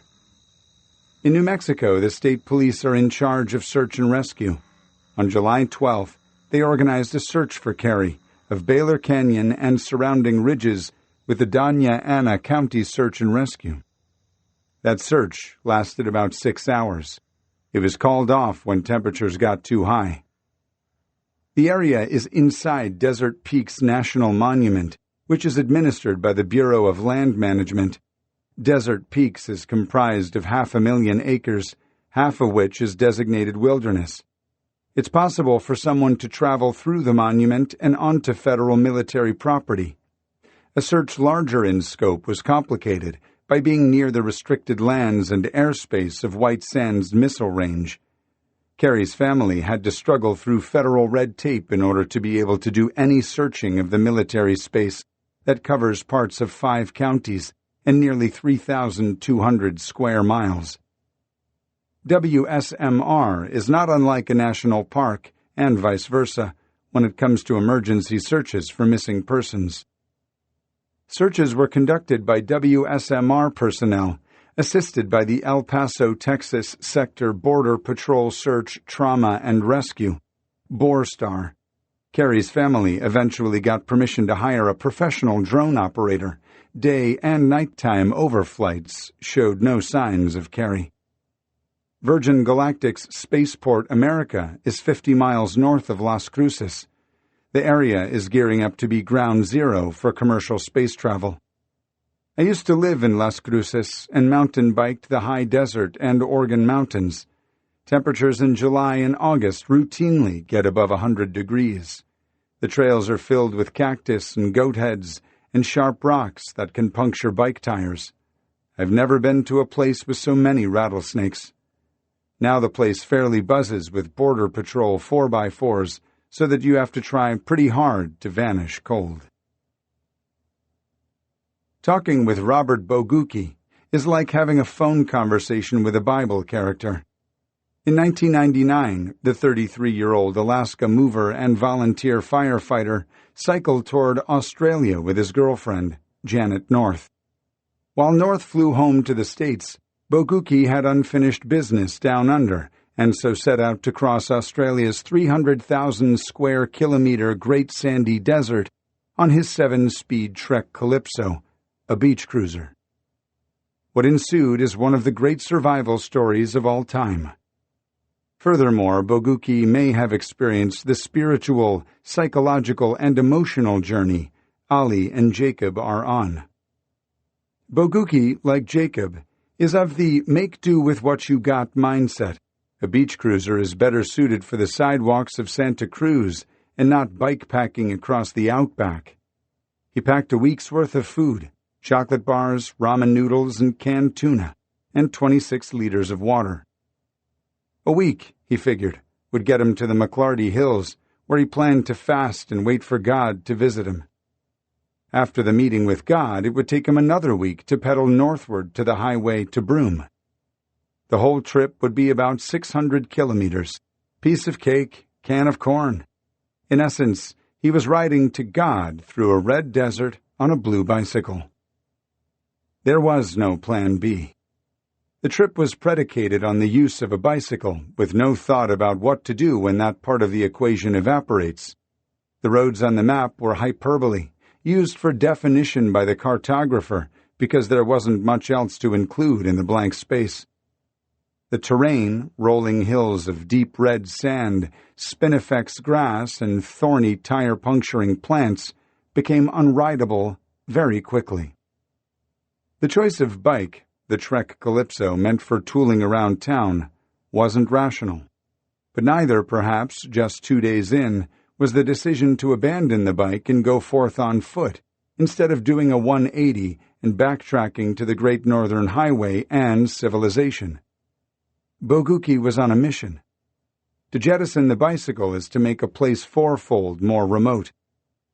Assume a person on foot in the desert walks at a pace of 2 or 3 miles an hour, which is faster than one could hope to push a loaded bike in that landscape. Now you have to calculate water and calories differently than if you could pedal, as you'll be out there days and weeks longer. But it made sense for Bogucki to leave the bike behind if he was going to continue his trek. He never really took the option of turning back seriously. Dropping the bicycle is difficult, though. He writes in One Way to Death and Heaven, his self-published account of the quest that became an ordeal. This thing I've depended on halfway around Australia will go no further, and this upsets me. Tears begin to fall. Initially I feel alone and sorry, yet while sorting and packing the necessities at a deeper level, I feel like more is happening here. He stuffed what he could into his knapsack: food, water, a small blue tarp, his Bible. He talks about the Bible almost as if it's a spiritual version of the Air Force Survival Manual.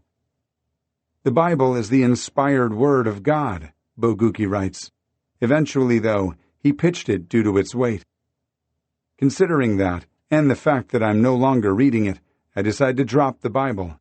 If God wants me to know something, He can tell me another way. I will hear. When he ran out of food, he began, by default, fasting. A human being might live for nearly a month without food. What's ethereal is Bogucki claims he went for more than 12 days without significant water, a thing that many physicians say is impossible. Most think a week without water is at the far end of survivability when it comes to severe dehydration. I questioned him about it one afternoon in May 2018. Boguki is at home in Fairbanks. He's heard what the physiologists say time and again. It's just scare tactics, he says. You're not going to hear that. You can go longer in America. Look at how long some newborns survive in earthquakes. Mucus built a puck on the back of his tongue that he'd have to scrape off and spit out. The water he did find had to be dug for under dry riverbeds. Digging for water under dry riverbeds takes energy and burns calories. The cycle was vicious, even aside from the 12 days of no water at all. 2 weeks after he lit out on foot, a group of four-wheel drive enthusiasts found his blue bicycle and reported it. Authorities at first believed the bike belonged to an Asian tourist on account that they found cheap noodles and chopsticks with the bike. And in the sand were footprints made with dimple-soled flip-flops.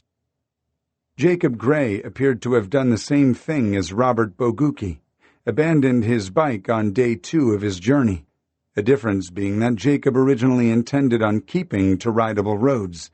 It doesn't appear that he was forced to continue on foot.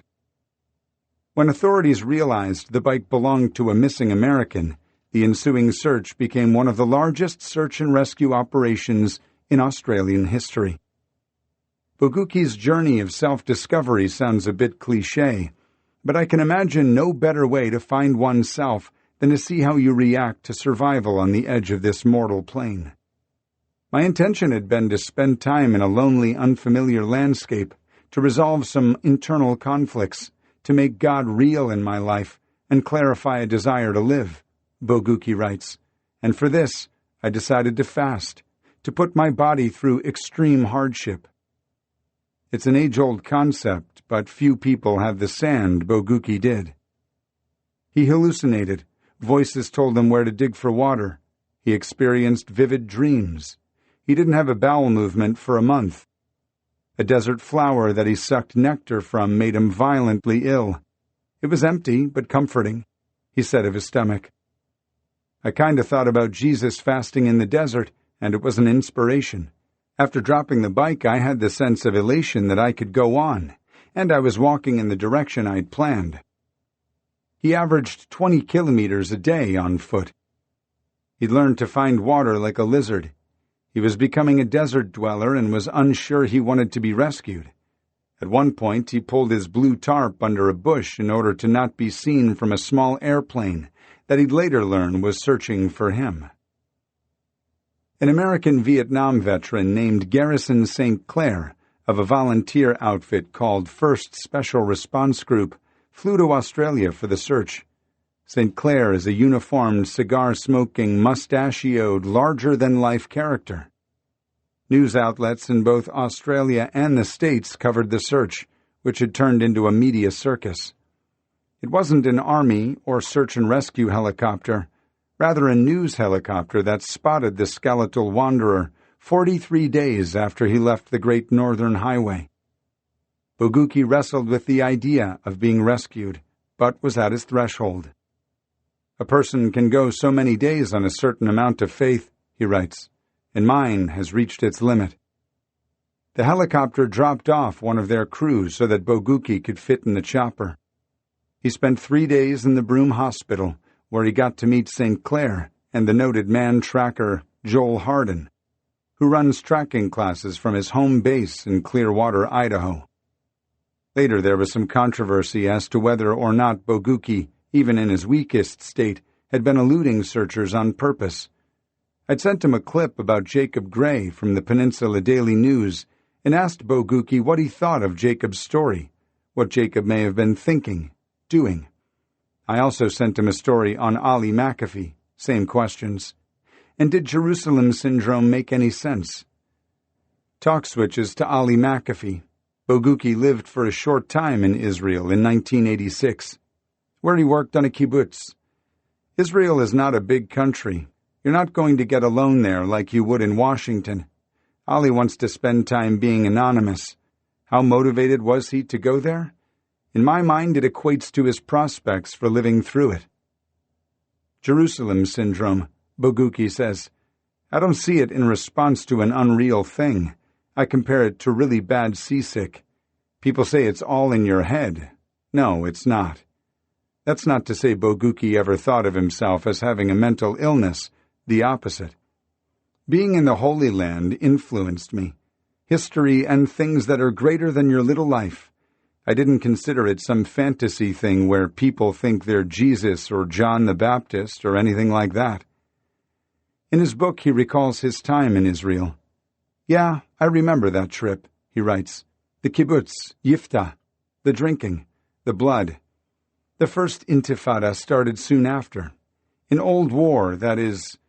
Somewhere in time, Abraham also sat on a hillside in an arid land, looking out over a valley below. His mind only on God and the land must have felt like this, the way I do now. I can tell that Boguki shares a certain understanding with Jacob and Ali. That's what we try to do, get away from everybody. Boguki agrees with Randy that it's unlikely Jacob fell in the river and stayed in.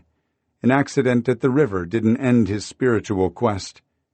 The kid would go into the wilderness, which is 95% of Olympic National Forest, in and up toward the snow and peaks.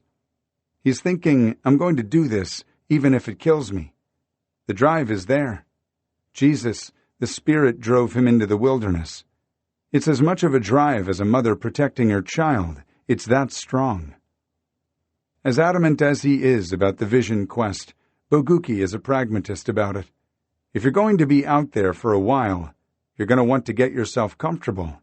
It's going to happen out of necessity, someplace you can sit and be at peace. At the last outpost of civilization before he rode into the great sandy desert, Boguki sent his parents a postcard telling them he loves them. We talked about Jacob's last phone call to Laura Gray. Mom, I'm packed and ready to head out, Boguki says. He did his duty. That was his obligation. To me, it sounds like he needed to go. He needed to look for something. He may not know what. To Boguki, fasting was a type of asceticism. The more you're going without food, you're going by feelings, he says. A beautiful sunrise will give you more strength than a drizzly morning. Boguki had nothing but beautiful sunrises in his 43-plus days in the desert. It never rained. I think of a thing Randy told me, of how he and Jacob would often get a mocha and go sit on the beach in Santa Cruz and watch the waves as the sun came up. Boguki would do deep breathing in the morning just to work up the drive and energy to stand up. A ritual. That was my relaxing time, like having a cup of coffee in civilization. Anything to look forward to, he says. That was the job, to get up and walk. Jacob's going on feelings with this, Boguki says. This guy has plenty of time. Simplify is a word Boguki likes, which is a theme straight from Thoreau, who was an imposter as a survivalist and adventurer. It was a simplification to leave his bike. Fear gets phased out at the start, he says. There was fear when I left the bike, but you're continually moving in the direction you want to move. It's not one big fear. It's a bunch of little fears. I don't need to worry about what happened because the survival manual is out the window already. All I have to do is walk. Boguki conflates his story and Jacob's story as we talk. To clear the head, get away from demons, thoughts. If the thoughts aren't his, he can get away from them. The trouble comes when you think the thoughts are coming from you. With Jerusalem syndrome, the thoughts aren't coming from him, not his own. Jerusalem syndrome, or a vision quest, isn't necessarily a messiah complex. Ali McAfee may not believe he's the world's savior. But what does manifest is an intense delusional curiosity and drive that pushes certain people toward irrational behavior. Ali doesn't appear to have wanted to be found. I wonder if Jacob Gray wants to be found. Jacob and his grandmother, Wyoma, read Revelations together. Jacob talked with Wyoma about a portal to another dimension inside Olympic National Park. Like arrows in the hand of a warrior are the sons born in one's youth, reads Psalm 127, verse 4, in the Holman Christian Standard Bible, though it says nothing of arrows stuck in the ground. Furthermore, it's not lost on Randy that in Genesis chapter 32, verse 28, Jacob changes his name to Israel.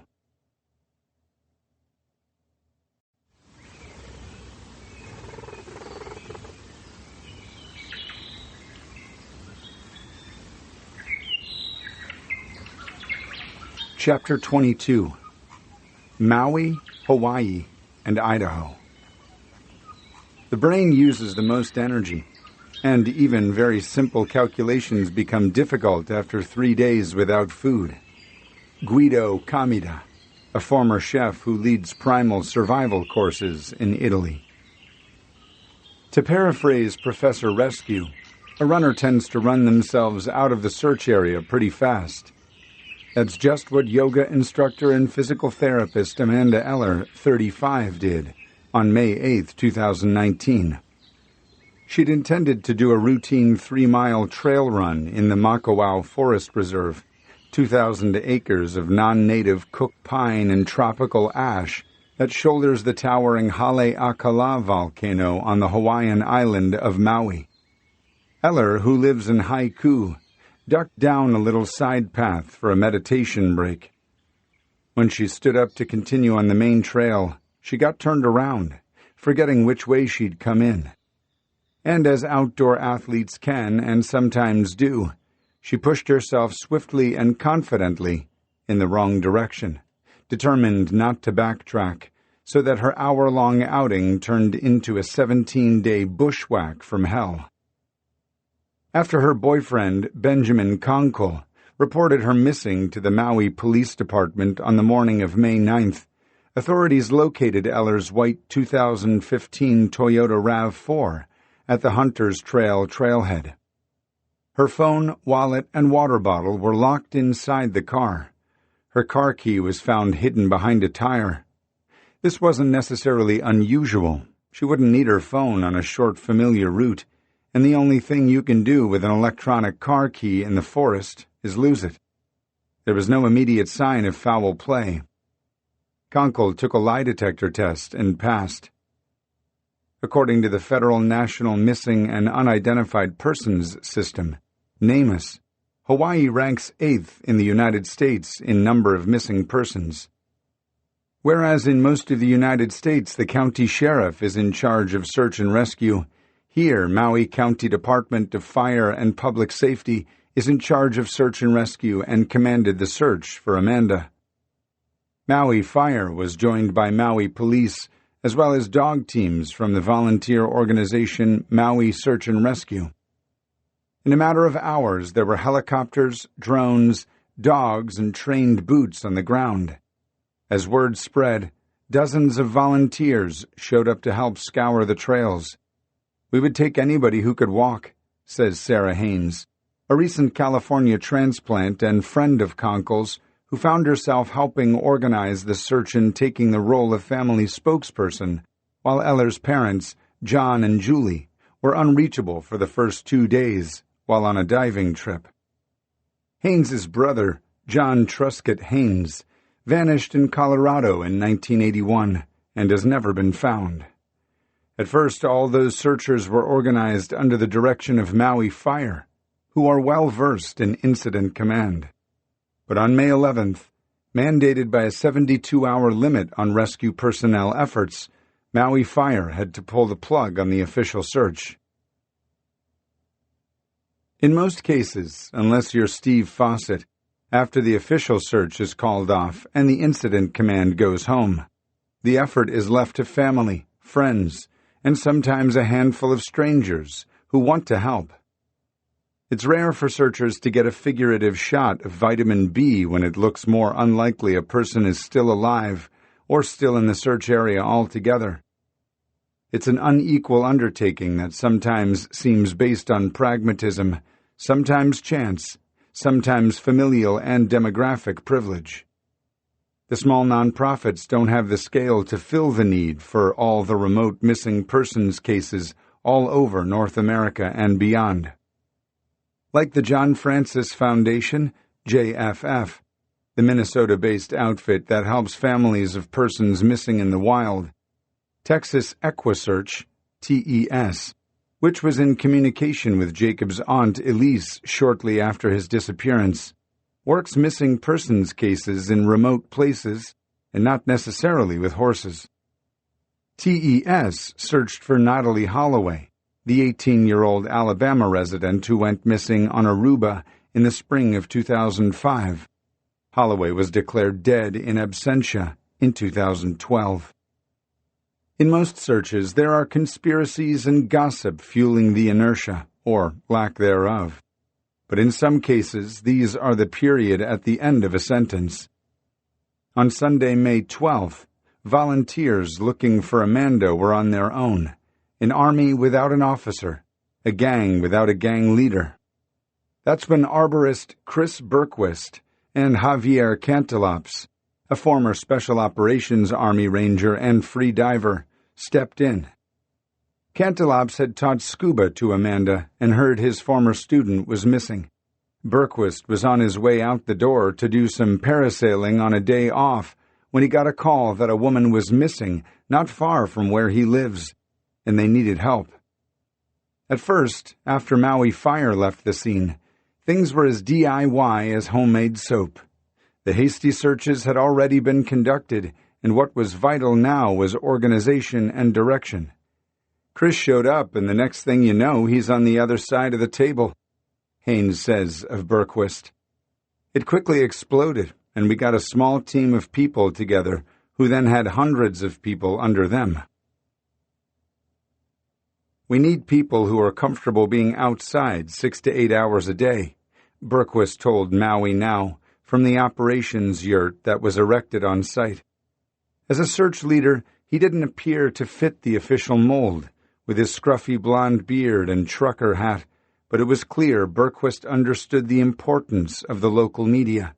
He came off as calm, professional, and most of all, confident.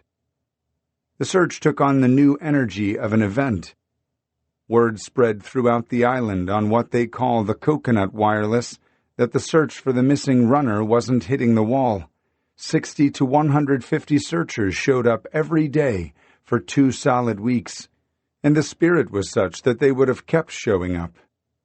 Soon the camp looked like an aid station at an ultra-marathon, tables lined with electrolyte drinks and piled with energy bars and donated sandwiches from local restaurants. People shuttled in the most precious commodity for a tropical emergency like this, ice, to keep searchers cool in the humid 90-degree heat. FAA-certified drone pilots flew cameras over the forest canopy.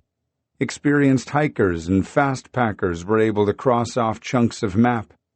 Rappellers spidered down cliffs. Freedivers checked ponds and pools. Hunters even killed boars and examined their intestines. Maui Search and Rescue ran dog teams. Media attention that had by now gone global helped Amanda's GoFundMe search site raise more than $70,000 to help offset private helicopter costs, which can run over $1,000 an hour. And Berquist is quick to point out that members of Maui Fire were still assisting behind the scenes, even after they had to officially step down. It's mayhem if no one keeps track of all that activity, all that searching, all that has been searched and still needs to be searched. Berquist and Cantelops started with a flip phone and a legal pad. With the help of Haynes and Elena Prey, a rappelling guide for Rappel Maui, they began by handing out paper pirate maps. X marks the spot, with a hairball problem of solving for X. All volunteers needed to be checked in, accounted for, and checked out. Their routes and notes had to be logged and added to the map. Prey would be called to rappel into an area inaccessible to hikers. One afternoon, we assisted a group of searchers out of a deep gulch using technical rope gear just minutes shy of darkness, she told me. One volunteer, Steffi Garrett, went from yurt ops to being a search team leader.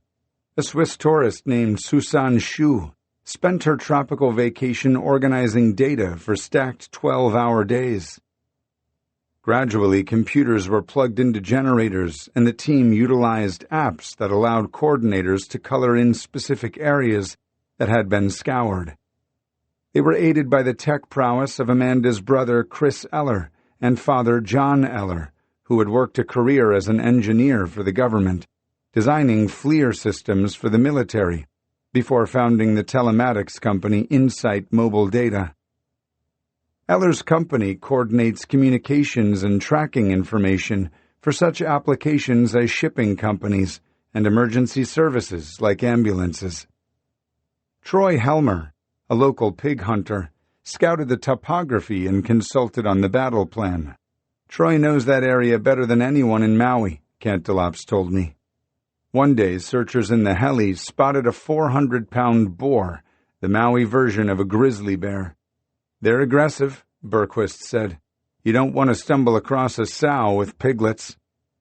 The wild ginger is so thick a human can hardly see through it, let alone walk through. The pigs make trails underneath at the stalks.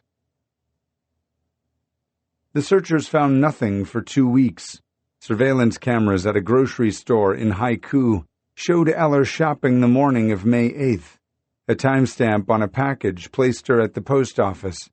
Police reviewed video footage from doorbell security cameras on the road from Haiku to Makawao to see if she had been abducted or followed.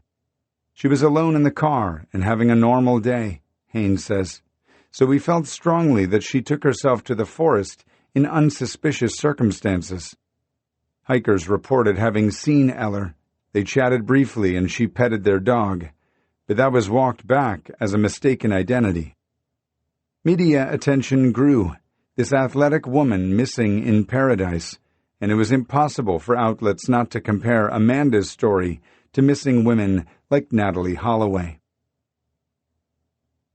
Foul play was on the table fast, especially because no one could recall someone vanishing in the Makawao Forest Reserve and not eventually getting found by a hiker or a hunter or simply pushing through and hitting a road. It's impossible to get lost in there, was a thing I was told by multiple people. When Occam's razor doesn't prove out quickly, speculation fills the void left by a vanished person pretty fast. Armchair investigators on Facebook and web sleuths figured that if she hadn't fallen down a lava tube or been eaten by wild pigs, she'd surely been abducted. The boyfriend must have offed her, they theorized, and cheated on the polygraph. Or it could have been an ex, a jealous coworker. She probably stumbled across an illegal marijuana operation. Maybe there was a serial killer on the loose. As all these theories and leads swirled around him, Berquist kept focused. He was so dedicated to the search that his employer, a landscaping company, fired him for showing up to look for Amanda day after day. We are nowhere close to stopping by any means, he told Maui Now. We have so much more that we can do out here. We're going to continue to push it. Lost persons are often found, often deceased, within an original search area. In this case, the computer mapping allowed searchers to feel confident that they'd fairly saturated the original 1.5-mile radius. They also incorporated lost person behavior into the search plan. Upward of 80% of persons in a similar situation are found near rivers, in drainages. That's where they'd push on.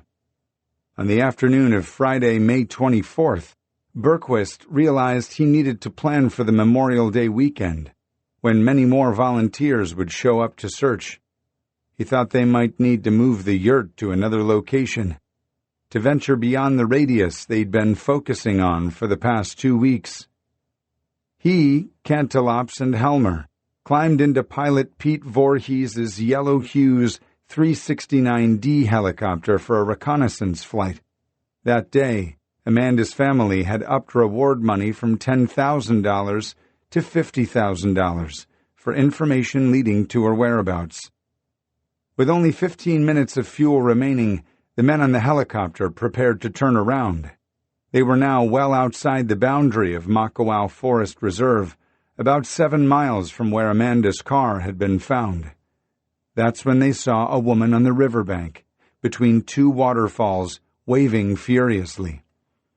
Overnight, the story of Eller's ordeal would erupt on news sites and make the morning shows. "I just felt that she was alive, man," Cantelops told the Today Show. "If we haven't found her and we haven't smelled her, that's because she's on the move. She's moving out, and she's way farther out than we think she is." Amanda had lost her route and didn't know where to backtrack and had decided to forge ahead. Day 3 is when she went from panicked, lost person mode into survival mode, searching for clean water and foraging for food. It rained, and her running shoes got swept away in a flash flood. She fell 20 feet off a cliff, fracturing her leg and tearing the meniscus in her knee. Now she was reduced to crawling. Temperatures at night dipped to near 60, potentially hypothermic conditions when it's wet. She had nothing but her yoga pants and a tank top. To keep warm, she covered herself with ferns, leaves, and forest duff. She slept in a boar's nest. She ate plants she didn't know and wild strawberry guava when she could find them. For protein, she swallowed an occasional moth. Maui waterfalls look fresh on postcards but can contain leptospira, a genus of bacteria that causes a whole buffet of problems, including meningitis, kidney failure, and death. But to not drink meant certain death. She lost almost 20 pounds in those 17 days. In addition to her broken leg, Amanda had a severe skin infection from sunburn.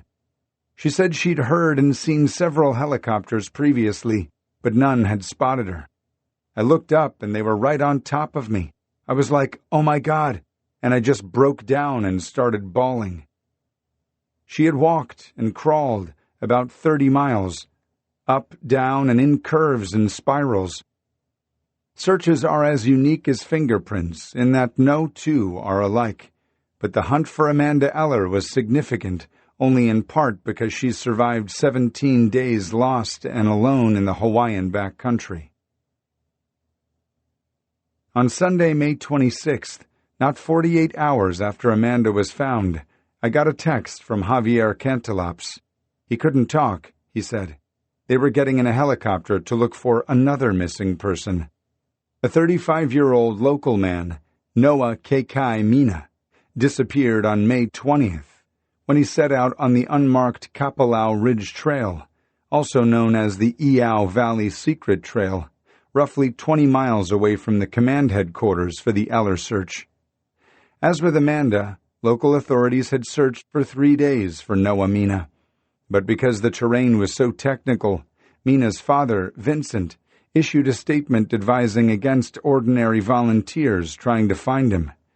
Searchers did find Mina's slippers, what the locals call flip-flops, but Cantelops told me, that's not unusual. A lot of locals here hike barefoot. Outside sent me to Maui to cover the aftermath of Amanda's search and this new band of heroes who'd barely had time to do their laundry after Amanda's rescue before they deployed to help in the search for Mina. In the early morning hours of May 29, 2019, a helicopter circled Mauna Kahalawahi on the Hawaiian island of Maui, searching for Mina and deploying FLIR to detect any sign of life. The instrument is sensitive enough that the crew picked up access deer, rodents, and beehives. When I landed at LAX for my connecting flight later that morning, I got a text saying Mina's body had been found. In the early morning hours of Wednesday, May 29th, read a family statement issued on the public Facebook page, Bring Kekai Home. A crew of searchers aboard a helicopter spotted the body of missing hiker Noah Kekai Mina. Mina was found about 300 feet below a fall line in the summit region of Mauna Kahalawahi. Recovery efforts are currently underway. Meanwhile, Amanda's story had become worldwide news. I'd landed in the fray of satellite trucks, my least favorite part of journalism. Family and friends were sheltering Amanda from reporters like me. Rumors on the island were that she was already busy negotiating major book and movie deals. The discovery of Mina's body made the local news, but that was about it. I met with Berquist and Prey in the upcountry town of Makawao, which is more cowboys and mountain bikers than fishers and surfers. Berquist was on his way to the mainland. He told me it was for a well-deserved vacation, but he'd signed a non-disclosure agreement with John Eller's company regarding a new position in what would be called the STAT, Search Technology Advisory Team Foundation. And I got the feeling it was a work trip, too. Technology was vital in Amanda's search. You could argue that without the computerized mapping done by the search team responsible for finding Amanda Eller, she would have perished in the Maui rainforest. But it was the brainpower, human application of the technology that allowed Berquist's team to push past the original search area to where they found her. Even then, low on fuel, they were flying over a hunch when they spotted her. Noah Mina's tragedy was a sober reminder that many of these searches don't end well. Berquist is careful not to overpromise. I ask him how the STAT Foundation might evolve their technology and search experience for a real-world application for the missing and murdered Indigenous women and girls crisis. MMIWG, the acronym and hashtag, is an awareness movement for the epidemic and not an organization. STAT is promising especially, I think, if it can be scaled up to help address MMIWG in the U.S. and Canada. With all the people missing in national parks and other public lands, nothing comes close to the numbers regarding First Nations and Native American missing persons. For example, in Montana, Indigenous peoples make up 7% of the population. Disproportionately, 32% of Montana's missing persons are Native Americans. Outside the state level, the federal government does not collect cohesive data regarding MMIWG.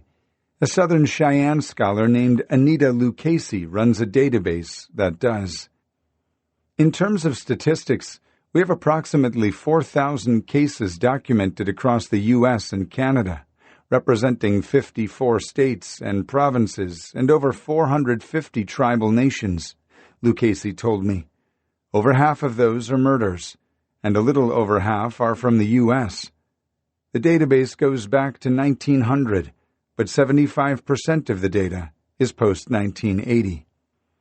Though the problem is daunting, Berquist seemed intrigued with the concept. After all, finding Amanda alive in the rainforest was pretty daunting, too. Cantilops and Prey met me at the Makawao Forest Preserve and show me where Amanda had disappeared. We parked where Amanda had parked that day. A pig hunter with his dogs walked by.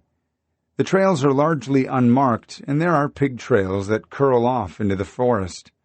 I had to object to the locals who claim no one can get lost in there. A person could absolutely get lost in there, including me. Amanda's story caused a backlash on the island, especially after a press conference where she was seen in the hospital with a plumeria in her hair, talking about personal journeys and spiritual quests. She seemed to imply that the Maui Fire Department and Maui Search and Rescue hadn't tried hard enough or looked long enough, and it was only the efforts of the scrappy arborist, pig hunter, and scuba instructor that saved her. Amanda's boyfriend, Ben Conkle, who didn't want to talk with me, is rumored to be a Haole shaman. Video surfaced on social media of him sitting on the beach a couple days after Amanda was found. He's babbling incoherently to himself. One commenter wrote, "The plot thickens."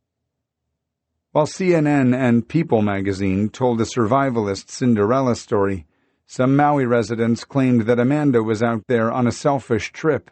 Speculation included mushrooms, LSD, ayahuasca, and other hallucinogenics.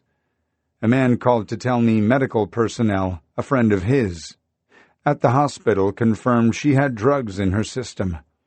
A Hawaiian native told me they had proof one of the main searchers had illegally guided tourists into the bamboo forest, near where they found Amanda, and that's how they knew where to plant her for the staged rescue. A common rumor had it that Cantaloupes had helped fake Amanda's disappearance so they could cash in on a movie deal. The Eller family did it for the GoFundMe money. A kid at a bike shop drew me a map of where to harvest my own psilocybin mushrooms in a cow paddock northeast of Paya. Milder talk at the Sip Me coffee shop, which I found the most convincing, had it that Amanda was simply underprepared, foolish, and should show a little more humility. Just before I leave Maui, I stopped for a meal at a restaurant in Paya. Amanda Eller is there across the patio. She could play herself in the movie. She's tan, the trademark plumeria behind her ear. She's wearing a red caftan. I recognize John Eller, whom I'd talked with at a presser a couple days earlier. Otherwise, I might not have noticed Amanda at all. Her crutches lean against the patio wall. Her mother is there, too, and a young man who is not her boyfriend. The journalistic equivalent of counting coup would be for me to stride over and ask her questions. But she's only been out of the jungle for a few days. I'm glad she can be there enjoying her family. The satellite trucks have gone, and I may be the last magazine hack on the island for her story. She's saving her story for the book and movie. Besides, what would I ask her? How did you get so foobar lost on such a small island? What's it like to be a ghost? What do moths taste like? As soon as I got back from Maui in early June, I learned that a writer, Davy Johnson, whose work I admire, had disappeared in a manner not dissimilar to Jacob Gray, but instead of a bicycle, Johnson was touring on a motorcycle. Johnson wrote for car and motorcycle magazines and was an Anthony Bourdain-type character in the gasoline-fueled media world. The road-weary 43-year-old was testing a new Honda CB1000R for Motorcyclist magazine. The bike, with the key still in the ignition, and his belongings were found along the McCollumney River off Highway 49 in Calaveras County, California, in the Sierras. Soon after the bike was discovered abandoned, which was about 3 days since anyone had heard from him, a search including ground crews, drones, a helicopter, and dog teams ensued. A tracking dog indicated Johnson had gone into the cold, swollen river. An active search lasted for 10 days before officials scaled it back. In this case, scaled back wasn't a euphemism for canceling the search. 4 days later, on June 20th, 2019, Calaveras County Sheriff's Department searchers found Johnson's body in the river. A month later, I got a message from a contact in Maui that another woman was missing on public land. 23-year-old Kiara Henry flew from the mainland to Maui by herself and rented a car on July 21st, 2019. Her rental car was found in the gravel parking lot of Wainapanapa State Park near Hana on July 25th, 2019. It's an area of lava rock, cliffs, caves, and waterfalls. Henry was described as 5'3", 120 pounds, with brown eyes and brown hair. She's Native American and black. Chris Berquist and the Stat Foundation were called in. Maui police and a small group of hikers did a hasty search of the main trails. A helicopter was dispatched to the search, then divers to check rivers and waterfalls. Henry's belongings were found in her car, but her keys and phone were not there, so presumably she had them. This area is more searchable by air than the heavily overstoried Makawao forest where Amanda Eller went missing, but the heli crew found nothing. I talked to one of the volunteer searchers, Judy Riley. Like Sarah Haynes, who was instrumental in the search for Amanda, Judy has also lost a brother. 47-year-old John Michael Riley disappeared without a trace in Ontario in April 2013. Riley is circulating an online petition called Change Canadian Adult Missing Persons Police Protocol, asking for a law to be passed that requires all missing persons reports to be recorded, entered into CPIC, Canadian Police Information Centre, as well as the RCMP National Database of Missing Persons. She says the family is awaiting DNA testing to see if John's disappearance is connected to serial killer Bruce MacArthur, a grandfather, landscaper, and mall Santa charged in 2018 with killing 2 men in the Toronto area. MacArthur is believed to be responsible for the deaths of perhaps a dozen men. Riley put something in perspective that I hadn't thought of before. Fear, she says. Everyone searching has that. People really fear the unknown of the missing person, the seed of fear, the person on the milk carton. She assigns the conspiracy theories surrounding missing persons cases to fear. That's how we protect the parts of us that are scared of the missing. I'm reminded of Randy. Early on, you're frantic. You want to find them, she says. But then time elapses and the chasm of the unknown gets bigger. My brother and I were raised as twins. If he was dead, I'd know. As time goes on, you almost don't want to know. You can't have closure, she says. But you have to hang on to the belief. Otherwise, it'd be giving up on the person. Following the search for Amanda Eller, some native Hawaiians felt like the search infringed on their traditional lands, and because STAT was involved, this affected the search for Kiara Henry.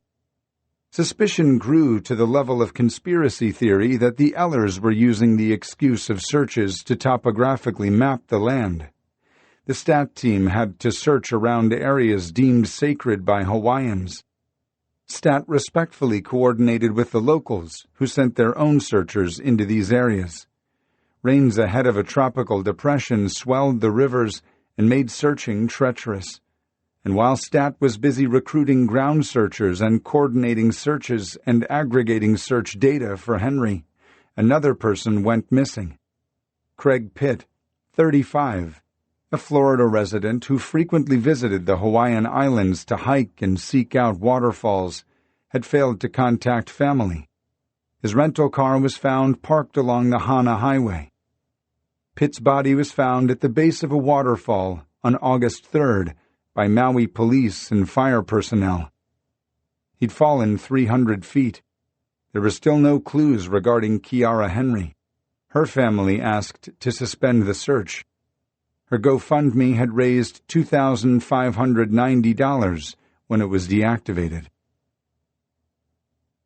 The Black and Missing Foundation's website gives FBI statistics from 2018 that of the 612,846 reported missing in the United States, 230,302, or 38%, are minorities. Hispanics are included in the total count for white. As for how many black persons disappear on public land, in national parks and national forests, no one seems to know. In July of 1999, Joseph Joe Wood, a former editor of the Village Voice and author of the book Blood Whispers and Color Lines, flew to Seattle for a National Minority Journalists Conference. On July 8th, he drove from Seattle 60 miles southeast to Mount Rainier to do some birding. He entered at the Nisqually Gate at 12:29 in the afternoon and drove to Longmire. The weather was perfect, and he hadn't prepared for a long trek, just a 3-hour hike with his binoculars and a field guide for birds. After Wood was reported missing and rangers located his rental car, another hiker, Bruce Gaumond, later reported having talked with Wood at just below 5,000 feet.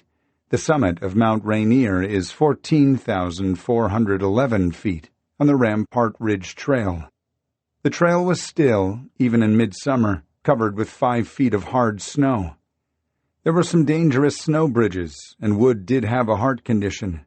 Rangers searched, but after a few days figured he'd have to have succumbed to hypothermia. The snow continued to melt rapidly in the oncoming weeks, yet no body was ever found. The notoriously treacherous Mount Rainier claims many alpinists, but not birders out for a hike on a placid summer day. In September of 2010, Stuart Isaac, 48, of Burtonsville, Maryland, vanished at Craig Pass on the Continental Divide in Yellowstone National Park. His black 2009 Lexus sedan was found by rangers, unlocked with the keys inside. But Isaac, a native of the Pacific island nation of Palau, is still missing. His case received almost no media attention. Terrence Woods had been living a dream for any 26-year-old who had wanted to make a living seeing the world. He worked as a videographer and production assistant for documentary film crews. He took a job on the crew of Raw TV, a British company behind the show Gold Rush. They'd filmed in Montana and were now, early October 2019, staying in Elk City, Idaho, where they filmed footage at the remote Penman Mine in the Nez Perce National Forest.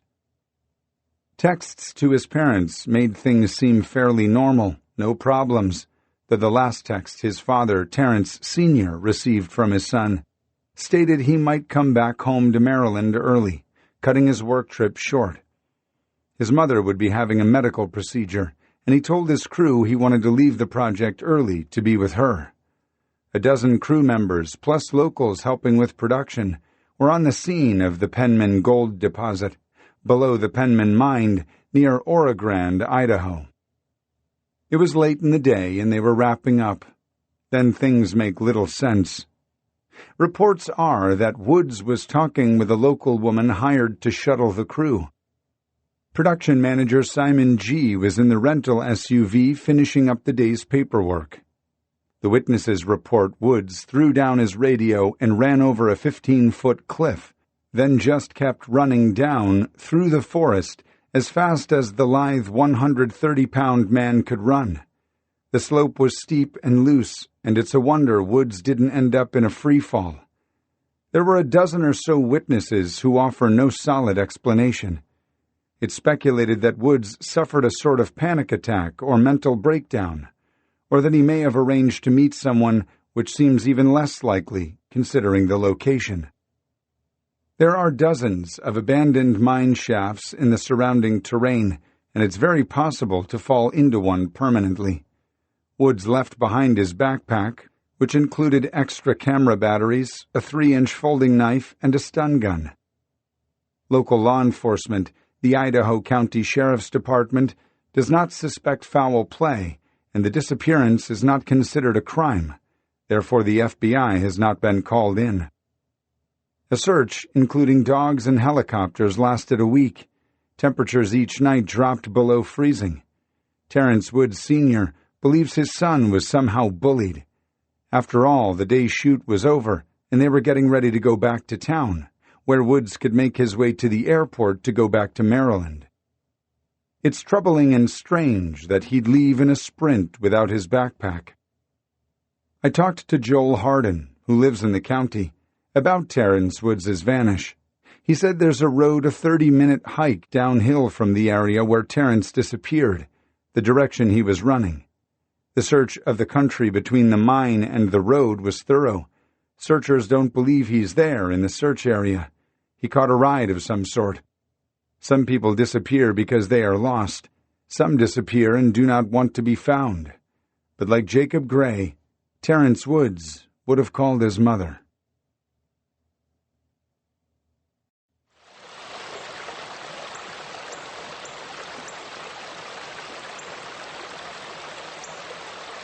Chapter 23. Soul Duck Falls. Clairvoyant. Noun.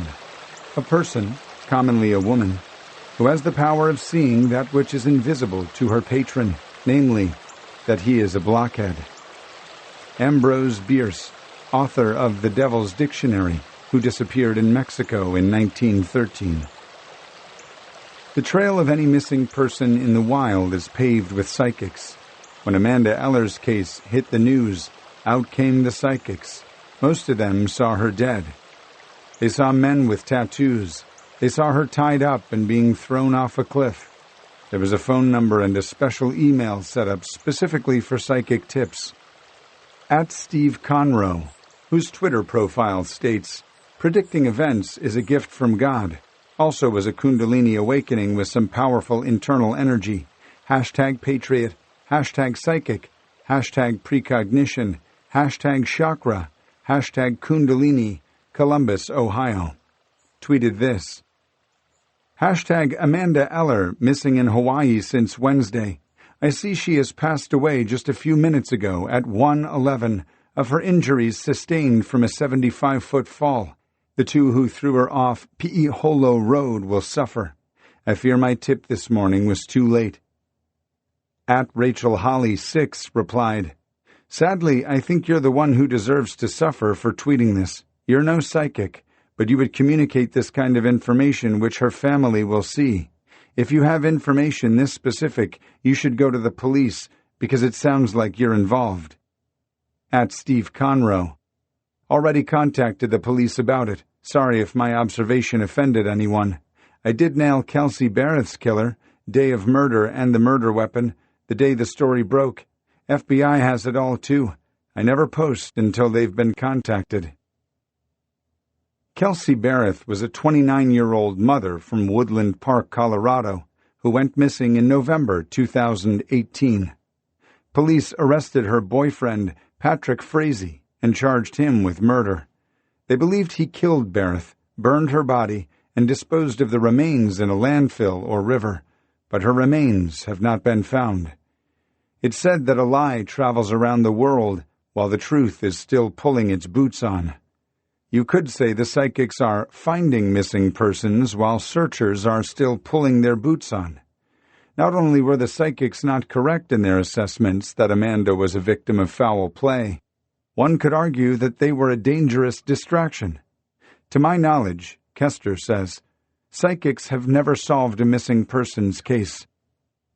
Stuart Krull, Zach Krull's father, got an email from a psychic shortly after the disappearance.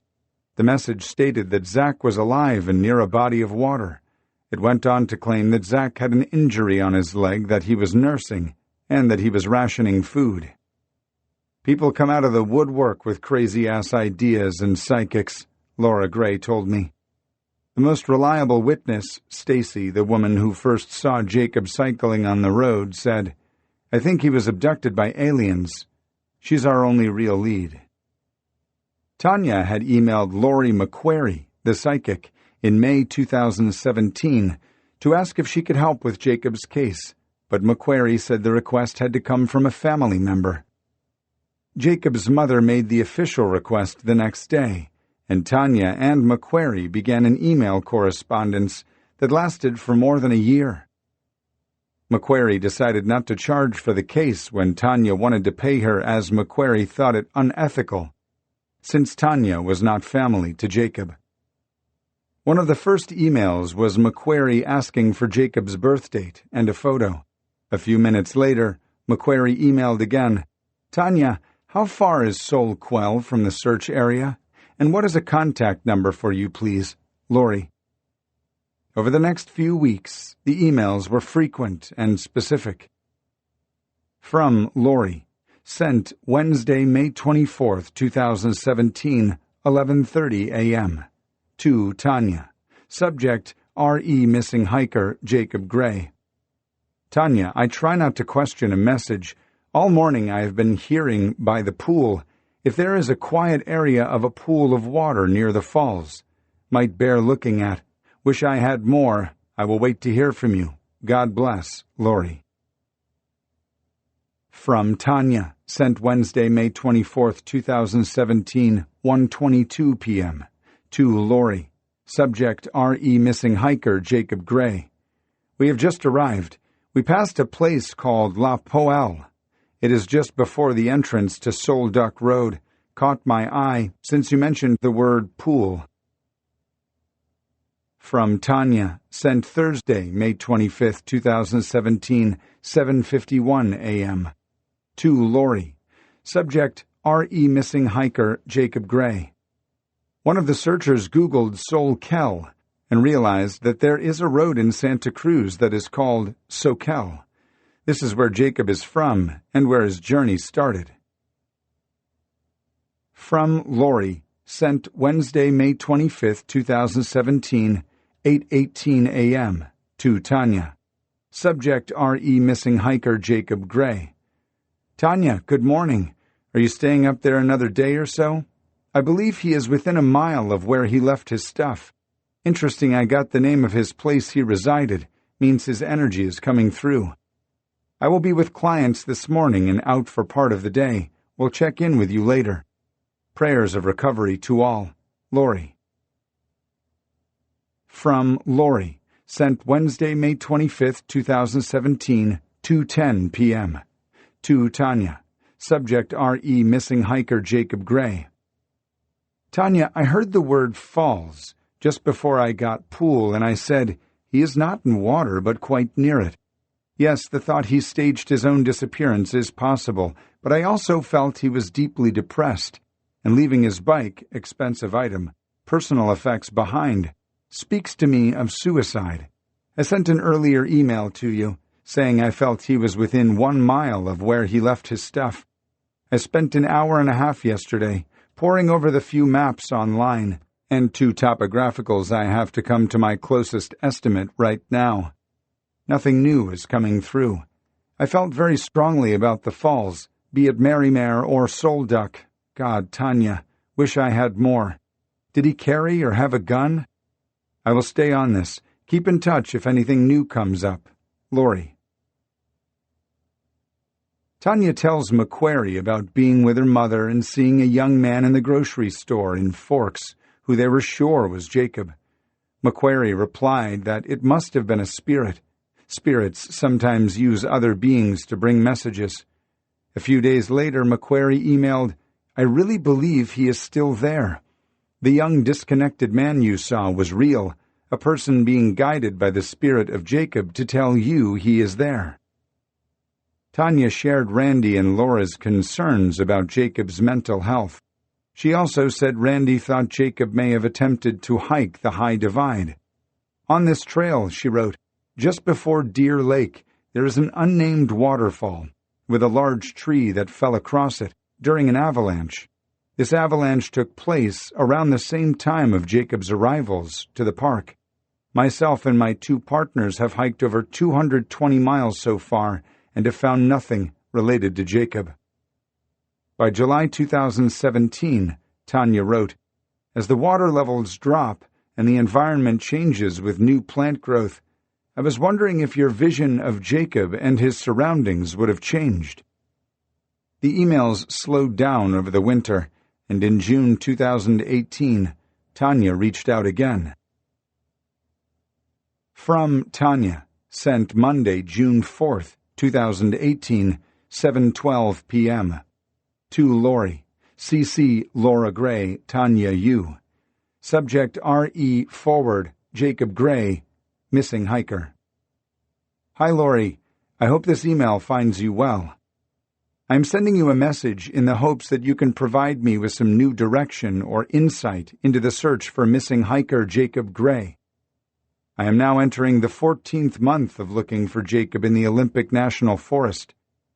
Myself and my 2 partners have put over 570 miles on the ground, by foot, along the Soul Duck River and have come up with nothing.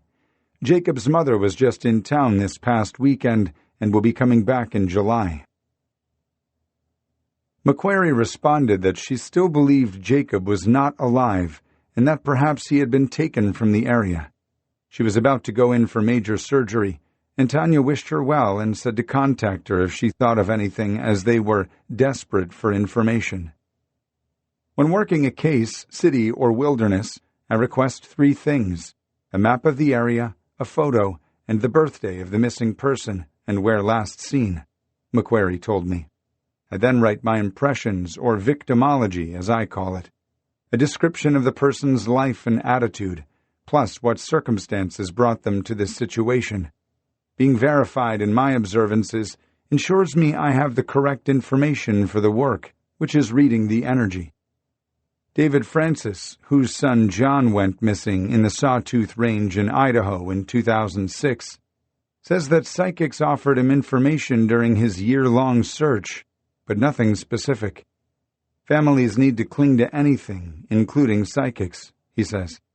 I'd always tell the psychics, I appreciate your interest, but if you know where John is, please take me there. They couldn't do that.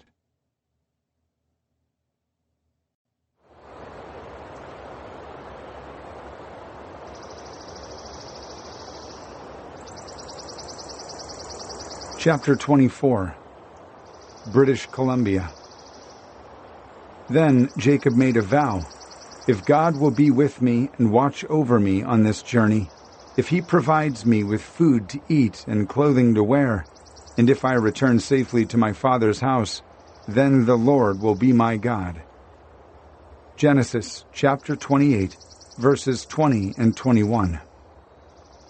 6 years ago, my daughter Evelyn, 7 then, and I were leaving our local Marquette Walmart when I spotted the most amazing bus I'd ever seen. It was vintage, with atomic toaster lines, but also seemingly carved out of driftwood. This bus wasn't Further, Ken Kesey's 1939 International Harvester psychedelic school bus made famous in Tom Wolfe's The Electric Kool-Aid Acid Test.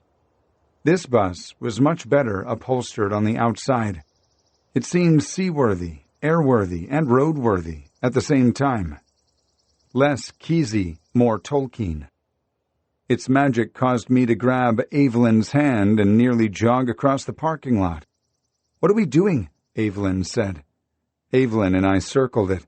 Still holding my hand, she said, "I don't want to go inside."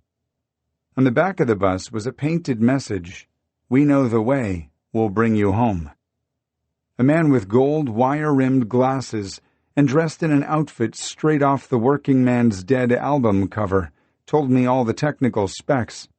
The bus is a 42.5-foot-long chopped and channeled 1949 General American Aero coach married with a 1955 GMC Scenic Cruiser. She's powered with a Detroit diesel engine and an automatic transmission. Peacemaker reads the head sign. The sign above the windscreen that might tell you a Greyhound is bound for Denver. Then the man asked if we'd like to climb aboard and check out the inside.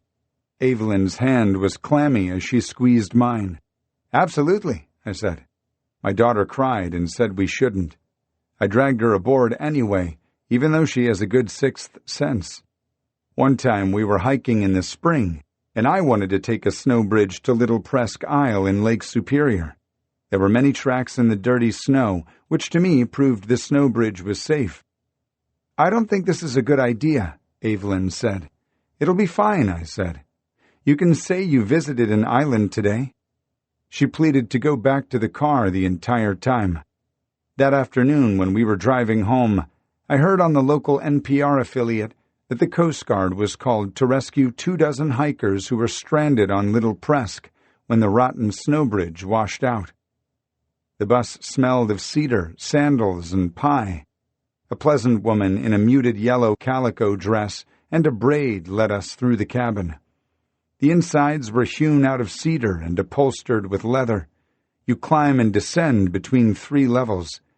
There was a galley with a commercial range and books netted in, like a ship captain's library.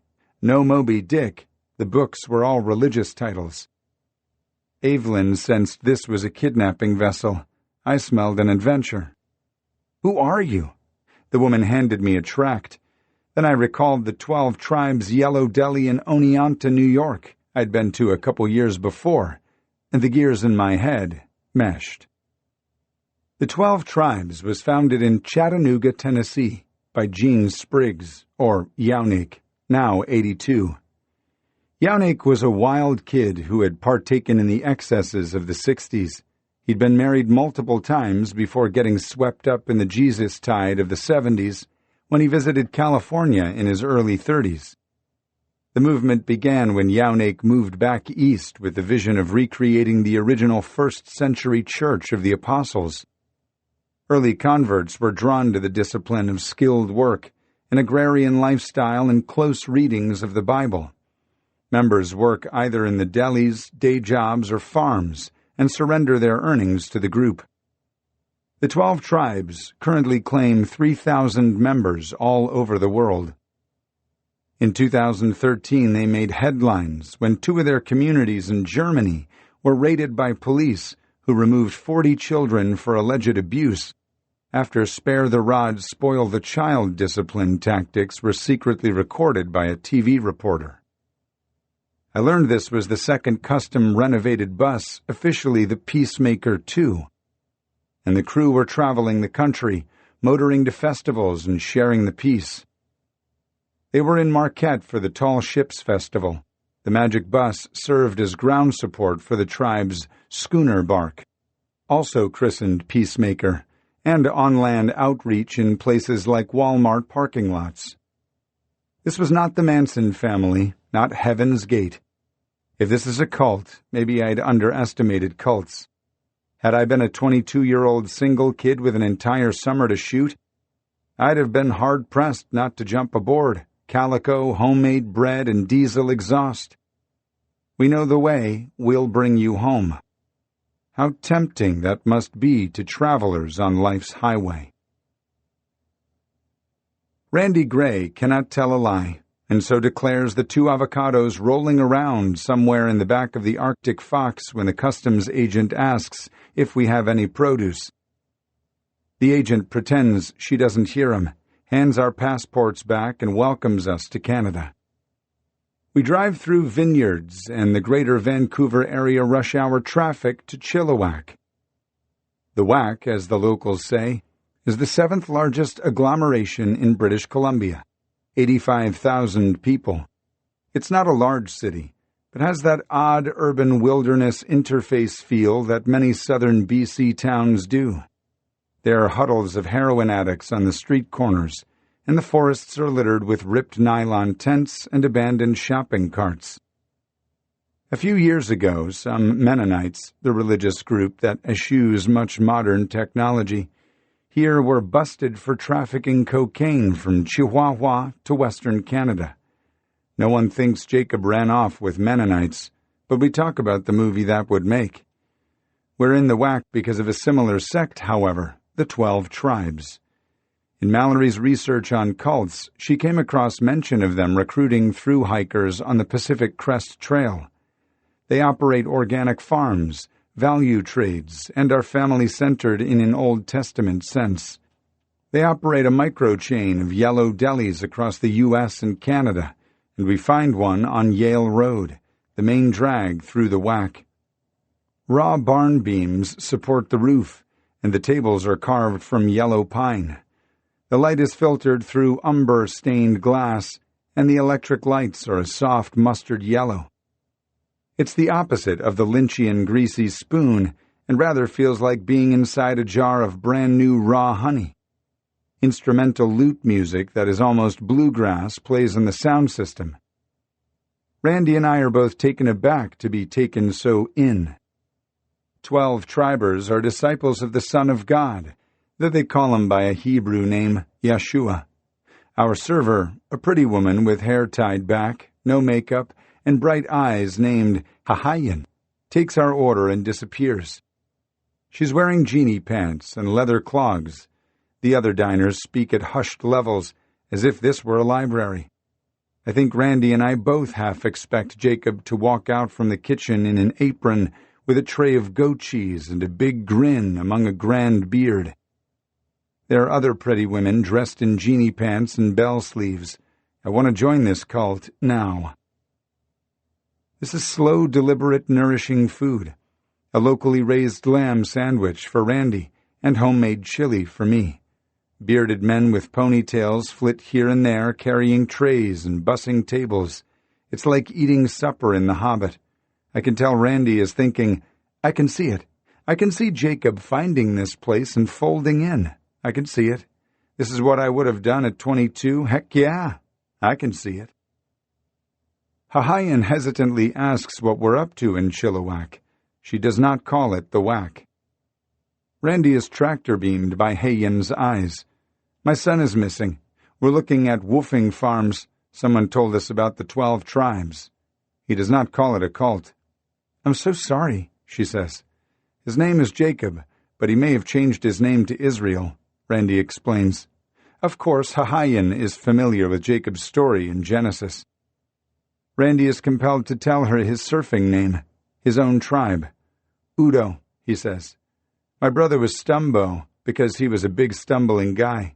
Stumbo had an Irish setter named Panama Red who lived to be 22 years old even though, or because, Stumbo and his buddies would exhale pot smoke into his nose. You're welcome to stay with us, she says. Let me call and see if there's space at our farm. She returns to tell us that it's too late to camp at the in-town farm, but since we're self-contained, we're welcome to stay in the parking lot, right here in downtown Chilliwack. Perfect, Randy says. And it is. Please have breakfast with us in the morning, Hahayan says, and I'll ask if anyone's seen Jacob or Israel. Hahayan tells us about their farm on Vancouver Island. There is a Friday dance, though she doesn't call it a dance, rather a sunset celebration of the Sabbath, and we'd be welcome there. We could stay on the farm even. The 12 tribes are part of Woof. She wouldn't know everyone who came and went out there on the island, so sure, it's possible one of her family there has seen Jacob. Israel. That's where we'll go. We wake up at 4 a.m. in order to beat the Vancouver traffic to the Nanaimo ferry. The Yellow Deli seems to be open 24 hours to serve the vulnerable who inhabit the Canadian night. In the spirit of Yeshua, the tribers want to give us breakfast for free. So far, if this is a cult, we're buying all they're not selling.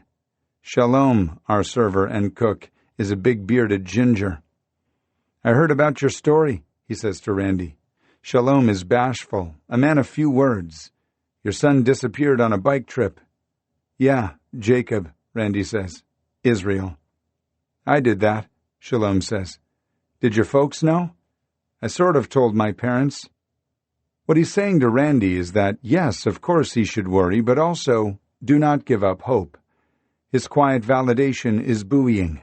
The thing about Randy's quest is that the smallest morsel of maybe can fuel an entire week or more of searching.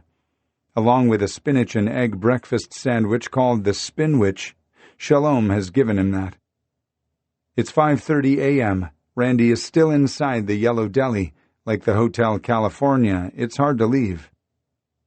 I'm in the truck cab, writing in my notebook. I look up to see 2 young men squatting on the sidewalk near their bicycles, and a shopping cart that seems to be hitched to one of the bikes, like a trailer. There's a blinking red light on the shopping cart, which is full of flattened cardboard boxes. The man in a camouflage hoodie rolls up his sleeve, briskly rubs his forearm at the elbow, picks up a syringe, shakes it, jams it into his arm, and plunges. The suburbs stretch all the way to the North Cascades in Chilliwack, an hour southeast of the downtown Vancouver and East Hastings, the heroin capital of North America. Shiploads of opium were trafficked through southwestern British Columbia in the mid-19th century, and it appears the tradition lives on. Seattle, of course, has its homeless drug addict issues, but the greater Vancouver area feels inundated with roaming homeless heroin junkies. Randy would pull the truck over to read the map or take a leak, step into the weeds, and there'd be a tattered Canadian Tire tent or a wheelless shopping cart turned on its side among cigarette butts and toilet paper. The detritus is so prevalent that I made an effort to watch for used syringes whenever I wasn't on a sidewalk. The country is huge and feral, and people go missing there every day. But Jacob would have dug the Chilliwack tribers. He could assume a new identity, Israel. No one has a cell phone, which he believed, correctly, was a big brother bug. The core of an existence was hard physical work, something he appreciated. He could assimilate and hide, and tribers are shuffled around between communities all over the world. He fist bumps the tribers, surf style, then deploys the shaka. They understand this dance, speak this universal language. The search has become more spiritual, Randy says, while merging onto the westbound 1, the Trans-Canada Highway. Psychics, Bigfoot, now this group, he means the 12 tribes. Look at a map. It's over a year out. I need to pull away for a while. He doesn't mean he's winding down the search. I don't think he even means the search is now more about what's going on inside him, Randy Gray, and that his quest has somehow grown more existential. What he's doing is justifying not meeting the Olympic response group and Laura at the fish hatchery on the Solduck River. He's certainly keeping up the search more and more on his own terms. That's why we're in British Columbia. When the clues are not literal, rather cerebral or ethereal, what remains is the spiritual. This whole time there have been so few literal clues. Essentially, a bicycle, a Bible, 4 arrows stuck in the ground. That's just about it. When it's physical, you don't hear people, Randy says. Swimming the river, bushwhacking through the rainforest. When that slows down, you listen to people and chew on what they say. There's no shortage of people with things to say, especially with the megaphone of the Internet, which Randy is just about as distanced from as an American can be. Still, you want to hear something. Silence is deadly. I like hearing stuff, even if it's off the wall and wacky. Someone's thinking of him. They're concerned. Rush hour traffic parts like the Red Sea, and we drive straight onto the Nanaimo ferry. A guy in an optic yellow vest gives us the shut it down sign. We're in the belly of the whale. The ferry is not full. It's mostly service trucks and just a handful of commuters and tourists. Randy climbs the stairs up to the observation deck near the bow, stretches out across the chairs, and falls into a snoring sleep as saltwater spray mists the glass. A klaxon sounds, and we're on Vancouver Island. Randy's island driving is as frightening as his mainland driving. The big Dodge 1-ton has been modified with pneumatic suspension, frame braces, and stabilizer bars, so, even at 12.5 feet high, it takes corners like a Super Bee. He doesn't text and drive, thank goodness. He needs his thumbs for the throttle.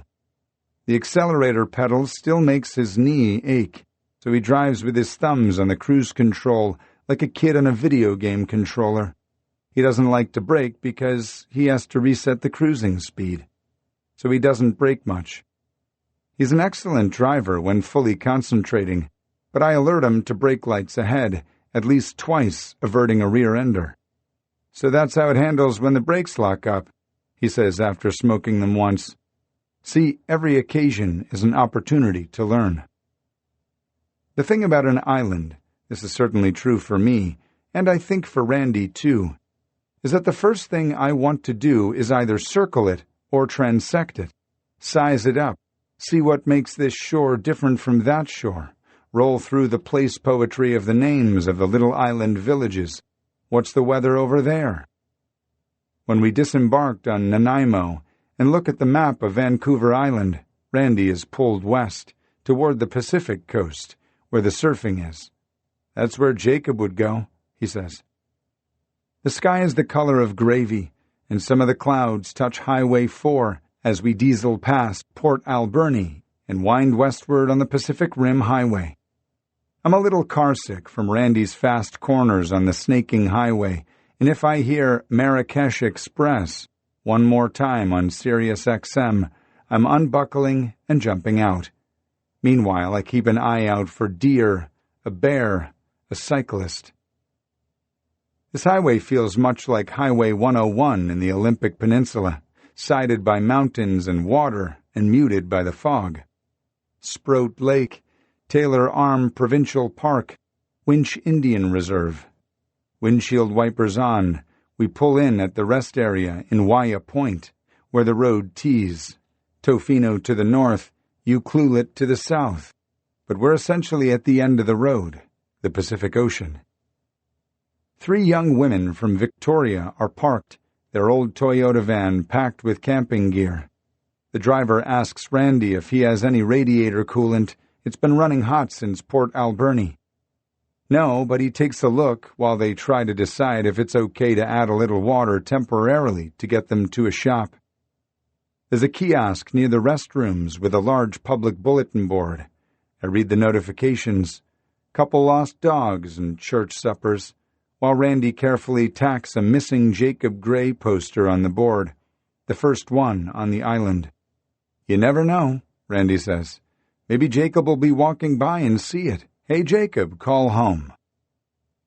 I notice there are already 2 posters there, 3 men. My mind immediately goes to timelines. All 3 men disappeared on the same day, May 16th, 2018, just 2 weeks ago. We haven't been on the island 3 hours and are already in the world of the missing. It's eerie to see multiple missing persons posters in such a sparsely populated, wild, rural place. The poster on the left shows photos of Dan Archibald, 37, and Ryan Daly, 43, who had flown to Panama, purchased a 48-foot sailboat, Astral Blue, and spent 8 weeks sailing it back to Canada. They were, according to the poster, last seen in Ucluelet. To the right is the 8.5 by 11 black and white poster for 41-year-old Ben Kilmer, who went missing on the southeast side of the island, near Duncan. Kilmer's work van was found parked and still running outside. His cell phone was found smashed, and there was blood in the van. Kilmer is the father of 2. All 3 men appear athletic, fit, and shown in photos on their Facebook missing pages as smiling and participating in outdoor pursuits. The Royal Canadian Mounted Police have announced they don't believe the vanishings are related. But it's mathematically possible to drive between Ucluelet and Duncan in the 3 hours differences in the timeline. Furthermore, Duncan is on the probable route on the way to Jordan River, believed to be the destination of Archibald and Daly. It feels like we've landed on the island of missing men. We walk down the ramp at the Ucluelet Small Boats Harbor, and Randy asks a couple fishermen just getting in where the Astral Blue can be found. One points, "End of the dock there." "What do you think happened?" Randy asks. "Don't know," the fisherman says. "Other than they had a couple of big duffel bags, maybe something interesting in the bags, something somebody wanted. RCMP's been all over the dock, helicopter flying around yesterday." Archibald and Daly spent 2.5 days in port clearing customs. This wouldn't be that unusual since they had to undergo assessment on the newly purchased boat. They claimed to be starting a new charter business and paid for a month's mooring in cash.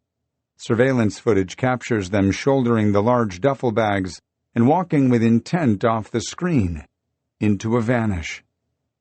Daly keeps an RV on 3 acres in Jordan River. It's curious why the men wouldn't have sailed the Astral Blue straight to Jordan River or nearby Port Renfrew, both places that would allow them to avoid high mooring fees closer to Victoria. It's also curious that, after an 8-week trip, they wouldn't have had a ride arranged. Most curious to me is why Archibald would want to go surfing with his shipmate, where the waves were, at the time, junk, a Randy word, after being away from his family for 8 weeks. "Doesn't wash," Randy says. "They were dead before they got on that boat." On the Pacific Rim, we're reminded again how searching for missing persons is still painstakingly analog. On the short drive to Tofino, we passed literally dozens of 8.5 by 11 flyers for Dan Archibald and Ryan Daly and Ben Kilmer. They were stapled to creosoted utility poles, about as old school as a wanted poster in the Old West. It appeared different persons were hanging the respective flyers, as some areas would be more Archibald and Daly canvassed, some heavy with Ben Kilmer. We had to pull over to actually read them, but there was such a draw to do so, to see who in fact it was for, to see if there might be another person missing, and another. Redundancy is out the window, too, in a search. We're headed back east along the Alberni Highway, toward Highway 19, where we swing north toward Courtney. We're on our way to the 12 Tribes farm just east of town, between town and the Strait of Georgia. You can't see the salt water from the farm, but you can smell it. We roll through the front gate and into the lot of New Sprout Farm. There's a farmhouse and a meeting center, a barn and outbuildings and cabins where members live. There are late-model pickup trucks, a VW Vanagon, a backhoe, horse trailers, and various farm implements. Nothing about the place necessarily says cult, more typical organic farm. We're at ease here immediately. The women are dressed like Hawaiian, and the bearded men wear a uniform of carpenter jeans and plaid flannel shirts. Humble, comfortable, practical. Jacob isn't here. Israel isn't either. A tall, bearded Quebecer with an easy grin and thick accent named Will asks if we've heard of Alex Supertramp, the pseudonym of Chris McCandless from Into the Wild. Yes. He thinks Jacob may be on a similar quest as McCandless's. The adventure is stronger than the need for family, he says. He says it like pointing out the grass is green, the sky is blue. He has a wife and a young son, has arrived at family, but with all the tribesmen there's an air that many wild oats have been sown previously. Randy surveys the farm under the overcast sky. Time goes slow, he says. It doesn't really mean anything. I never know what day it is. It's Friday, I remind him. Dance night. Randy puts on a clean button-up shirt and combs his hair with his fingers because we're going visiting. Tribesmen and women welcome us into the community building. There's a piano and a man playing an acoustic guitar. We are handed mugs of yerba mate tea, the preferred drink of the tribes. The guitar player, who is also the children's music teacher, plays a song called Are You Weary? He's a good guitar player. There are confessions of faith and brotherhood, fables and parabolic skits with the children. After much talking and a delicious, simple meal of beef gravy and noodles, Randy dances the Hebrew jigs while I sheepishly sit and read 12 Tribes tracts.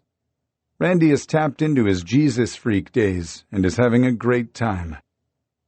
I head back to the Arctic Fox, parked near the barn. I'm asleep when Randy gets back, having cut the rug and imbibed mate until 11. The next morning we talk with the owner of the VW Vanagon, Will. He's a young hippie living on the road and doesn't have a Hebrew name. A friend of the New Sprout Tribers, he isn't an official member, but finds safe harbor here now and then, working and worshipping for hot meals. He listens intently as Randy tells him about Jacob. Salt Spring Island, Will says with conviction. One of the Gulf Islands. Every drifting kid ends up there. Goths, artists, farmers.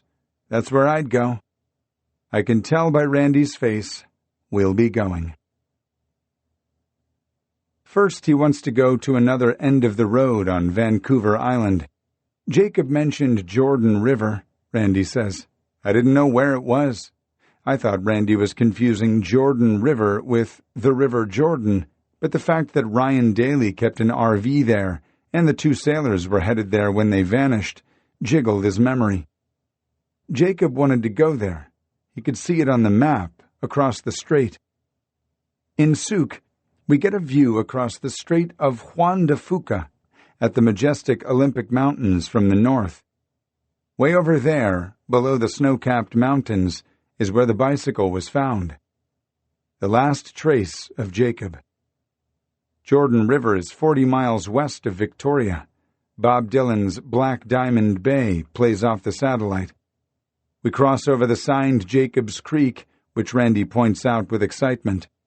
There is very little traffic headed toward Jordan River. The little hamlet, still called River Jordan by some locals, is a former logging camp at the mouth of the river and is nearly directly north of the Solduck Road. With his fondness for maps and biblical places, Jacob may have noticed the Jordan on the map and decided to go there. Israel won't stop coming up. I recall from Sunday school that the Israelites escaped slavery in Egypt by crossing the Jordan to the Promised Land. It's where John the Baptist baptized Jesus of Nazareth. The Jabbok River, where God wrestled Jacob through the night and his name was changed to Israel, is a tributary to the Jordan before it flows southward and through the Dead Sea. On the south shore of Vancouver Island, the river feeds into the Strait and at times is a popular surf break for Victorians. There are signs pointing out tsunami evacuation routes. 12 tribes, 4 arrows. I try to think of a mathematical connection, but can't get past 12 divided by 4. Past Jordan River is Port Renfrew, and another literal end of the road. But we first stop at Sombrio Beach and make the short hike down to the water in dusky light. We meet a few surfers carrying boards back to the trailhead. There's a jouncy suspension bridge over the Sombrio River that drops to an estuary of rocks and sand and trees, and Randy fairly jogs down it. He smells water and fire. Peppered everywhere are tents and scruffy backpackers sitting on beach logs, playing guitars and poking at things cooking. Randy is quiet, scanning for any young man with Jacob's posture, a silhouette of his son. There is laughter, young men, young women. Randy takes his time taking it in. I watch him, thinking, if Jacob isn't here, he should be. He should be with young people, doing young person things, like camping at the beach and cooking on an open fire.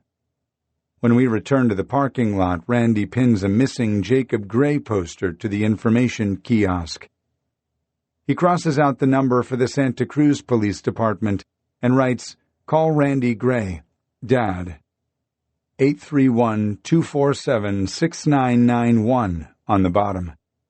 Santa Cruz Police didn't do anything, he says. They won't even call me back.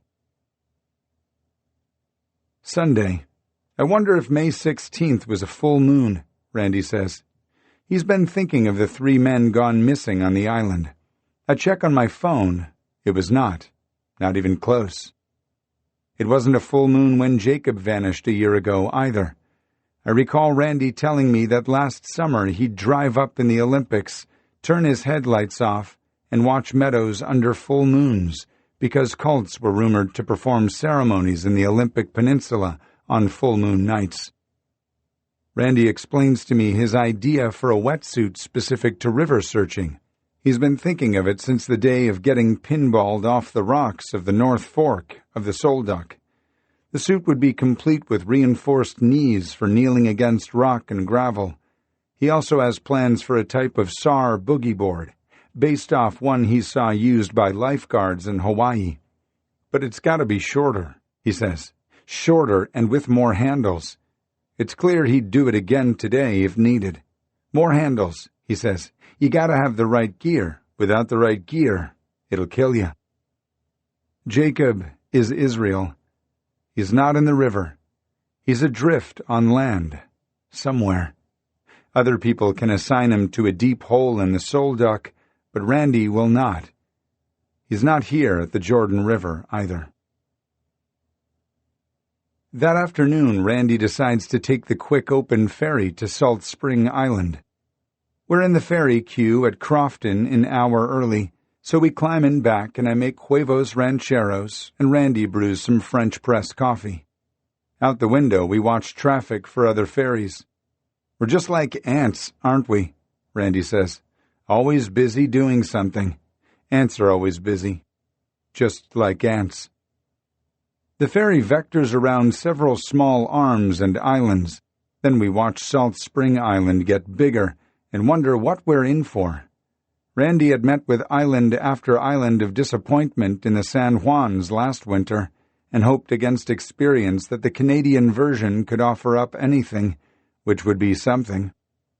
Other vehicles motor off the ferry and onto Salt Spring at the little village of Vesuvius with purpose, like they know where they're going. We do not, but the island is small enough to drive completely around in an hour. Yoga retreats and goat farms. Houses painted turquoise with sunroofs and solar panels. Signs, eggs for sale.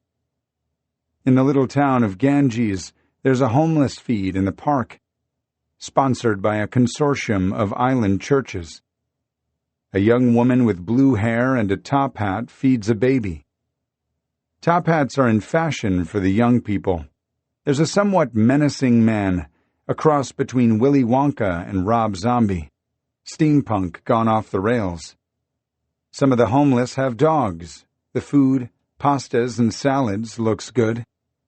Randy shows his missing Jacob Gray poster to church members, and some of the eaters gather around. No one has seen him. A woman in her late 60s says, "I'm sorry about your son, Jacob. I'm going to pray to St. Anthony. He's the patron saint of lost people." We walk to another smaller park behind the bakery. There's a group of older homeless people drinking canned beer. They're drunk. "What are you, cops?" a disheveled man says. He laughs, then lunges at Randy. "I gotta frisk you in case you're wearing a wire." Randy sidesteps and stiff-arms the guy. The man's friends laugh. Randy moves at ease, but with the confidence of a martial artist. He's no stranger to homeless populations, no fool, but could defend himself in a tight spot. This isn't Jacob's crowd. "The homeless problem in Santa Cruz really bothered Jacob," Randy says. "Really bothered him. But there are dozens of small farms on the island." Randy pins a poster to a bulletin board at the seaplane dock at Long Harbor. "What else can you do?" Randy says. "Hang up another poster. What else can you do?" We queue up in line at the ferry back in Vesuvius. Randy idles, and I hop out to pin another poster outside the general store. When we inch onto the ferry, Randy sticks his head out the window to holler at a pretty woman driving a blue 4x4 diesel Mitsubishi Delica, a narrow van favored by Vancouver Islanders, farmers, and surfers. "Your steering wheel is on the wrong side," he calls. She throws Randy an enormous grin and shakes her head. "It's on the right side." They flirt about diesel engines and gas mileage, and I think I'm going to have to make myself scarce tonight while the two have a date. Alas, no. I saw her on the ferry, sitting in the passenger seat, playing a ukulele and singing softly. It starts to rain. She passes us, dodging in front, beeps a little Delica horn, waving on the highway to Victoria. "I should have talked to her on the ferry," Randy says. The ferry. I bet she wishes he'd talked to her too. Maybe we should have spent more time on Salt Spring Island. Maybe we should have spent more time on Vancouver Island. The scale of a search is so big, galactic, incomprehensible. I'm realizing that every search is a hasty search, that Randy will always be in the reflex phase. Randy steers through and around downtown Victoria traffic, sticks his torso out of the driver's side window and talks our way into the queue. We're the last vehicle to make the 7:30 p.m. ferry, the MV Coho, to Port Angeles. Another 40 seconds, and we'd be spending another night on the island. A stevedore closes the gate behind. A U.S. Customs agent asks if we have any produce or weapons on board as he runs our passports. "We have 2 avocados, but we bought them in the States," Randy says. "I didn't hear what you just said," the mustachioed agent says, handing back our passports. A stevedore waves us into the dark belly of the whale once again. The 341-foot-long MV Coho holds 115 vehicles and 1,000 passengers, and is full up of people wanting to go back to the United States after a weekend in Canada. This Canada sortie could be looked upon as a colossal waste of time and diesel fuel. An empty caper, a wild Canada goose chase. Except it isn't. Every resource in a search gets smoked up, but that's what propels you to the next area and other possibilities. For Randy, it would be mad-making to pace around his sister Judy's living room, talking to her parakeet and making calls. He needs to be out in the world, where searching is a literal, physical act.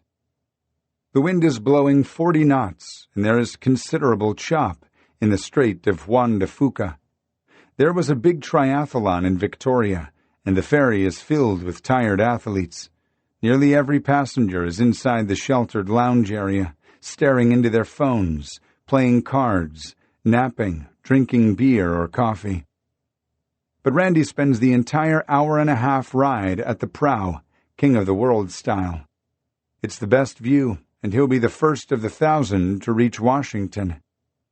His gray hair is flagged eastward. The wind buffets the skin on his face. There are only kids out here. It's that windy and cold, and even they don't stay out here long. But this is the vantage where you truly understand how magnificent the Olympic Mountains, Olympic National Park, truly are. Hurricane Ridge, the northern vanguard of the Olympic Mountains, rises snow-capped and proud above a crown of clouds. Though it's windy, the sun is out in a cerulean sky. The mountains slowly get bigger and bigger as the huge diesel engine pushes the ferry toward the far shore. Waves slap against the hull and the big ferry cuts and bobs in the chop. If he kayaked across, he'd get wet, Randy says. Pretty wet. That spot across this water is where Randy's life changed, forever. Of course, that's not what he's thinking. Randy Gray is not thinking about himself. Randy is taciturn now. It's a stunning relief of scale, sea level to the heavens. It's hard not to think Jacob had a grand plan, a keen vision for a 22-year-old kid. It's clear he's thinking that his son left his red bicycle on the green shoulder beneath those white peaks. That river that he now knows better than the briny surf of Santa Cruz. Those mountains, home of the gods and black bears. What a grand and glorious place to vanish. Randy has questions for Jacob when he sees him. We're driving west on the 101, back to the Bigfoot barn, where we'll get a hot shower and make some tacos. I ask Randy something I've been wondering for a long time. Are you bitter about Washington, the Pacific Northwest? Has this place been poisoned for you? I think I'd have a hard time loving the Pacific Northwest, Washington, national parks, or the outdoors at all if my son went missing without a trace out here. No way, he says. I love this place because Jacob loved this place. I notice it's the first time in the year I've known Randy that he's used the past tense in regard to Jacob. Loved. I feel at home here. When he says at home, I expect him to say at peace. Of course, that can't be. It isn't squared. I consider how you can be at home without being at peace, and for now that seems okay with Randy. I'll come back here as long as it takes. Jacob lived here. We get to the Bigfoot barn. I pour myself a splash of whiskey from the Bigfoot bar. Let me have a shot with you, Randy, who doesn't drink, says. I pour him a shot of Glenlivet 12. Here's to finding Jacob. I can tell it's medicinal to Randy, not in a good way, but in a taste and burn way. Help you sleep, I say. Yeah, but I won't need help for that, he says. Over dinner, he says, how about those 12 tribes? I'm going to join. I've got my circular saw, my nail gun. I can build stuff for 'em. The whiskey has gone to your head, I say. Find you a wife up there at least. I don't need that, he says. We talk about the missing men, Dan Archibald and Ryan Daly, Ben Kilmer, and speculate some more. So many mysteries in Canada. On the drive to Port Renfrew, we crossed over Lost Shoe Creek, which caused me to think about the hiking boot with the human foot inside recently found washed up on Gabriola Island, one of the Gulf Islands. I emailed the BC coroner, Andy Watson, who sent me a photo. It's a Merrill light hiking shoe, a size 12. Again, much too big for Jacob. But if Jacob picked them up at Goodwill or someplace, Randy says, he could have worn shoes too big for him. That's highly unlikely, I tell him. Even if Jacob was suffering some level of mental malady, He knew better than to try to wear shoes 3 sizes too big. It's not Jacob, Randy. The thing we did not know when we were standing in the bow of the MV Coho, coming back to Port Angeles, was that while we were crossing the Strait of San Juan de Fuca, a pregnant orca whale was out there.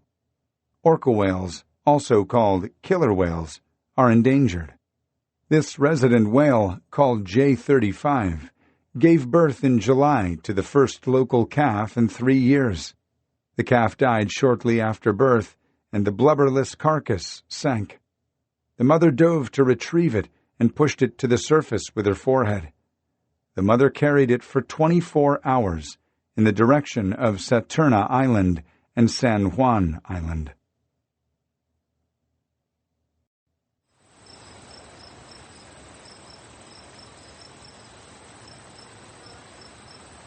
Chapter 25. Hudson Bay. Mosquitoes covered their hands and necks like fur. Annie Prue, barkskins. Michael Niger and I are in northern Ontario, the Arctic Ocean watershed that drains into lower Hudson Bay. It was a 2-day drive from our homes in Marquette to Cochrane, Ontario, where we catch the Ontario Northland Polar Bear Express, the last whistle-stop train in Canada. We have full expedition packs and are headed into the boreal bush, paper birch, red maple, spruce, jack pine, and tamarack. I catalog the tree species so as to occupy my mind away from listing the mosquitoes and biting fly species. Niger, even at 64, is an aficionado of extremes, whether backcountry ski touring in -40-degree winter or searching for a missing trapper in 500,000 hectares of the most mosquito-infested muskeg swamps in the world. What are the chances that, as I was researching Amy Bechtel, I moved to the Upper Peninsula, Niger's hometown and home base to his small, all-volunteer MIBSAR, Michigan Backcountry Search and Rescue? When I got interested in other missing persons cases, I tried to find all the people who pursue cold cases in very weather-beaten, remote places. My search came up with Simon Donato and Michael Niger. Though he's generous with naming skilled volunteers who have worked tirelessly with MIBSAR on searches, Niger doesn't know of anyone else who is solely dedicated to cold cases in the back of Beyond either. Shrugs at the question. It's just what he does. I once referred to him as an expert, and he stopped me in my tracks. I'm not an expert, he says. Searching doesn't work that way. Niger is 2 decades older than Donato, but he's as physically fit. I'll often see him running the hills around Marquette or hitting the weights at our university's gym. He needs to stay in top shape to carry the voluminous trademark rucksack. It's like having a book you haven't read, you know? He says, regarding why he does this. I don't go in until everyone has gone home. I'd rather just blend in, be a mushroom picker. Niger is a 26-year veteran of the Michigan State Police. He retired as detective sergeant. Now he keeps many balls in the air, working a dozen cases with varying intensities at any given time. He's involved in more than 24 cases now, pins all over Michigan, Wisconsin, and Ontario. Some warm, some downright cold. You burn out on it. That's why I have a lot of cases, move around, he says. I describe it as a continuum. A lot of times I'm helping people along that continuum. There's really no end to it. Days turn into weeks, weeks turn into years. I think about Randy's continuum. Niger has solved cases, but doesn't keep score that way. Right now, he's going back to work in search of Michael Joseph Linklater, a 44-year-old Cree man last positively seen in 2003. Niger has been working the case since the summer of 2016. Linklater had a drinking problem. Linklater's father and brother, John, had taken Michael to the family camp on the Abitibi River, below New Post Creek Falls, because they were concerned about him and thought it might help to dry him out. Michael didn't like the plan, went to the outhouse at 6 a.m. on July 13, 2003, and didn't come back. The next day, when Michael hadn't returned to camp, John canoed downriver a dozen miles, then walked to a phone in order to call the Ontario Provincial Police. It's most likely Linklater is long dead, but not everyone believes so. Passengers on the Polar Bear Express see strange lights in the bush at night, and occasionally a figure along the tracks ducks into the roadless swamps as the train nears. There isn't anyone else who could be out there. It's the 21st of June, 2018. In May, I was searching in British Columbia with Randy. Niger and I were supposed to have headed into the bush a couple weeks ago, but the Polar Bear Express suffered a derailment, cutting off the lifeline between Cochrane and the First Nations settlements of Moosonee and Moose Factory, 200 miles to the north. The derailment was caused by intense heat warping the tracks. Now, to avoid another derailment, the train is running at only 25 miles per hour. The conductor sees from our tickets that we're jumping off at Roanoke, a siding ruin that barely qualifies as a ghost town. Roanoke is close to the Linklater camp, which is at mile 115. The most efficient way to mark our location is railway miles. 12:35 p.m., the conductor tells us. Before this railway was built in the 1960s, dog sled mushers delivered the mail to Moosonee down the frozen Abitibi River. We get coffee and breakfast in the humble dining car. There are passengers drinking morning Molson's lagers.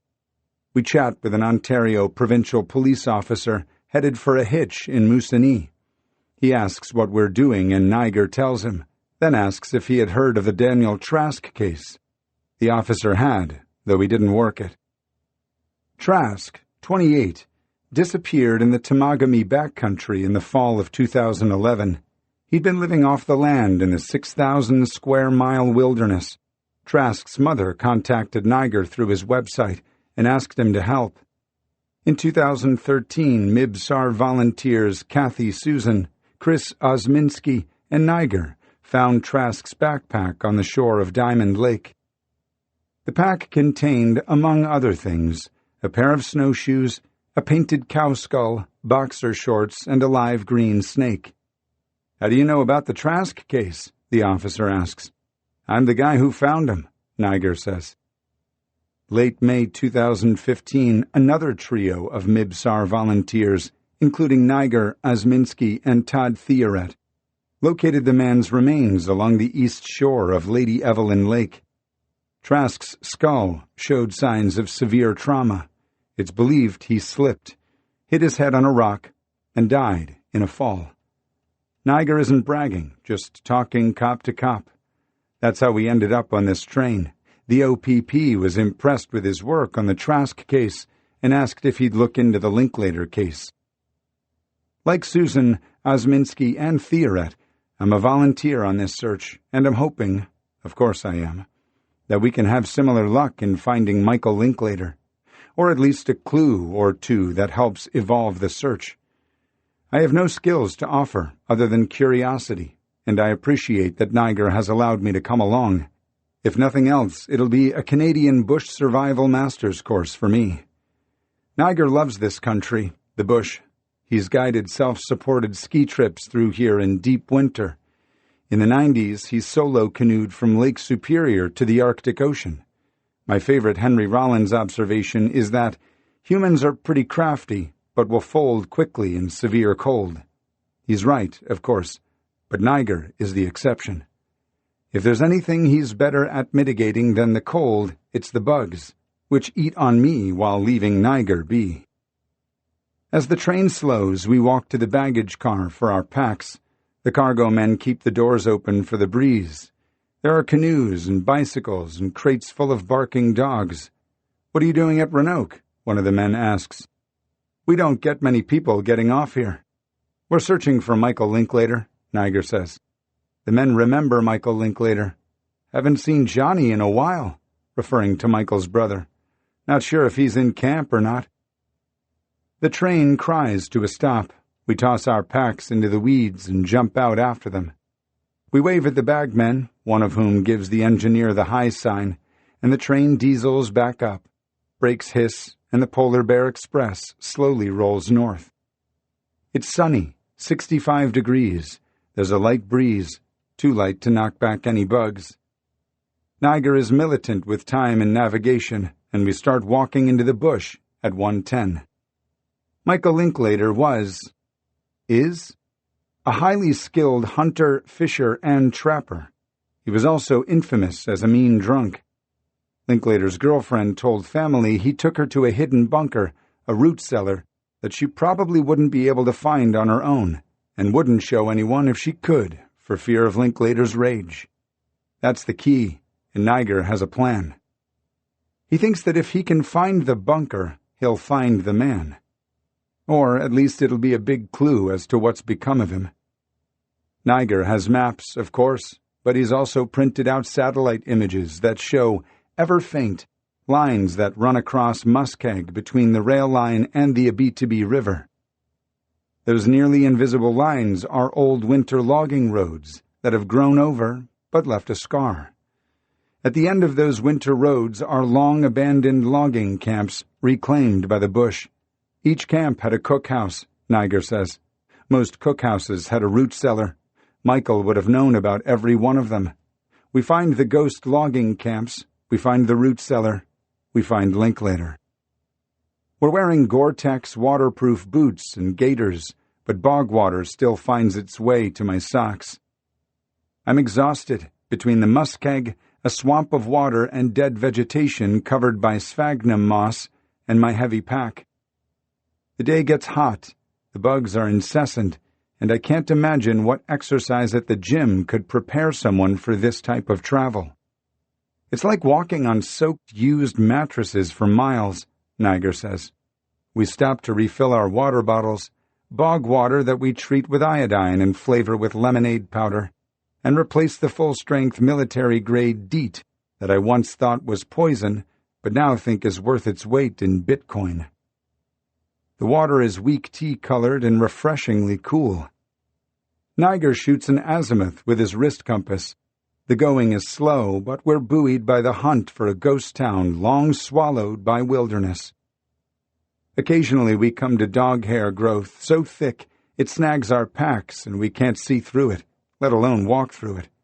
If he's in there, he's staying in there, Michael says. We drop our packs and do what he calls a loose grid search. Whenever we leave our packs, he's insistent we have on our persons fire starter, a knife, a compass, an emergency blanket, snacks, and water. He never takes for granted that we couldn't get turned around and or injured and not be able to get back to our packs. I quickly understand that he's not being overly cautious, rather wisely prepared. Of course, I can't help but compare this to the search for Jacob.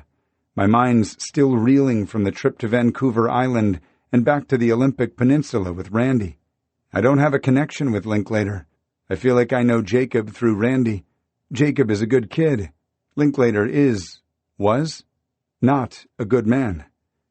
My thought is that Randy would love this approach to finding someone missing.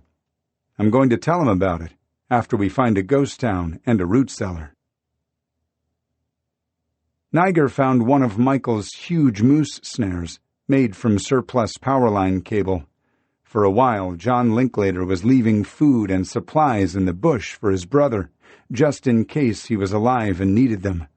A few items, an axe, some clothing, were taken from the family camp. 1 week into the initial search, a half-kilometer south of the camp, indigenous searchers heard a voice goading, heckling them. It spooked some of them enough that they wouldn't go back into the bush to search. Still now, anything odd, a missing case of canned soup, a strange light in the distance, gets assigned to Michael Linklater, the missing trapper of the Abitibi. Upriver at Railroad Mile 103, there's a camp, the nearest neighbor, 12 miles south. The owners reported 2 gill nets had been stolen.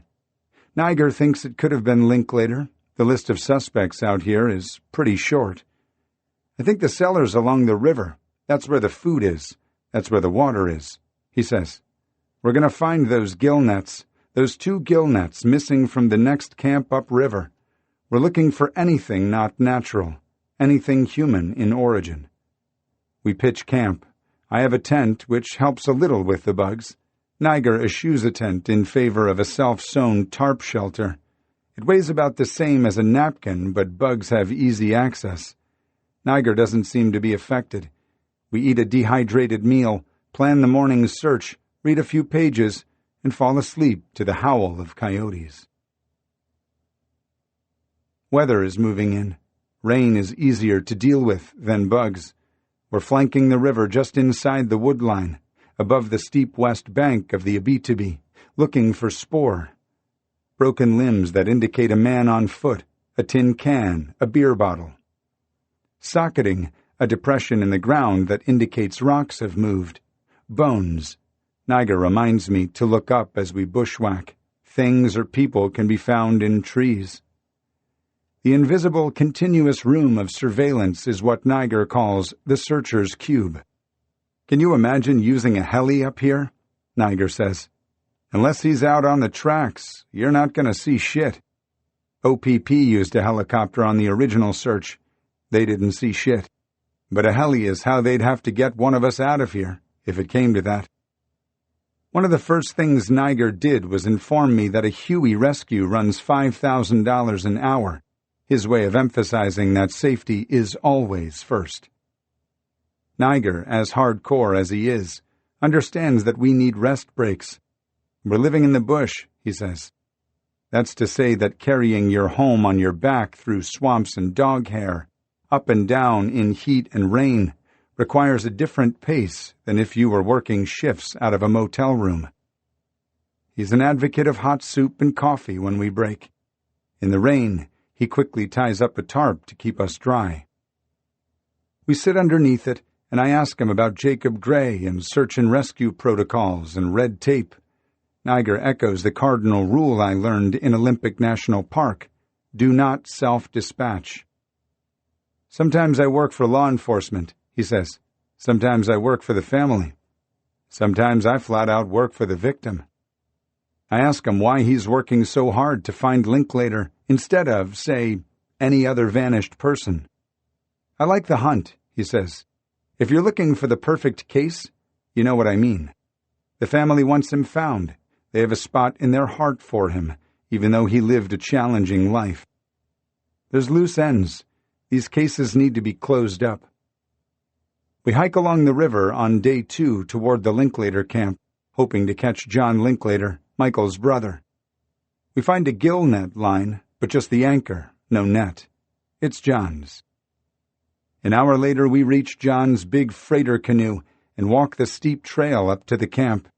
I wonder why Michael Linklater didn't also take the freighter canoe with the big outboard motor. Anything broken or no longer useful out here would have to be taken out on the train or floated down the river, so things pile up and weeds grow. The particle board and blue tarp camp is a compilation of modern and ancient paddles and outboards, snowmobiles and snowshoes. There's a canvas sweat lodge with the door tied shut. Beer bottles, coffee cans. This is where Michael Linklater was last, positively, seen at 6 o'clock in the morning, July 13th, 2003, when he went out to use the outhouse. Niger leaves a note to John on his door.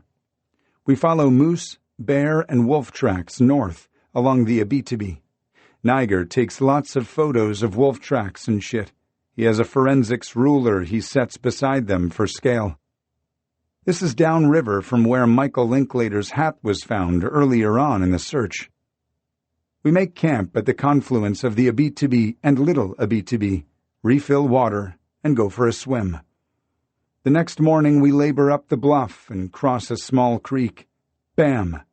Niger finds an old iron cook stove with rusted hinges and saplings growing through the range top. The brand on the stove says Brandon. A cook stove wasn't carried far from a kitchen. There may be a root cellar nearby. The buildings themselves have been salvaged, moved to another campsite for another logging operation, but with a little imagination you can see the camp. Smart searching, Niger calls it. You can cover more territory with your brain than with your boots. We'll develop it further, find the dump, They didn't haul the garbage. They just chucked it. We drop our packs and slow survey the perimeter of the old logging camp. The dump is indeed within bottle-tossing distance of the cook shack. The bush is well into the process of taking its land back, which is why the old stove appears as if it fell out of an airplane. We find a pile of rusted cans. Niger turns into a little kid with history forensics. Randy would love this. He'd get so into it, he'd almost forget about his troubles for a while. I find a few green Molson bottles, labels long composted away. Chances are they were left here by moose hunters long ago, because their age doesn't sync with the logging camp. Niger finds a tea kettle and a crew-size enamel coffee pot, a moose skull with the paddles sawed off. That wasn't a natural death, he says. 30 meters from our packs, we get turned around. Standing in the stunted spruce, I understand just how easy it is to get completely lost. Sure, there are the handrails of the river and the railroad tracks, but I'm disoriented even inside the city limits of a phantom camp town. We find our packs, then a 55-gallon barrel stove. Next, we find a portable airtight wood stove. Niger points out earthen evidence of a graded road, but no root cellar. We're looking for a canoe, too, he says. He already found one the last trip up here, south of the Linklater camp. Niger believes that Linklater could have several stolen canoes stashed along the river, a virtual trapper's navy. Our short-term plan is to sweep the section between the ghost logging camp and the river. I'm within hollering distance. Niger calls to me. He's found a collapsed, green, cheapish nylon cabin tent, maybe bought at Canadian Tire, next to a fire ring and a rusted bucket from the logging camp to sit on. Niger is carefully examining the area. Cut marks on a tree, 2 Nutri-Grain granola bar wrappers, 2 foil flavor packets for ramen noodles, opened. A tent bag that says John Linklater, mile 115, for the baggage handlers. Michael was here, but it's been a while. Niger takes photos, and I walk a few paces away, where I find a complete skeleton of a gray wolf, 5 feet long and curled, stomach down. There's no pelt, no sign of fur near the skeleton. The bones are so white they look plastic. Critters should have twittered away the vertebrae or little leg bones, but no. The largest canine predator in the world. The wolf seems to be on a restful watch, surveilling the campsite. The skeleton looks like a museum display. Its quality is unsettling. "Hey, Michael," I call. Niger figures the skeleton and the tent camp have similar dates.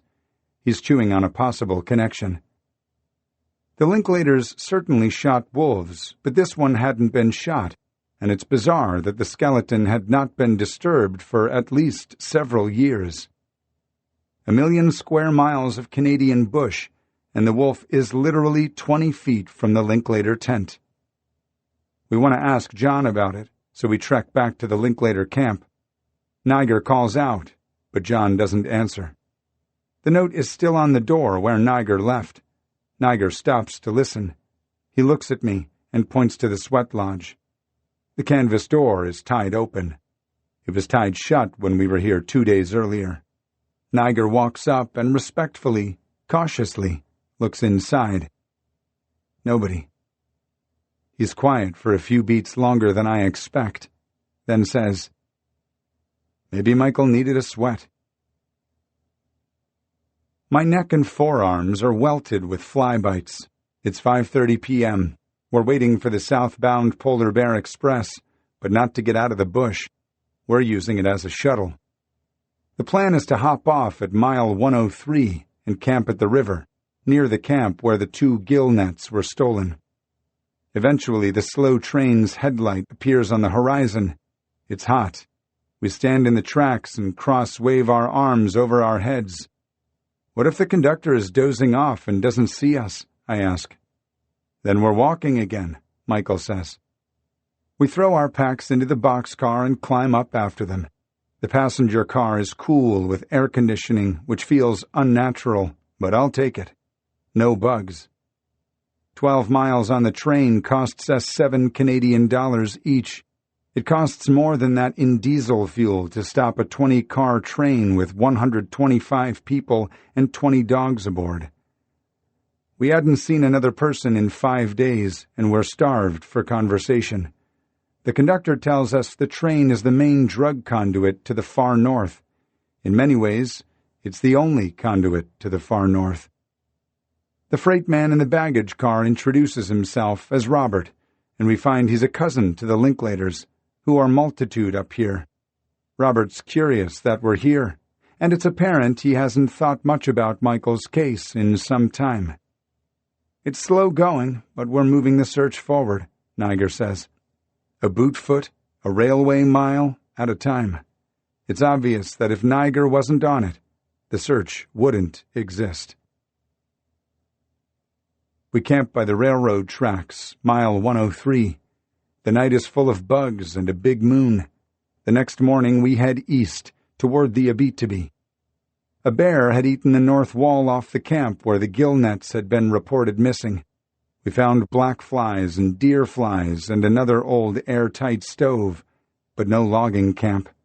The clouds clear, and it's shaping up to be hot again. Niger has found a blue tarp cut in half with a hole in it to make a poncho. John Linklater put the uncut tarp out for Michael. John also put out MREs, hiking boots and socks, cans of food in a food cache. He was there because he took it down, Niger says. The Linklater tradition is to open cans by holding the can at your chest and spinning it against the blade of a Bowie knife. Niger found 2 cans opened that way. I found a lot of MRE wrappers that are ripped open. I found a wine bottle that makes no frickin' sense. Steel traps. A black snowsuit that was taken out of the cabin. His jeans. They were the same size, same brand his mother bought him. That was right by a huge moose snare that was classic Michael. He thinks of other items. I found a logging camp the family didn't know about. In the middle of the bush, Niger shows me a hole in the earth created by a root ball. The hole is the size of a washing machine. There you go, missing 411, Michael says. There's the portal for this area. Then he says about Paulides. That cluster of missing persons on his map in the UP, those are all my cases. Time to break out the pick, Niger says several times over the week. Pick is a brand of mosquito coil. Niger showed me this survival trick last year when we spent a few days in the bush of the Upper Peninsula on the search for Paradise resident Chris Halax, a survivalist who was 30 when he vanished on snowshoes in March 2004. The bugs are nearly as bad in the Lake Superior State Forest, where Niger is still searching. The coils, invented in Japan in the late 19th century, are made from dry pyrethrum powder. We light 2 ends with a disposable lighter. The smoke smells good to me, burning chrysanthemum. Most mosquitoes and flies avoid it. What most people don't like are the bugs, Niger says. They're an acquired taste. I would add to that sleeping in your clothes, which Niger prefers because it allows him to economize and make and break his bivvy faster. He sews his own bush clothing, which he soaks in permethrin, another flavor bugs don't like. 6 days in, I am starting to acclimate, although my legs are still heavy. I think about the search for Jacob and what I've learned from Niger on this trip. Searching is immensely difficult, though there are a few good people doing it. On our last night in the bush, unless we miss the train, we camp along the river, 9 kilometers, clicks, south of Williams Island. It's warm. I swim and wash out some clothes. My tent is 5 feet from a wolf track in the clay bank. Niger finds a heavy antique logging chain with a choker at the mouth of a little creek. Dinner is hot Thai tuna in ramen noodles. Tomorrow's plan is a single-click bushwhack to the train and back to civilization. It's still very light at 9 p.m. when I hear the southbound running 3 hours late. I'm going to miss the bush, Niger says. "This is good bush." That's a Niger saying. From my vantage, good bush entails mosquitoes so bad I have to stick my bean out my tent to piss, and I still get eaten. Niger has long ago given in to Stockholm Syndrome with the mosquitoes and black flies. He spends more than 1,000 nights a year in the bush. He posts $1,000 rewards out of his own pocket. Though he works with some he trusts and is a believer in their value, he's suspicious of most dog teams. "They're not team players," he says. "They hoard it. Dog people are territorial and people go unfound because of that. A lot of cases could be solved with more work," he says. For families, these cases deserve that. For dogs and handlers, it's a real-world application. And it's damn good training. The most seemingly insignificant detail could be huge. He pauses for a moment to look at the stars that have begun to appear in the clear sky. It's a good thing to find missing people. The next morning, when we're packed up and begin walking, we see tracks. 2 wolves have followed us. Mile 105.5. We have time to wait. Niger takes a nap in the weeds. The little cloud of smoke around him is mosquitoes. The train comes toward us. Flagging down a whistle-stop locomotive is one of the most satisfying things I've ever done. The engineer sticks his head out of the cab. "You guys lost?" "Not anymore," Niger hollers. We ride in the open boxcar chatting with the baggage crew before heading to the dining car for pepper steak and beer. Like backpacking, simple food tastes so much better on a train. We're the only non-indigenous passengers going to Cochrane. On the drive back, we stop at the OPP office in Cochrane to inform them about the tent found along the river. The OPP officer seems surprised anyone is looking for Michael Linklater at all. We rendezvous with John Linklater in the Tim Hortons in Timmins, the biggest city in northern Ontario, where John lives more permanently these days. John, freckles, brown eyes, and red hair, walks in and begins speaking Cree with a young man. Many people up north don't speak English. Niger eagerly informs John the tent was found 3.5 kilometers downstream from his camp. "I put it up." John, now in his mid-60s, says, "A week or 2 after he went missing. I left canned food, 6 or 7 sardine cans. Nutrigrain bars, too." Niger asks John what the wolf skeleton could mean. "Hard to say," John says. He tells us Michael shot a wolf near the confluence of Abitibi and Little Abitibi, but this wasn't it. The wolf skeleton didn't impress John much. He was more interested in the outboard motor that disappeared. "We lost an engine, Yamaha. My buddy hit it. We figure Mike found it." "Say, John," Niger says, "when we first tried to catch you at your camp, everything was shut. When we came back through a few days later, the door to the sweat lodge was tied open." John is unimpressed with this information, too, as if he's thinking no big deal. My brother needed a sweat. Daniel Linklater, John and Michael's older brother, has seen snowshoe tracks from the train. "Yeah," John says, present tense. "He knows how to trap." John has seen lights and says people on the train have seen lights, but they don't tell us till after so many months. That's the speed of the Muskeg wireless. I check in with Niger now and then for updates. He's in the bush as often as he's at home. Linklater is still missing. Niger donated his significant website-building talent to Jacob's case.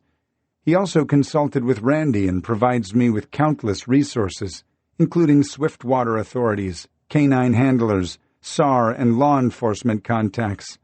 I appreciate that I can run a wild hare by him at any time, and he's willing to patiently hike me through the scenario. "Hey, Michael, could Jacob, cold from the river, have covered himself with forest duff and died of hypothermia? Could he have kayaked to Canada?" Many such cans of worms. Niger will never run out of cases. As I write this, he just got back from northern Wisconsin. There's a 22-year-old man named Nicholas Hayatpas missing in the wilds of Oconto County. Hayatpas is an experienced outdoorsman. His camping gear was found laid out at his vehicle, April 18th, but Hayat Pas and his dog are gone.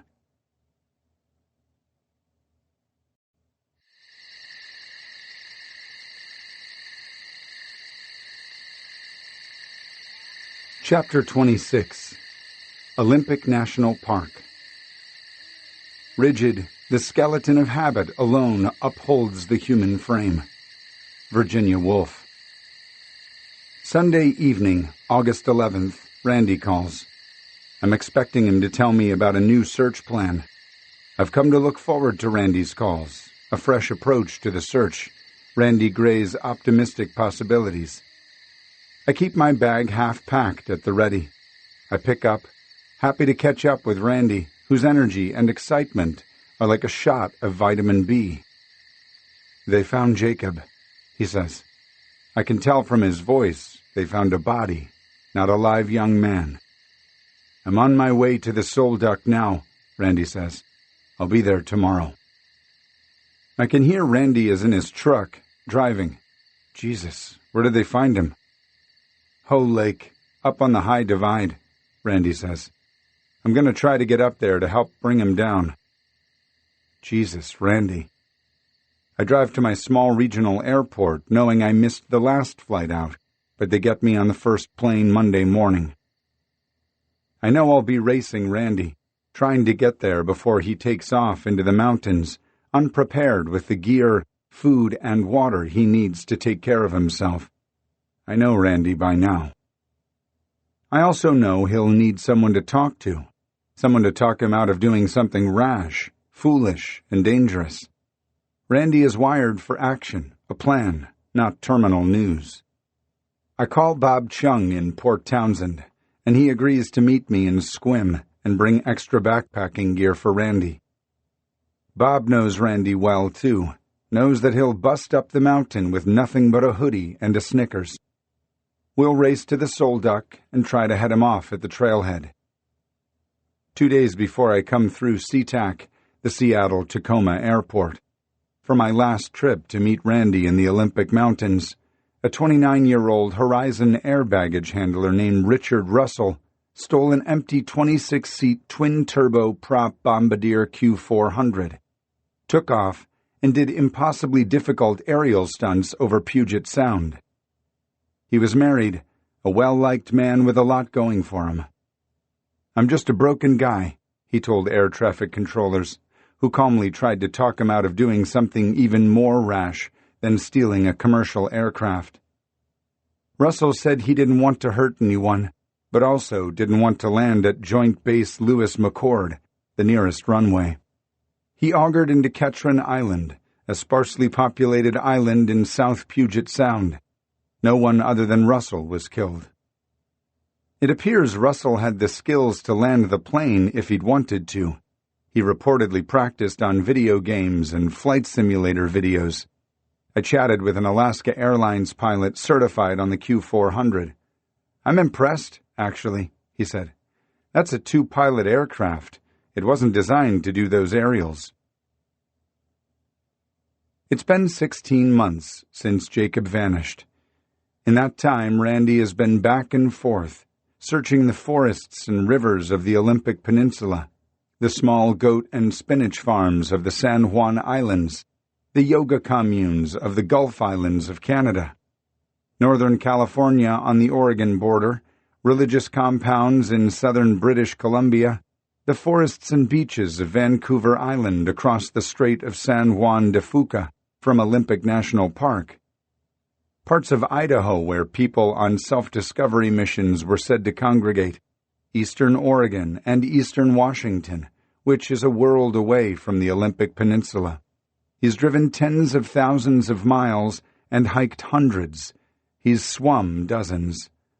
On Friday, August 10th, a team of volunteer biologists who made a trip into the mountains to study marmots found Jacob's clothing, some gear, and a wallet with 2 driver's licenses inside, on a scree field near a ridgeline above Hoe Lake, 5,300 feet above sea level and at least 15 miles from where he left his bike.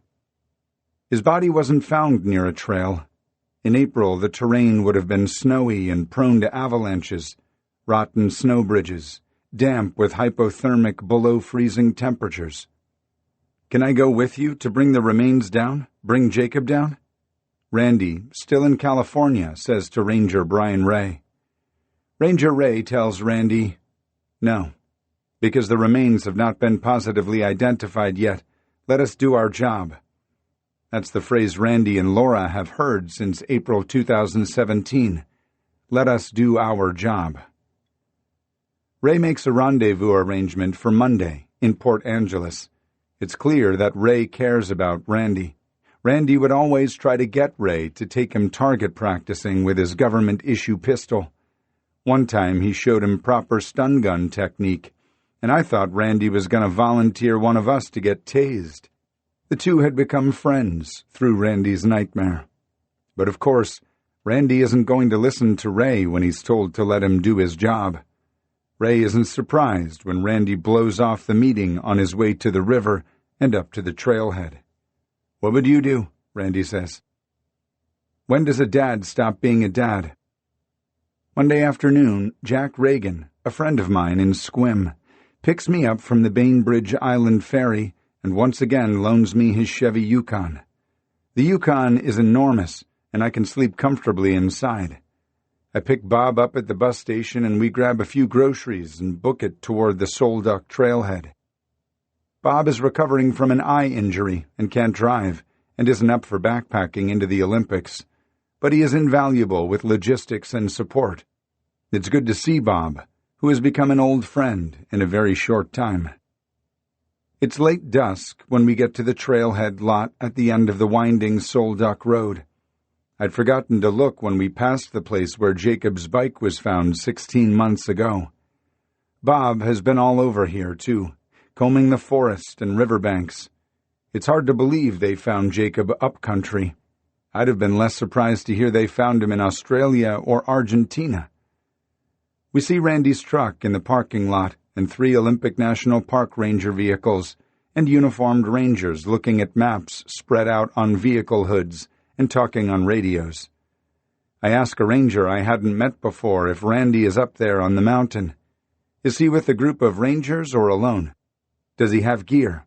Is he spending the night? The ranger looks at me confused. "Who?" "Randy Gray, Jacob Gray's dad," I say. "Who?" "They found Jacob's remains, are bringing him out." "Oh, right. We're working a different situation," he says. "There's another emergency going on." I hear the word heli on radio traffic. He won't, or can't, tell me what the emergency is, but it's obvious Randy is up there, somewhere in those 1,000,000 acres. It'll be full-on dark very soon. Now I'm thinking that no one knows anything about Randy being on the trail, that he's up there stumbling through the dark, and the next emergency might be him. I see Ranger Brian Ray and tell him we're concerned about Randy. "I think he went up there thinking I'm going to carry out the remains of my son," Ray says. "I told him they were already brought out." We try calling Randy on his cell phone. No luck. If we try hiking up the Solduck Trail with headlamps, it would be unlikely we would run into him. We leave a note on his windshield. "Randy, Bob and I are worried about you. We are at the barn on 101. Talked with Ranger Brian Ray at 9:30. Call Brian. Micah, Mallory, Dave, etc. will be here tomorrow."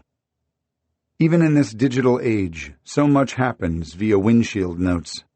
Of course, Randy would be stopping by the barn even if we weren't there, but I wanted him to know there were friends on the ground and distract him a little for the half-hour drive down the mountain.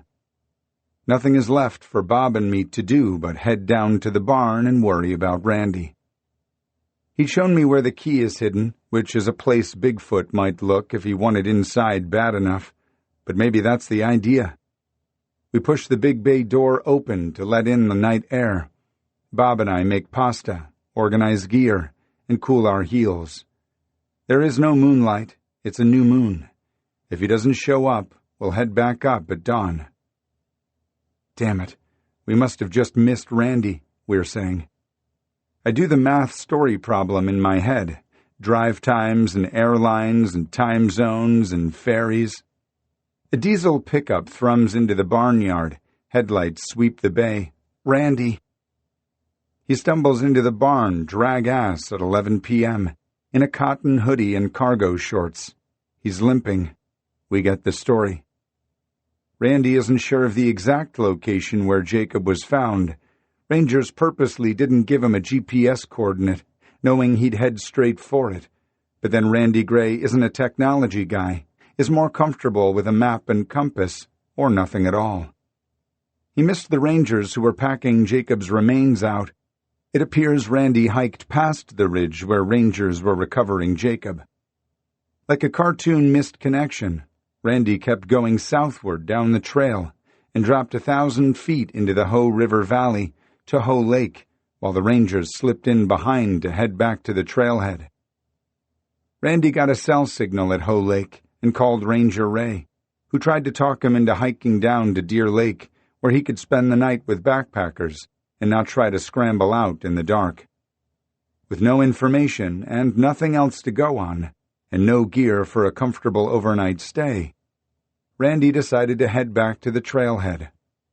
On his way down, above Deer Lake, which is at 3,600 feet and 4 miles from the trailhead, Randy could see someone lying across the trail with people around. Strange, he thought.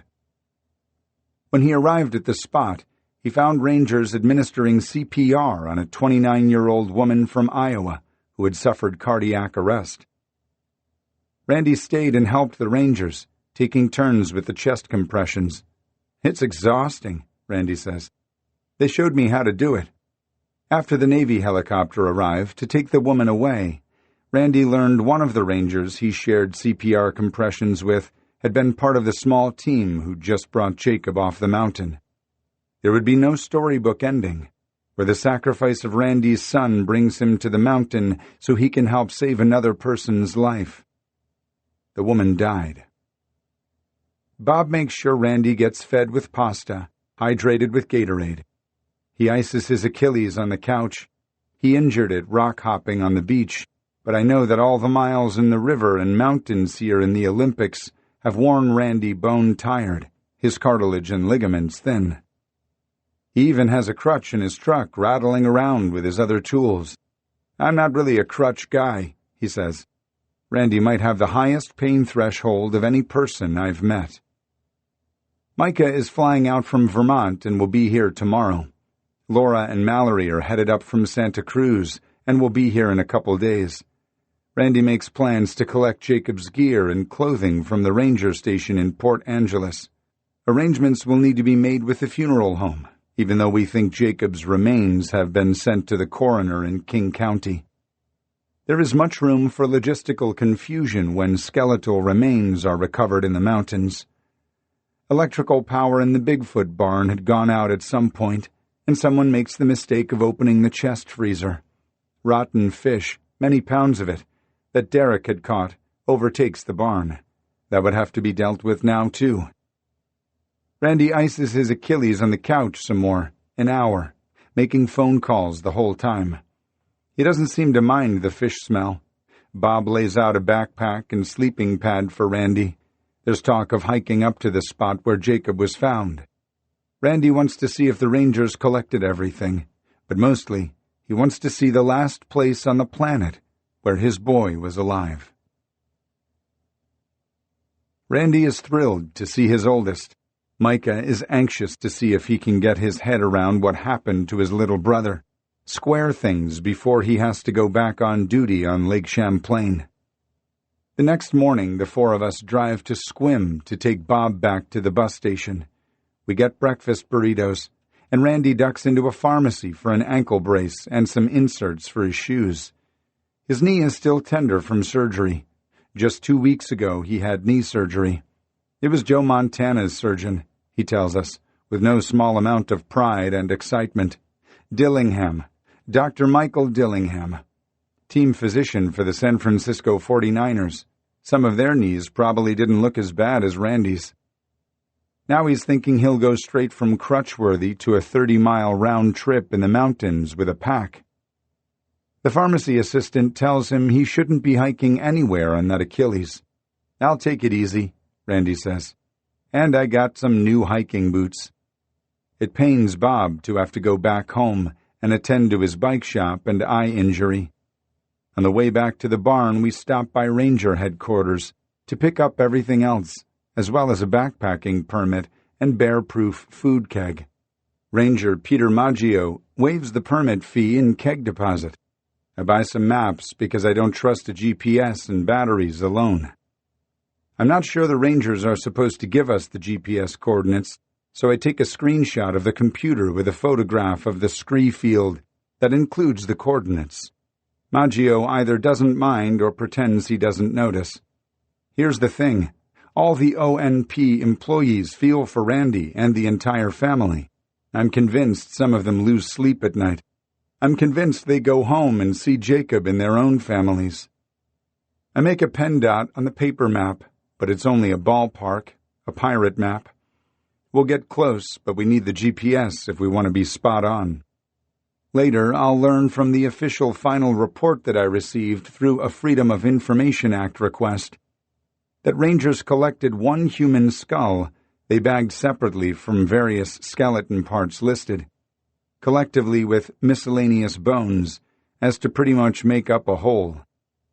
The bones were scattered along the slope in a pattern described by Rangers as upper field and lower field. Maggio respectfully made sure that Jacob's things made it into Randy's truck.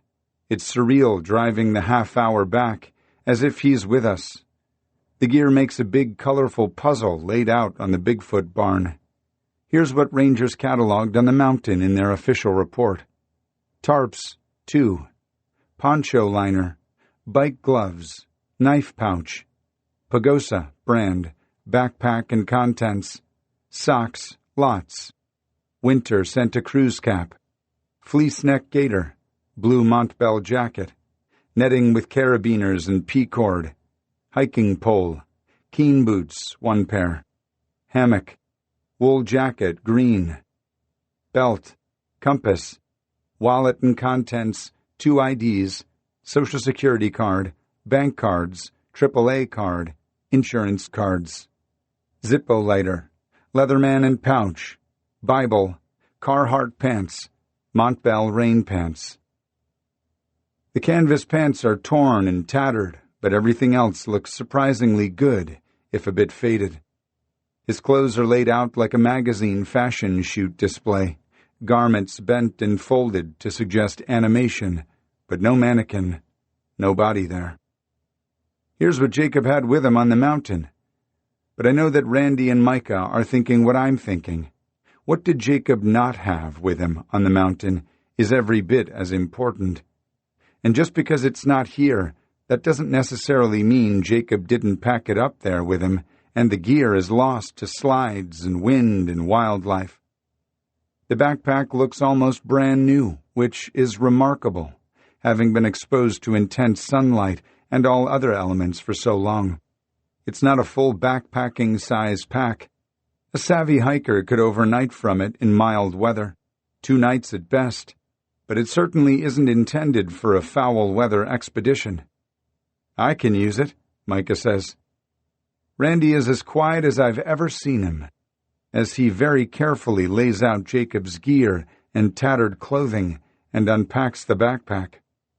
Contents include a silver emergency blanket, opened, a big bag of trail mix, it still appears edible, a headlamp, fire starters, fishing line, hooks, water filter, toilet paper, more socks, a notebook. Randy picks up everything and studies it. "Look at this," he says. In the wallet there's a business card, Bob Chung, PT Cyclery, 252 Tyler Street, Port Townsend, Washington, 98368, 360-385-6470. He was supposed to call if he had trouble. I got to give this to Bob.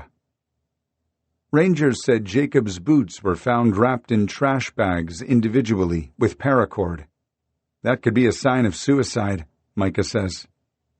Micah is a true coastie and doesn't speak with emotion, rather is matter of fact, even with issues involving his little brother. He reads his father's face and reels it in a bit, decides not to push that theory.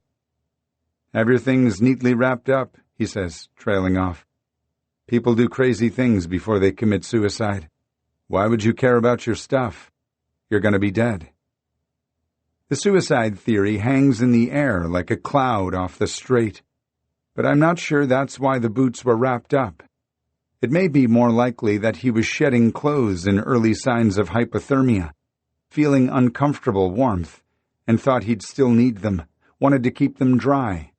Using the paracord could have been an overkill that came with the irrationality of hypothermia. I shiver to picture Jacob walking through the April snow in soaked and frozen socks. "Hard question," Michael Niger says. He was obviously trying to keep his boots dry, unless he was trying to keep them from freezing by putting them in the foot of his sleeping bag. We often do this in cold weather, first sealing them in a stuff sack or plastic bag to keep dirt or moisture on boots from soiling or wetting the inside of the sleeping bag, but still keep them warm. He could have been getting hypothermic, and a habit/routine led him to package them.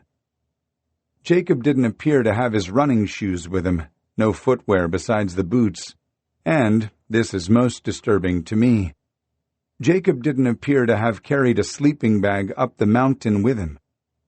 His bag, a bag, if it can be assumed he only had one, was found with the items at the bike along the Solduck. Was he trying to save weight and pack space by only carrying the flyweight emergency blanket? Was he only intending to sleep out in his hammock for a night or two? I can only imagine how bone-chilling an April night at 5,000 feet in the Olympic Mountains would be after hiking and sweating all day. You'd never truly be dry. You'd never truly be warm. The idea that a wool coat and a foil blanket could suffice is not by any stretch rational. But then, at 22, I made bushels of poor choices. I asked Niger what it could mean, that Jacob left his sleeping bag below. If it was not real cold out, he might have tried a bivvy without a bag, he says. I tell Niger that he was carrying everything in a backpack too small for the journey that time of year. That fits, he says. I can see Jacob saying, I don't have room. I'll just tough it out with the emergency blanket. At any rate, if Jacob's sleeping bag had been missing from the gear found at the bike, it would have been a solid clue that he'd gone up, that he intended to stay out in the wild. Perhaps it would have taken the focus off of the Solduck River and led searchers into the mountains sooner, with more resources. It's always the second guessing that weighs so heavily on the hearts and backs of searchers and family. He wanted water for his trip up the mountain, Randy says. That's what I'm thinking now. He told me, Dad, if they find my bike, I'm coming back for it. I'll kind of hide it off to the side of the road, Dad. Randy looks as if he's thinking the thoughts into the air and watching them, see if they fly. He didn't quite hide it here.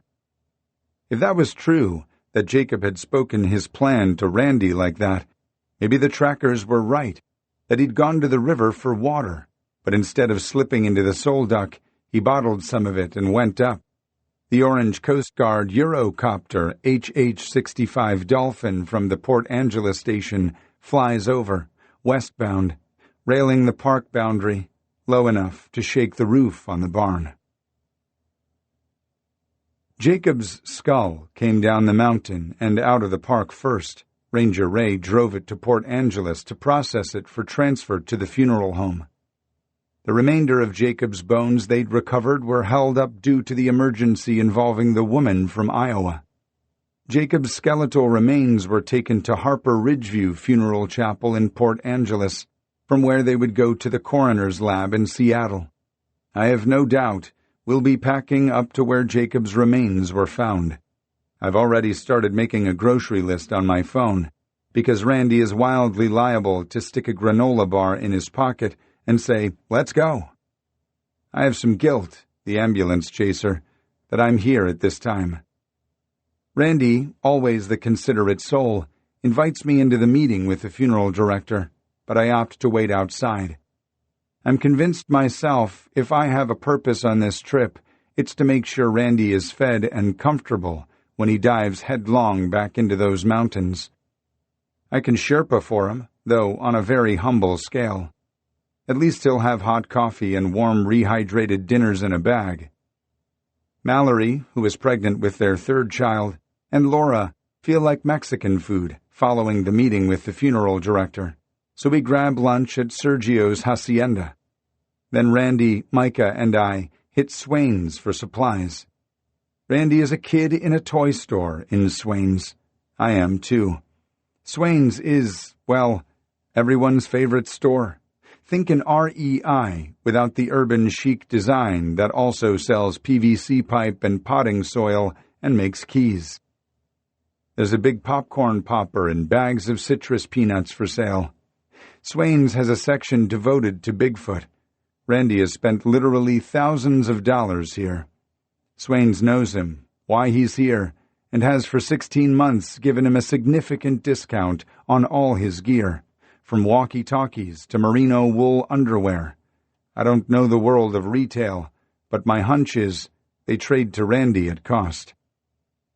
Micah picks out a backpacking water-purifying filter pump, and I grab more stove fuel and mountain house dinners, chicken teriyaki, beef stroganoff, chicken a la king, chicken and dumplings. Are these okay? I ask Randy and Micah. Let me see, Randy says, and studies the bright packages with impossibly handsome and happy models spooning hot entrees into their mouths in perfect weather. Outdoor models never seem to have to dress for mosquitoes or black flies. Oh, this is gonna be good, he says. After dinner, we'll lie out and watch the stars. He hasn't forgotten why we're going, but I'm glad the old Randy is still gonna make the trip. This is gonna be good.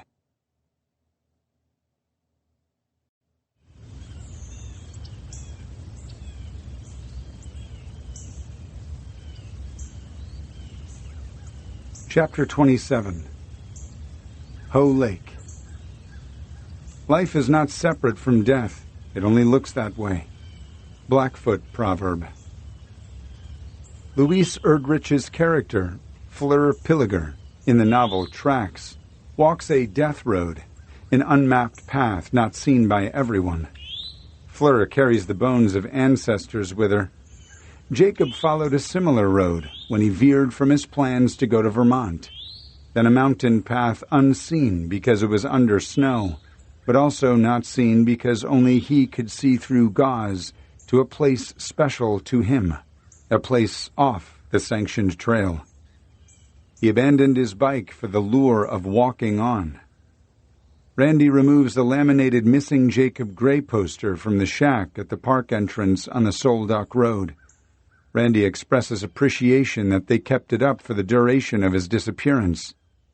The trailhead is sleepy when Randy, Micah, and I arrive and park the truck, ready to hike in as, well, backpackers. That's what we are. We're not park rangers. We're not marmot biologists. We're not mourners exactly. Rather, backcountry tourists to this grand park, but with a mission. If anything, the mood is quietly upbeat. I know Randy loves this park and Micah loves being outdoors. It would be presumptuous of me to say it feels like Jacob is with us there in the parking lot, at the trailhead, as we gobble a last banana and tie bootlaces. But it does feel like we are going to rendezvous with him. Randy never mentions his mission to fellow hikers we pass or meet on the trail, just points out blueberry patches and what a beautiful day it is. Have you seen any bears? Randy says. Bears always make for good conversation. The trail rises through mossy lowland old-growth Douglas fir, western red cedar, Sitka spruce, western hemlock, trees more than 200 years old. We pass Solduck Falls, where most of the day hiking tourists snap photos, before turning around and heading back to the rental car. At Deer Lake, the vegetation slowly transitions from montane to scrappy subalpine forest, mountain ash, bear grass, rhododendron, and subalpine fir. We filter water and make coffee at Deer Lake, and Randy shows us where they administered CPR to the woman from Iowa. I thought someone had just decided to sleep across the trail, Randy says. But then I see they're doing chest compressions. Randy pops almond M&Ms like a bear on blueberries. We eat plenty of those, too. We continue up. My pack weighs about 60 pounds. I'm carrying extra everything just in case. I'm grateful now for the June trip in the Northern Ontario musk keg with Michael Niger. The bush was flat, but there was plenty of it, and it helped with whatever pack fitness I have now. The trails are not busy. Nothing is crowded. Most of the backpackers we meet seem to be from Europe or Asia. I note the lack of mosquitoes. A year ago in the Olympics, the mosquitoes were ferocious. After the summer Northern Ontario bush, I'll never take a lack of mosquitoes for granted again. Give me black bears over biting bugs any day. With the binoculars, we glass the face and ridge where Jacob was found. That's it, Micah says. We don't know exactly where to look, but the contours match the photo I took with my phone from the computer screen in the ranger's office. We know we're looking in the right area, a couple miles away, across the Bogachil River headwater cut. I walked past it the other night, Randy says. Ho Lake is on the other side, down. I walked right past the spot. This means he walked past the spot where we'll need to leave the trail and tie into the ridge underneath Bogachil Peak.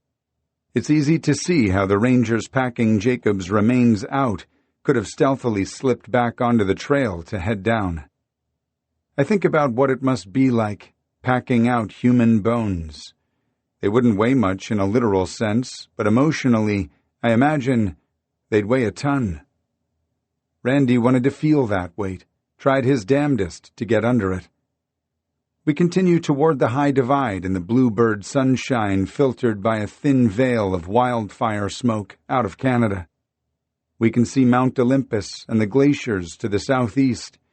I think of the missing there and can understand why they were attracted to the place. To the south, down mountain, is the Ho rainforest, where Randy and I found the quietest square inch and the spawning salmon. Who knows? Jacob may have been planning a loop, a great circle route that would have brought him back to his bike along the Solduck. From where he was found, he wouldn't have been terribly far from the snow line had he walked down toward the rainforest. I miss the possibility that Jacob's still alive, out there in the TROTW on a walkabout. I'm sorry that Randy doesn't get to keep hoping anymore, and don't think closure, whatever that means, is going to fit him well. I can't picture Randy Gray in repose. Micah points toward the ridge where they found Jacob, but it's late enough into the day that hiking up now would be neither safe nor productive. We decide to continue on the main trail and head down toward Ho Lake, make camp, eat a hot dinner, and get a fresh start in the morning. We still have a couple miles to go to get to the lake. 2 backcountry rangers in uniform check our camping permit, which is tied to my pack. I swivel without taking it off to let one of them grab it and verify our officiousness. "Oh, Lake," one of the women says. "Nice, but watch for the bears down there." Worse than black bears, a group of Boy Scouts are camping there. Glad they're enjoying the mountains, but they're likely going to be loud late. At any rate, we swim, wash our socks, and slap them against a warm rock to dry.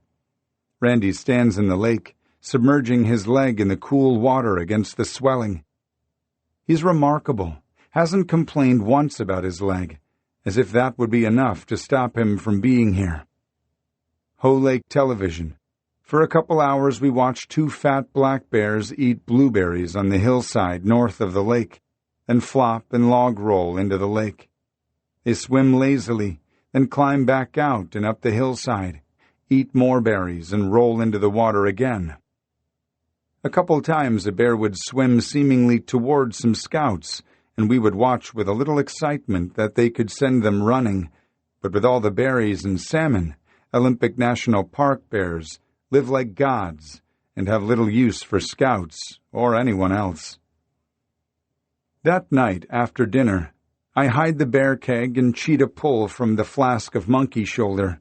We'd picked up flasks at Swain's. It's sweet and not very hot. Exactly the Scotch blend a 22-year-old kid should like, especially with the silly name. Laura and Mallory had called all over the Olympic Peninsula to find it, finally locating a bottle in Forks that Randy drove over and picked up. I should have saved it all for a toast, but the shot helps me sleep. I'm anxious, as I know Randy is. Maybe Micah, too. Randy and Micah opt to sleep right along the lake, near the scouts, on tarps, under the brilliant stars. Sometime after dark they come stumbling toward my tent and ask to sleep inside. Bugs, scouts, or both. I'm glad I packed a 3-person tent. In the morning, we have oatmeal and coffee, hot chocolate mix for Randy, so he can get his mocha here with the spirit of Jacob. Randy enjoys that Micah is here, even under the most unfortunate of circumstances. It's a little like old times. His firstborn, Micah, tells us stories of the Coast Guard and about the trip he and Jacob took to move Micah's family from Alaska to Vermont when he was transferred there. None of us lose track of why we're here, but Randy and Micah are enjoying themselves. A quick wash-up of dishes, and we're headed up the trail to Jacob's Ridge. Sunny and warm again, Micah gets us on spot where we need to exit the trail and scramble up to the High Divide Ridge. We sip water and survey the area so that we can sneak onto the ridge unseen by hikers and backcountry rangers. It takes some effort to hump it up the slope with heavy packs on, but soon we're above the trail and out of sight. We're right at the tree line. Trees are scarce. I have to remind myself we're only at about 5,000 feet. In the Sierras a few hundred miles south, the tree line is twice that height. It's because of the heavy snows and weather off the ocean here. The footing is tricky and treacherous enough in the scree. I imagine Jacob catwalking out here in the April snowpack. We come across an old weathered spruce tree, boughs hollowed out so that it makes a natural teepee. Jacob may well have camped there, a natural hideout. Spread out his tarp like Jeremiah Johnson, maybe hung his hammock. If so, he'd have been packed up and moving out when he perished. So close to his bivvy, if indeed he bivvied in the tree. Maybe he couldn't get truly warm in the tree and was on the move to get out of the mountains when hypothermia affected his reasoning skills. He most certainly would have been wet from snow and sweat. I think about the boots, bagged individually, wrapped with paracord. Randy carefully checks the ground inside the tree, looking for anything. I know anything includes everything from candy wrappers to bones. We drop our packs, careful to position them so they don't slide. They'd roll a couple 100 feet before stopping, maybe all the way into the Bogachil River. I chalk my pack with a couple head-sized rocks just to be safe. Micah homes in on the GPS coordinate with exactitude. "We're looking at it," he says. "We're here." Randy and Micah sweep the slope close to the ridgeline, traversing in tight Z patterns, looking for anything. The wind makes it difficult to communicate with voices. Randy heads down the slope in that sure-footed athletic lope of his toward the trickling headwaters of the Bogachil River. He wants to see if any of Jacob's things washed downhill in what would be 2 spring melts now, including the April thaw the month he went missing. It's steep, and the scree is crumbly, and Micah and I are concerned that he'll keep going, follow the watercourse too far down. He doesn't have food or water with him, and that's never stopped him before. Micah and I sit for a minute and wait. We're both wondering if we're going to have to go after Randy, take him some food and water and coax him back up the mountain. It's windy. The sun is intense. I, of course, think about the irony of a father gone missing in search of his son's bones. But then he appears below, slowly making his way back, picking his way through the moraine and up toward us. We spend several hours combing through the scree. Every now and then Randy and Micah pick up a rock, examine it, then pitch it. Every now and then I look across the valley and see backpackers the size of picnic ants headed toward or away from the high divide. I wonder if they can see us, wonder what the hell we're doing out here in an open face of nothing rock. An occasional jet passes over, leaving a contrail. I taste a hint of wildfire smoke. The Rangers did a good job of recovering Jacob's things. There's no sign a human being had ever been here. I walk the ridgetop and am looking at insects and rodent tracks and plants I can't identify when I find what I think is rock-shaped like a bear bone, a paw phalanx. I pick it up to feel it's indeed a bone. A skinned bear paw looks eerily like a human hand. "Hey, Micah," I call. He's down the ridge from me, maybe 20 yards, and can't hear me against the wind. I'm a little glad he can't hear me. I walk to him, hoping he'll tell me it's bear. Of course, it's bear. They're all over these mountains. But then bear don't make a habit of dying on ridgetops and not leaving more of a skeleton. "It's bone," Micah says. He holds it close to his eyes to examine it. He nods. "Finger bone." He holds the phalanx next to his hand to verify where it fits. It's a match. He clutches it in his fist. "Hey, Dad, are you sure it's not from a bear?" I say. My question is awkward and redundant. Micah nods. Soon he finds another small bone. He keeps them in his shirt pocket. Micah makes a cross of tree limbs tied together with parachute cord. The cord is a rescue orange, so I busy myself with tucking vegetation in it, juniper twigs mostly, so someone glassing the ridge from the main hiking trail couldn't see it. Unnatural day glow. Randy chips a marker into a chunk of granite with a hatchet. With the hatchet, he digs a small hole in the ridge. At dusk, Randy calls Mallory and Laura, who are back in Santa Cruz, and puts the phone on speaker. Mallory plays some music Jacob liked, including the band The Devil Makes Three, sort of gothic bluegrass. We toast Jacob with the monkey shoulder, each pouring a share on the ground for him. Randy shares most of his with Jacob. And then, at dark, by the light of stars and a flash of phone, an owl sweeps by, buzzing us within a couple feet so that we can feel the wind it makes. The timing is so odd as to make it not seem a coincidence. An owl. It circles and buzzes us again, then again. Micah and Randy laugh. Jacob. We camp illegally in a notch on the ridge. It would have been possible to see us from across the rift, on the trail in, but only if you were looking with intent. "What are they going to do?" Randy says. He says it not like a rhetorical question, but a literal one. What are they going to do? We do not make a fire, which really would have been pushing it, but even then, what are they going to do? Me in my yellow tent, Randy and Micah on tarps under the Milky Way. We get to spend the night camping with Jacob. As we're coming out the next morning, 3 black bears race out of a huckleberry thicket and up the trail. Randy yells, "Huzzah, bear!" Bears don't see well, and they sort of buck like a bull when they panic. They don't have any truck with us, either. Randy makes a bullfighter's sidestep and they charge up trail toward me. "Thanks a lot, Randy," I think, before exiting up the mountain to another berry patch, away from smelly, noisy backpackers. The spirit of Jacob is everywhere. I know him enough by now to know he'd love this bear interface. He'd love eating these blueberries and a soak in Solduck hot springs afterward. He'd love the tacos at the Bigfoot barn.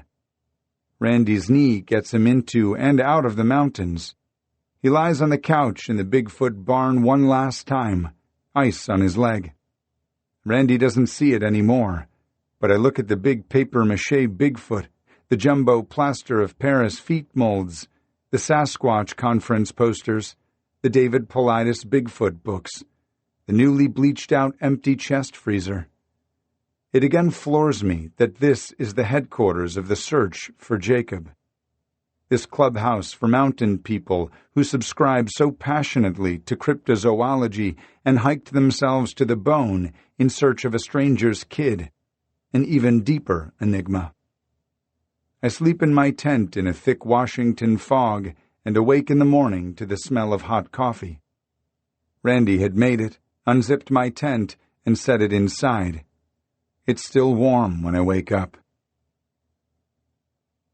What happened to Jacob will forever remain a mystery.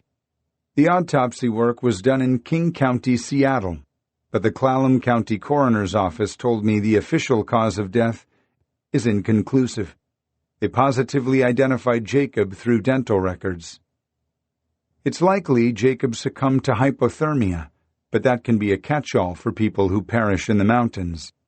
When a snowmobiler dies in the Upper Peninsula, which happens at least every week in winter, my Yooper neighbor Richie says it wasn't speed and alcohol that killed him, it was a tree.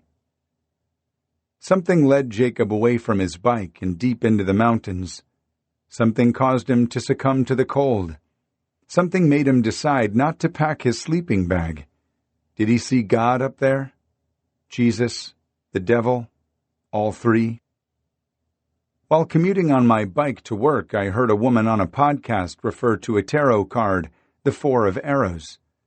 I looked it up in the card book, The Wildwood Tarot, by Mark Ryan and John Matthews. It's not known that Jacob was into tarot, but again, there's so little to go on. They may have read tarot with Wyoma, Mallory told me. But then many, if not most, of my college-age students are into tarot, at least in a cool-thing-to-do way. One of them has the High Priestess card tattooed on her arm. The tarot book shows a figure lying on their stomach, eyes closed, surrounded by 4 arrows sticking into the ground. It appears to be a green meadow. There's a colorful butterfly flying over the scene. Rest, recharging after a period of stressful activity, work, or emotional trauma. Allow time for the imagination to sojourn into the other world to renew and rejuvenate vitality. The number 4 is also a sacred number to some native peoples, but that seems even less to draw from than a tarot card.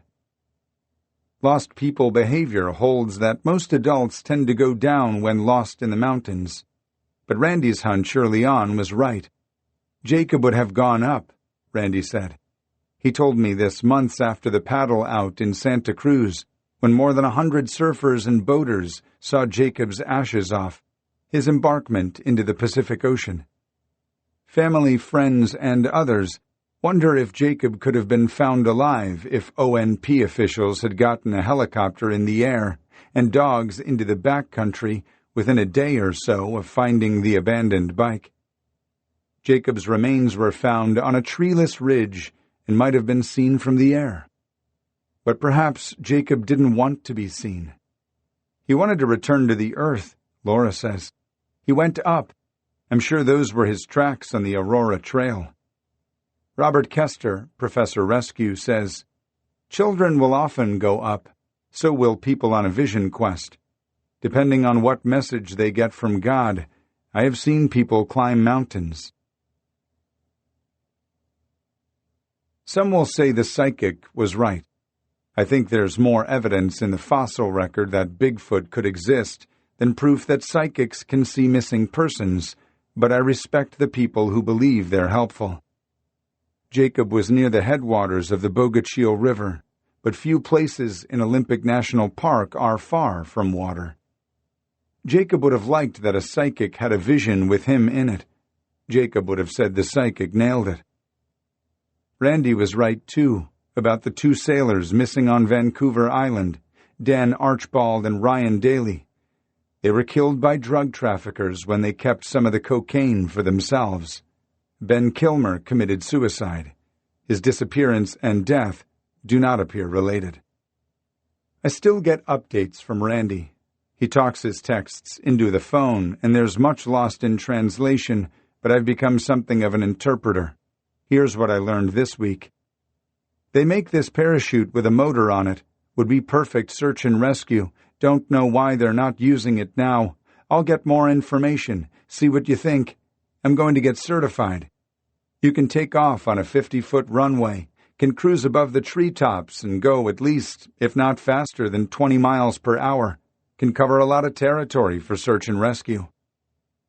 A powered paraglider, PPG, or paramotor. With Randy strapped in, a propeller on his back, that would be better than a drone. Though I know a guy who died in a paraglider accident, which can be dangerous in winds and mountains and trees.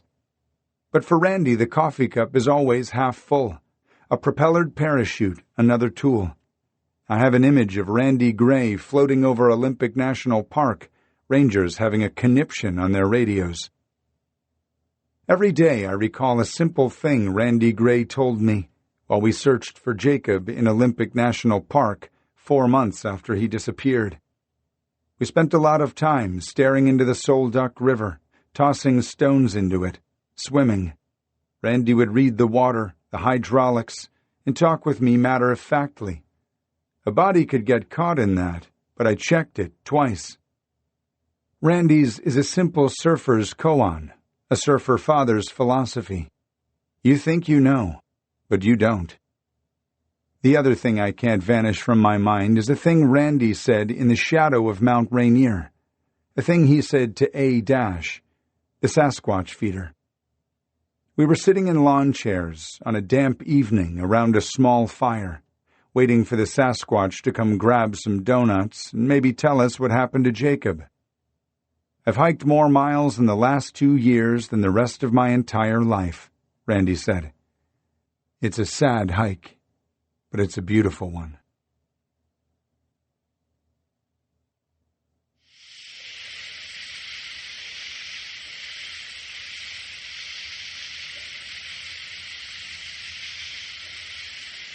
This has been a Hachette audio production of The Cold Vanish by John Billman, read by Stephen Graybill. Produced by Robert Van Kolken. Post-production and field recordings by Danny Meltzer. The Cold Vanish is also available in print and digital formats from Grand Central Publishing, a division of the Hachette Book Group. For more Hachette audio productions, visit us at hachetteaudio.com. Thank you for listening. Text copyright 2020 by John Billman. Audio production copyright 2020 by Hachette Audio. All rights reserved. Hachette Book Group supports the right to free expression and the value of copyright. The purpose of copyright is to encourage writers and artists to produce the creative works that enrich our culture. The duplicating, uploading, and distribution of this book without permission is a theft of the author's intellectual property. If you would like permission to use material from the book, other than for review purposes, please contact permissions@hbgusa.com. Thank you for your support of the author's rights.